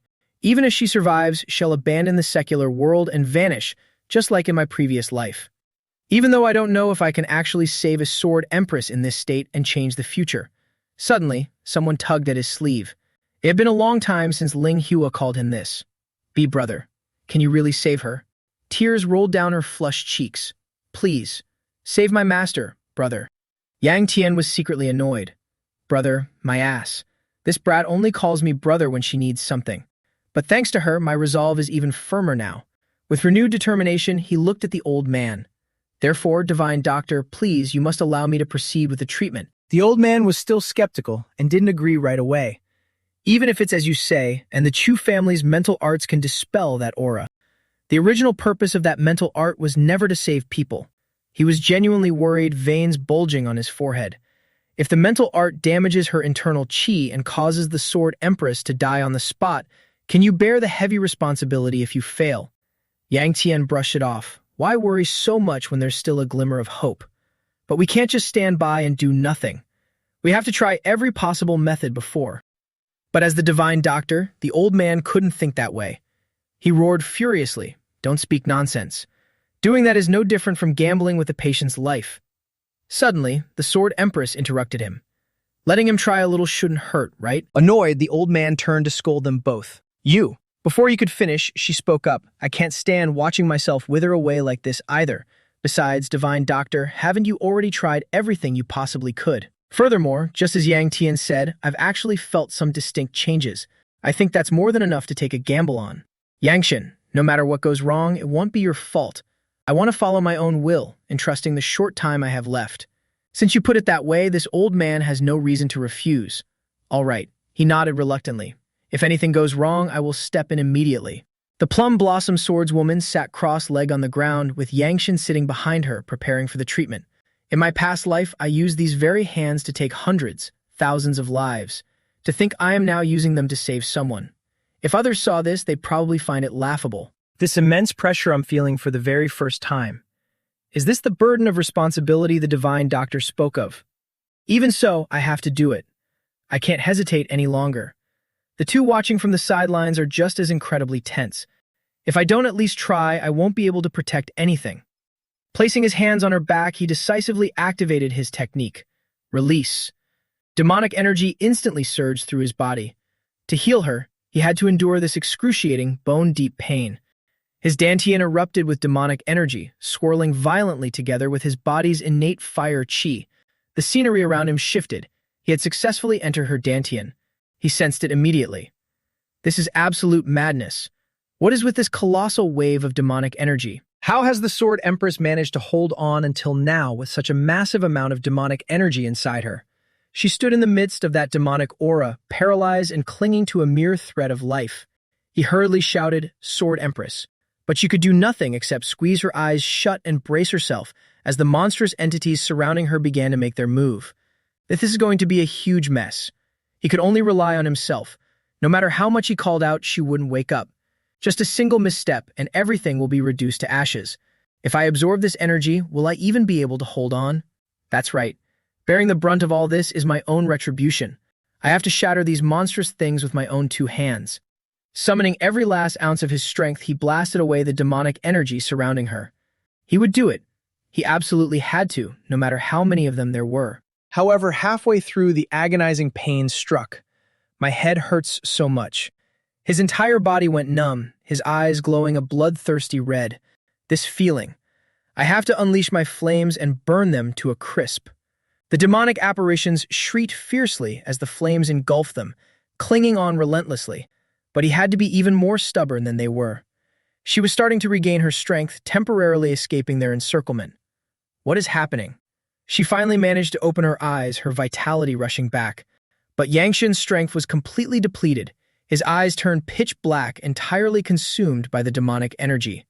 In the end, his face turned as pale as a sheet, and he collapsed unconscious on the spot. A desperate cry rang out. "Gu Yangshin, this time is a bit different, isn't it?" He saw those pitch-black phantoms once again. It whispered into his ears, "So delicious. Eat human flesh, just like during his battle with the Nightblood assassin." Meanwhile, Sola was practicing her swordsmanship alone, a voice constantly whispering guidance in her ear. "Push it further out, a little higher." That's right, just like that. The little girl followed the instructions, asking timidly, "Like this?" The one guiding her was Sola from her past life, smiling proudly. "Yes, that's much better than before." The younger Sola wanted to run over and hug her future self. "It's all thanks to you, Unnie. I told Grandpa I wanted to learn martial arts, but he just kept scolding me." Sola was really sad back then. Suddenly, her past life self's voice echoed in her ear. "Sola, please don't cry." The little girl looked around in confusion. "Who is it? Let me teach you how to use a sword." The little girl felt not a shred of suspicion, only relief. "I'm so glad Unnie showed up. Now I get to learn swordsmanship." Smiling so brightly, her eyes formed little crescents, she said, "I was so scared when Unnie took over my body before, but now I like you even more than Grandpa." Right at that moment, a furious shout erupted from behind her. "You little brat! I made it perfectly clear that you're not even allowed to touch a sword! Get lost!" Speak of the devil, and he shall appear. The little girl was terrified out of her wits and hurriedly hid the sword behind her back. "Grandpa, I was just trying it out." Grandpa Y's face turned completely red with anger, but there was nothing he could do. The scene shifted. Yang Chun woke up with a start, his entire body once again covered in acupuncture needles. He sat up in a panic and looked around. Huh? Sword Empress? Divine Doctor? Where did everyone go? He suddenly flinched. That's right, damn it! This disgusting feeling. However, he realized, the demonic energy running rampant in my body. It seems I really absorbed it all. He stepped out quickly. Has the Sword Empress recovered? I need to find her first. But the moment he opened the door, he was met with a breathtaking sight. It was Lin Hoa standing under a vibrant pink plum blossom tree, twirling around in delight. He immediately called out, "Ah, hey, Hugh Lin Hoa." Suddenly, he froze. The little girl was actually standing with her head tilted up, looking at the tree. Up there was a woman performing a sword dance with brilliant pink plum blossoms falling around her like a fairy tale. Lin Hoa's eyes sparkled with tears of emotion, while the woman was smiling joyfully. Looking closely, it was the old plum blossom sword lady. Not only was she cured, but her youth had returned. Her hair was pitch black, and her face looked radiantly young. With a light push off her feet, she shot up into the sky like an arrow. Her strength was truly no joke. Duong Thien watched in awe. Has she been completely reborn? No, this is. She has merely returned to her original appearance. It's absolutely unbelievable. Ugh. Where am I right now? Watching that sword dance made me dizzy. Suddenly, she landed on the ground. Duong Thien, it seems you've woken up. I kept thinking that when you woke up, the first thing I had to tell you was. Holding Lin Ho in her arms, she said to him, "Thank you. All of this is thanks to you." He awkwardly looked away. No, I'm not really used to this kind of atmosphere. Right at that moment, the divine doctor appeared, pulling out all the acupuncture needles from his head. Kid, you've worked hard. It looks like the impure energy has been completely extracted. The more I look, the more miraculous it seems. The old man let out a sly laugh. You must let me examine what this so-called mental technique of yours is. He he he. Goosebumps covered his body. It seemed he had been found out. Ugh, how annoying. The two of them chased each other around. Stop right there. Ah, please stop following me. The Sword Empress stood watching them with a smile. He truly was her lucky star, but the troubles weren't over yet. As soon as he got back, he saw Phi Ni, who immediately asked, "Where did you sleep last night?" Moreover, she was emitting a murderous aura, making him choke on his porridge. Coughing and unable to swallow his food, he heard her press on. "I'll ask you again, where did you sleep?" It was Duong Thien's first time seeing her like this. Covering his mouth, he thought, what's with that tone? Why does she sound like a primary wife catching her husband cheating, even though she is my future wife? He nervously made up an excuse. I was just staying up late training. I got so tired from training that I fell asleep right there. However, she still didn't believe him. Is that really all? Duong Tian lied smoothly without blinking. I already told you that's it. Good grief, we aren't even married yet. He couldn't understand it at all. Why am I even getting scolded for this in the first place? Hearing that, she slammed her chopsticks down on the table with a loud smack. Then you should have at least told me. Staying out that late made me worried sick. Before leaving, she didn't forget to glare and remind him. Make sure you tell me beforehand next time. He watched her in surprise. Where are you going when you're only halfway through your meal? Finai coldly dropped his single line. To cultivate. After she left, he still couldn't swallow his food. He really almost choked to death. But looking over at Tui at me, he just realized she had been eating with her head down this whole time, not saying a word. Why are you eating so quietly today? The moment he asked, her whole body trembled. Her face darkened, and her eyes were visibly filled with deep sorrow. Suddenly, the little girl burst out crying loudly. Wah! Food sprayed everywhere from her mouth. He was going crazy over this chaotic meal. Gross. What are you doing? The little girl cried miserably while recounting. Grandpa. Grandpa said. Tears, snot, food, and drinks splattered all over the table. He told me not to. Said I couldn't. And he scolded me so terribly. Why? Unable to watch any longer, he clamped her mouth shut. Good heavens, what on earth are you talking about? Swallow your food before you speak. Why was having a single meal so difficult? Damn it, this is a mess. My head was already splitting with pain to begin with. Demonic energy boiling in my body is one problem, but Patriarch Shen still being nowhere to be seen is also bothering me. His face suddenly turned serious. Could it be? The voice I heard when absorbing the demonic energy. It kept tempting him. Eat it. It's delicious. Could that have something to do with Patriarch Shen's disappearance? Now that I think about it, the Patriarch once said that there was something hidden inside my body. He suddenly felt an overwhelming sense of worry. Don't tell me. He was swallowed by that thing. Just then, a voice called out from outside. Young master, it's Hong Hua. What is it? You have a guest looking for you. A guest? Who is it? Lin Hua walked right in. It's me. Sorry for interrupting your meal. He couldn't understand why she came over so early in the morning, pointing and asking. Hey, the stairs over at your place are so exhausting to climb up and down. Why do you always like running down the mountain? That was just his own issue. She got annoyed. So annoying. Because I like it. I heard my master's internal energy has recovered. Her face flushed with embarrassment. So, I wanted to thank you for helping heal my master. Lately, things keep happening that force me to thank you. What a surprise! Was that really a proper thank you? But he didn't care much and kept eating. Give me a break. You ran all the way here just to say that. You really have too much free time. Furious, she yelled, Hey, humph, master, look at how he's talking to me. Just as she said that, the older woman also walked in. Lin Hua, that's enough. The MC startled and almost choked. What? Master. The lady's voice rang out. Anyway, for this life-saving grace. Twit Nee, who was eating, looked up. What a pretty lady. She really is incredibly beautiful after recovering. Smiling and stroking her hair, she added, Just a verbal thank you won't be enough. Looking at your expression, you seem quite startled. Ah. How could he not be? She looked completely different. He gaped in awe. You look very, very healthy. That's great. Lin Hua agreed. I didn't expect you to return to your original self so quickly either. Are you completely recovered now? The lady tilted her head and smiled. What do you think? You look really good, even better than back at the residence. Twit Nee sat there wide-eyed, watching them intently. The lady pulled up a chair and sat down. I came here for no other reason than to repay you. Su Xium Thien, if you have any wishes, just tell me. You saved this life of mine, and I can return the favor anytime. Lin Hua didn't expect her to make such a big promise. Master. He hadn't expected it either. I went through so much to save your life. How can you say you want to return it? She smiled brightly. It's fine. I didn't have much time left anyway, right? I'll agree to anything. Just say it. That was way beyond his expectations, but he couldn't think of anything. You don't even know what I'll ask for. How can you just agree to everything? Suddenly, she grabbed his hand. The way I see it, less than greater than. No matter what request you make, it definitely won't be something malicious or harmful to others. Less than greater than. Unconditional trust already? They had only just met. Why do you trust me so much? What exactly makes you so sure of that? His face suddenly darkened. The scene of him annihilating the Mount Hua sect in his past life flashed by. The one who burned Mount Hua and all its disciples to ashes.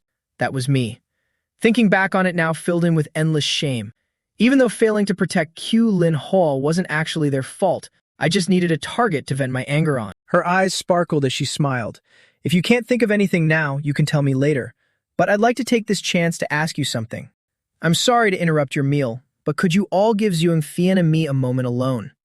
Twit Nee was still munching on a bun, while Lin Hoa looked clearly displeased. Master, do I have to leave too? I have something to discuss privately with your brother.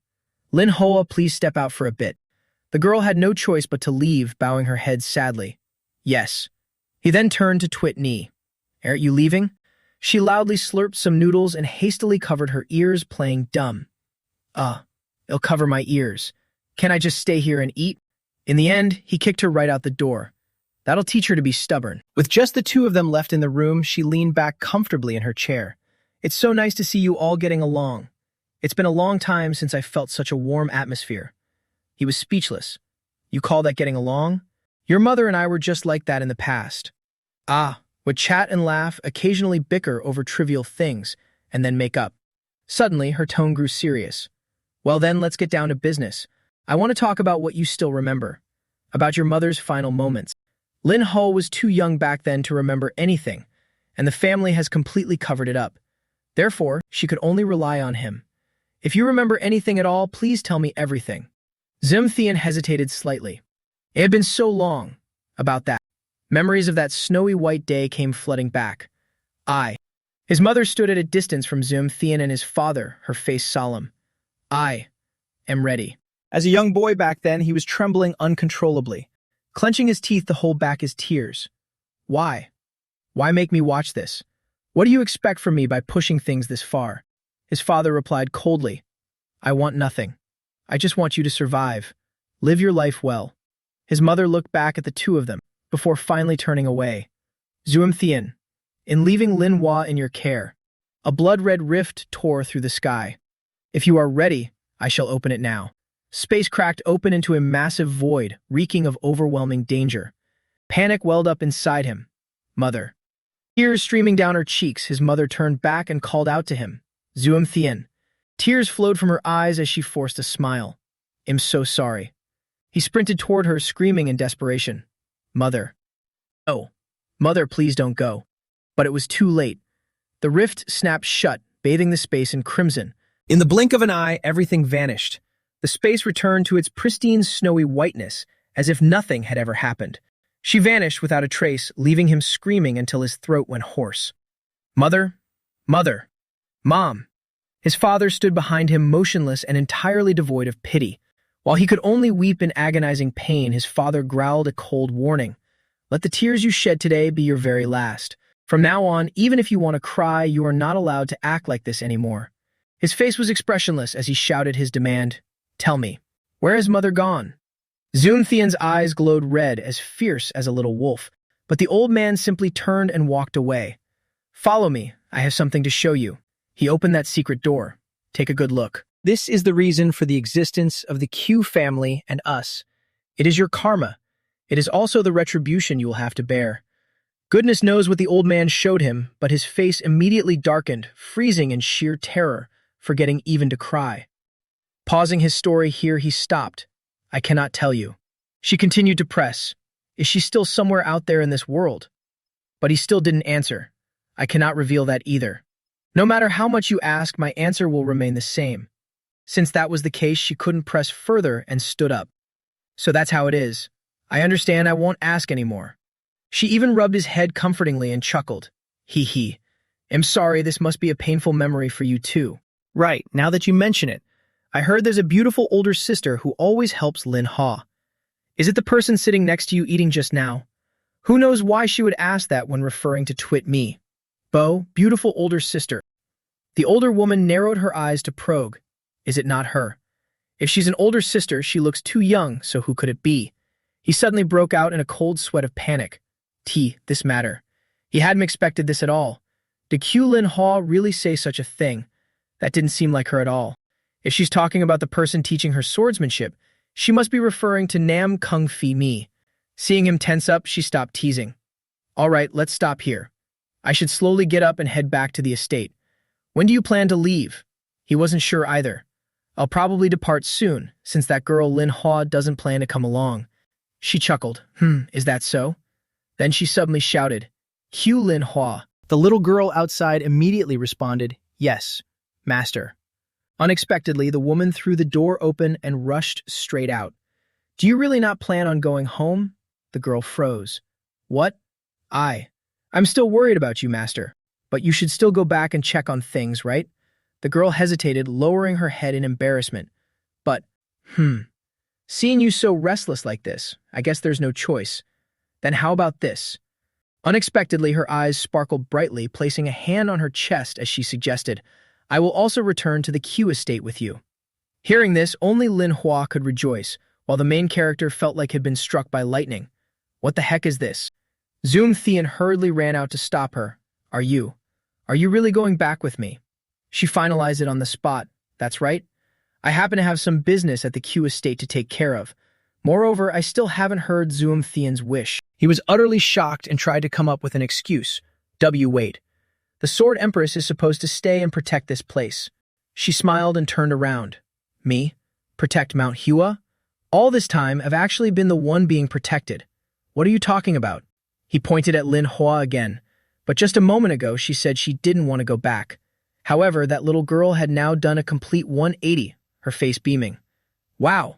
Wherever Master goes, I'm willing to follow.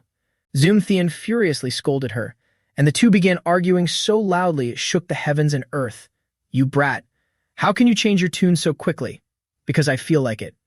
You were planning to take me back anyway, so doesn't this work out perfectly? Just then, seeing a figure approaching, Lin Hua excitedly called out, Ah, Sister Fi Mi. Now she finally understood. So it was. Are you the one who saved Lin Hua? Fi Mi had just returned from practicing martial arts. Her sweat hadn't even dried yet.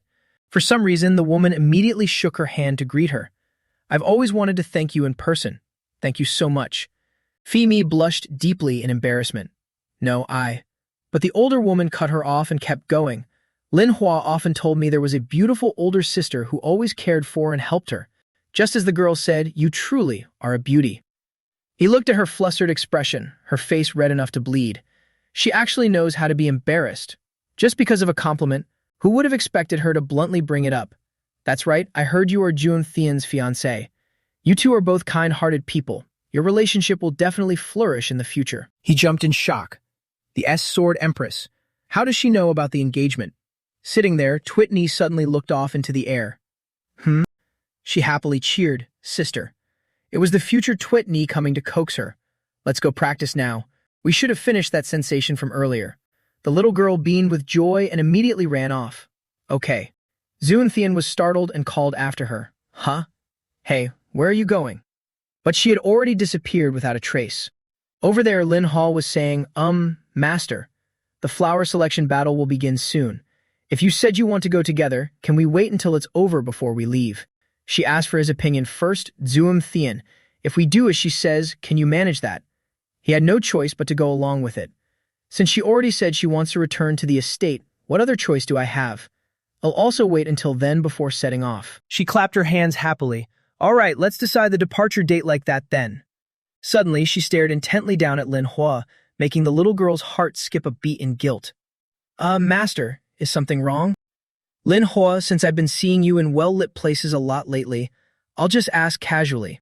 Have you gained weight? This question was truly lethal. The little girl choked on her own saliva on the spot. What did you say? It must be because you had to take care of this useless master that you haven't had much time to cultivate. I'm truly sorry. Suddenly, she looked over at him and suggested, So, Zoontheon, would you like to spar with her? A spar. He jolted in surprise, his face darkening. Huh? Me? With her? Why? Was the method she just used the three-step relationship-destroying questioning technique? She reminded Lin Hua, I plan to start teaching you again tomorrow, and before then, I hope you can warm up properly. The little girl hurriedly protested, Master, I can warm up on my own. I've been making use of my free time to cultivate. I haven't been lazy at all. Before she could finish, her master poked her nose, say no more. Go quickly and come back quickly. And just like that, the two of them actually started sparring. The little girl nervously gripped her wooden sword tightly. Can we fight for real? Zoontheon pouted. You think we're just playing around? This is a duel. Attack me with everything you've got. His words only made the little girl more tense as she gulped hard, trying to steady herself. She decisively swung her sword and charged forward to attack first. Memories of the siblings' past rushed back. It was a snowy winter day. While they were eating, the little girl suddenly asked, Appa, can you tell me now? Zoontheon chewed his food, his face darkening with a scoff. The little girl grumbled in disappointment. You're pretending not to know again. He instantly replied with a cold voice. What am I pretending not to know? The kid vented her frustrations. Mother hasn't been home for days. Father doesn't care, and you don't seem to give a damn either. It's just too weird. His face grew even darker, and he raised an eyebrow in warning. Just mind your food and eat. The little girl gritted her teeth in distress, but, hey, Zoontheon was losing his temper. What? She muttered softly. How could you? Then she suddenly screamed angrily. How can you be like this? Mother is missing. He exploded in anger too, slamming the table and shouting louder. Did you just call me hey? The little girl lost all composure. Yes, I called you hey. We don't know when she left or when she'll be back, yet you can still stomach your food. At this point, the little kid's face turned bright red, and unable to hold back anymore, she broke into sobs. Appa, aren't you worried at all? What could Zoontheon even say? Veins popped on his forehead as he ground his teeth. Ah, damn it. You completely flipped the dining table. Stop your damn crying at the dinner table. Didn't I already tell you that I don't know where she went either? Why do you keep asking the same thing over and over again? It's annoying as hell. He stood up straight, walked right up to her with a face as black as thunder, exuding killing intent, and spat out the most hurtful words. She's dead, all right? Our mother is already dead. Are you satisfied now? Filled with utter despair, the little girl asked, Did father kill her? But his attitude was colder than ice. I don't know. If you want to know so badly, go ask the patriarch yourself. His eyes glared fiercely. Stop thinking about her, shut your mouth, and just live your life in silence. And another thing, if you ever dare to disrespect me again, I won't hold back just because you're my sister. At that moment, Lin Hua could only grit her teeth and sob. Thinking back now, that was the exact moment. That was when I started to harbor resentment toward my brother. I thought that if I just stayed at Mount Hua, mother, father, and that wretched Q family, I could forget about it all. To me, family. Just having my master was enough. And yet, Zoontheon had appeared here once again and even saved her second family. In just a few short minutes, Lin Hoa was beaten to a pulp by him, lying on the ground panting heavily, while he bluntly criticized her. Phew, that was absolutely terrible. But there was some power behind it, and your sword strikes were fast. The Sword Empress has taught you well. Suddenly the kid called out to him, "Oppa, ever go back to how things used to be?" Those words were truly earth-shattering. Jeontheon froze in shock. In the end, he kept walking straight. "What are you talking about? It's far too late. How could they go back now, when their mother was already gone?" The little girl hung her head and sighed, her face looking haggard and exhausted. Oppa, she realized, he didn't explicitly say no. That evening, beneath the roaring white waterfall, Va Dian stood practicing martial arts, panting exhaustedly. Sword in hand, he was highly focused. He looked particularly unusual today. It wasn't like him to train this desperately for no reason.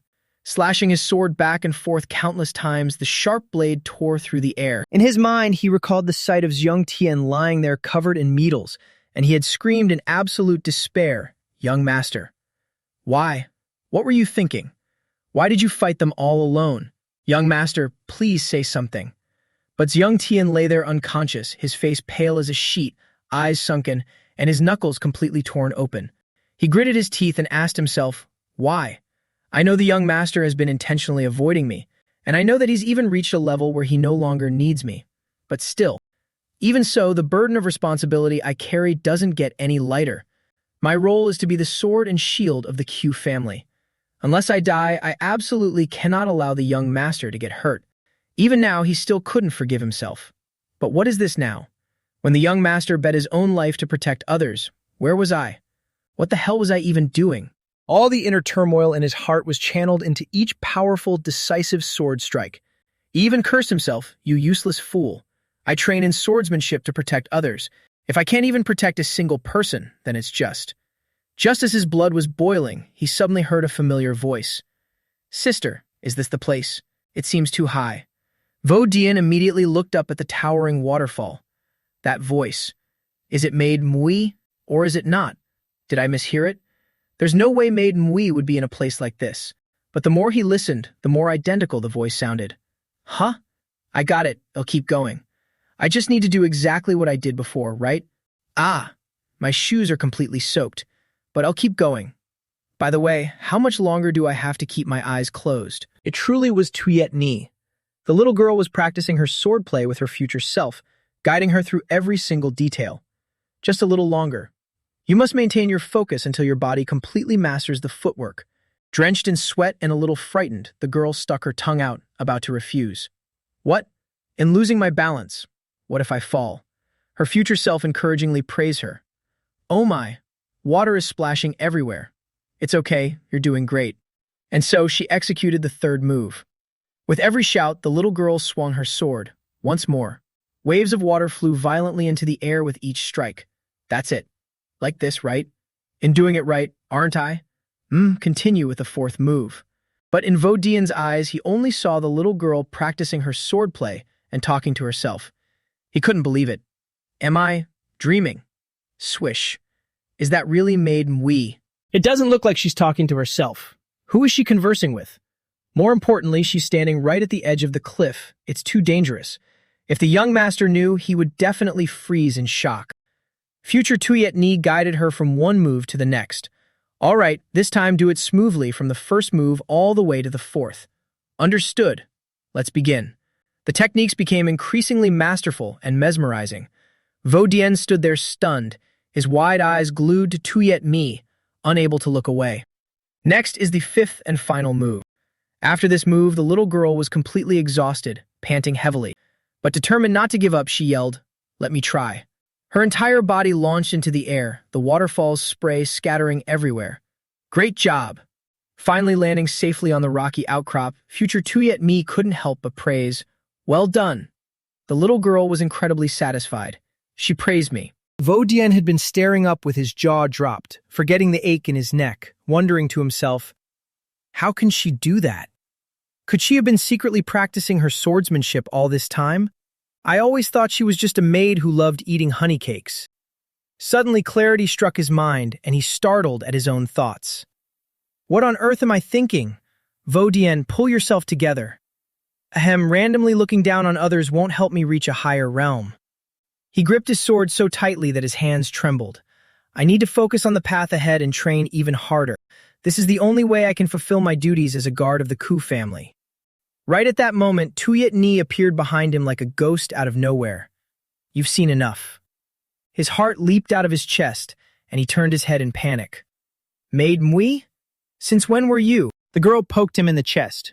Knowing clearly what you must do is enough. But Vodian wanted answers. What does this mean? But the very next second, his entire body suddenly glowed as if engulfed in flames. A blazing spiritual energy surged up, becoming overwhelmingly difficult to withstand.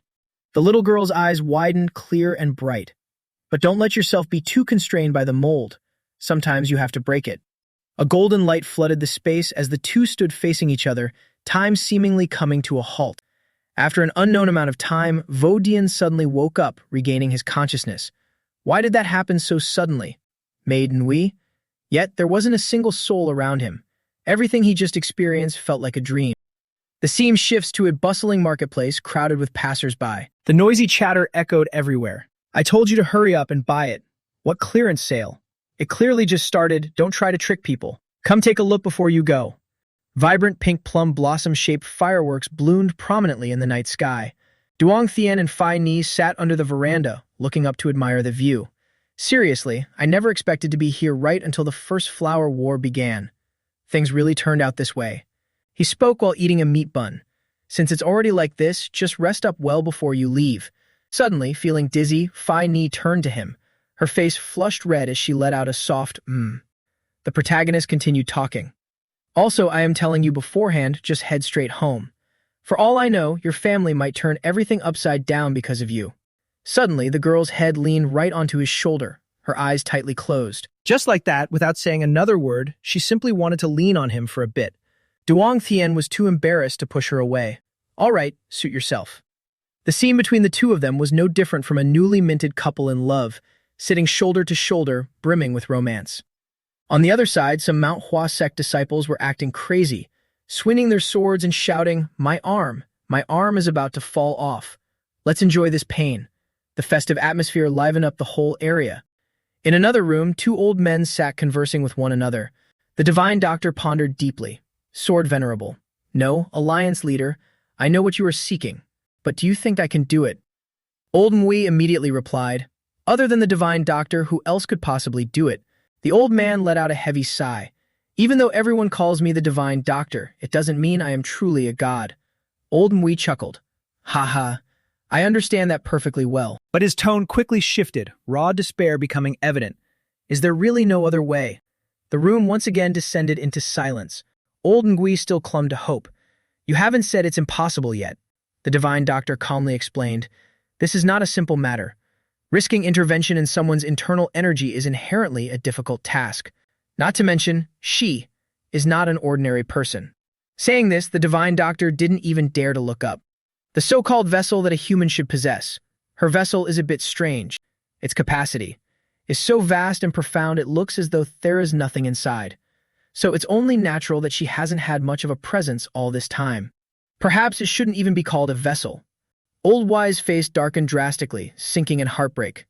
Twit Ni, this silly girl. He recalled the day he forbade the little girl from practicing martial arts. I said no. Are you going to disobey me like this? The world is not so dangerous that a maid like you needs to learn the sword. That day he scolded her harshly. Just do your job properly. He even broke her wooden sword. His hands clenched, trembling. That is exactly why I am pleading with you like this. The old man was on the verge of desperate tears. Please, you must turn Twit Me into a normal person. But the old doctor was completely helpless. Your request is truly difficult. It goes beyond the realm of medicine. Old Wei still tried to beg. That is why I am even more sincerely pleading with the divine doctor. As I just said, this is an extremely difficult task. Not only that, the resources and time required would likely be vast enough to shake the very foundation of a noble family. Old Wei had already figured it out. No matter what, I will prepare everything. That is not an issue. If the divine doctor wishes, I can even prepare the things you need. The divine doctor asked back, the things I need. Unexpectedly, Old Wei was so well prepared. Doesn't the divine doctor also have something you need for your grandson? The divine doctor's eyes widened in shock. Could it be? Shocked to his core, he couldn't believe it and asked again. A white-grade demonic stone. The divine doctor couldn't keep his composure and yelled, Dao. Did that guy Dao Hoa tell you something? Old Wei calmly explained. The anxiety of worrying about our grandchildren. I think we are just the same. Please, for the sake of the children, lend a helping hand. The divine doctor was still puzzled. Then may I ask you one thing? What is the reason you won't let your granddaughter learn swordsmanship? Truthfully, I still can't understand the Alliance leader's thoughts. In this treacherous world, learning the sword isn't a bad thing, is it? A glint of light flashed in Old Wise eyes. If I answer, will you agree to my request? The divine doctor's face darkened as he bowed his head, emphasizing once more, if you tell me the reason you oppose the child developing her talent, and if there truly is a way to find a white-grade demonic stone, I will find a way to help. Unexpectedly, the answer was, for Twitney, that isn't a talent, it's a curse. Of course, Twitney might truly possess a natural gift, but the price of that gift is her very life. Was it really that serious? Sweat drenched the divine doctor. Her life? If she just lives like a normal person doing odd chores or even heavy manual labor, there wouldn't be any major issue. But the moment she starts using martial arts, combining her instinct and reason, that golden light that burns everything from within her body will erupt, and her flame of life will gradually extinguish. The harder she pushes, the more her vitality will be eroded. The divine doctor immediately realized it upon hearing this. What did you say? This sounds just like the bloodline of the demonic cult. Old Wei didn't know what else to say either. That is the reason she must not be allowed to use martial art. The divine doctor suddenly asked, have you ever been to the Trung family in Tai Lin, where the current martial alliance leader resides? Wei Hiu Quen shook his head. I haven't been there. Then you should go take a look. The divine doctor could only pin his hopes on one thing. There is something called the demon sealing stone there. Using its power to seal a girl's danshin is probably the only way. But if you do that, she won't even be able to dream of practicing martial arts for the rest of her life. If it actually succeeds, you are really fine with that. What the Alliance leader wants to do right now is no different from cutting off a little bird's wings just so it won't fall.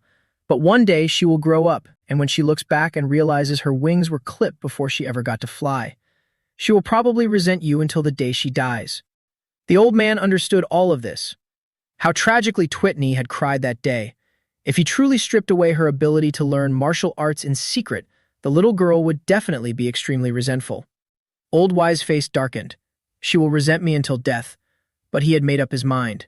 If exchanging this means saving Twitney's life, then it is well worth it. Meanwhile, on Zhuang Thian's side, he and Phil Ni were still strolling down the street eating snacks.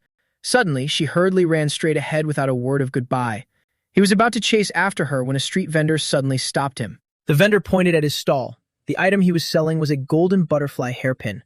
It actually looked pretty nice, suddenly making him think of a certain someone. At this moment, Twitney had also finished practicing her martial arts and was heading back eating a pastry as she walked. Chewing happily, she had been sneaking off to train so often lately that she rarely saw the young master. Suddenly, he appeared out of nowhere and shouted, "Hey!" The little girl was scared half to death, jolting in sheer panic. She whipped around and squeaked, Young master?" He looked a bit irritated and asked in annoyance, "Where have you been all day?" "During the Flower Battle Festival, I originally planned to watch it with you, but Nam Kung Fi Mi came looking for me, wasting so much time." The little girl clicked her tongue and lowered her head. Unable to reveal her reason, she could only blurt out, "I am sorry." Suddenly, her face flushed crimson, her eyes widening in surprise as she stared at the object in front of her. Huh? What is this? The item he held out was the golden butterfly hairpin he had just bought at the market. Zhuang Thian, acting all tsundere despite his obvious fondness, handed the gift over and muttered, It's nothing major. I just saw you working hard, so I got this for you." "What are you doing?" "Hurry up and take it. My arm is getting tired." The little girl, still too timid to accept it, asked in confusion, Is this really for me?" He pretended to open his pocket to put it away. "You don't like it? If you don't want it, then forget it." The little girl tearfully rushed forward. "That's not it at all."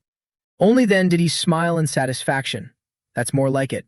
He even thoughtfully touched her hair. "Don't move. Let me put it on for you." "All right, all done."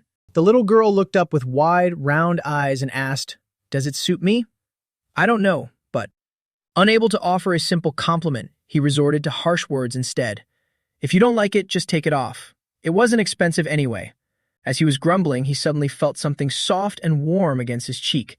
It turned out to be Twit Nee, boldly giving him a gentle peck on the cheek. However, when she pulled away, there was a perfectly round bite mark left on his face. Zoom Thien stood completely frozen in shock, unable to react. After all, it was his very first time getting kissed by a girl. The little girl's face flushed with embarrassment, but she tilted her head and beamed. "Thank you." On the other side, Phi Ni was yarning repeatedly, looking completely exhausted. "Ugh, I'm so sleepy." While swaying on her feet, she saw Twit Nee running over and cheering excitedly. "Let's hurry up and go watch the sparring." "Young master, hurry up!" He looked at her enthusiastic demeanor, which totally contrasted with the groggy, swaying Phi Ni. She recovered her energy after just one night, huh? Suddenly, the little girl flinched, furrowed her brows, and stared intensely right into his face. "Young master, are you feeling unwell? Your face is so red." Hearing her question, he jumped in startle. Stuttering, he replied, "That's because—" blushing hard. The old ghost Tun Triet immediately teased, "Q's Young Tien, you are no longer a child. Why are you getting shy over this?" Thrilled on the inside, his mouth stubbornly argued, You're just seeing things." The next morning, at the Manhwa sect, people were buzzing with chatter. "Is the sword dragon competing this time too? You mean Vin Fong, right? I don't think I saw him last year. He wasn't the sword dragon back then. He'll definitely fight this year. Come to think of it, who won last year? I think his name was Lang something." "It must be Taoist Lang Fong." The others went, "Oh, that's right, Lang Fong. His name is Lang Fong. Wait a minute, who are you?" He grinned brightly from ear to ear. "I am the third-generation disciple of the Manhwa sect, Lang Fong." Pompous beyond belief, the crowd gasped in shock. "Isn't Lang Fong that genius sword dragon?" He was still feigning modesty, scratching his head. "You flatter me." Suddenly, he heard Zoom Thien calling from behind. "Lang Fong." Our main guy was a bit puzzled. What is he doing over there? Preparing for the Manhwa tournament must be really busy. Turning around and seeing him, he also called out in surprise, "Young Master Q." Is Young Master Q heading over to watch the Manhwa tournament now? That's right. But is it okay for you to be here like this? Shouldn't you be busy preparing right now? He smiled broadly. About that. The preparations are almost done, so it's fine. Yet right behind him, two people were carrying a table and urging each other. "Hurry up, the Manhwa tournament is about to start." Where did everyone run off to? And there he was, standing around uselessly showing off. He froze in embarrassment, but still tried to explain. Because of today's sparring matches, everyone said they had to go do some last-minute training. Meanwhile, the screams of the guys behind him grew louder. What kind of last-minute cramming is this? This guy Lang Fong was so thick-skinned he even asked, "There's still a little while before the event starts. How about I show you around the sparring arena for a bit?" Our main guy had no idea what was going on. "Huh? You said you were finished preparing. Did you mean preparing to spar?" The surrounding event area was incredibly majestic, with Manhwa sect flags hanging everywhere. This is the arena where the sparring matches will take place. Twit Nee's eyes sparkled. "Wow, young master, look. It's so huge." He was speechless. She acted like she just came down from the mountains. "Didn't we see a similar place back at the Siu Dragon gathering?" Lang Fong suddenly asked. "By the way, isn't young Master Q participating in the Manhwa tournament?" He rejected it without a second thought. "It'd be crazy to join. Wake up." He burst out laughing, teasing, "Haha, just kidding. Originally, only Manhwa sect disciples are allowed to participate anyway." Suddenly, he remembered his younger sister. But who is Lin Ho's opponent? I hope it won't be a difficult match. Just as the thought crossed his mind, the bastard standing right in front of him pointed a finger and bragged, "Oh right, young Master Q. Have you heard? That is, your sister's opponent is none other than me." It was like a damn bolt of lightning out of the blue. He flinched hard. What? This situation is really bad. Lin Ho is definitely no match for Lang Fong. Seeing him suddenly walking off, Twit Nee quickly asked, "Are you going to spar with the young miss?"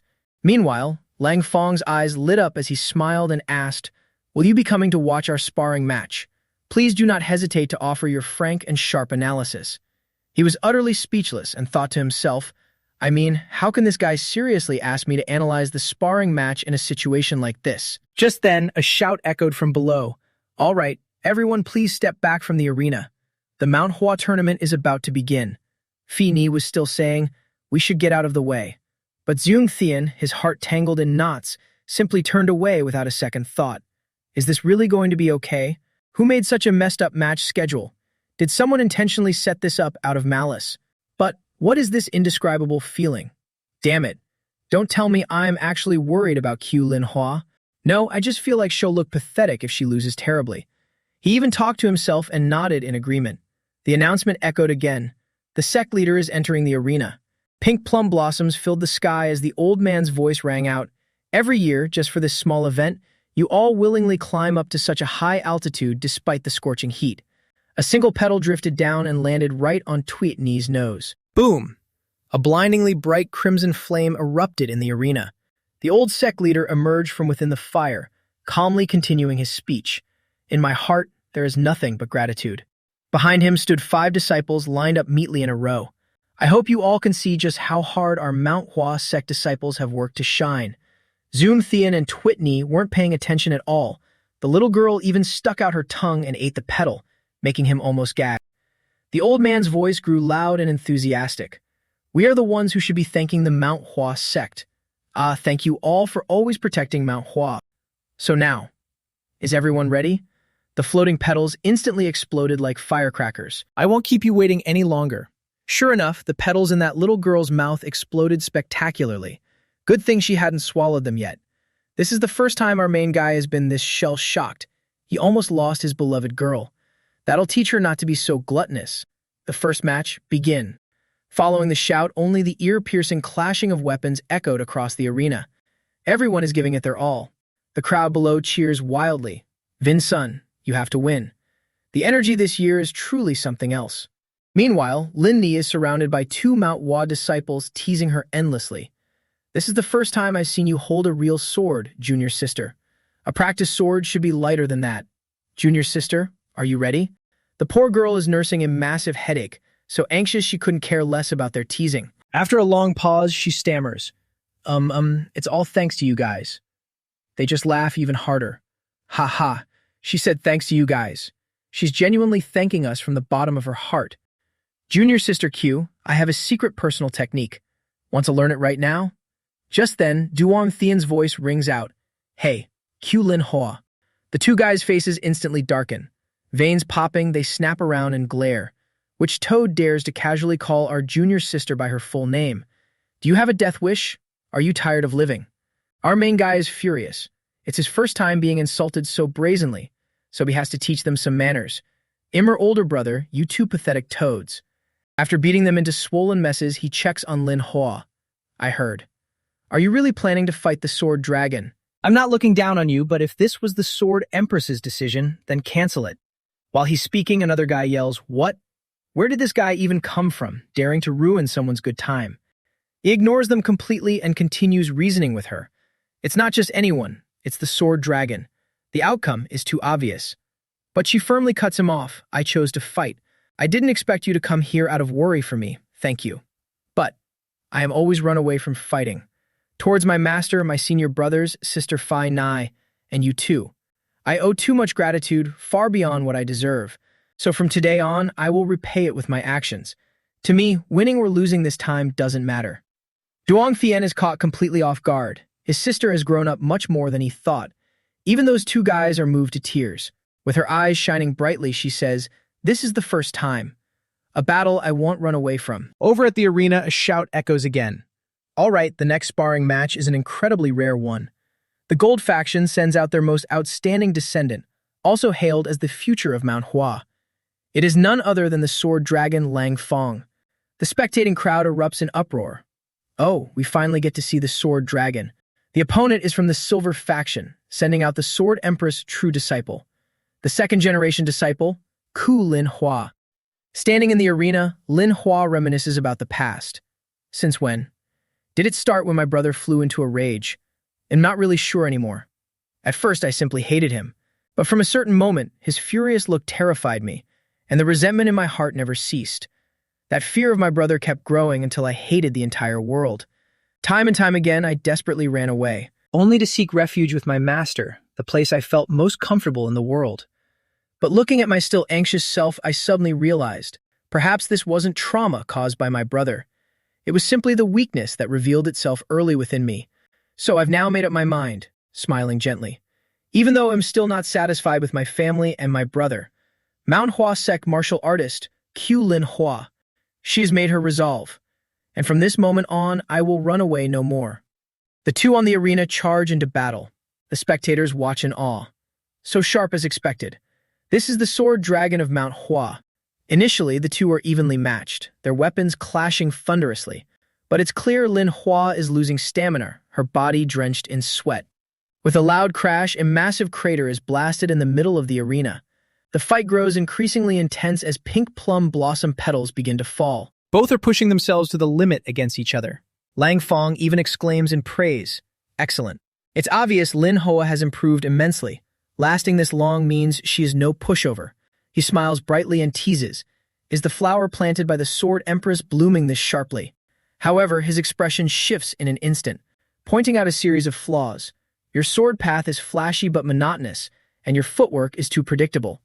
At this rate, you'd be dead by now. It was true. Since it's just a competition, she's fine. In a real fight, his sword would have already pierced her stomach. Senior Aunt Lin Hoa, there's no need to hesitate.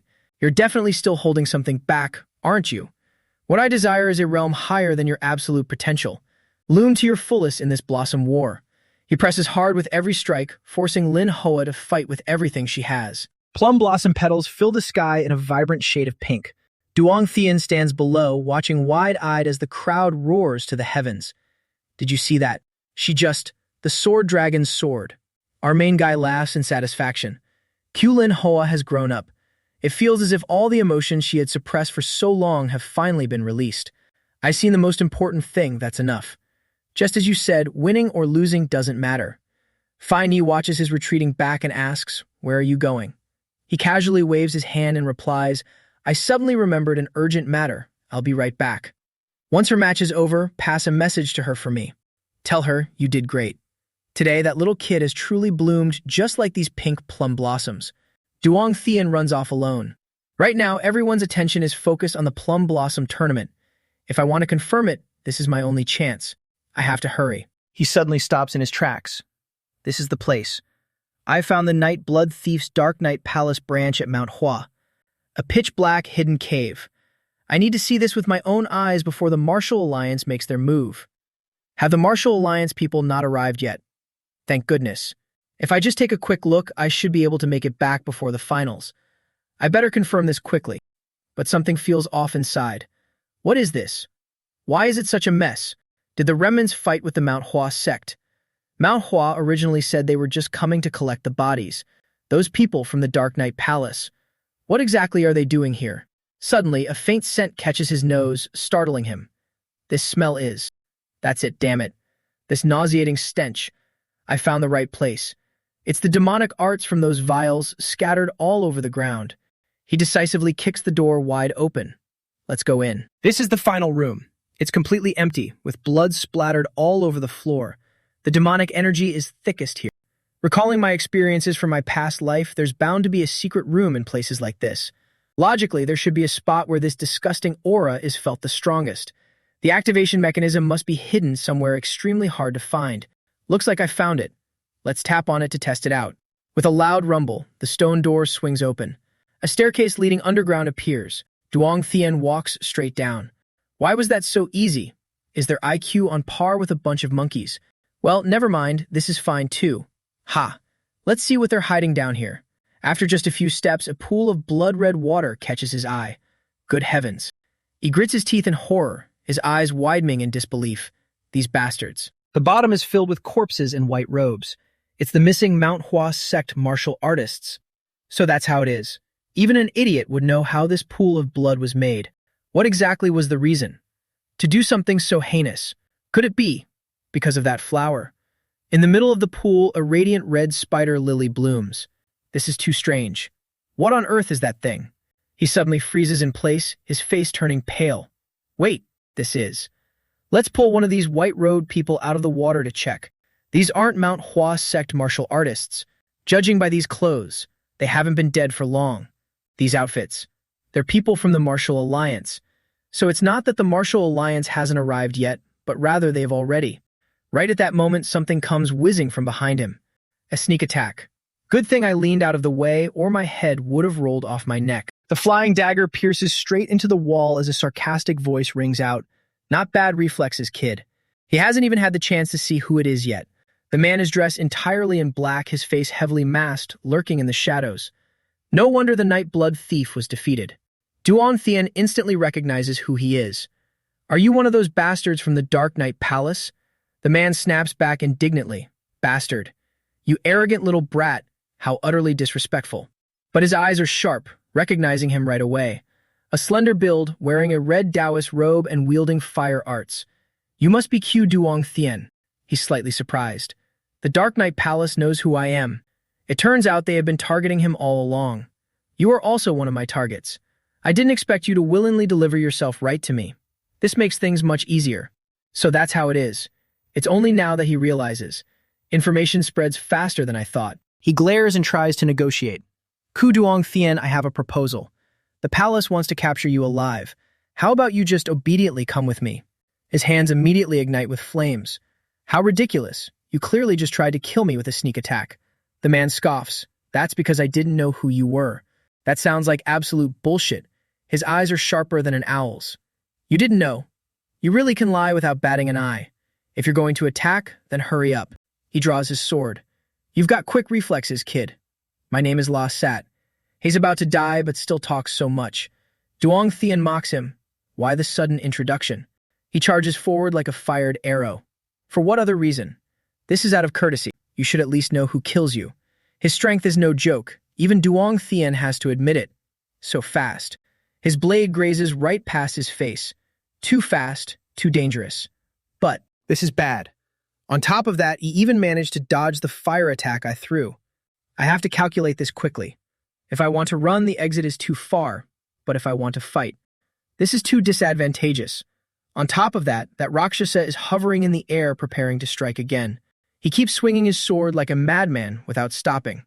Zun Thien had to focus absolutely while the enemy mocked. This sword is even smaller than the Night Blood Thief's. Why are you just dodging? He was already trying his best. Damn it, if only my internal energy were a bit more abundant. Seeing him unable to counterattack, the man grew more arrogant and talkative. To think the Night Blood Thief lost to a coward like you. It wouldn't be a pity even if you died. Our main character plummeted straight into the lake. He had to tightly shut his eyes and quickly hold his breath. Suddenly, the voice of the old man Tun Triet rang in his ear. Oh my, I just woke up and you're already causing trouble. He recognized it immediately. Old Master Tun? The old man kept nagging. The heavens should know that I'm still working even after death. Just then, he found a dead man's sword underwater. The old man encouraged him, stand up, let's try this again. The Rakshasa stood above, looking down at the water and shouting, come out here. You brat, hurry up and let me end this so I can leave. Just dodging my attacks already makes you a monster, but dragging out this assassination is only making me tired. Right at that moment, bubbles rose from below. He immediately pointed his blade down. Over there. Watch me send you to the afterlife in one strike. But before he could even make a move, the water surface exploded, and blood along with his skull shot straight up into the sky. He was completely startled, unable to understand what was happening. It was as if you were possessed by Thun Treat. What did you just say? That I should at least know who killed me. He stood there, holding the sword with the unmistakable posture of the Manhwa sect. The more the Rakshasa looked, the more shocked he became. What? This brat is actually a swordsman. What kind of faulty intel is this? They clearly said Q Duong Thien fights barehanded. What was that strike just now? He glanced at him, or more accurately the old man did, and introduced himself. Thun Treat. After saying that, he immediately unleashed a slash before the enemy could even react. He managed to keep his life, but his face mask was shredded to pieces. The old man glared at him and cursed, you little brat. The guy had absolutely no idea what was going on. Both sides immediately clashed in a sword fight. Having his mask torn off was a terrible insult to him. Furious, he cursed as he fought. Damn it, you bastard. They'll tear your limbs apart. But the old man wasn't afraid at all. Did that guy even know he was fighting a once infamous patriarch? The bastard slashed straight down and feed them to the wolves. This was probably his strongest move. His surging spiritual energy dyed the entire sky red. The old man reminded him, if anger blinds you, your mind will become chaotic, and that unease will transfer to your sword. Cues young Theon, watch closely. A true master doesn't need to abuse internal energy like you do, and yet they can still shake the heavens and the earth. He instantly activated the renowned skill, the single plum blossom sword. With a heaven-shaking slash, vibrant pink plum blossoms filled the air and rained down. There was no way the guy could match it. Terrified out of his mind, he gasped, "What? Impossible." Even young Theon had to stare in awe. It was truly on another level. These incredibly realistic plum blossoms falling down. Looking closely, he realized the old man was personally guiding his hand. Fist techniques are the same. I saw you had talent and thought you could manage on your own. But the result is too unbearable to watch. How disappointing. Is this the best someone who crossed through time and space can do? However, to him, it went in one ear and out the other. What did he just say? The old man held his hand, blocking the opponent's incoming sword. Until now, you've always been controlled by the beast inside you, haven't you? Because of that, I was able to see many things, including the secrets you've never spoken of, kid. Even though there are many things I want to ask, the current situation doesn't allow it, does it? First, focus. Then, feel it. He was completely clueless. Doing this much was already good enough. But I'm not a swordsman. The Rakshasa was blown far away, screaming at the top of his lungs. What's wrong with this guy? He should have done this from the start. He entered full combat mode, determined not to leave until he defeated him. This has gotten much more interesting. I don't care if you're a swordsman or what the hell you are. The old man Thuntriot remained completely unbothered and continued. Why must the disciples of Mount Hua forge a sturdy body? The guy attacked again. He faced him while listening to the old man speaking in his ear. It is to perfect the vessel. Once the vessel is complete, even if you only use the smallest amount of internal energy, you can still achieve maximum efficiency. If I used a sword, the difference would be even more obvious. But my arms are completely exhausted from fighting this whole time. Damn it, my body feels like it weighs a ton. The old man had already guessed it, smiling smugly. Of course, because even the muscles you don't normally use are being mobilized right now. There is no need to rush the flowers to bloom. Instead, embrace as much as the blooming flowers allow. Keep that in mind. As soon as he finished speaking, the Rakshasa's entire arm was slashed off. He was in agonizing pain, sweating profusely. Both in pain and in rage, he charged forward, attacking relentlessly. The old man's eyes shone brightly, seeing through every move. How is it? Defending with just your physical body without using internal energy feels like dying, doesn't it? He was so exhausted he could die, struggling desperately to hold on. You damn old man. If you just wanted to test me like this, hurry up and give me my body back. The old man laughed and scolded. You rotten brat, being stubborn again. Unexpectedly, the old man knew. In your past life, you were all for show. Without your internal energy, you're nothing. In short, those who practice demonic arts have terrible fundamentals. Now wasn't the time to bicker. Zune Theon helplessly interrupted. I know. I get it. Old man, just block this guy first. Of course, the old man had a condition. Will you endure physical training from now on? He shouted without thinking. Yes, I'll train. And even with internal energy, you won't use it recklessly anymore, got it? Right now, he'd do whatever he was told. He'll never use it recklessly again. Only then did the old man smile in satisfaction. All right, that's settled then. He's acting far too recklessly and has already lost too much blood. Now, relying on your own strength, you can take him down. Catch. Or do you still need me to help you until the very end? The guy's face was pale, sweating buckets. He was on the verge of death and had even lost an arm. He muttered the words he was just taught. Don't be too obsessed with internal energy. He threw his sword to the ground. Old man Thun, watch closely. Fighting barehanded, he lowered his stance and raised his hands, getting into a ready position. I don't know how much you understand about my past life, but I've never gone through a phase where I couldn't do anything without my demonic arts. The old man laughed heartily. Hee hee, oh my. Not bad. Let's see what you've got. The Rakshasa was still fighting his impending death. Putting all his remaining strength into it, he roared with bloodshot eyes, You arrogant punk. Die. The two exchanged blows. He fought barehanded, initially just dodging. No matter how fast the enemy attacked, he couldn't land a hit.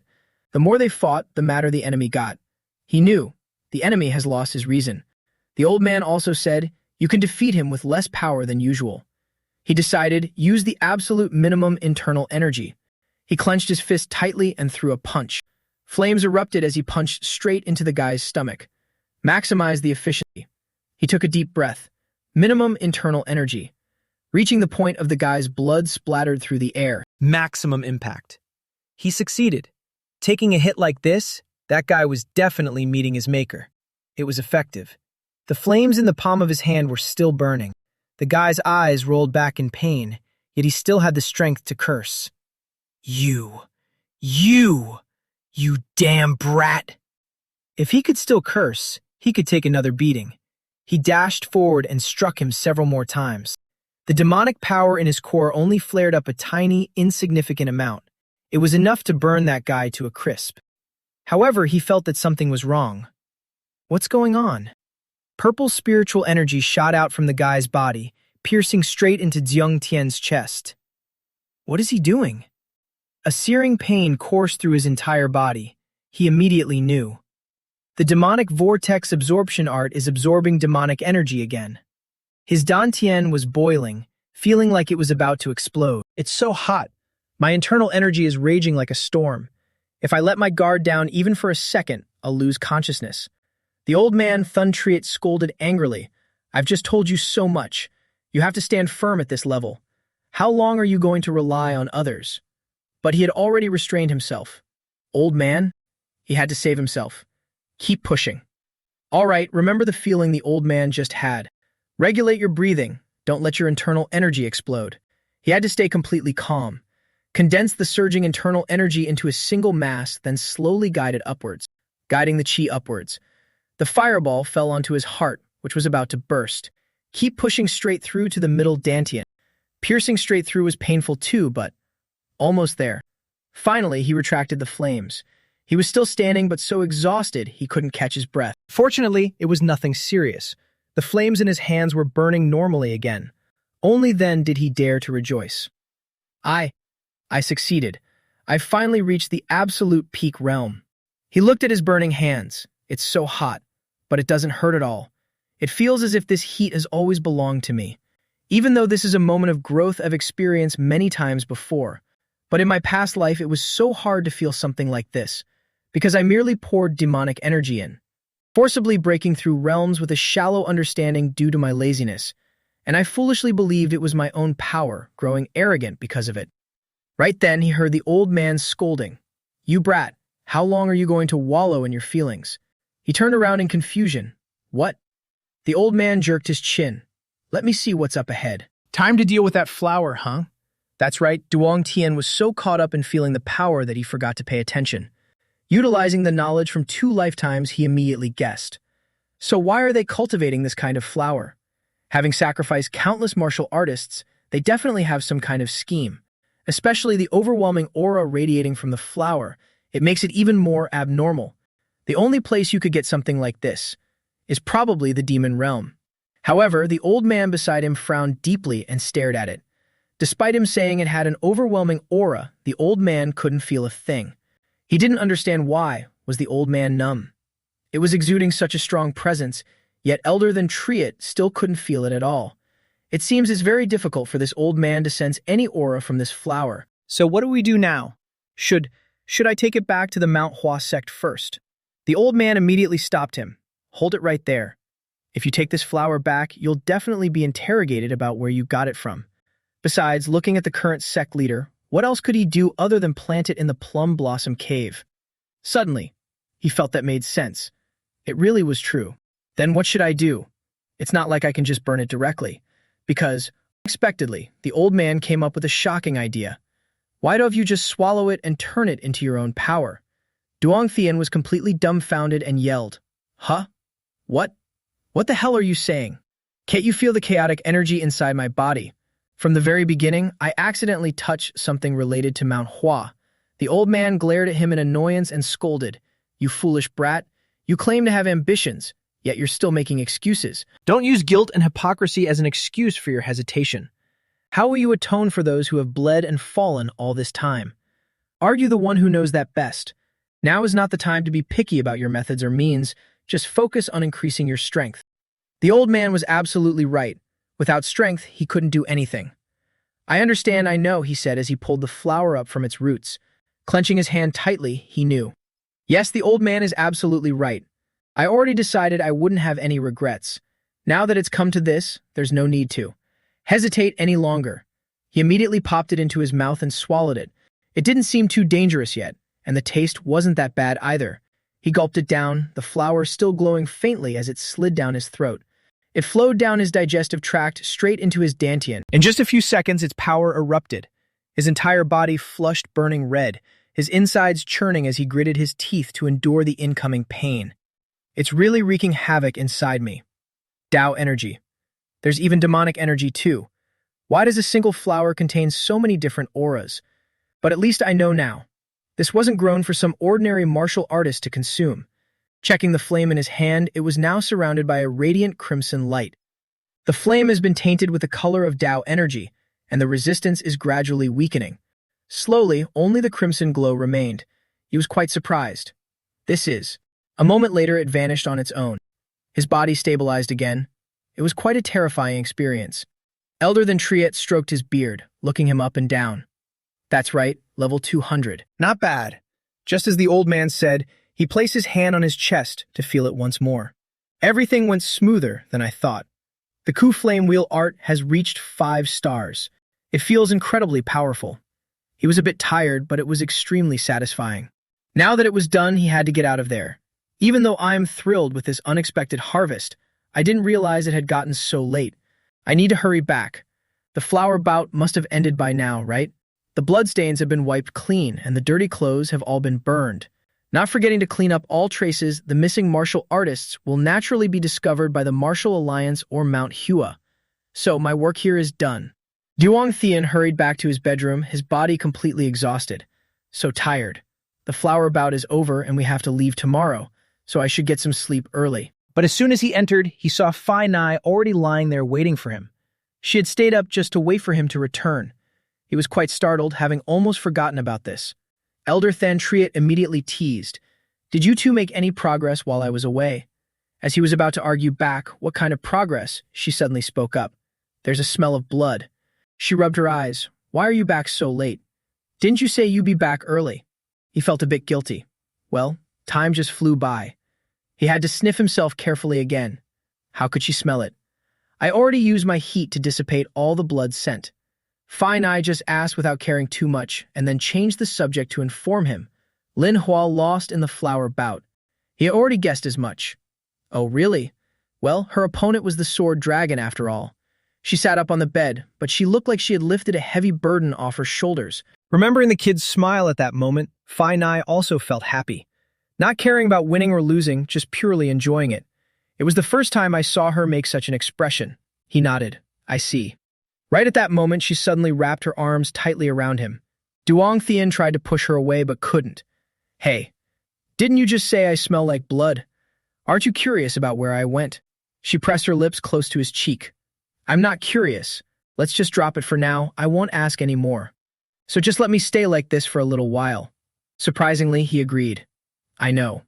The old man watched, his eyes red with jealousy. In short, this lustful brat just loves showing off his affection at every chance he gets. The next morning, inside the pitch-black cave, members of the Mount Hua sect arrived and were completely shocked by the sight. What is this? Even our missing members are here. What on earth were those bastards trying to do?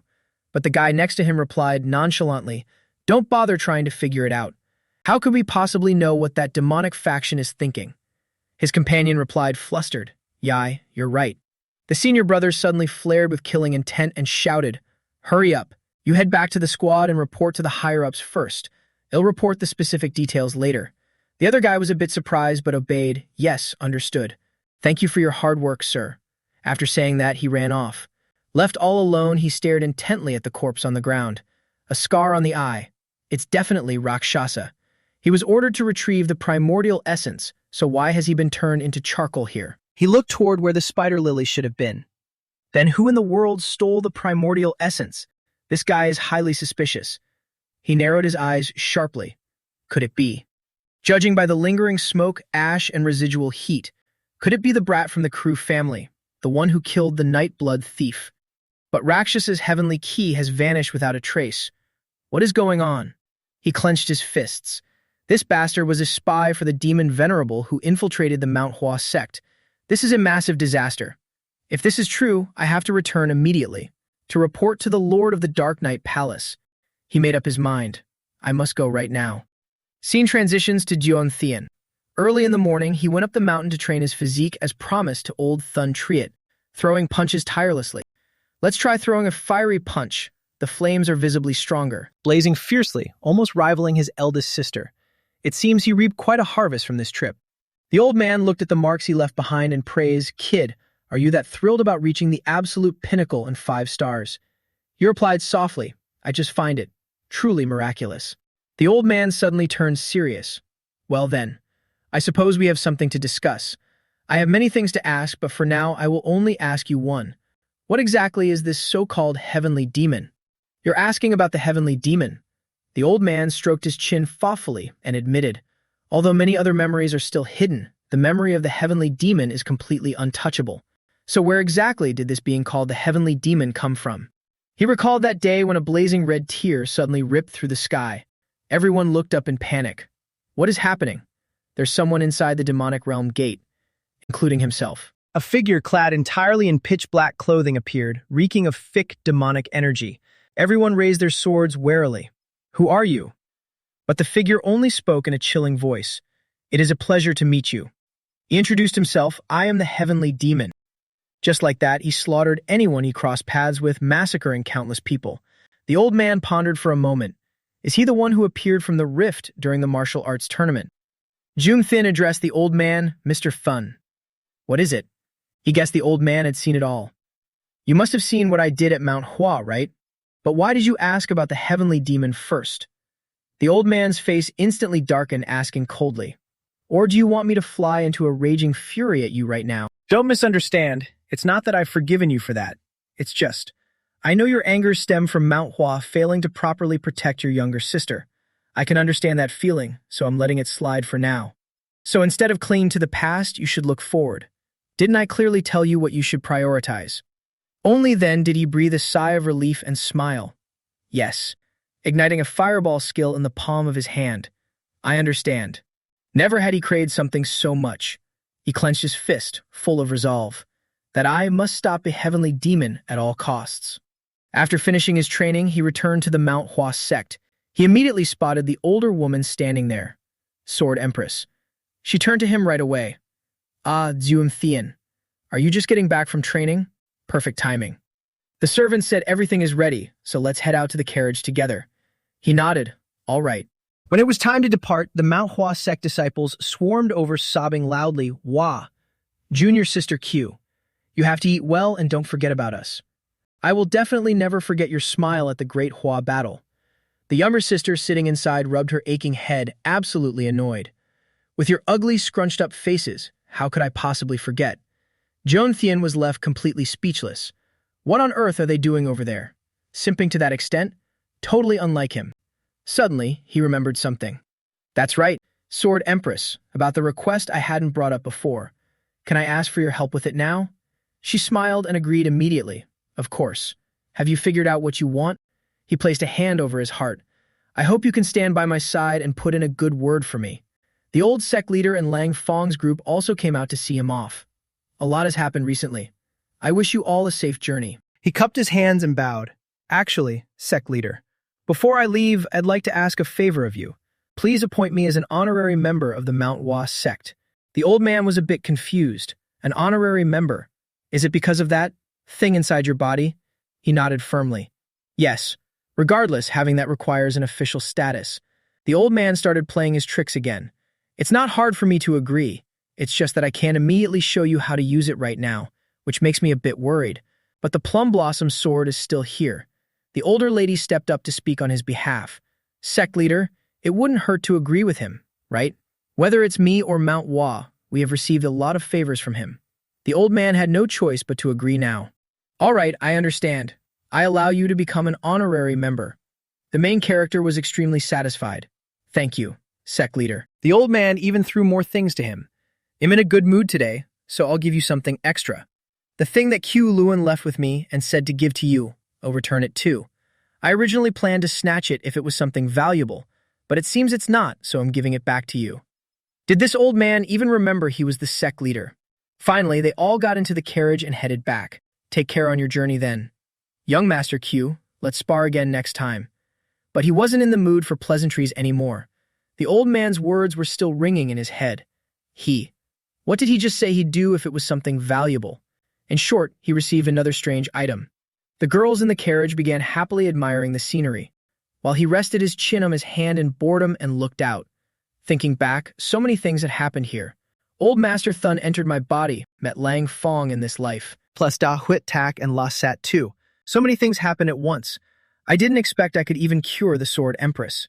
Especially, he paid special attention to the carriage driving ahead. Jack Hat Hack. What's his deal? He isn't acting. He is truly a mute who cannot speak, completely different from my previous life. Moreover, the divine doctor suddenly said he wanted to go to the Q family, so that guy followed along. His reason was because there are some matters to settle. This kid and I will also tag along to the Q family. He was quite bewildered. Is it really okay to just bring him back to the Q family like this? No, it might actually be better. I can't do anything to him right now anyway, so if anything happens, I can deal with it immediately. But why is the way home so long? By the time they reached Shanxi, it was already autumn.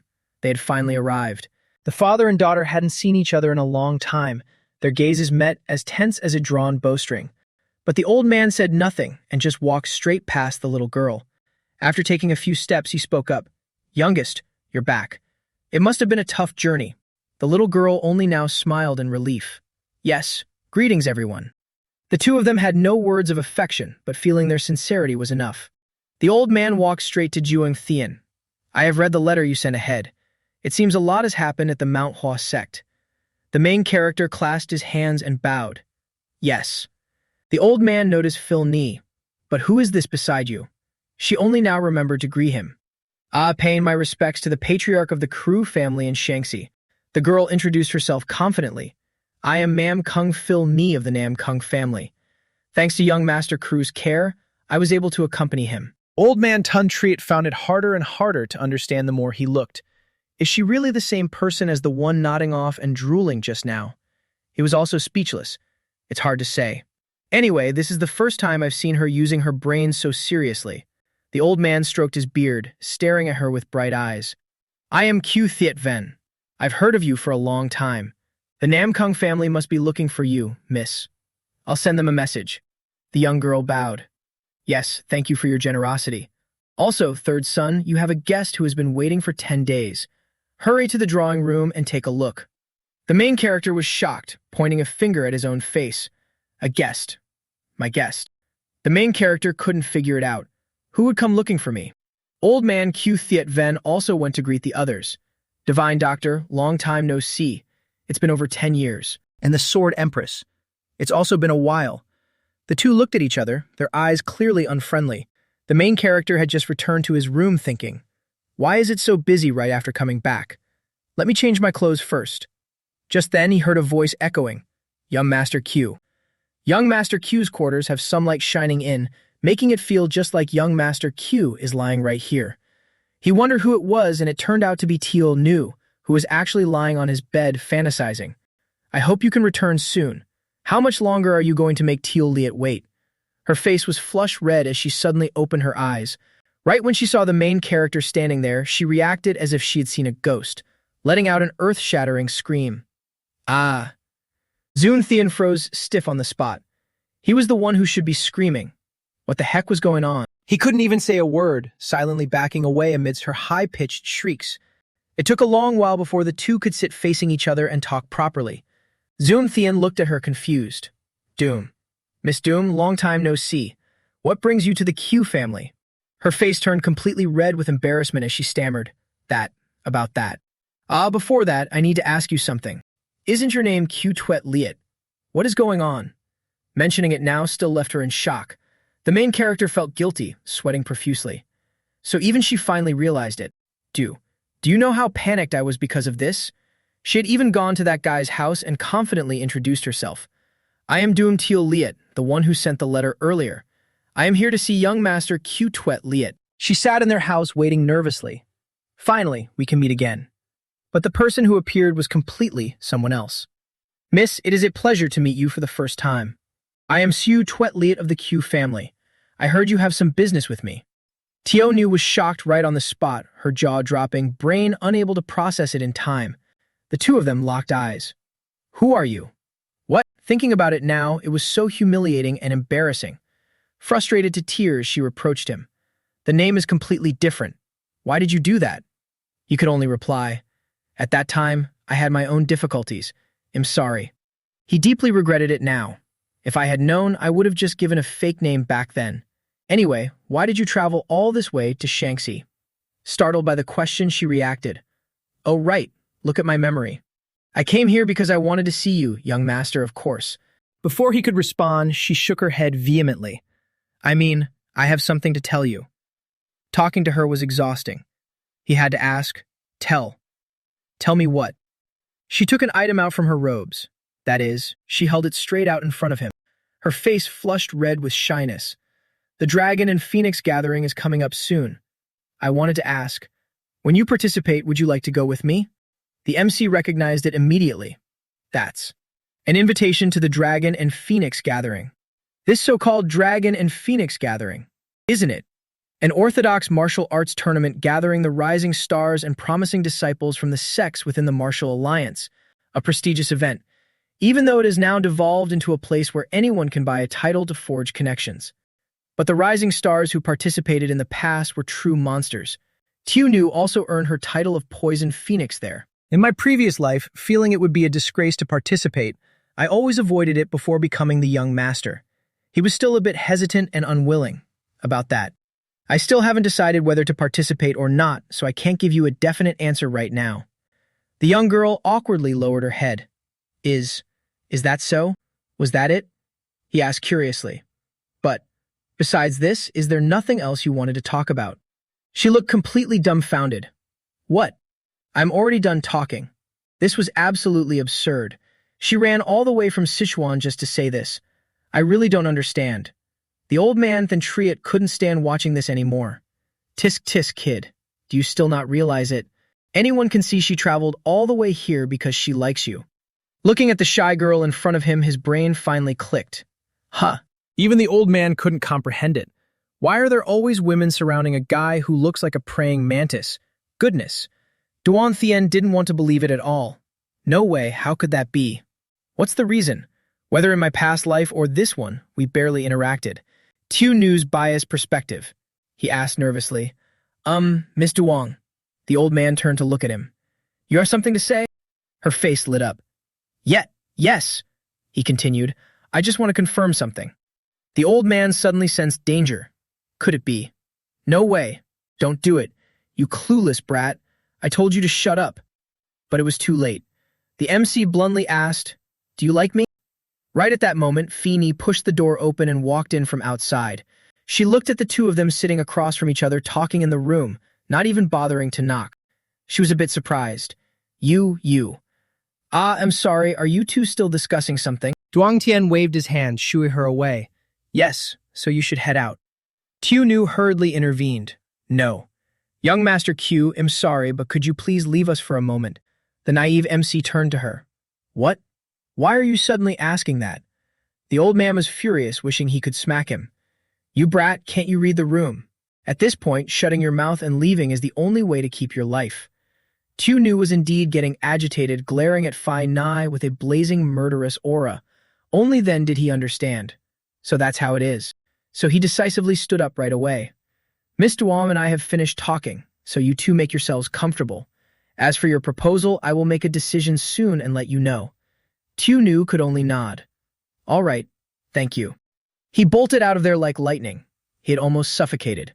Only the two girls were left in the room, staring at each other. Tiu Nu spoke up first. Sister Phi Ni, I also have something to tell you. What perfect timing. The other girl greeted her back. Tiu Nu, it's been a while. The younger girl fiddled with her teacup with both hands. I heard. The one engaged to young Master Q is you, Sister Phi Mi. Did this arrangement involve your personal wishes? The other girl shook her head. Not exactly, but I feel. I'm glad it's him. Girls of this era all understand. Tiu Nu's hands clenched tightly. Then, regarding my previous question, let me ask you one more time. Do you like young Master Q? Phi Ni was still clueless about this matter. I am still not sure. I don't exactly know what this so-called liking feels like. However, I hope you can always stay by my side. That is the truth. Of this alone, I am very certain. Tunu was momentarily stunned upon hearing this, gritting her teeth as she tried to stay calm. How could this be? Why is Sister Finey saying these things right now? From my perspective, this is so unfair. Why did it have to be Sister Finey and young Master Ku? If only. If only I had decisively gone to the Ku family to propose first. Suddenly, a voice interrupted her. I'm sorry. Tunu was completely startled. Sister, why are you apologizing? Finey continued immediately. Because you are the one. But the young girl, her face flushed red, cut her off. I'm the one who should feel sorry. This is a matter decided by the noble families. I shouldn't have interfered on my own. As for this. Fire picked up the letter to read it. Little lie, what is this? It's an invitation to the Dragon and Phoenix gathering.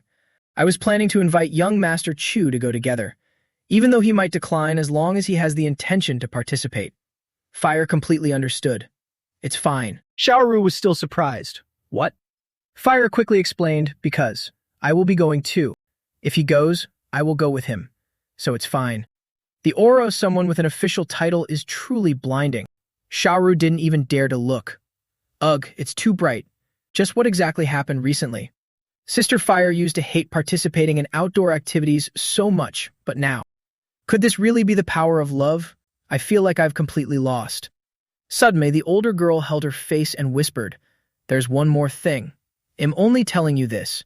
I might already be pregnant with his child. Hearing this, Xiaoru choked and spat out her water. What did you say? The young girl doubled over, coughing violently. Fire hurriedly asked with concern, Xiaoru, are you all right? The girl was still reeling from the earth-shattering news. I am fine, BB butt. With a face as pale as a sheet, she snapped her head up. Sister, what? What did you just say? Meanwhile, on the other side, Yan suddenly stopped in his tracks. Old Shen Che had to ask, why did you suddenly stop? He felt a bit unsettled in his heart. It's nothing. I just suddenly had an ominous feeling. They aren't talking about anything weird, right? If Yang Tian knew, he would probably cough up blood. Even Xiaoro was trembling all over. What did you just say? A baby. Who would have thought Fire would happily look down and rub her belly? I held his hand and we slept together at Mount Hua, so I must have gotten pregnant then. Little Xiaoro panicked to the point of tears. This is bad.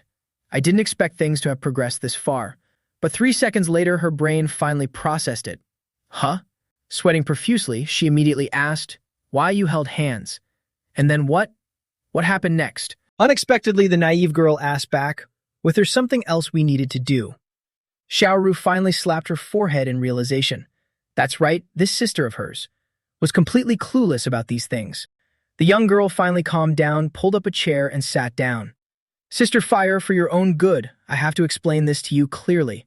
We can't get pregnant just from holding hands. It was like a bolt of lightning out of a clear blue sky. Fire's face changed color in an instant. Then what do we have to do? Xiaoru looked straight at her. Sister Fire, listen to me carefully. To have a baby, you have to do that thing as well. Fire's entire world spun, feeling like she was falling into an inescapable void, overwhelmed by so many bizarre new concepts. Her jaw dropped, unable to close. So that's how it is. When she finally walked out, she saw Yang Tian waiting outside. What on earth were you two talking about for so long? Fair looked utterly disappointed and haggard. You finally came out. Why do you look so exhausted? Hey, are you all right? He asked repeatedly, but seeing no answer from her, he grew impatient. Suddenly, she flinched, her face turning as red as a tomato. Without another word, she ran away, ignoring his calls. Huh?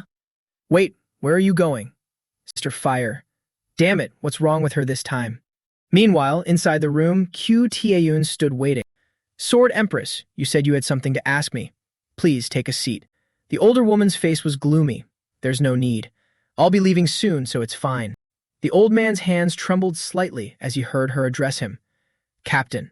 He immediately interrupted. Sword Empress, please use the proper title. It seems far too early to be reminiscing about the past. The woman ignored him. Right now I have to call you that, because I want to ask about what happened in the demonic realm that day. As soon as the words left her mouth, the old man's entire body flared up with blazing intensity. The two stood facing each other, and he even called her by her full name. Su Yi, have you forgotten your promise to me? The Sword Empress calmly asked back, "Is there a problem?" I promised not to interfere in the captain's affairs anymore, but that was regarding Tianxi, not the demonic realm, right? The old man's eyes glowed red with a warning. Do you think such a joke will work? Su Yi wasn't one to back down, her voice hardening. I am not joking with you right now.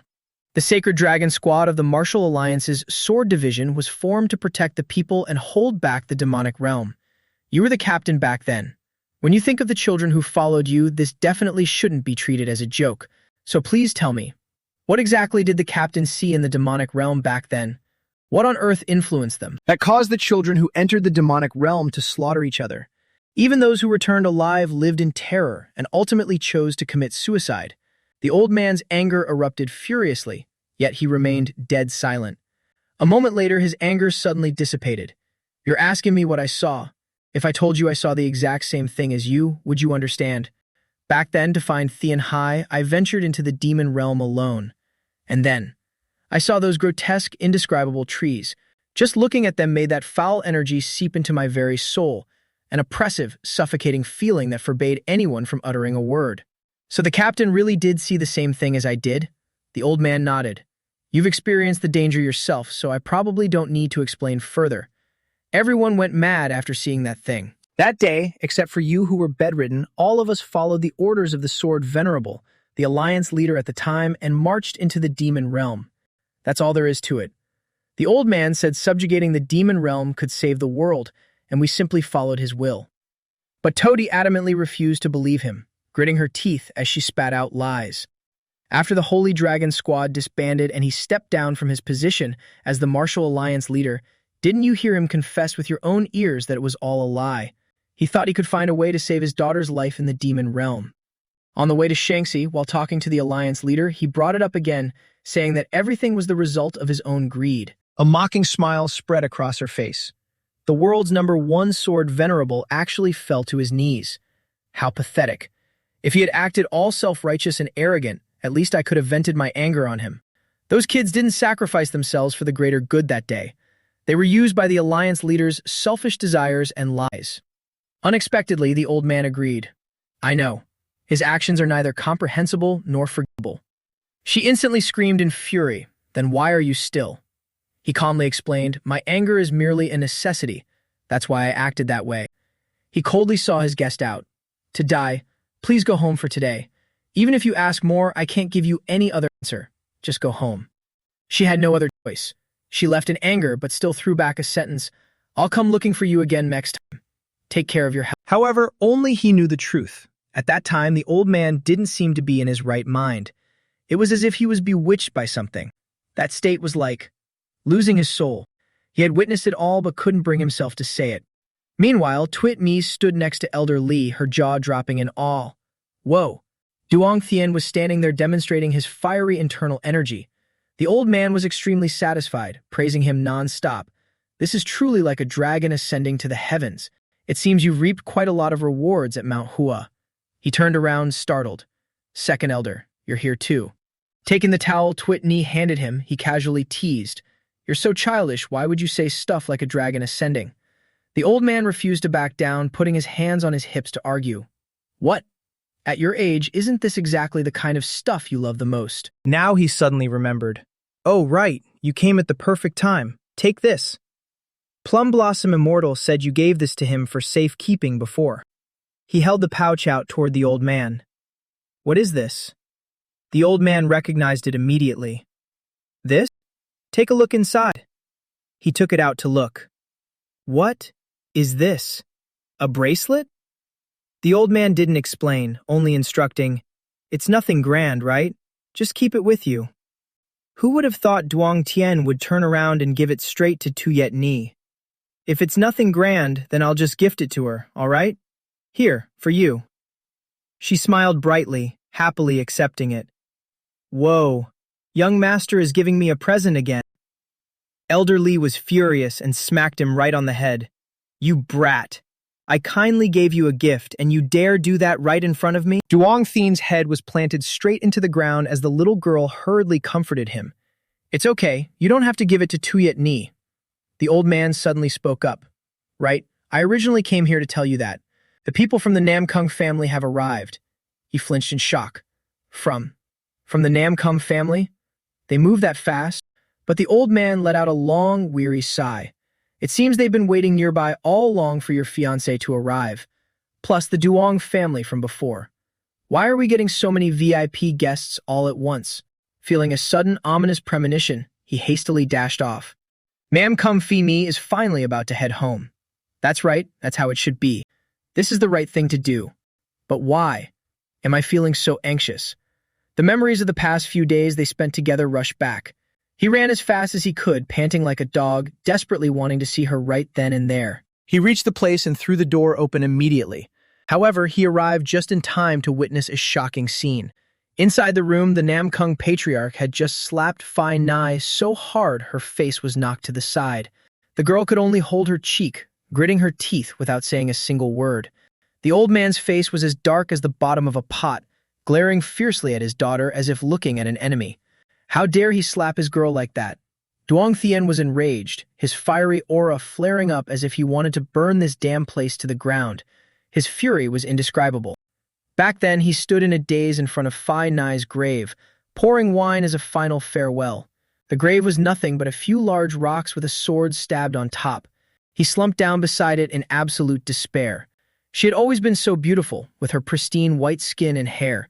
He couldn't help but murmur, "You look just like the moon." She turned around in surprise. Huh? Duong Thien panicked and vehemently denied it. It's nothing, just pretend you didn't hear that. I just said it on a whim.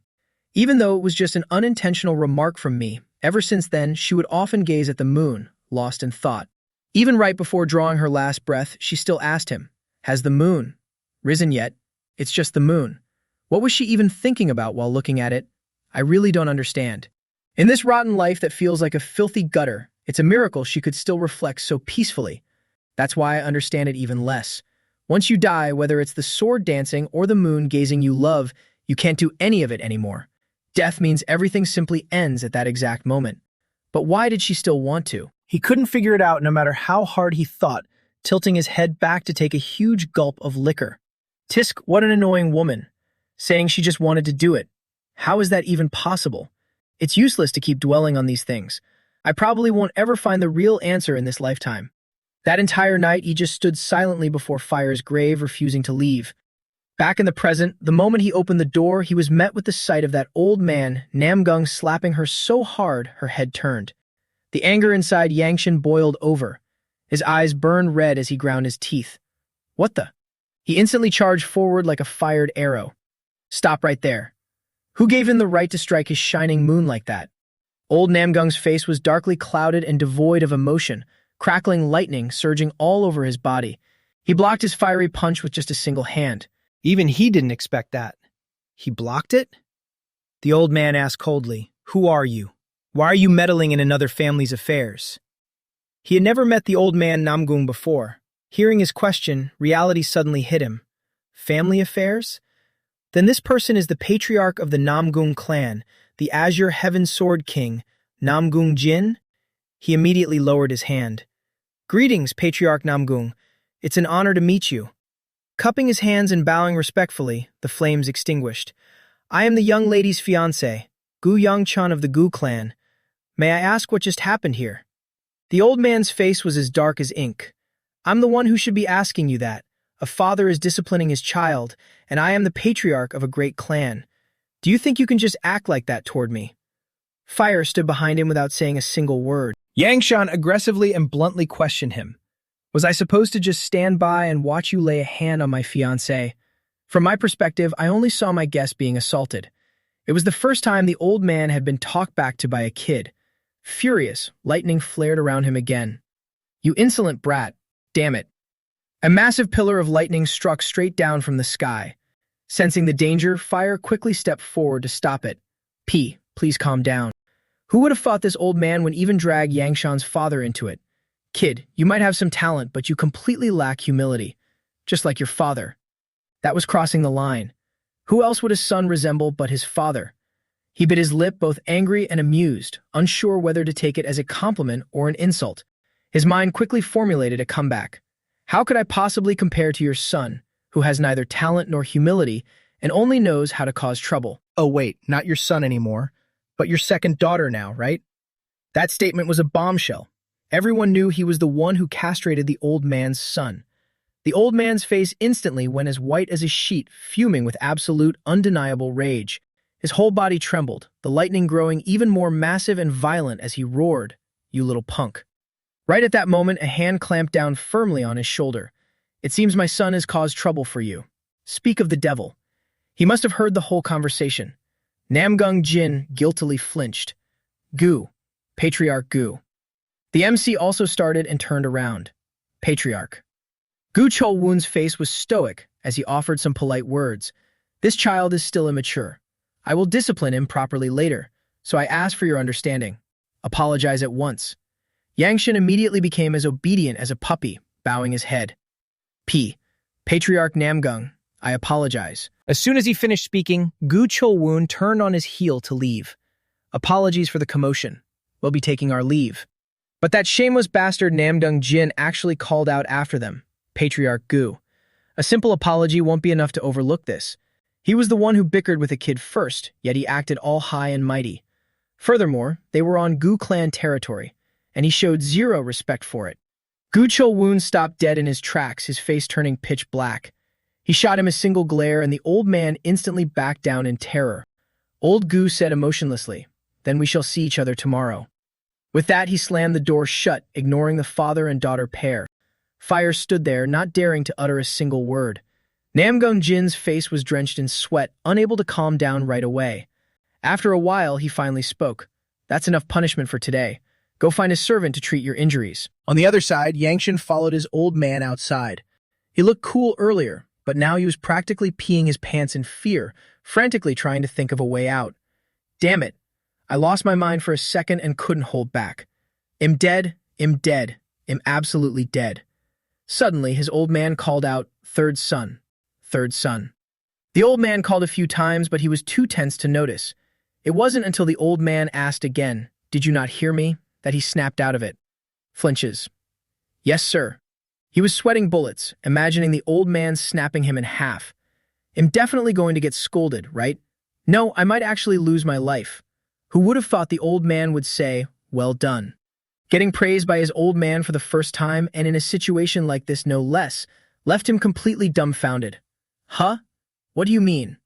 The old man replied casually, "Exactly what I said. Didn't you step up to protect your own people? There's nothing wrong with that." He didn't look like he was joking at all, and there wasn't a hint of anger left in him. A man who never praised anything other than martial arts achievements. Why is he suddenly acting like this? And he even said, "my people." It really makes you think. He remembered a time when he was a kid. Clutching a white flower in his hand, he had stood there timidly with Linghua to give it to the old man. The old man had glanced over at his wife, who was smiling brightly beside him. Eventually, he reached out and patted his head. He accepted the flower while patting his head, and Linghua was hugged by their mother. It was a rare moment of happiness for their family of 4. It felt truly happy in his heart at that moment, too. Only now could he feel a trace of the warmth from those bygone days. Regarding that matter, Patriarch. The old man turned to look, speak. He took the initiative to bring up the past. "You promised before that if I brought the youngest miss back, you would reward me with the supreme immortal pill." The old man understood. "Are you trying to tell me?" But he shook his head. "No, I no longer need the supreme immortal pill, but I hope you will permit me to enter the basement." The old man's eyes widened in sheer shock. He was slightly taken aback. "Since that day, you've even been afraid to go near that place. Why this sudden request?" He looked away, flustered. "About that. Since I am a member of the Q family, it's something I have to face sooner or later. Dragging it out forever isn't a solution." The old man stroked his chin, pondering for a moment. It did make sense. This wasn't a difficult matter, so he agreed immediately. "All right, I understand." The old man added, "I will discuss your engagement date with the Namkung Patriarch. Go to the place I tell you tomorrow, and do not be late." Jun Thien's brief moment of joy plummeted. He bowed with cupped hands, dissatisfied. Understood. That night he sat by the window, complaining to the old ghost. "I caused trouble right after coming back." "But senior, why did you just stand there watching in silence?" Fen Triet couldn't even be bothered to answer. "Do you ever actually listen to a word I say?"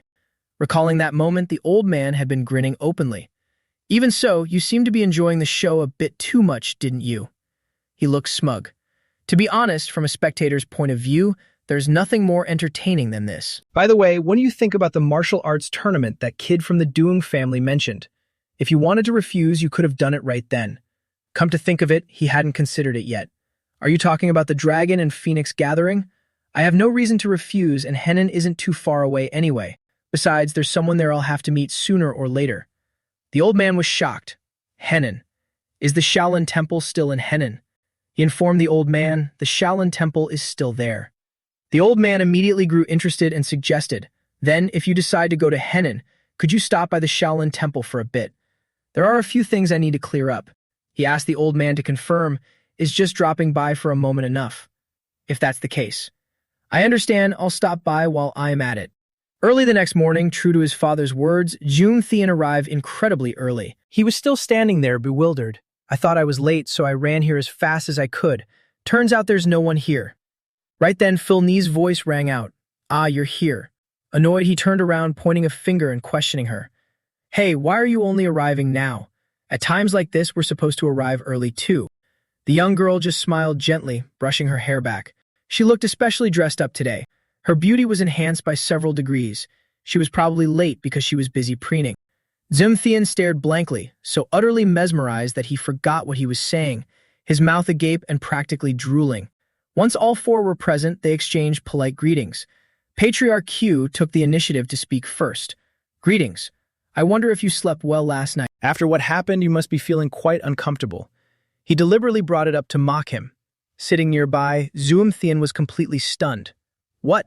Nam Kum Chun didn't dare to grumble and could only reply, Patriarch Q, thank you for your concern, but this isn't a matter you should worry about. Please don't mind it. The two old men locked eyes, the air heavy with the smell of gunpowder. Are they really sure they want to become in-laws? How could I not mind? That inner demon must surely have something to do with me. The teacup in Nam Kum Chun's hand was crushed until it cracked. He growled in annoyance. The tree craves peace, but the wind will not cease. I felt it yesterday already. Patriarch Q is indeed exactly the same as back then. Patriarch Q took a sip of tea and indifferently fired back. If you're talking about levels, you're the one who hasn't changed a bit. How could I possibly compare to you? June Thean sat there, terrified. Good heavens, why do I have to witness this? Finally, the two elders got down to business. Let's get to the main point and discuss the wedding arrangements between our two families. His face had turned pale, and he finally breathed a sigh of relief. I was about to suffocate. Although it looked like a violent storm was brewing, the marriage discussion went smoother than imagined. Even if they harbored enough hatred to kill each other, perhaps it was because both men clearly separated public and private matters. As a result, we two juniors just sat quietly in our seats.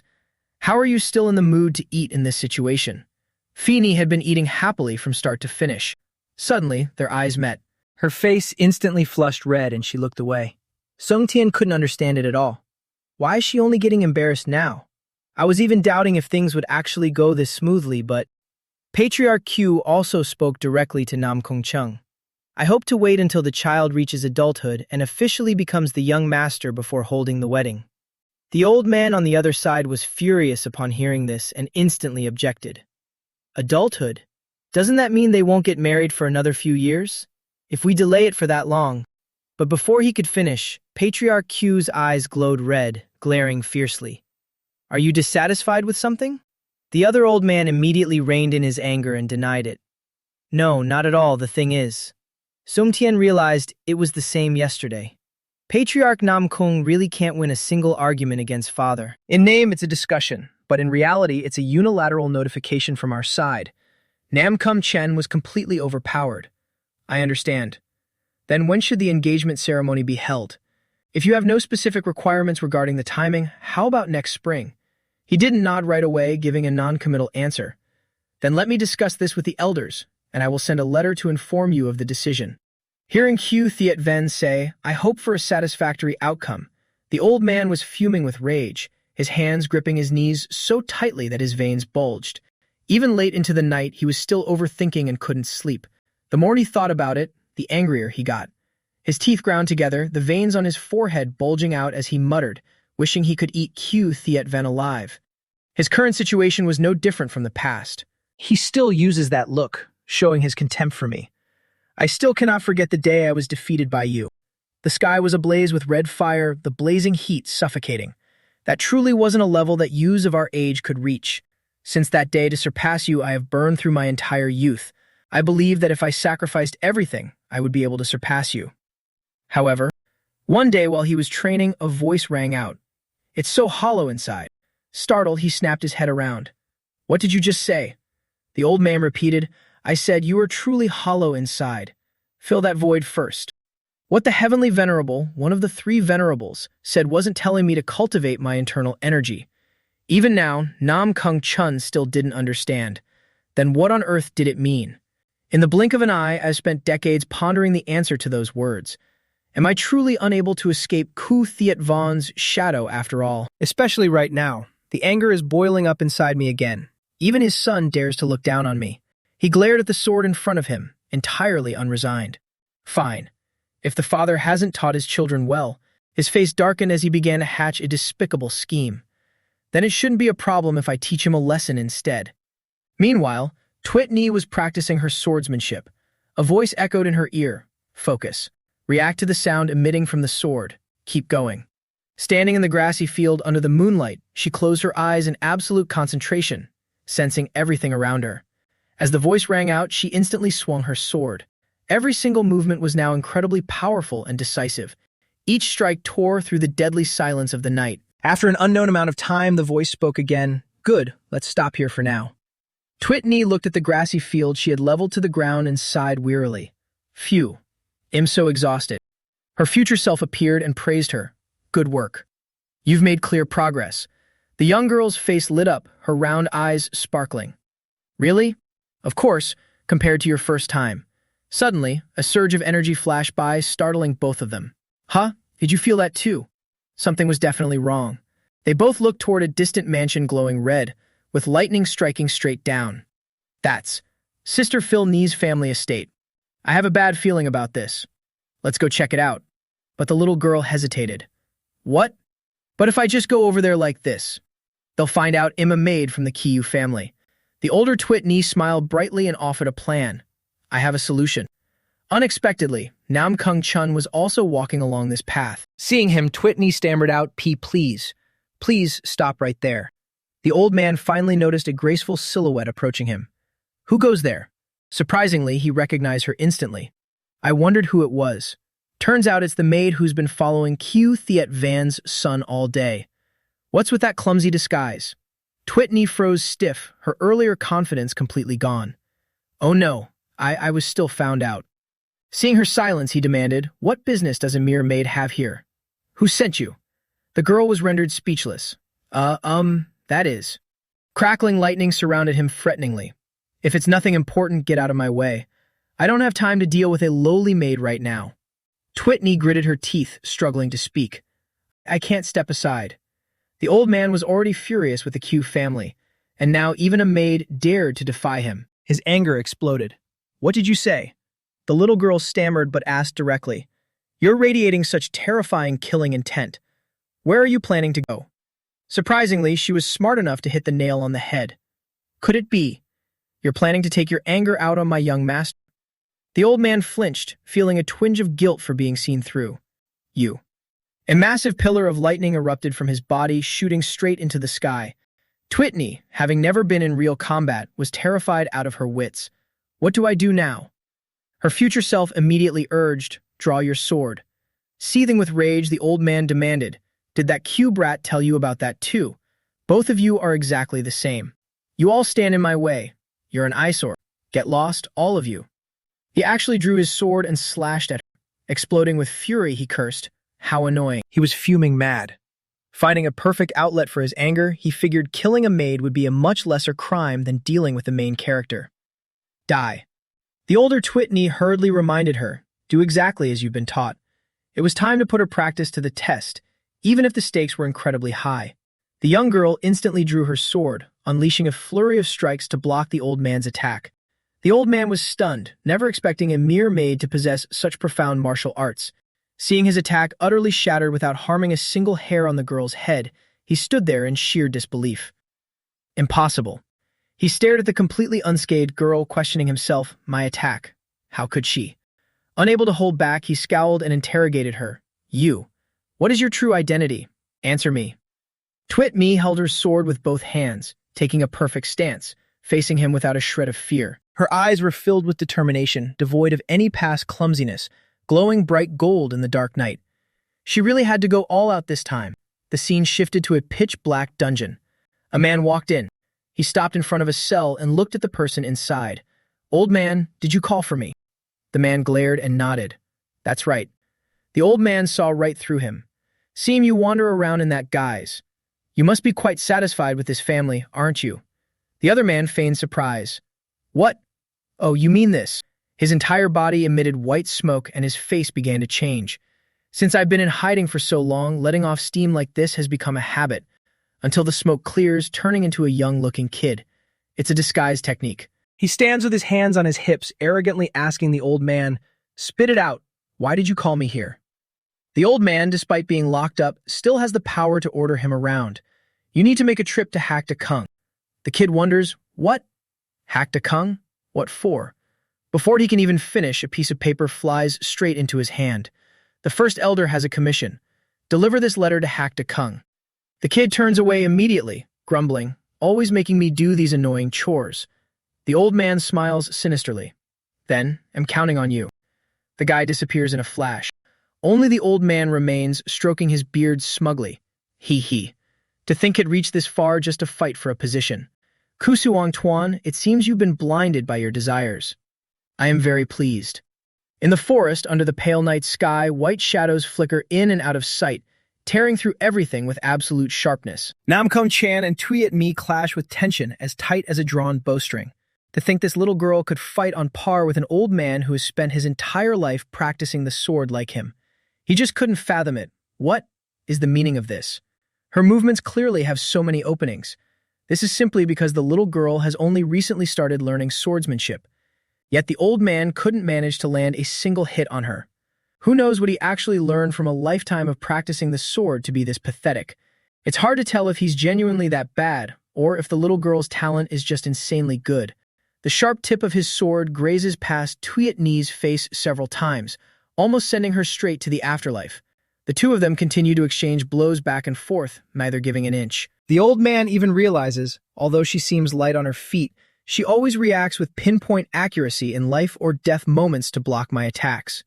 Tuyet Ni's veil is knocked off, completely revealing her face. The old man is baffled. Could it be that the Ku family teaches swordsmanship to their servants? Even as she has learned swordsmanship to be able to block my strikes.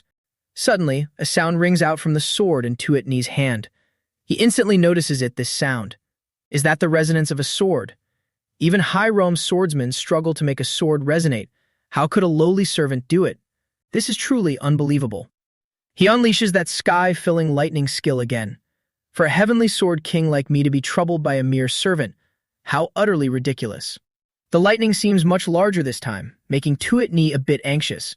The light is so blindingly strong that she has to squint just to see. The lady watching from the sidelines also tenses up. The old man roars in challenge. Very well. Let's see if you can use that same move to block this one. As soon as he finishes speaking, he stomps his foot hard into the ground. Immediately, a bolt of lightning shoots straight toward the little girl. In a flash, he appears right behind her, ready to slash down. It seems she can't escape this time, especially with such a powerful lightning strike coming right at her. The entire forest erupts with an earth-shattering explosion. He stands still in place, waiting for the smoke and dust to clear. Seeing no one around, he panics. His eyes widen in shock as he looks around, sweating profusely. Where did she disappear to? Suddenly, Tuyet Ni appears, her whole body radiating a brilliant golden light. Her hair has also turned a striking white gold.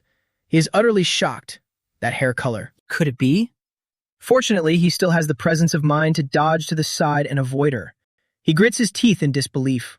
What is the meaning of this? Her sword stance has completely changed. The voice of the future Tuyet Ni rings out, just as I thought. She even points out, looking at your sword path, I only see emptiness. What a pity. His whole body stiffens. It's that same exact phrase, empty on the inside. It's exactly what the old man had remarked previously. Being told this by two different people is definitely not normal, but Namkom Chan still stubbornly retorts, don't think just because you have a mouth. You can just spout whatever nonsense you want. Not only does he completely fail to understand, but he also has to keep hearing it over and over again.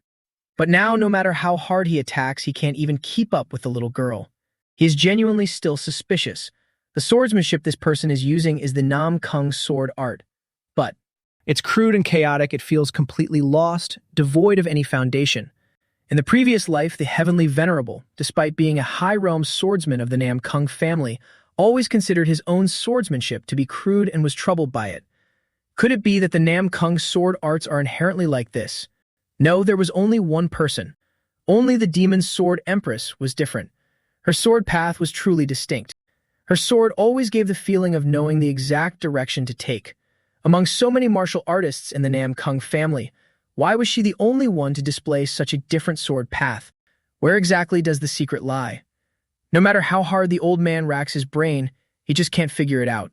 The close-quarters combat between the two grew increasingly intense, but they finally broke apart. His face turned purple, unable to even catch his breath. How is this possible? Twitney stared at him intently, without saying another word. He stared at the trajectory of his sword. How could this happen? The more he fought, the more infuriated he became. Why can't my sword reach you? Damn it. Impossible. Once again, he unleashed that fierce lightning skill. The young girl remained completely fearless. Seeing the flashing light, she calculated rapidly. There's no other way. Even though I don't want to suppress his aura, this is the only method left. Twitney abruptly darted to the side, unleashing the most powerful technique that only that person could perform.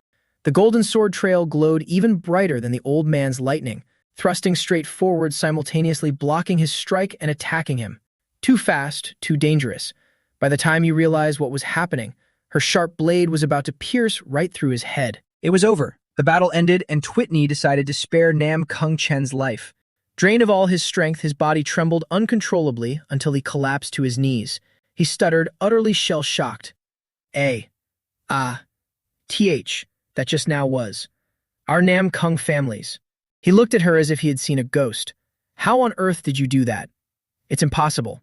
Seeing a mere servant perform his family's martial arts, he only asked how she did it. Twitney looked at him and figured it out. As expected. His curiosity as a martial artist is far stronger than his killing intent. That was precisely why she spared him. Nam Kung Chen groveled, clutching his chest and screaming, "How do you know the Nam Kung family's sword arts?" "No, the process doesn't matter. Please pass that sword art down to me too. If I want to reach a higher realm, I need that sword art," he wailed miserably. The girl felt a bit flustered. I didn't expect him to be so desperate. She could only reply gently, "Please stand up, Patriarch Nam Kung.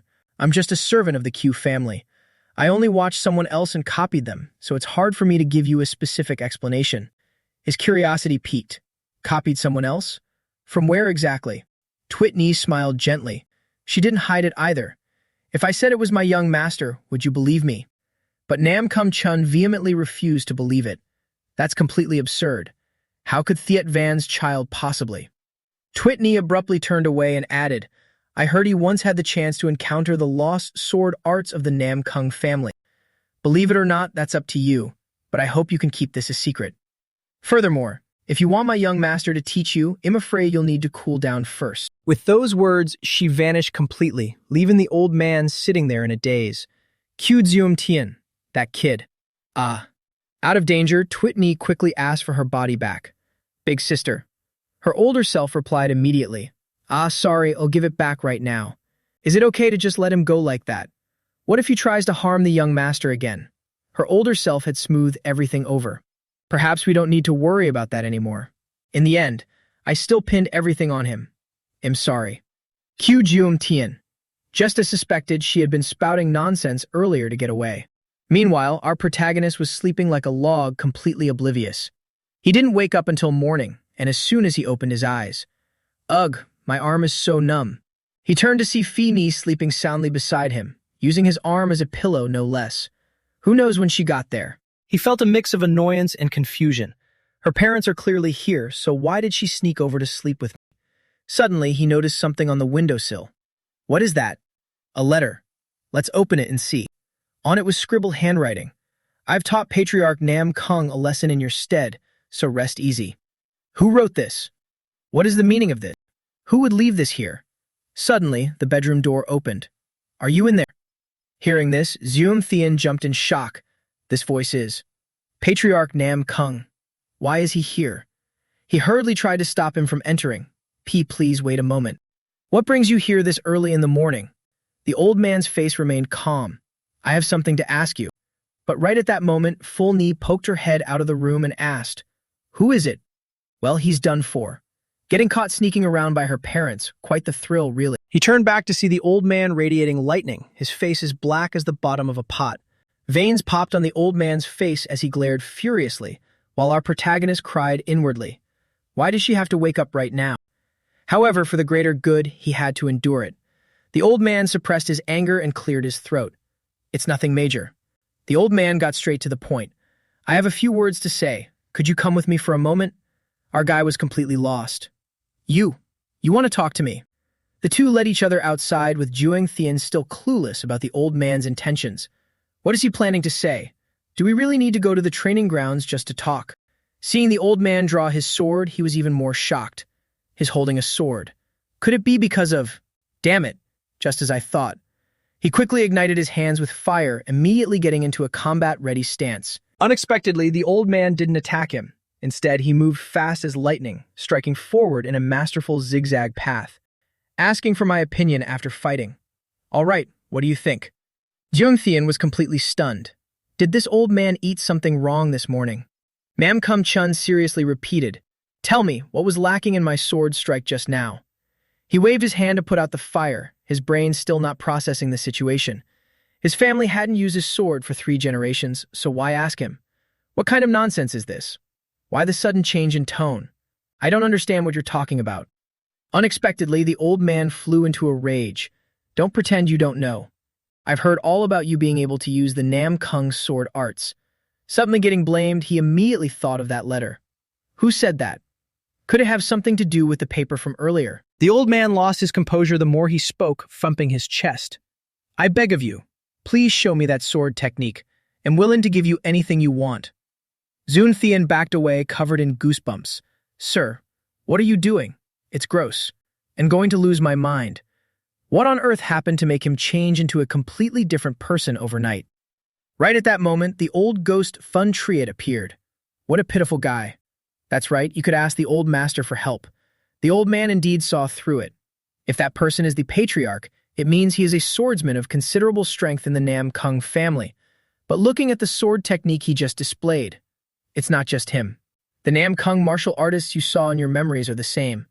Although their sword techniques have a high degree of perfection, they are all different from the Nam Kung sword arts that I know. That is not the true Nam Kung sword art. It's just a half-baked empty shell of its former glory. In your previous life, although your fiancée seemed to have walked her own path later on. Right now, I can only say that the legacy of the Nam Kung family's sword arts has been severed. That guy Min, he even shouted that he would widely spread the complete sword arts to future generations. Did it really end up being lost like this, forgotten by the world? The main character immediately turned around. You call him that guy Min. The Min that old Master Then is talking about. Is it the Thunder Heaven's first sword Nam Kung Min? One of the heroes like the old master who saved the world from the blood demon's bloody calamity. But that was what old Tun Trit knew. He didn't know a damn thing. Looking at Nam Kung Chun acting like a gangster demanding a debt. In short, what should we do about the current situation? I don't even know how to write the word sword in sword arts. Old Tun Trit had an idea. Anyway, neither of you knows how to write the word sword in sword arts. This is perfect. As a fellow swordsman, seeing him so anxious is quite pitiful. Now there's a way to help him. With that, the old ghost controlled his hand to reach out. The main character was startled. What are you trying to do now? Grasp it. The sword of the Nam Kung family. Starting to be possessed by Tun Trit, he spoke as if it were his own words, inherently like the rolling waves. Since it manipulates lightning chi, lightning-fast movements are naturally the key focus. But the important thing is you. Sir, you must make the flow continuous and unceasing like the waves. As he spoke, the old man demonstrated by drawing the sword. Even if it's slow, it must be precise. Even if it's not flashy, it must be proper. Zeum Thean leaped up and began the demonstration. With each sharp, whistling sword stroke, the old man stood there staring blankly. Watch carefully. Here. The old man was completely mesmerized. Waves. Boom. Like the rolling waves. His mind was suddenly enlightened. So that's how it is. So this is what it meant. He emotionally grabbed his hand. Thank you. You've been of immense help. He didn't know a damn thing and felt embarrassed accepting the praise. Well, that's great then. The old man snatched his sword back. I will engrave what I just saw into my very body. After finishing his sentence, he dashed straight away. Who knows what kind of enlightenment he had just reached. Joan Tien looked after him, speechless. This habit of suddenly leaving is exactly like a certain someone. Old Tun Triet also sighed in relief. It seems he has comprehended something. How fortunate. But old master, how were you able to execute the Nam Kung sword arts just now? The old ghost actually didn't know either. I was merely imitating what I had seen in the past. Speaking of which, who spread the ridiculous rumor to that patriarch that you knew sword arts? He was clueless about this too. If he knew who it was, he'd definitely teach them a lesson. I don't have a single clue. Anyway, the Nam Kung patriarch won't come looking for trouble with me anymore. Haha. This is for the best. But then he remembered something else. More importantly than that, I need to hurry somewhere right now. He hurriedly ran off to where his old man was waiting. As soon as he saw him running over, panting, his father immediately scolded him. You're late. Zhuang Tian quickly clasped his hands and bowed his head. Yes. I was a bit tied up just now. I apologize for being late. The old man didn't press the matter. Never mind. I assume you've already heard the head steward's introduction? Then let's head down. Standing here now, he nervously gulped. He just carefully followed behind the old man. All right, as per your request, we have descended into the cellar. Close the door. Sweat poured off the main character like a waterfall. He still hadn't forgotten the terrifying feeling from that day. In the glowing red cellar. So, where should I begin the story? In reality, this place was a prison. A horde of demons inside were sticking their faces out, asking each other, someone's here. Who is it? Who is it? Who is it? Who is it? Who is it? Who is it? They went crazy, screaming loudly, it's the monster. The little monster is here too. Let me out. Hurry up. Just wait until I get out. I'll slaughter all of you. Even old Tun Triet was panicked. Kid, what on earth is going on here? The main character could only explain. The patriarch once said, these things are the very reason for the Q family's existence. The day his mother left, he himself had said, it is the patriarch's karma. It's also the retribution I must bear. He had never forgotten what Q Thiet Vun said. Father, please tell me, what does that actually mean? The old man also pondered in silence for a long time. He walked forward step by step. They come from the other side of the alternate world. The so-called alternate world means the demon realm, right? To prevent them from breaching the boundary, all the demonic realm gates in the Xinjiang region have been sealed. Those that manage to slip through are imprisoned in this very dungeon. This is the duty and the karmic burden that the Q family must bear. Do you know why we are subjected to this retribution? Because the first patriarch of the Ku family was the one who initially opened the gate to this world. As a result, the Central Plains were plunged into absolute chaos due to his actions. Because of this heavy responsibility, you could say the Ku family is still serving its punishment even now. Then Triet, hearing this for the first time, exclaimed in shock, how can this be? The Ku family is the culprit behind the appearance of demonic creatures in the Central Plains. He then looked at the protagonist's reaction. But this brat, how is he so calm after hearing this? Calm, my foot. I was scared out of my wits too.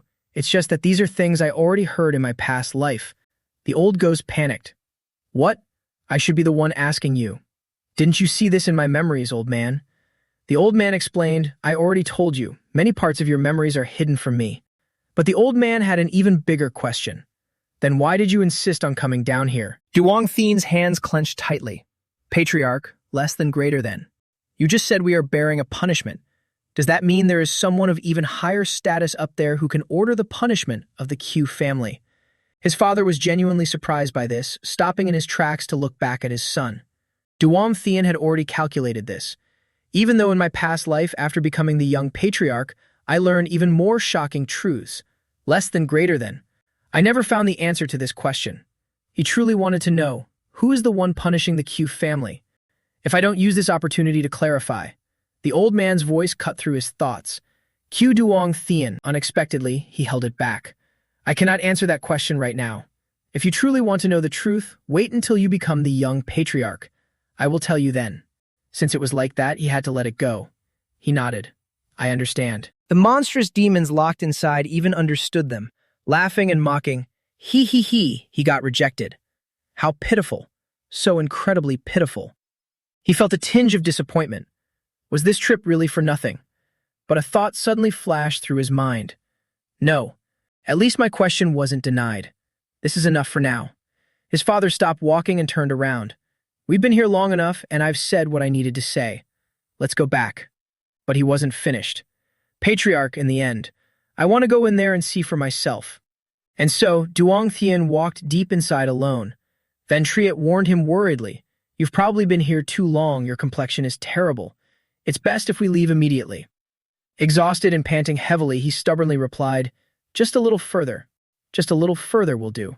According to my past life memories, that old first elder used this guy to scheme and plot. I might as well take this chance to confirm it. He arrived in front of a prison cell. The person he was looking for. Old ghost. Van Triet turned to him in utter shock. You brat, what did you just say? The figure in the cage burst into maniacal laughter, his tightly chained hands gripping the iron bars. After all this time, a little brat has finally come looking for me. But how do you know my name? Ha ha ha. From where and how did you find out? This entity looked exactly like Duong Thien himself. However, Duong Thien's completely emotionless face ruined his mood. You're not surprised seeing me look like this. I was planning to give you a good scare. His grip tightened. Well then, how about this? In a flash, his appearance shifted to look exactly like Q Thiet Van, but it only made Duong Thien look more annoyed, without a single hint of fear. What is this? Not even a reaction to this? Now he noticed. There are no signs of him breaking out. The entity sat down in frustration. How boring. Then what are you here for? If you're done looking, get lost. Only then did Duong Thien speak to him. Nothing much, just came to see how you were holding up. He chuckled creepily. Locked up in this pitch-black hellhole, how could I be holding up well? But who knows? If you let me out, maybe things would get a lot better. Duong Thien simply turned his back to leave. I see. He took a few steps and suddenly stopped. Oh, right. His face flushed red, exuding a killing intent even darker than this entire dungeon combined. If you're planning any tricks, I advise you to stop right now. If I catch you, I will burn you to ashes.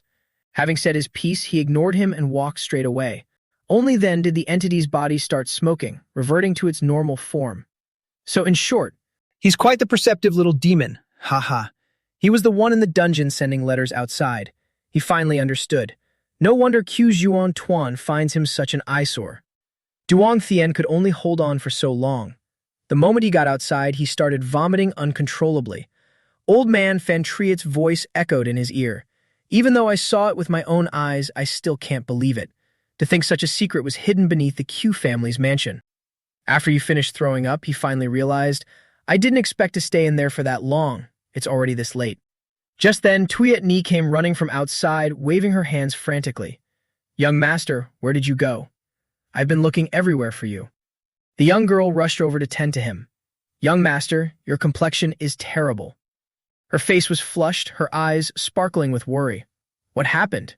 Did someone bully you? They were so close that his face also turned red from embarrassment. Bully what? Why were you looking for me? The girl immediately reported, the young miss and the beautiful aunt came over and said they want to have a meal with you. His face went pale. Beautiful aunt? What? He had to translate her words in his head. The young miss she mentioned must be Ku Lin Hua, but the beautiful aunt. Could it be? The moment he figured it out, he panicked. Don't tell me the person you're talking about is the Sword Empress. You didn't actually call her that to her face, did you? Surprisingly, the girl smiled brightly. She told me to call her that. She said hearing it puts her in a great mood. He was about to scold the girl, even so, calling her that. But then he relented. Whatever. Forget it, if the person herself said so. Come to think of it, I haven't eaten a single bite today. The two talked as they walked. Where did Nam Kung Phi Ni go? Tuit Ni replied, just now. She was chatting with a young miss of the Duong family at the rest area. Speak of the devil, Shuir pointed to the side. Ah, they're coming out. Xiao Ru gets startled out of her wits every time she sees him. Young Master Q, why are you here? Yang Tian walks straight up to question her. What do you mean, why am I here? This is the gate to my house. The poor girl was so embarrassed she wanted the ground to swallow her whole. He then wondered, but why did those two come out of there? He asked bluntly, what were you girls doing in there? Fire denied it vehemently. Nothing. He informed them both. Anyway, everyone's gathered now. Coincidentally, the Sword Empress said she wanted to have a meal together. Will Miss Tang join us? Xiao Ru was a bit surprised, her jaw dropping. Can I? She was incredibly nervous over such a small thing. It's been so long since I've had a meal with young Master Chu. What should I do? Heart pounding. Suddenly, the girl froze. She hurriedly asked again, Young Master, who did you say was coming? Yang Tian rested his hands on his hips and repeated, Huh? The Sword Empress. Didn't you know she's staying here for a few days? She jumped in shock, bouncing around. How could I possibly know? He couldn't understand why she was so agitated. What are you doing? I had no idea. I never expected to meet the Sword Empress here. Right at that moment, someone walked over. Oh my, everyone is here, I see. Speak of the devil. The Sword Empress and Linghua were actually walking over together. The lady smiled gently.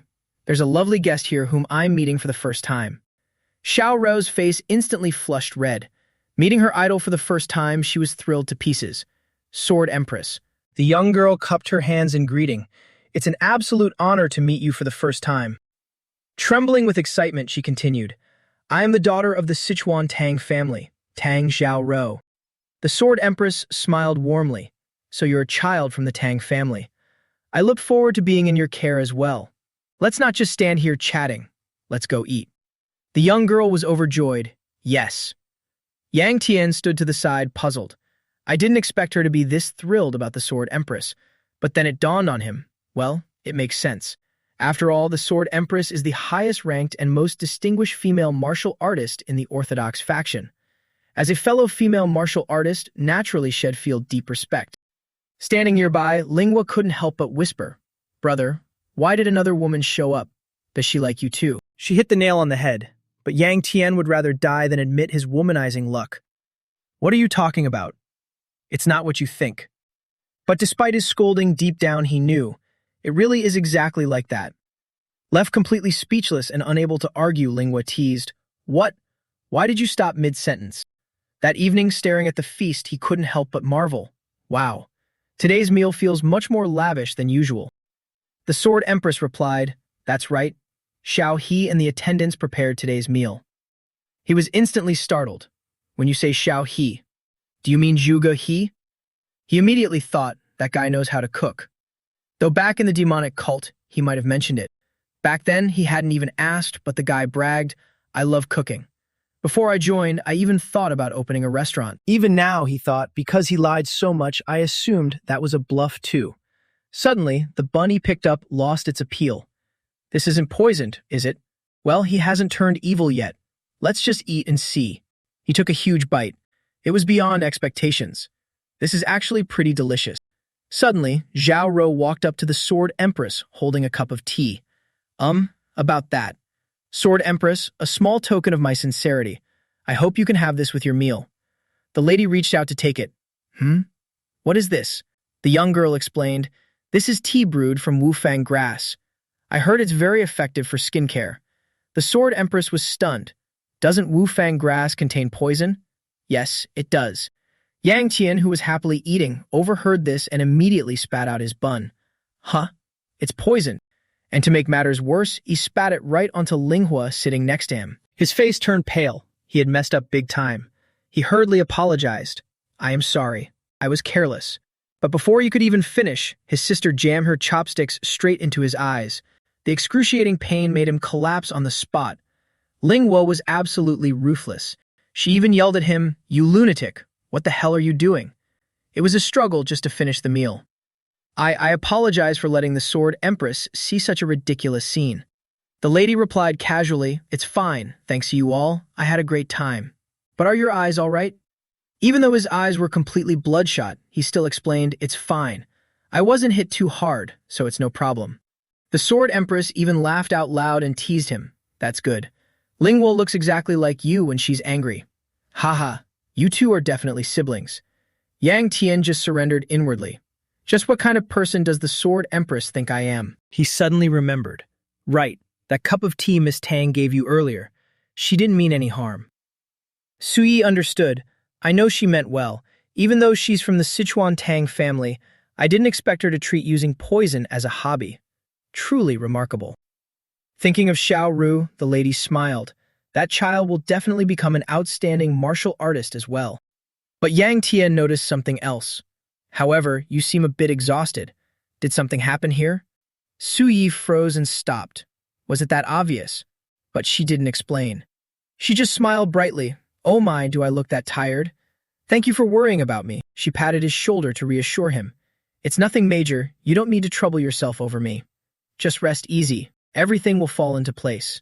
After saying that, she just walked away. Suddenly, someone called out from behind him. Young Master Chu. It was Xiao Ro. The young girl said politely, "Thank you for inviting me to dinner today. I was really happy to share a meal with you."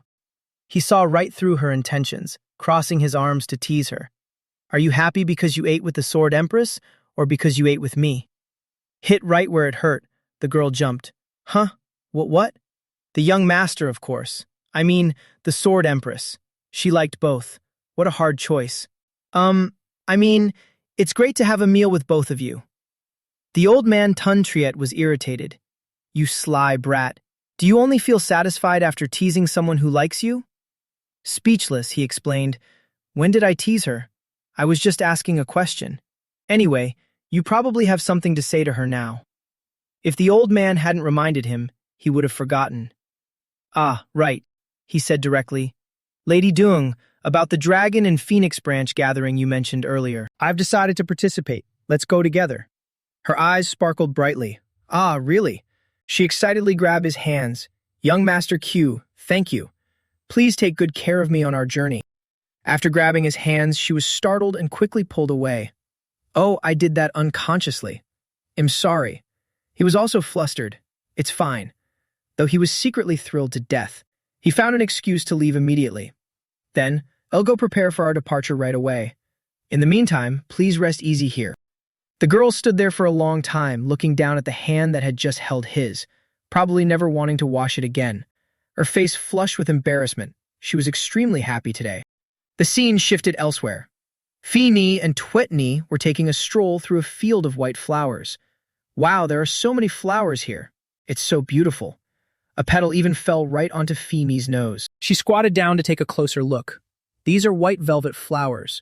The other girl asked in surprise, "You know about these flowers, too?" "Yeah." Phi Ni smiled gently, but her eyes looked incredibly sad. Recalling the past, "They are the flowers my mother loved. When she was little, her mother used to tuck that flower into her hair, instructing her, 'My daughter, you must promise me. Even if I'm not by your side, you must definitely live a happy life.'" Just then, someone arrived. "I heard you went for a walk, so this is where you ended up." "Young master." It was Juong Thien. He didn't expect this flower to be tied to his mother as well. A bit plain, right? When my mother tended to it, this place had many other kinds of flowers. Phi Ni suddenly pointed and asked, "Can I pick a few to take with me?" He agreed immediately. "Huh? Sure, no problem. Let me pick them for you." But she had already picked one. "Here, put this on," she said as she gently tucked it into Tuet Ni's hair. "My mother used to put it on me just like this." Unexpectedly, the other girl quickly tucked a flower into her hair as well. Then Sister Phi Mi should wear one too. It had been a long time since things were this peaceful. Phi Mi blushed with delight. She suddenly looked over at him and called out, "Young master, how do we look?" Both girls stood there with flowers in their hair, looking beautiful and radiant under the moonlight, each with her own unique charm. He was temporarily stunned. It would be a waste not to enjoy such a blessed sight. The old man Thun Triet was ecstatic, nudging him teasingly. "Beauties with flowers, shining radiantly even in the dark. Why don't you dare speak your mind?" The main character, secretly loving it but too embarrassed, got mad. "Could you stop reading other people's minds?" Little Tuet Ni suddenly gasped. Looking at the young master's expression, it seems he doesn't think it looks good. Joan Tian had to hurriedly explain, "No, that's not it at all." On another side, sword strikes flash as fast as flying arrows. It was old Nam Kung Chun, frantically practicing his swordplay again, having recently attained some enlightenment. Suddenly, a voice rang out from behind. "I heard you were in Shanxi, so you were cultivating here. Have you finally comprehended something?" It was an old man dressed in red.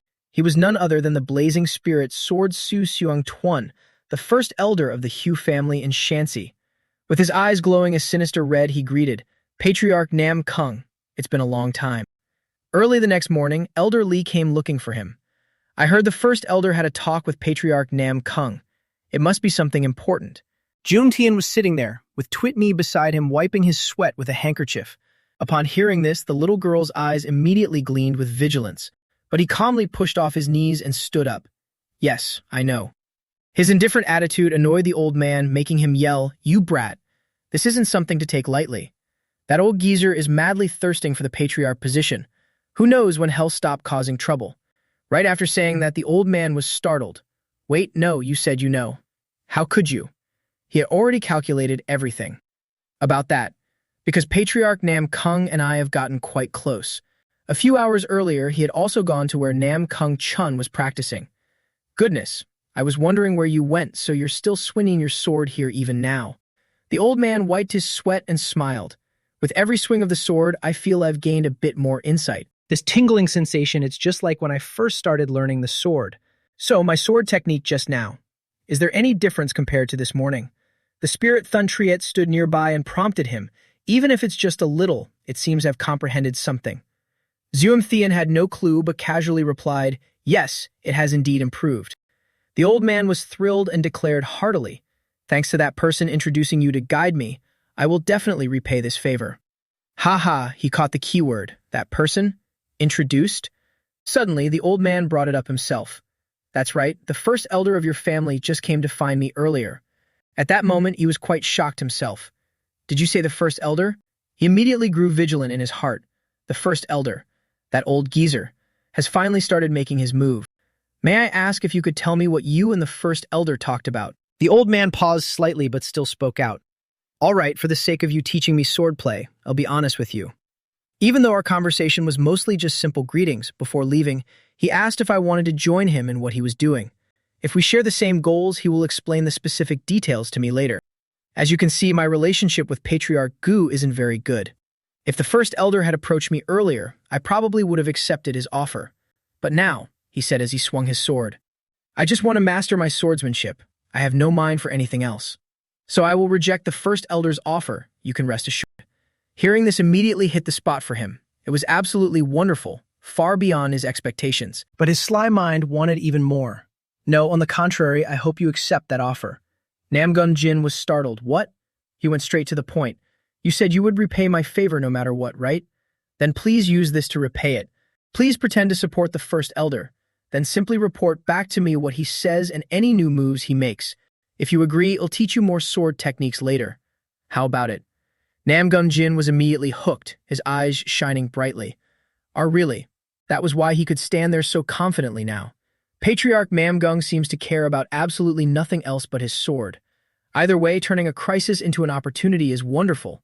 He told Elder Li, "There's no need to worry for now, I mean, just for now." But the old man still couldn't feel at ease. "Hearing you say that makes me even more worried." The old man then asked, "By the way, you're about to leave for Shanxi. I heard you're participating in the Dragon and Phoenix gathering." "Yes, from what I know, they should have sent me an invitation too. Have you heard anything about this?" Surprisingly, the old man shamelessly rummaged through his pockets, laughing broadly. "That. I brought it with me as a gift for you. Give me a moment." Before handing it to him, he even gave Sol a pastry. "Here, this is for you first." The little girl's eyes lit up with wild joy. Sol really loved the bear like Grandpa. "Next is your share, the thing you were talking about." He took it immediately, unconsciously influenced by the little girl's excitement. "Whoa, thank you. When I received this the year before last, I thought I'd never have a chance to use it. I didn't expect it to actually come in handy." This old man is truly deeply moved, but as he opened it to check, something felt wrong. "Second elder, this isn't an invitation letter. What is this character?" The old man had to explain. "It's the character Pei from Defeat. That's right, this is a recommendation letter from the Defeat Venerable." The Defeat Venerable. One of the 3 venerables of the world, Defeat Venerable B. Ju. Having endured countless defeats yet stubbornly survived, he is the #1 master in the Miram who destroyed an entire evil faction army with just one fist. He couldn't understand it. Why would he give a recommendation letter for me? He immediately questioned the old man. May I ask where this came from?" Elder Li crossed his arms and looked at him. "Where else? Of course the Defeat Venerable gave it to me." He yelled in a panic. Why give it to me? Usually recommendation letters are written for family descendants or inner disciples." Annoyed, the old man pushed his head. You brat so noisy. When you're given something good, just say thank you and take it. The old man smiled until his eyes were mere slits. Just go there and fight to your heart's content. Yang Qian watched him, still in shock. Just how wide is that old man's network of connections? I suddenly have such a headache. Being on guard against the first elder is exhausting enough. Thinking about what the consequences would be if I bring this out in front of everyone at the Dragon and Phoenix gathering, it makes my head throb. Sola also noticed, "Young master, you look very tired." I don't just look tired, I am actually tired. I'll go out to get some fresh air to clear my head, then come back. But looking at the little girl's expectant eyes, he couldn't help but ask, "Do you want to come along?" She would never refuse. "Yes, I want to go." Once out on the street, she skipped around happily. It's been so long since I've been outside. She ignored him walking behind and reminding her, "Slow down a bit. Are you really that excited to be out?" But it seemed that wasn't the only thing. She immediately darted over to a roadside stall. "Hello, ma'am." That made sense. She always loved wandering around everywhere. The old women there recognized her right away and greeted her cheerfully. "Oh my, Sola, long time no see. I just got back from a long trip. It's been a while, you're getting prettier by the day." "Hee hee, thank you." Hearing that, he pursed his lips. Of course she is. She immediately bought 2 skewers of candied fruit. "Can I have these 2, please?" She even knew to bring one over to him. "Young master, this is for you. I bought this to treat you." He was a bit surprised. "Oh, You have money?" She replied casually, "I work as a maid, so I receive a salary." Her words struck like lightning from a clear sky, leaving him stiff all over. Good heavens, is this the same wee Seol Ah who used to throw tantrums over honey pastries? His heart suddenly felt deeply stirred. The way she enthusiastically greeted the stall owner just now as well, she was gradually changing. Everyone has to grow up eventually. Surrounded by so many beauties lately, he just hadn't noticed it. He suddenly remembered the Seol Ah from his past life. At this rate, there will come a day when she calls me Young Master Gu, just like she did back then. Seeing him space out, the little girl had to call him several times. What did you just call me?" The girl smiled. "Yes, I called you Young Master Gu. The older sisters from the Tang family and the others all call you that." Her face flushed with embarrassment. "So I tried calling you that too. It seems it really doesn't suit me very well. Hee hee. I saw others calling you that and thought it sounded very elegant, but those 3 words triggered memories of his past life. I remember now. From a time long before the heavenly demon even appeared, Sol Ah had always called him Young Master Gu. Just seeing him made her frown. "What are you doing? It's nowhere near the shift change. Why are you out here so early?" "It's nothing. It's just that taking the night shift alone. Wouldn't it be better to have someone to talk to? Can I sit next to you?" "If you want to sit, fix that messy hair first." She looked at him. "Oh, but I don't have anything to tie it with right now." Yang Qiang was quite grumpy back then. He tore off a strip of cloth and handed it over. "You're so annoying. Here, try using this." Sola's eyes immediately lit up with a joyful smile. The two talked together. "Young Master Gu, what do you want to do after leaving this place?" "Huh?" He furrowed his brows tightly. "That sounds far too naive.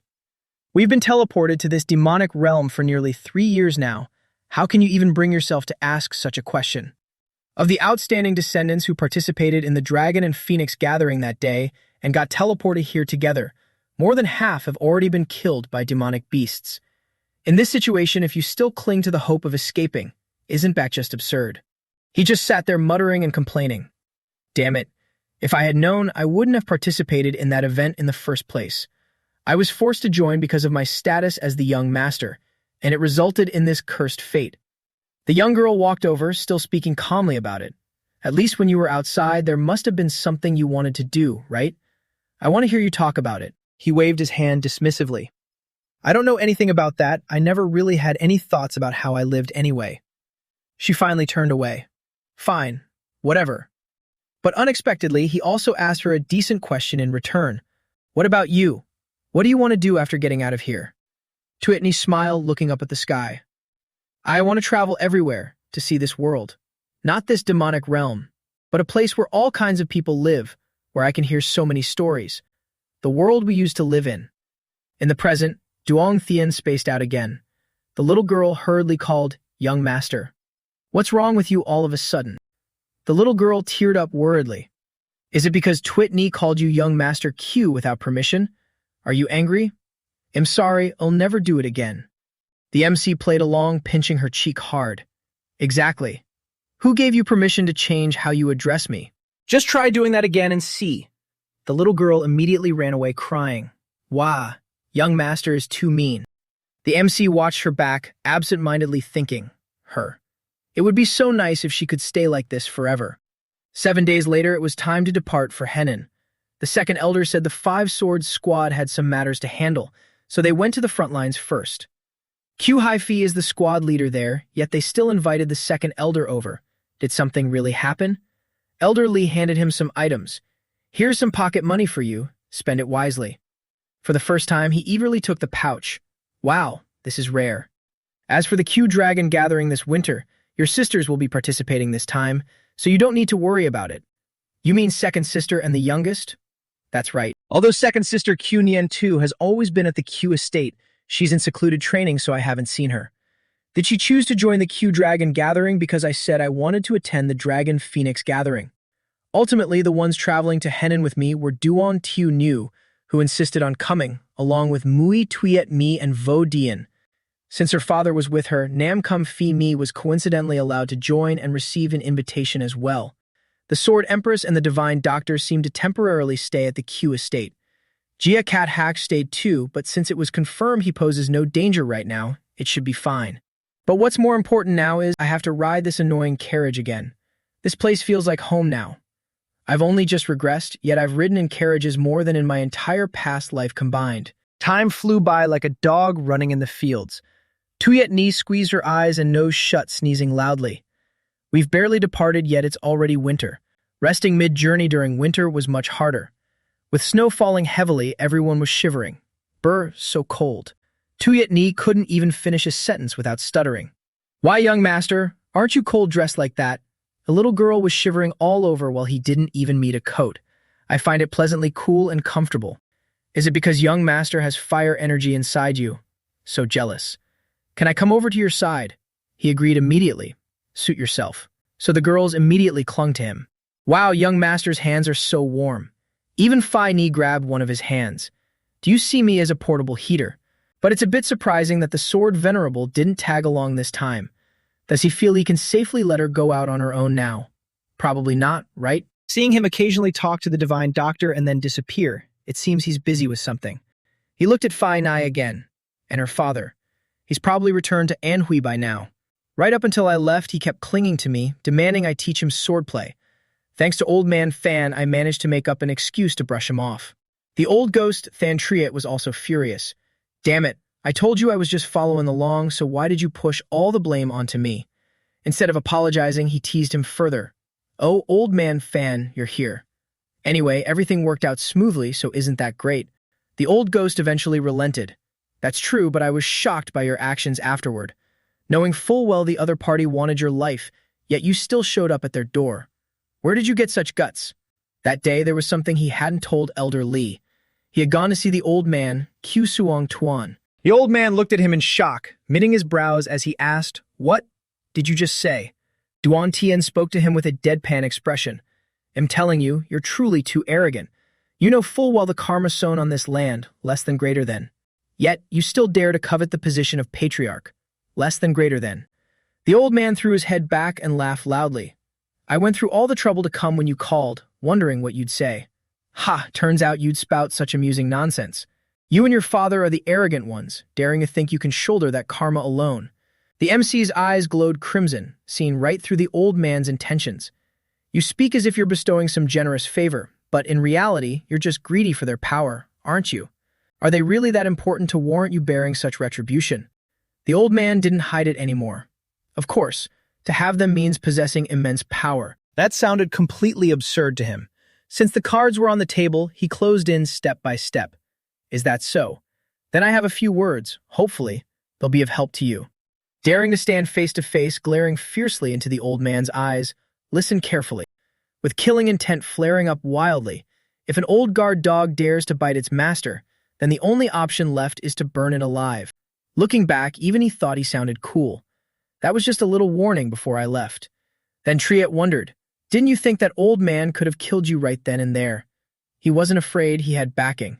If he dared to do that in Shangxi territory, my father would have killed him.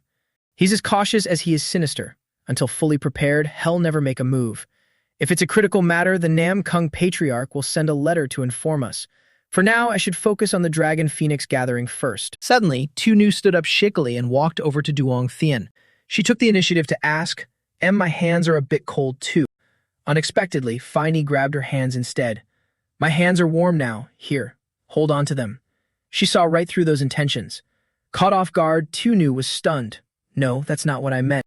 However, she quickly regained her composure. "As Sister Finey, thank you." The MC was speechless. What a fun game they're playing. A while later, the carriage arrived in Henan.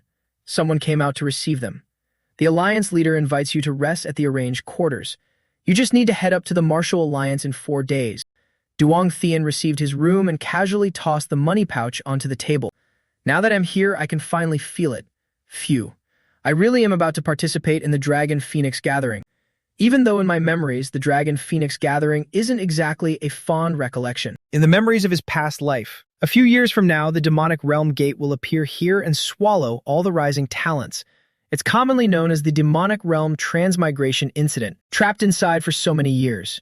In my previous life, I did everything I could to survive and escape the demonic realm. Yet I returned to the exact day I was sucked into the demonic realm gate, as if nothing had ever happened. Those who died came back to life, losing all their memories of what happened inside. As he walked down the stairs, he thought, "In the end, I am the only one who remembers what happened in there. Even the affections and grudges built up between us vanish with it. Although I have a lot of grudges built up against others, there's one person who's particularly hard to deal with. I never want to see her again. Just thinking about it gives me the chills." Damn it, she probably won't come this time, right? Thinking about this, he felt struck by lightning, every pore tense. Well, the Dragon and Phoenix gathering isn't mandatory, and it's not a one-time event either, he consoled himself. She definitely won't come this time, right? Just then, Vo Dian walked in. "Oh, young master." He stood on the stairs and talked to him. "Huh? Vo Dian, why are you alone? It's been quite a while. Everyone has a lot of luggage, so it'll probably take them a while. Honestly, we came here for a martial arts tournament. What's the point of bringing so much stuff?" Just then, he caught a glimpse of a silhouette behind him. He turned around and scolded, "Would it kill you to hurry up a bit? We're going to starve to death at this rate." But it seemed he yelled at the wrong person. His eyes widened in horror. The most terrifying thing he had just thought of had actually appeared. It was her. Startled by his scolding, she stared at him with her mouth wide open. But she missed a step and fell backwards. Duong Tien hurriedly grabbed her hand to catch her, careful. But the situation now was one person on an upper step, one on a lower step, locking eyes. It was hard to catch her even if you wanted to. The girl kept falling forward unstoppably. Both of them lost their balance. Just then, the other girls arrived and screamed, Young Master." Tu panicked, her face flushed red. "Young Master Q, I'm sorry. We're late." What's going on?" She covered her mouth tightly and screamed, "What's the situation?" It turned out the two of them had fallen on top of each other right in front of the hall. Vo Dian rushed over. "Young Master, are you okay?" The MC pinned underneath couldn't utter a word.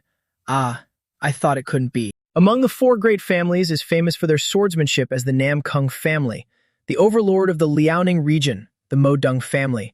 She is the precious daughter of that family, and also known as one of the 5 dragons and 3 phoenixes, the Snow Phoenix, Mo Dong Hai Na.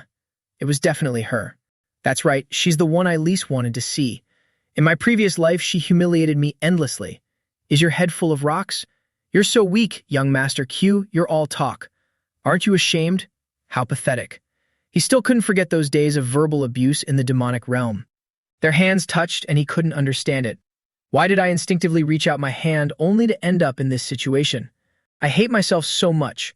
But now she was looking at him with great eagerness, without a hint of the malice she had in the previous life. Someone spoke up, recognizing the girl. "Wait, aren't you?" "Lady Mo Dong." The two sat up and recognized each other. It's Lady Duong. It's been a while since the last Dragon and Phoenix gathering.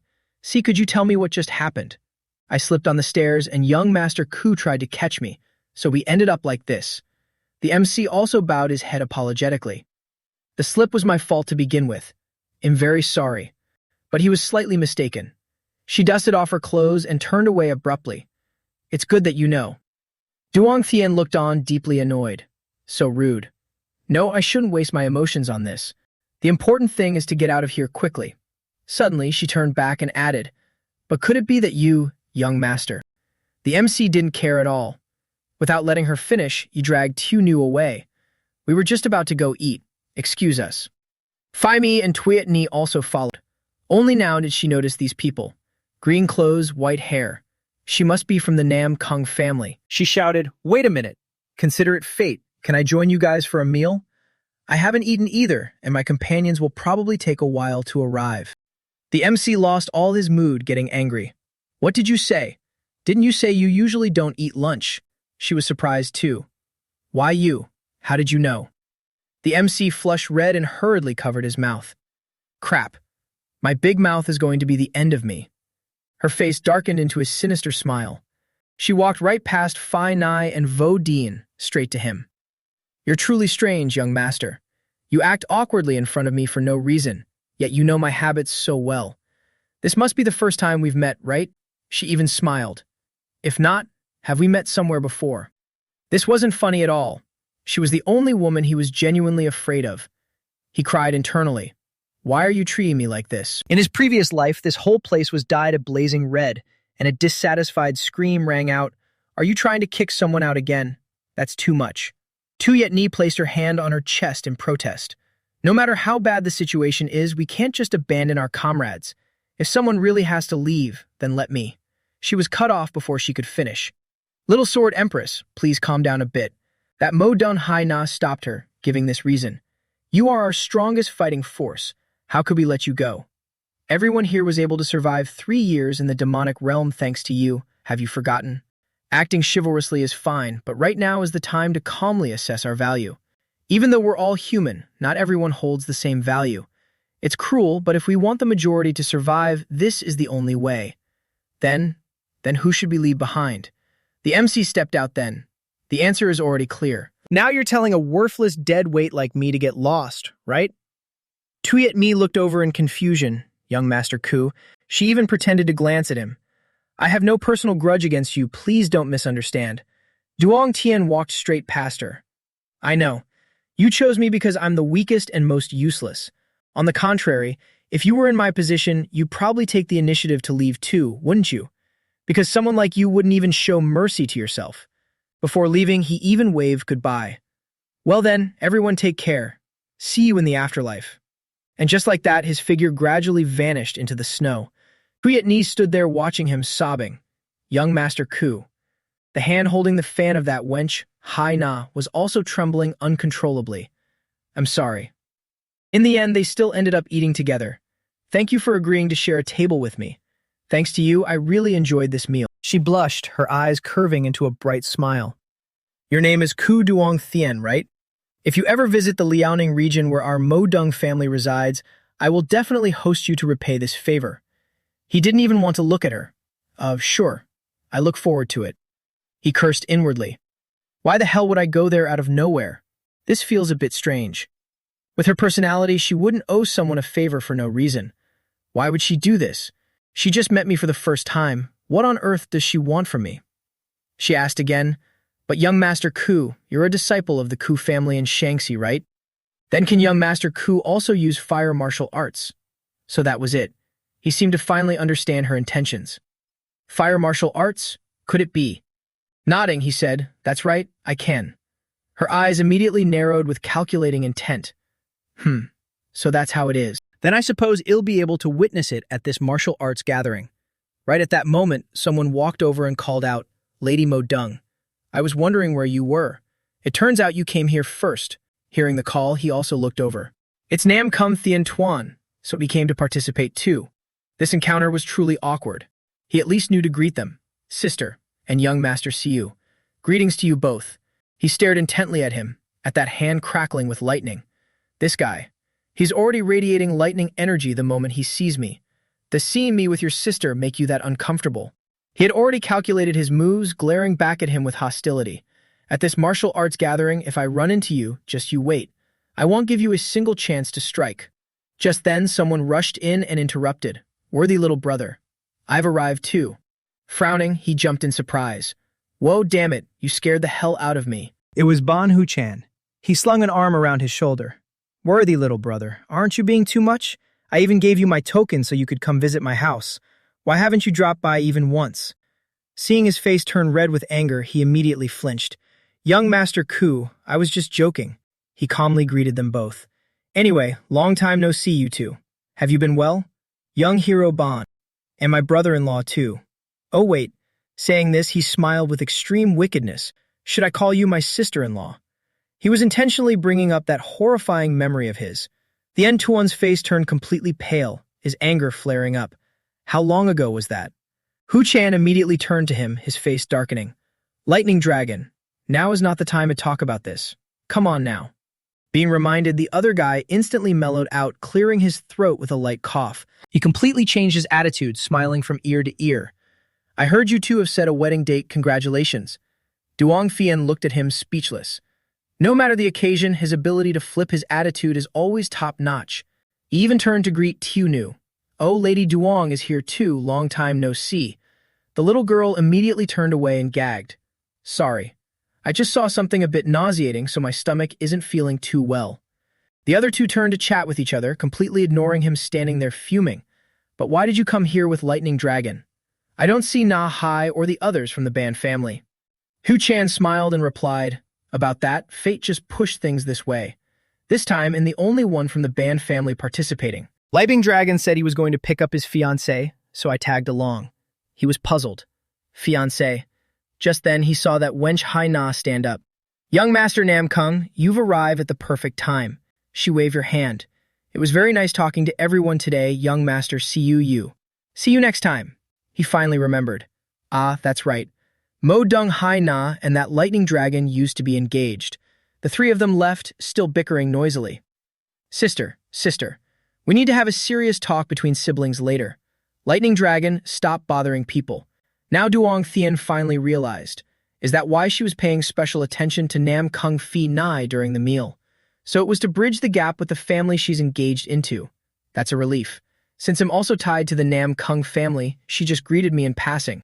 But of course, there are still deeper underlying reasons behind that action. He recalled the moment the two of them fell on top of each other. The incurable illness that causes cold energy to gradually accumulate in the body, the iron vein syndrome. It must be to treat that disease. Hearing her mention fire martial arts earlier, I just remembered that Mo Dung Hai Na fought a lifelong, solitary battle to cure that illness. She can even fake emotions that don't exist to get what she wants. That is exactly Mo Dung Hai Na's way. Time passed. 4 days later, on the opening day of the Dragon and Phoenix gathering, Duong Thien's group was late again. They were all carrying luggage and running like the wind. Everyone, hurry up and get in the carriage. He pointed at them and scolded loudly. There's a banquet today. We have to reach the Martial Alliance on the mountain before sunset. What have you all been doing that you still aren't ready? Carrying the luggage, Twitney nervously explained. Winter is here, so Sister Phi Mi went into hibernation, and so. The more he heard, the angrier he got. Is she a bear? At this rate, we'll be late. What should we do? Right then, a person appeared right in front of them. Mo. Lady Mo Dung? Why are you still here? She smiled and replied, Oh my, young Master Q. We meet again. Young Master Nam Kung is truly so heartless, leaving me behind here to go ahead alone. I have no other choice. It seems I'll have to share a carriage with you. He knew she was bluffing the moment he heard it. What an obvious lie. And just like that, the carriage set off. Looks like we managed to arrive just in the nick of time. The moment the carriage stopped, Haina immediately walked off. Then you should hurry to your quarters and change. See you at the banquet hall. Duong Thien called out to her. I'll wait, Lady Mo Dung. She turned around. Yes? Duong Thien stammered. I mean, about that. But looking at her face, he decided against saying it. No, it's nothing. She turned and walked away. And here I thought you were going to say something important. We are both busy, so it's best not to waste each other's time. Then Triad appeared and immediately grumbled. You flirtatious brat, you've only been gone for a moment and you've already picked up another girl. Don't you see how difficult she is? Are you seriously still asking me that at a time like this? But you are quite strange, kid. Your relationship with her doesn't even seem that good, yet you care for her so much. He only meant well. After all, a human life is at stake here. But it was smart of you not to say those words out loud earlier. If you had spoken up then, it would have just been seen as meddling. The two of them stood there watching her retreating figure. Whether it's the Q family's fire arts or the support of the Nam Kung family, they are all useless against the Iron Meridian condition. Is there really no other way? They returned to the inn, wasting time hurrying the girls again. We have no time left. Stop putting on all those gold and silver pieces of jewelry. They won't be of any use anyway. Manhwa, who was helping Duong Thien get dressed, said, I was afraid you wouldn't like it, young master, so I didn't even bring them in the first place. Saying that hurts my feelings a bit. Suddenly, Twit Me eagerly raised her hand. Let me help the young master with his hair. He was a bit skeptical. You? Fine. This part needs to be swept over here. Twit Me. Vo Dien, who was standing guard outside the door, suddenly saw someone approaching and was quite shocked. The people inside were still making a fuss. What's wrong? How does my hair look? There is absolutely no problem. If you're lying, I'll make your hair look exactly like mine. Suddenly, the main door opened without any warning. Hong Hall was still screaming, I'm sorry, but there is actually a huge problem. The man walked straight in and asked, Young Master Ku, are you inside? I have an urgent matter to discuss. He was none other than the Martial Alliance leader, Nak Kim Trong Suyen. It was an incredibly embarrassing scene. Duong Thien was being tightly held by his two maids, his hair tied into twin buns like a little kid. He jumped in shock and stammered, Alliance leader? Quickly change it back to normal. After tidying his hair and clothes, he finally cupped his hands and bowed respectfully. This humble one greets the Alliance leader. The old man was the truly impolite one here. No need for formalities. It was I who intruded. His face flushed with embarrassment. Of all times, it had to be then. I'm dying of shame. He decided to ask quickly, why did the Alliance leader come here in person? He held up an envelope. Is for nothing else but the recommendation letter you submitted. Did Venerable Bai write this for you personally? He immediately understood the issue. I knew it. I knew something would happen. I told myself to be careful with the things the third elder gives me. He reluctantly explained, He didn't give it to me personally. The old man immediately guessed, meaning someone else passed it on to you. Have you looked closely at the back of this recommendation letter? It was indeed a strange turn of events, completely out of his expectations. What? No. He was panicking. What's wrong? Is there something written on the back? The old man handed the letter back. See for yourself what's written on the back. He took it and flipped it over. What in the world is written on it? The moment he laid eyes on it, his eyes widened in absolute shock, and he screamed at the top of his lungs. What the hell is this? Written clearly on the letter was, in the name of Venerable Bai, Phi True. In the name of Venerable Bai, Phi True, I hereby recommend Siu Duan Thien of the Siu family in Shaanxi. Please look favorably upon him. By nature, I am a lazy man, but he is the rare disciple I have devoted myself to teaching. This child will one day shatter the very heavens. His future is limitless. I will ensure he achieves this, so all of you just wait and see. P.S. The artifact has been used. I will send my disciple to return it. Please do not punish him too harshly. His mind was filled with question marks after reading it. Disciple? Artifact? What exactly does all of this mean? Trong Zuyan continued. Now that you've read it, young master, you probably understand. The handwriting and the aura radiating from this seal definitely belong to Venerable Bai. Besides, with handwriting this terrible, it would be hard to forge. Though I doubt anyone would be daring enough to impersonate Venerable Bai. But I still thought it best to confirm this matter with you personally. Are you truly the disciple of Venerable Bai? Of course not. A disciple of Venerable Bai. In both my past life and this one, I've never heard of such a person existing. He froze completely, unsure of how to act. But that disciple is me? Haha, what kind of sick joke is this? Still, I shouldn't lie too much. I need to tell the truth first. So he immediately confessed, I am not the disciple of Venerable Bai. I also have no idea what the artifact mentioned in the postscript is. The old man had already suspected it. I knew it. Is that so? The old man tucked the letter back into his sleeve. I understand. I apologize for taking up your precious time. Before you left, Duong Tian hurriedly asked, Alliance leader, wait, is that all you came to ask? The old man nodded. Indeed. I originally intended to ask you about Venerable Bai's current whereabouts, but looking at your reaction and answer, you probably truly don't know. so there's nothing else I can do. Regardless, the recommendation letter is not fake, so don't worry about being rejected. On the contrary, the fact that you aren't his disciple yet managed to reach such a martial arts realm is what truly amazes me. I look forward to your performance at this branch gathering. I shall see you at the banquet later. He was genuinely a very pleasant person. Duong Thien bowed deeply. It is an honor to meet you. Thank you.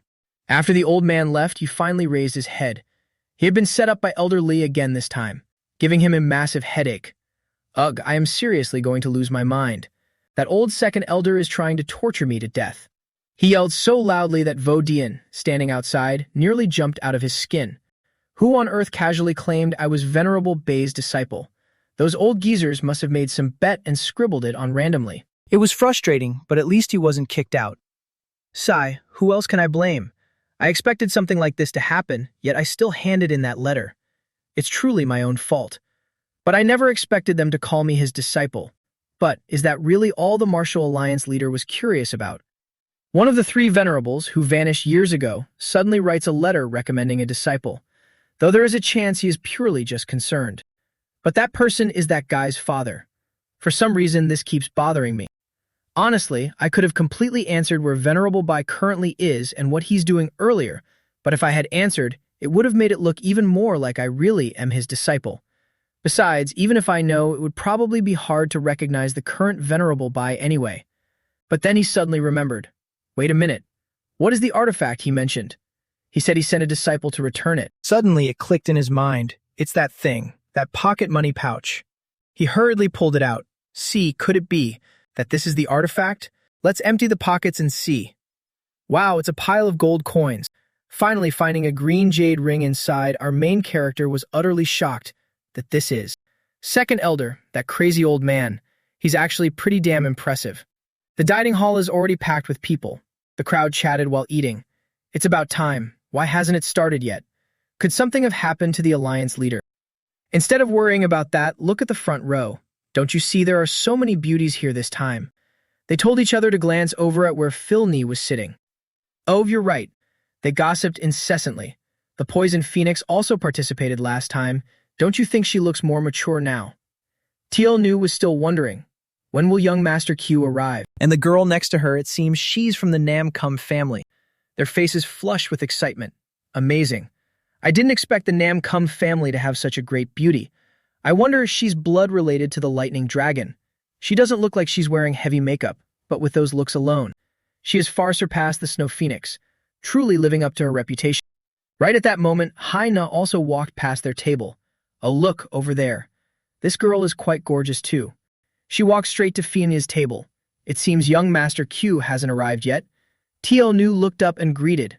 Miss Mo Dung. Yes, he has some business, so he'll be late. But where are the people accompanying Miss Mo Dung? Why are you here alone? She scratched her head in confusion. Actually, since I got here, I haven't seen the Lightning Dragon anywhere. I thought Miss Nam Kung might know where he is, so I came over to ask. Fimi just replied coldly. He'll probably be here soon. Right.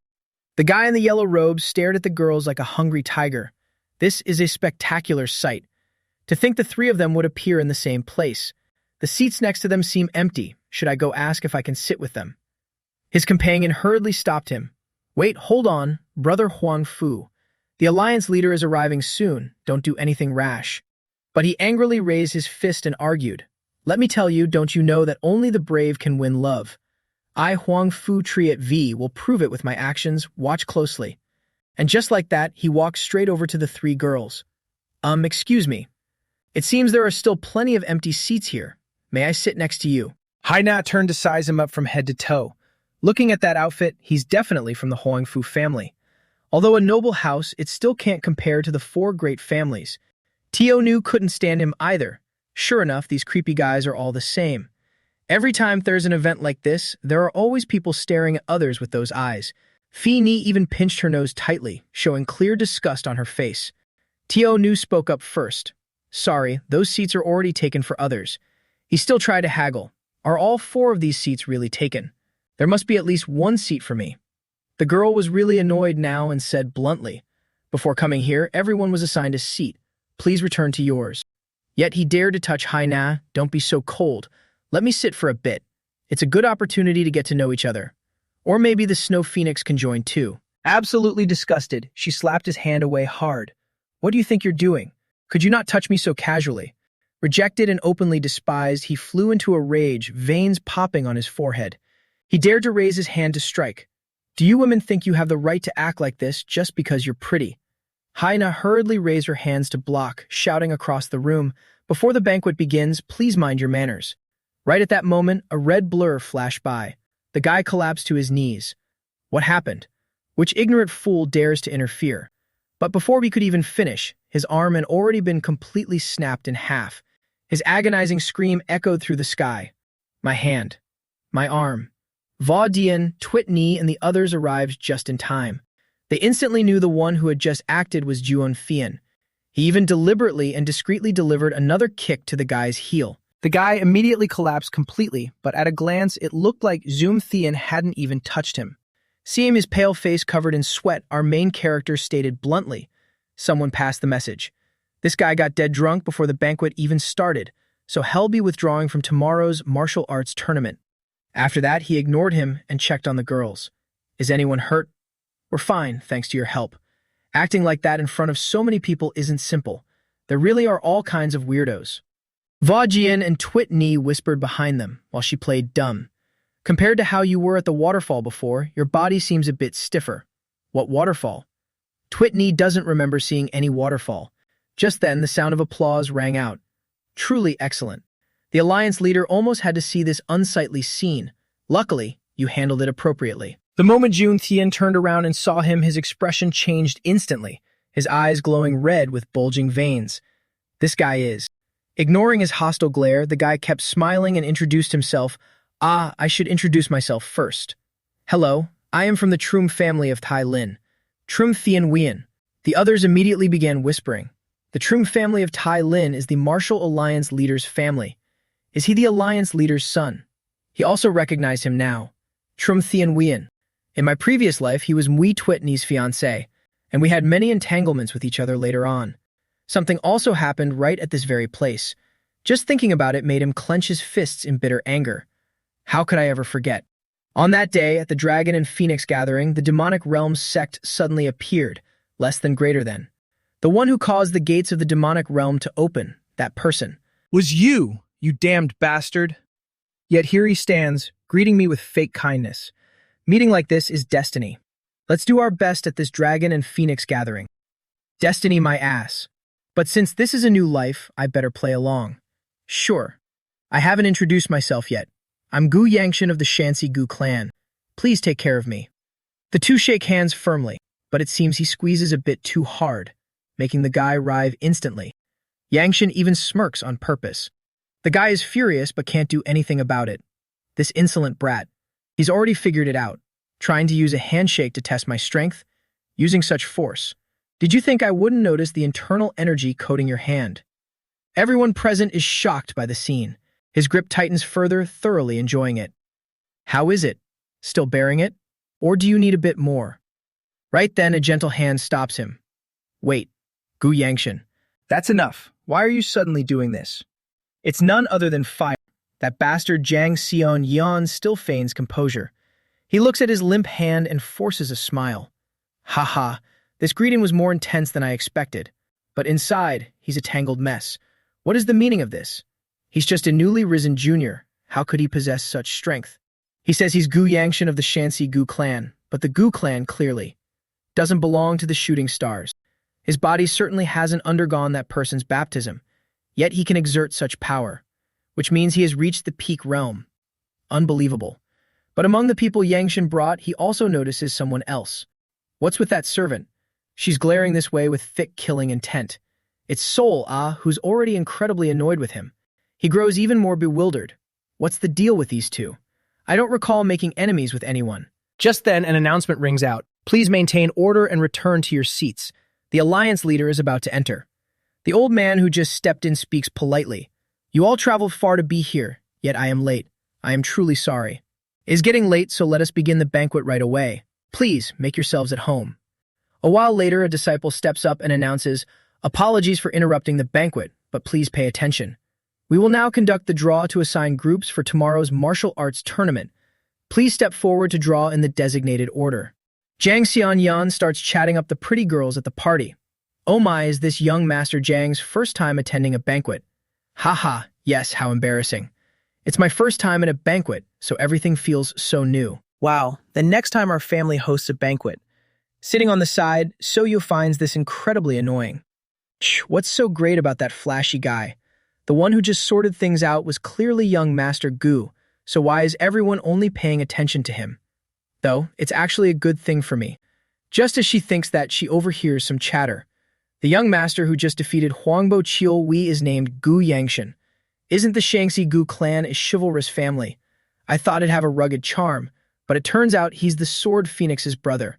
Wait, I just heard at the reception that the disciple of the Sword Venerable is also here, and his name is Gu Yangshan. Good heavens. If the rumors are true, isn't it absurd for him to participate? She is finally satisfied. Thank goodness, there are still people who appreciate young Master Gu's true capabilities. Lost in thought, she doesn't notice her name being called multiple times. Ah, yes.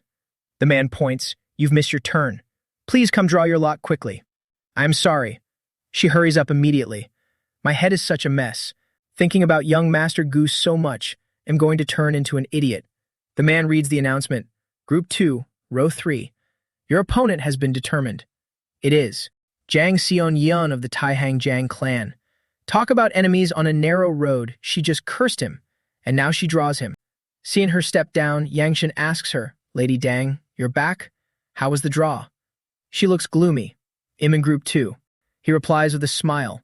We all drew different groups. She said it's boring, so she's sulking over there. Suddenly, So Yu calls out, Young Master Gu. Extremely serious, she asks, Could I ask you for a favor? A few days later, the day of the tournament arrives. At the Group 3 competition area, Gu Yangshan of the Shanxi Gu clan, facing Flying Swallow Island of the Bui sect. Are both sides ready? He mans nonchalantly. The referee shouts, then, let the match begin. The moment he finishes, the opponent goes flying out of the arena. One hit and it's over. Everyone is shocked. Gu Yangshan wins. Old Shin Chiol is speechless. This is outrageous. Aren't you ashamed? As a regressor who relied on special opportunities to accumulate internal energy, you're treating these kids a martial arts tournament like this. You could at least show some sincerity during the match. Yangshan knows it. It's so annoying when he talks too much. I know this is basically bullying children, but I don't have time to care about that right now. I have to hurry and watch the Group 2 match. In his heart, he's busy worrying about the girl. Dang So-yo and Jang Xion-yun clashing in the very first round. When we shook hands yesterday, I could feel that guy is already incredibly strong. Even so, you still asked me to do this. What on earth were you thinking? Dang So-yo. But it seems Yangshan arrived late. Over at that arena, she has been beaten to her knees, blood dripping down as he mocks her. Poison Phoenix. Truly impressive. According to the tournament rules, the use of poison arts should have many restrictions. To think you could fight to this extent relying solely on memory. If this were a real battle, I might have been hit. Your title as one of the 5 dragons and 3 phoenixes is definitely well-deserved. So Yo is completely out of breath, gritting her teeth and refusing to give up. Quick as a flash, the girl throws 2 more daggers at him. She had another hidden weapon ready in her hand, but no matter how fiercely she stabbed, he dodged them all.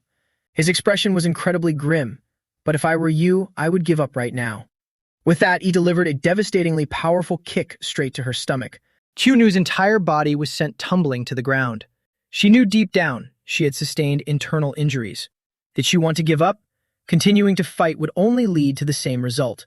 My opponent is the Martial Alliance leader's son. I never had a chance to win from the very beginning. However, right at that moment, she noticed a familiar silhouette looking down from above. She recognized him instantly. Young Master Q, how did your match go? How did you get here so fast? Could it be that you were worried about me? You're too cruel. Normally, no matter how much I take the initiative, you never react, but only at times like this. Even though his arrival wouldn't change the outcome of the match, she gave a helpless little smile, feeling a renewed surge of motivation to fight. She picked up her blade again and retorted to her opponent, Thank you for worrying about me, but I haven't gone all out yet. Therefore, I will not give up. Trom Thien Nguyen was visibly surprised. How strange. What on earth is driving you to go to such lengths, my lady? Such unyielding willpower. It's truly astonishing. Yet her techniques were indeed venomous. Opening her heterochromic eyes wide, her murderous aura instantly morphed into a multi-headed serpent, lunging at her opponent. That guy was definitely in for a world of hurt this time. Recalling the previous night when she spoke privately with Duong Thien. "Lady Duong, may I ask why you called me out here alone?" "Young Master Q, the truth is, my opponent for tomorrow's match is young Master Trong." Even the protagonist was shocked. Fighting the Martial Alliance leader's son was no joke. Her face flushed bright red. "Actually, I originally planned to tell you after passing the preliminaries, but since I don't know how strong young Master Trong really is, I took the liberty of asking you first." He immediately asked, "What is it exactly?" She nervously gulped. "If I defeat young Master Trong and advance to the finals alongside you, less than greater than, could you treat me the same way you treat Sister Phi Ni and Maid Nui, and drop the formalities with me?" So that was it. It sounded simple enough, but clearly, to her, it was a massive deal. Duong Thien was slightly taken aback. There's no need to be so solemn about such a trivial matter. But she broke out in goosebumps and yelled, "No. If it's like that. It feels like I've lost." This issue had been agonizing for her. To be honest, at first I was simply attracted to his handsome appearance. But over the past few months traveling together to Hunan, I've observed him, and realized that his kindness shines even brighter than his looks. If someone felt cold, he would silently emit a profound and comforting warmth. Whenever I lost my appetite, he would secretly set aside a few extra steamed buns for me. This is just part of my cultivation. I just can't stand seeing someone go hungry. Even though he always spoke in such a cold tone, anyone could clearly see those were just clumsy excuses. Even if his kindness wasn't meant for everyone, after seeing that side of him, how could I not fall in love? How could I not want to draw closer to him? But, she hesitated, questioning herself, do I even have the right to stand beside him? Every time the thought surfaces, I begin to hesitate, wondering if I should just give up while I still can. In terms of talent, Sword Phoenix and Sword Dragon are already ahead of me. I can never become the best in the world, so just achieving the title of Poison Phoenix is enough. As for family matters, besides my older brother carrying the burden, my health conditions meant I could never become the clan leader anyway, so I gave up on that long ago. So this time as well. Yet, just thinking of Phi Ni and Tuyet Ni made her resolve grow even stronger. No, I don't want to give up this time. So even if this is trivial and somewhat childish, I still want to use this opportunity to prove myself, to prove that I'm not always weak. She finalized her resolve. "Am leaving it all to you." Since she was this serious, how could he possibly have the heart to refuse? But somehow, like waking from a dream, Tiu Nu jolted awake in a bed. "Where is this? Wait, the match? Is it over?" She looked around in confusion. It was a sick room. Then she finally remembered. "Ah, that's right. I lost. What a pity." Even after using the 7-form Poison Fang, it was completely useless. She gripped the blankets tightly. The Martial Alliance leader's son is incredibly strong indeed. Having failed once again, she couldn't hold back her bitter sobs. Damn it, why won't these tears stop falling? Suddenly, she noticed someone approaching. "You're awake?" She jolted in shock, reacting as if she'd seen a ghost whenever he appeared.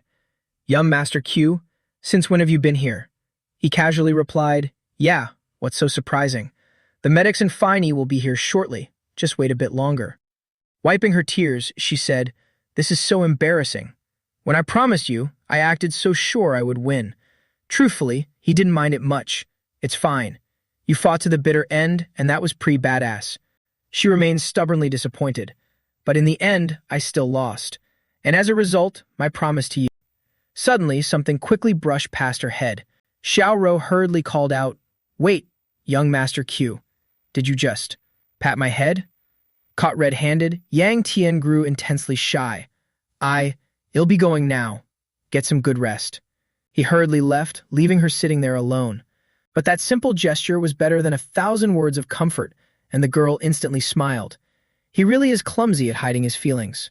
Cut to the Friendship Martial Arts Tournament, Day 2 of the qualifiers. Every time the protagonist stepped into the arena, the result was the same. Xu Yangtian wins. His fiancée was no less impressive. Namgung Fei wins. The audience had grown used to it. It's as if they don't even take their opponents seriously, winning with just a single strike. Since yesterday, it's been nothing but unbelievable sights. Who knows, a new dragon or phoenix might emerge this time. "Who do you think will win the championship?" Someone chimed in. "Well, I highly rate the young man who defeated the Poison Phoenix yesterday.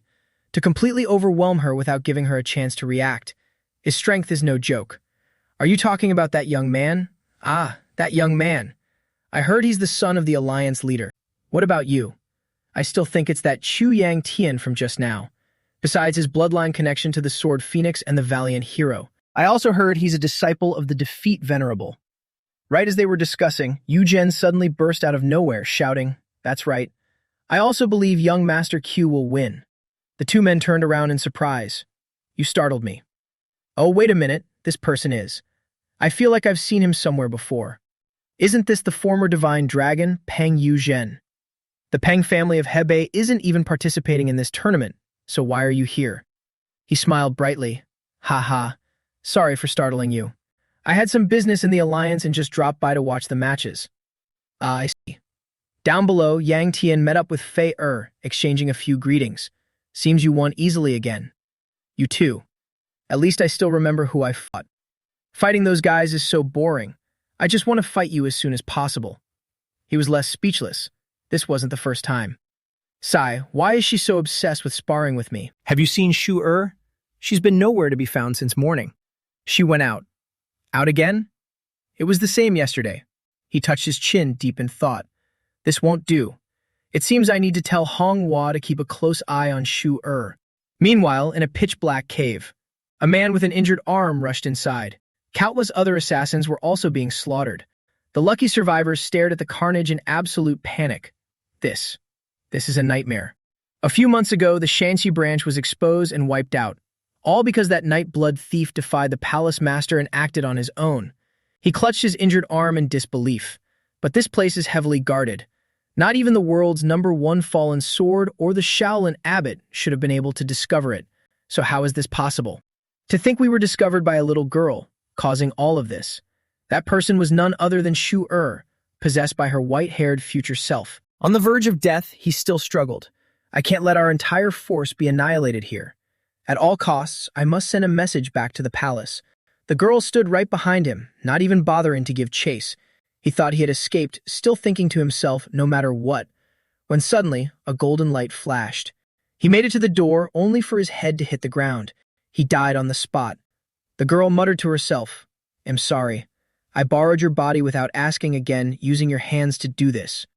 Shu wasn't upset in the slightest. "It's all right. You only did it because you were worried about the young master, sister. You just wanted to ease his burden. Besides, I already know now. You are me." A little while later, as soon as the girl returned home, Manhwa rushed out shouting, "Shu, Wei Shu." The little girl hugged the older maid tightly. "Sister, Manhwa." The older maid immediately asked, "Where did you go? I was so worried." Shu blushed, lying through her teeth. "I went for a walk outside and got lost." Manhwa affectionately scolded her in worry. "Honestly, if you keep doing this, you're going to get a good scolding from me, you hear? It's freezing outside, let's hurry in. In the middle of this bitter winter, brother Wu Yan was sweating bullets worrying about you." Okay. As the two walked into the house together, the little girl still turned her head to glance back. She told herself inwardly, "Chu Yang Tian, if I can just atone for my sins against you even a little bit, I will."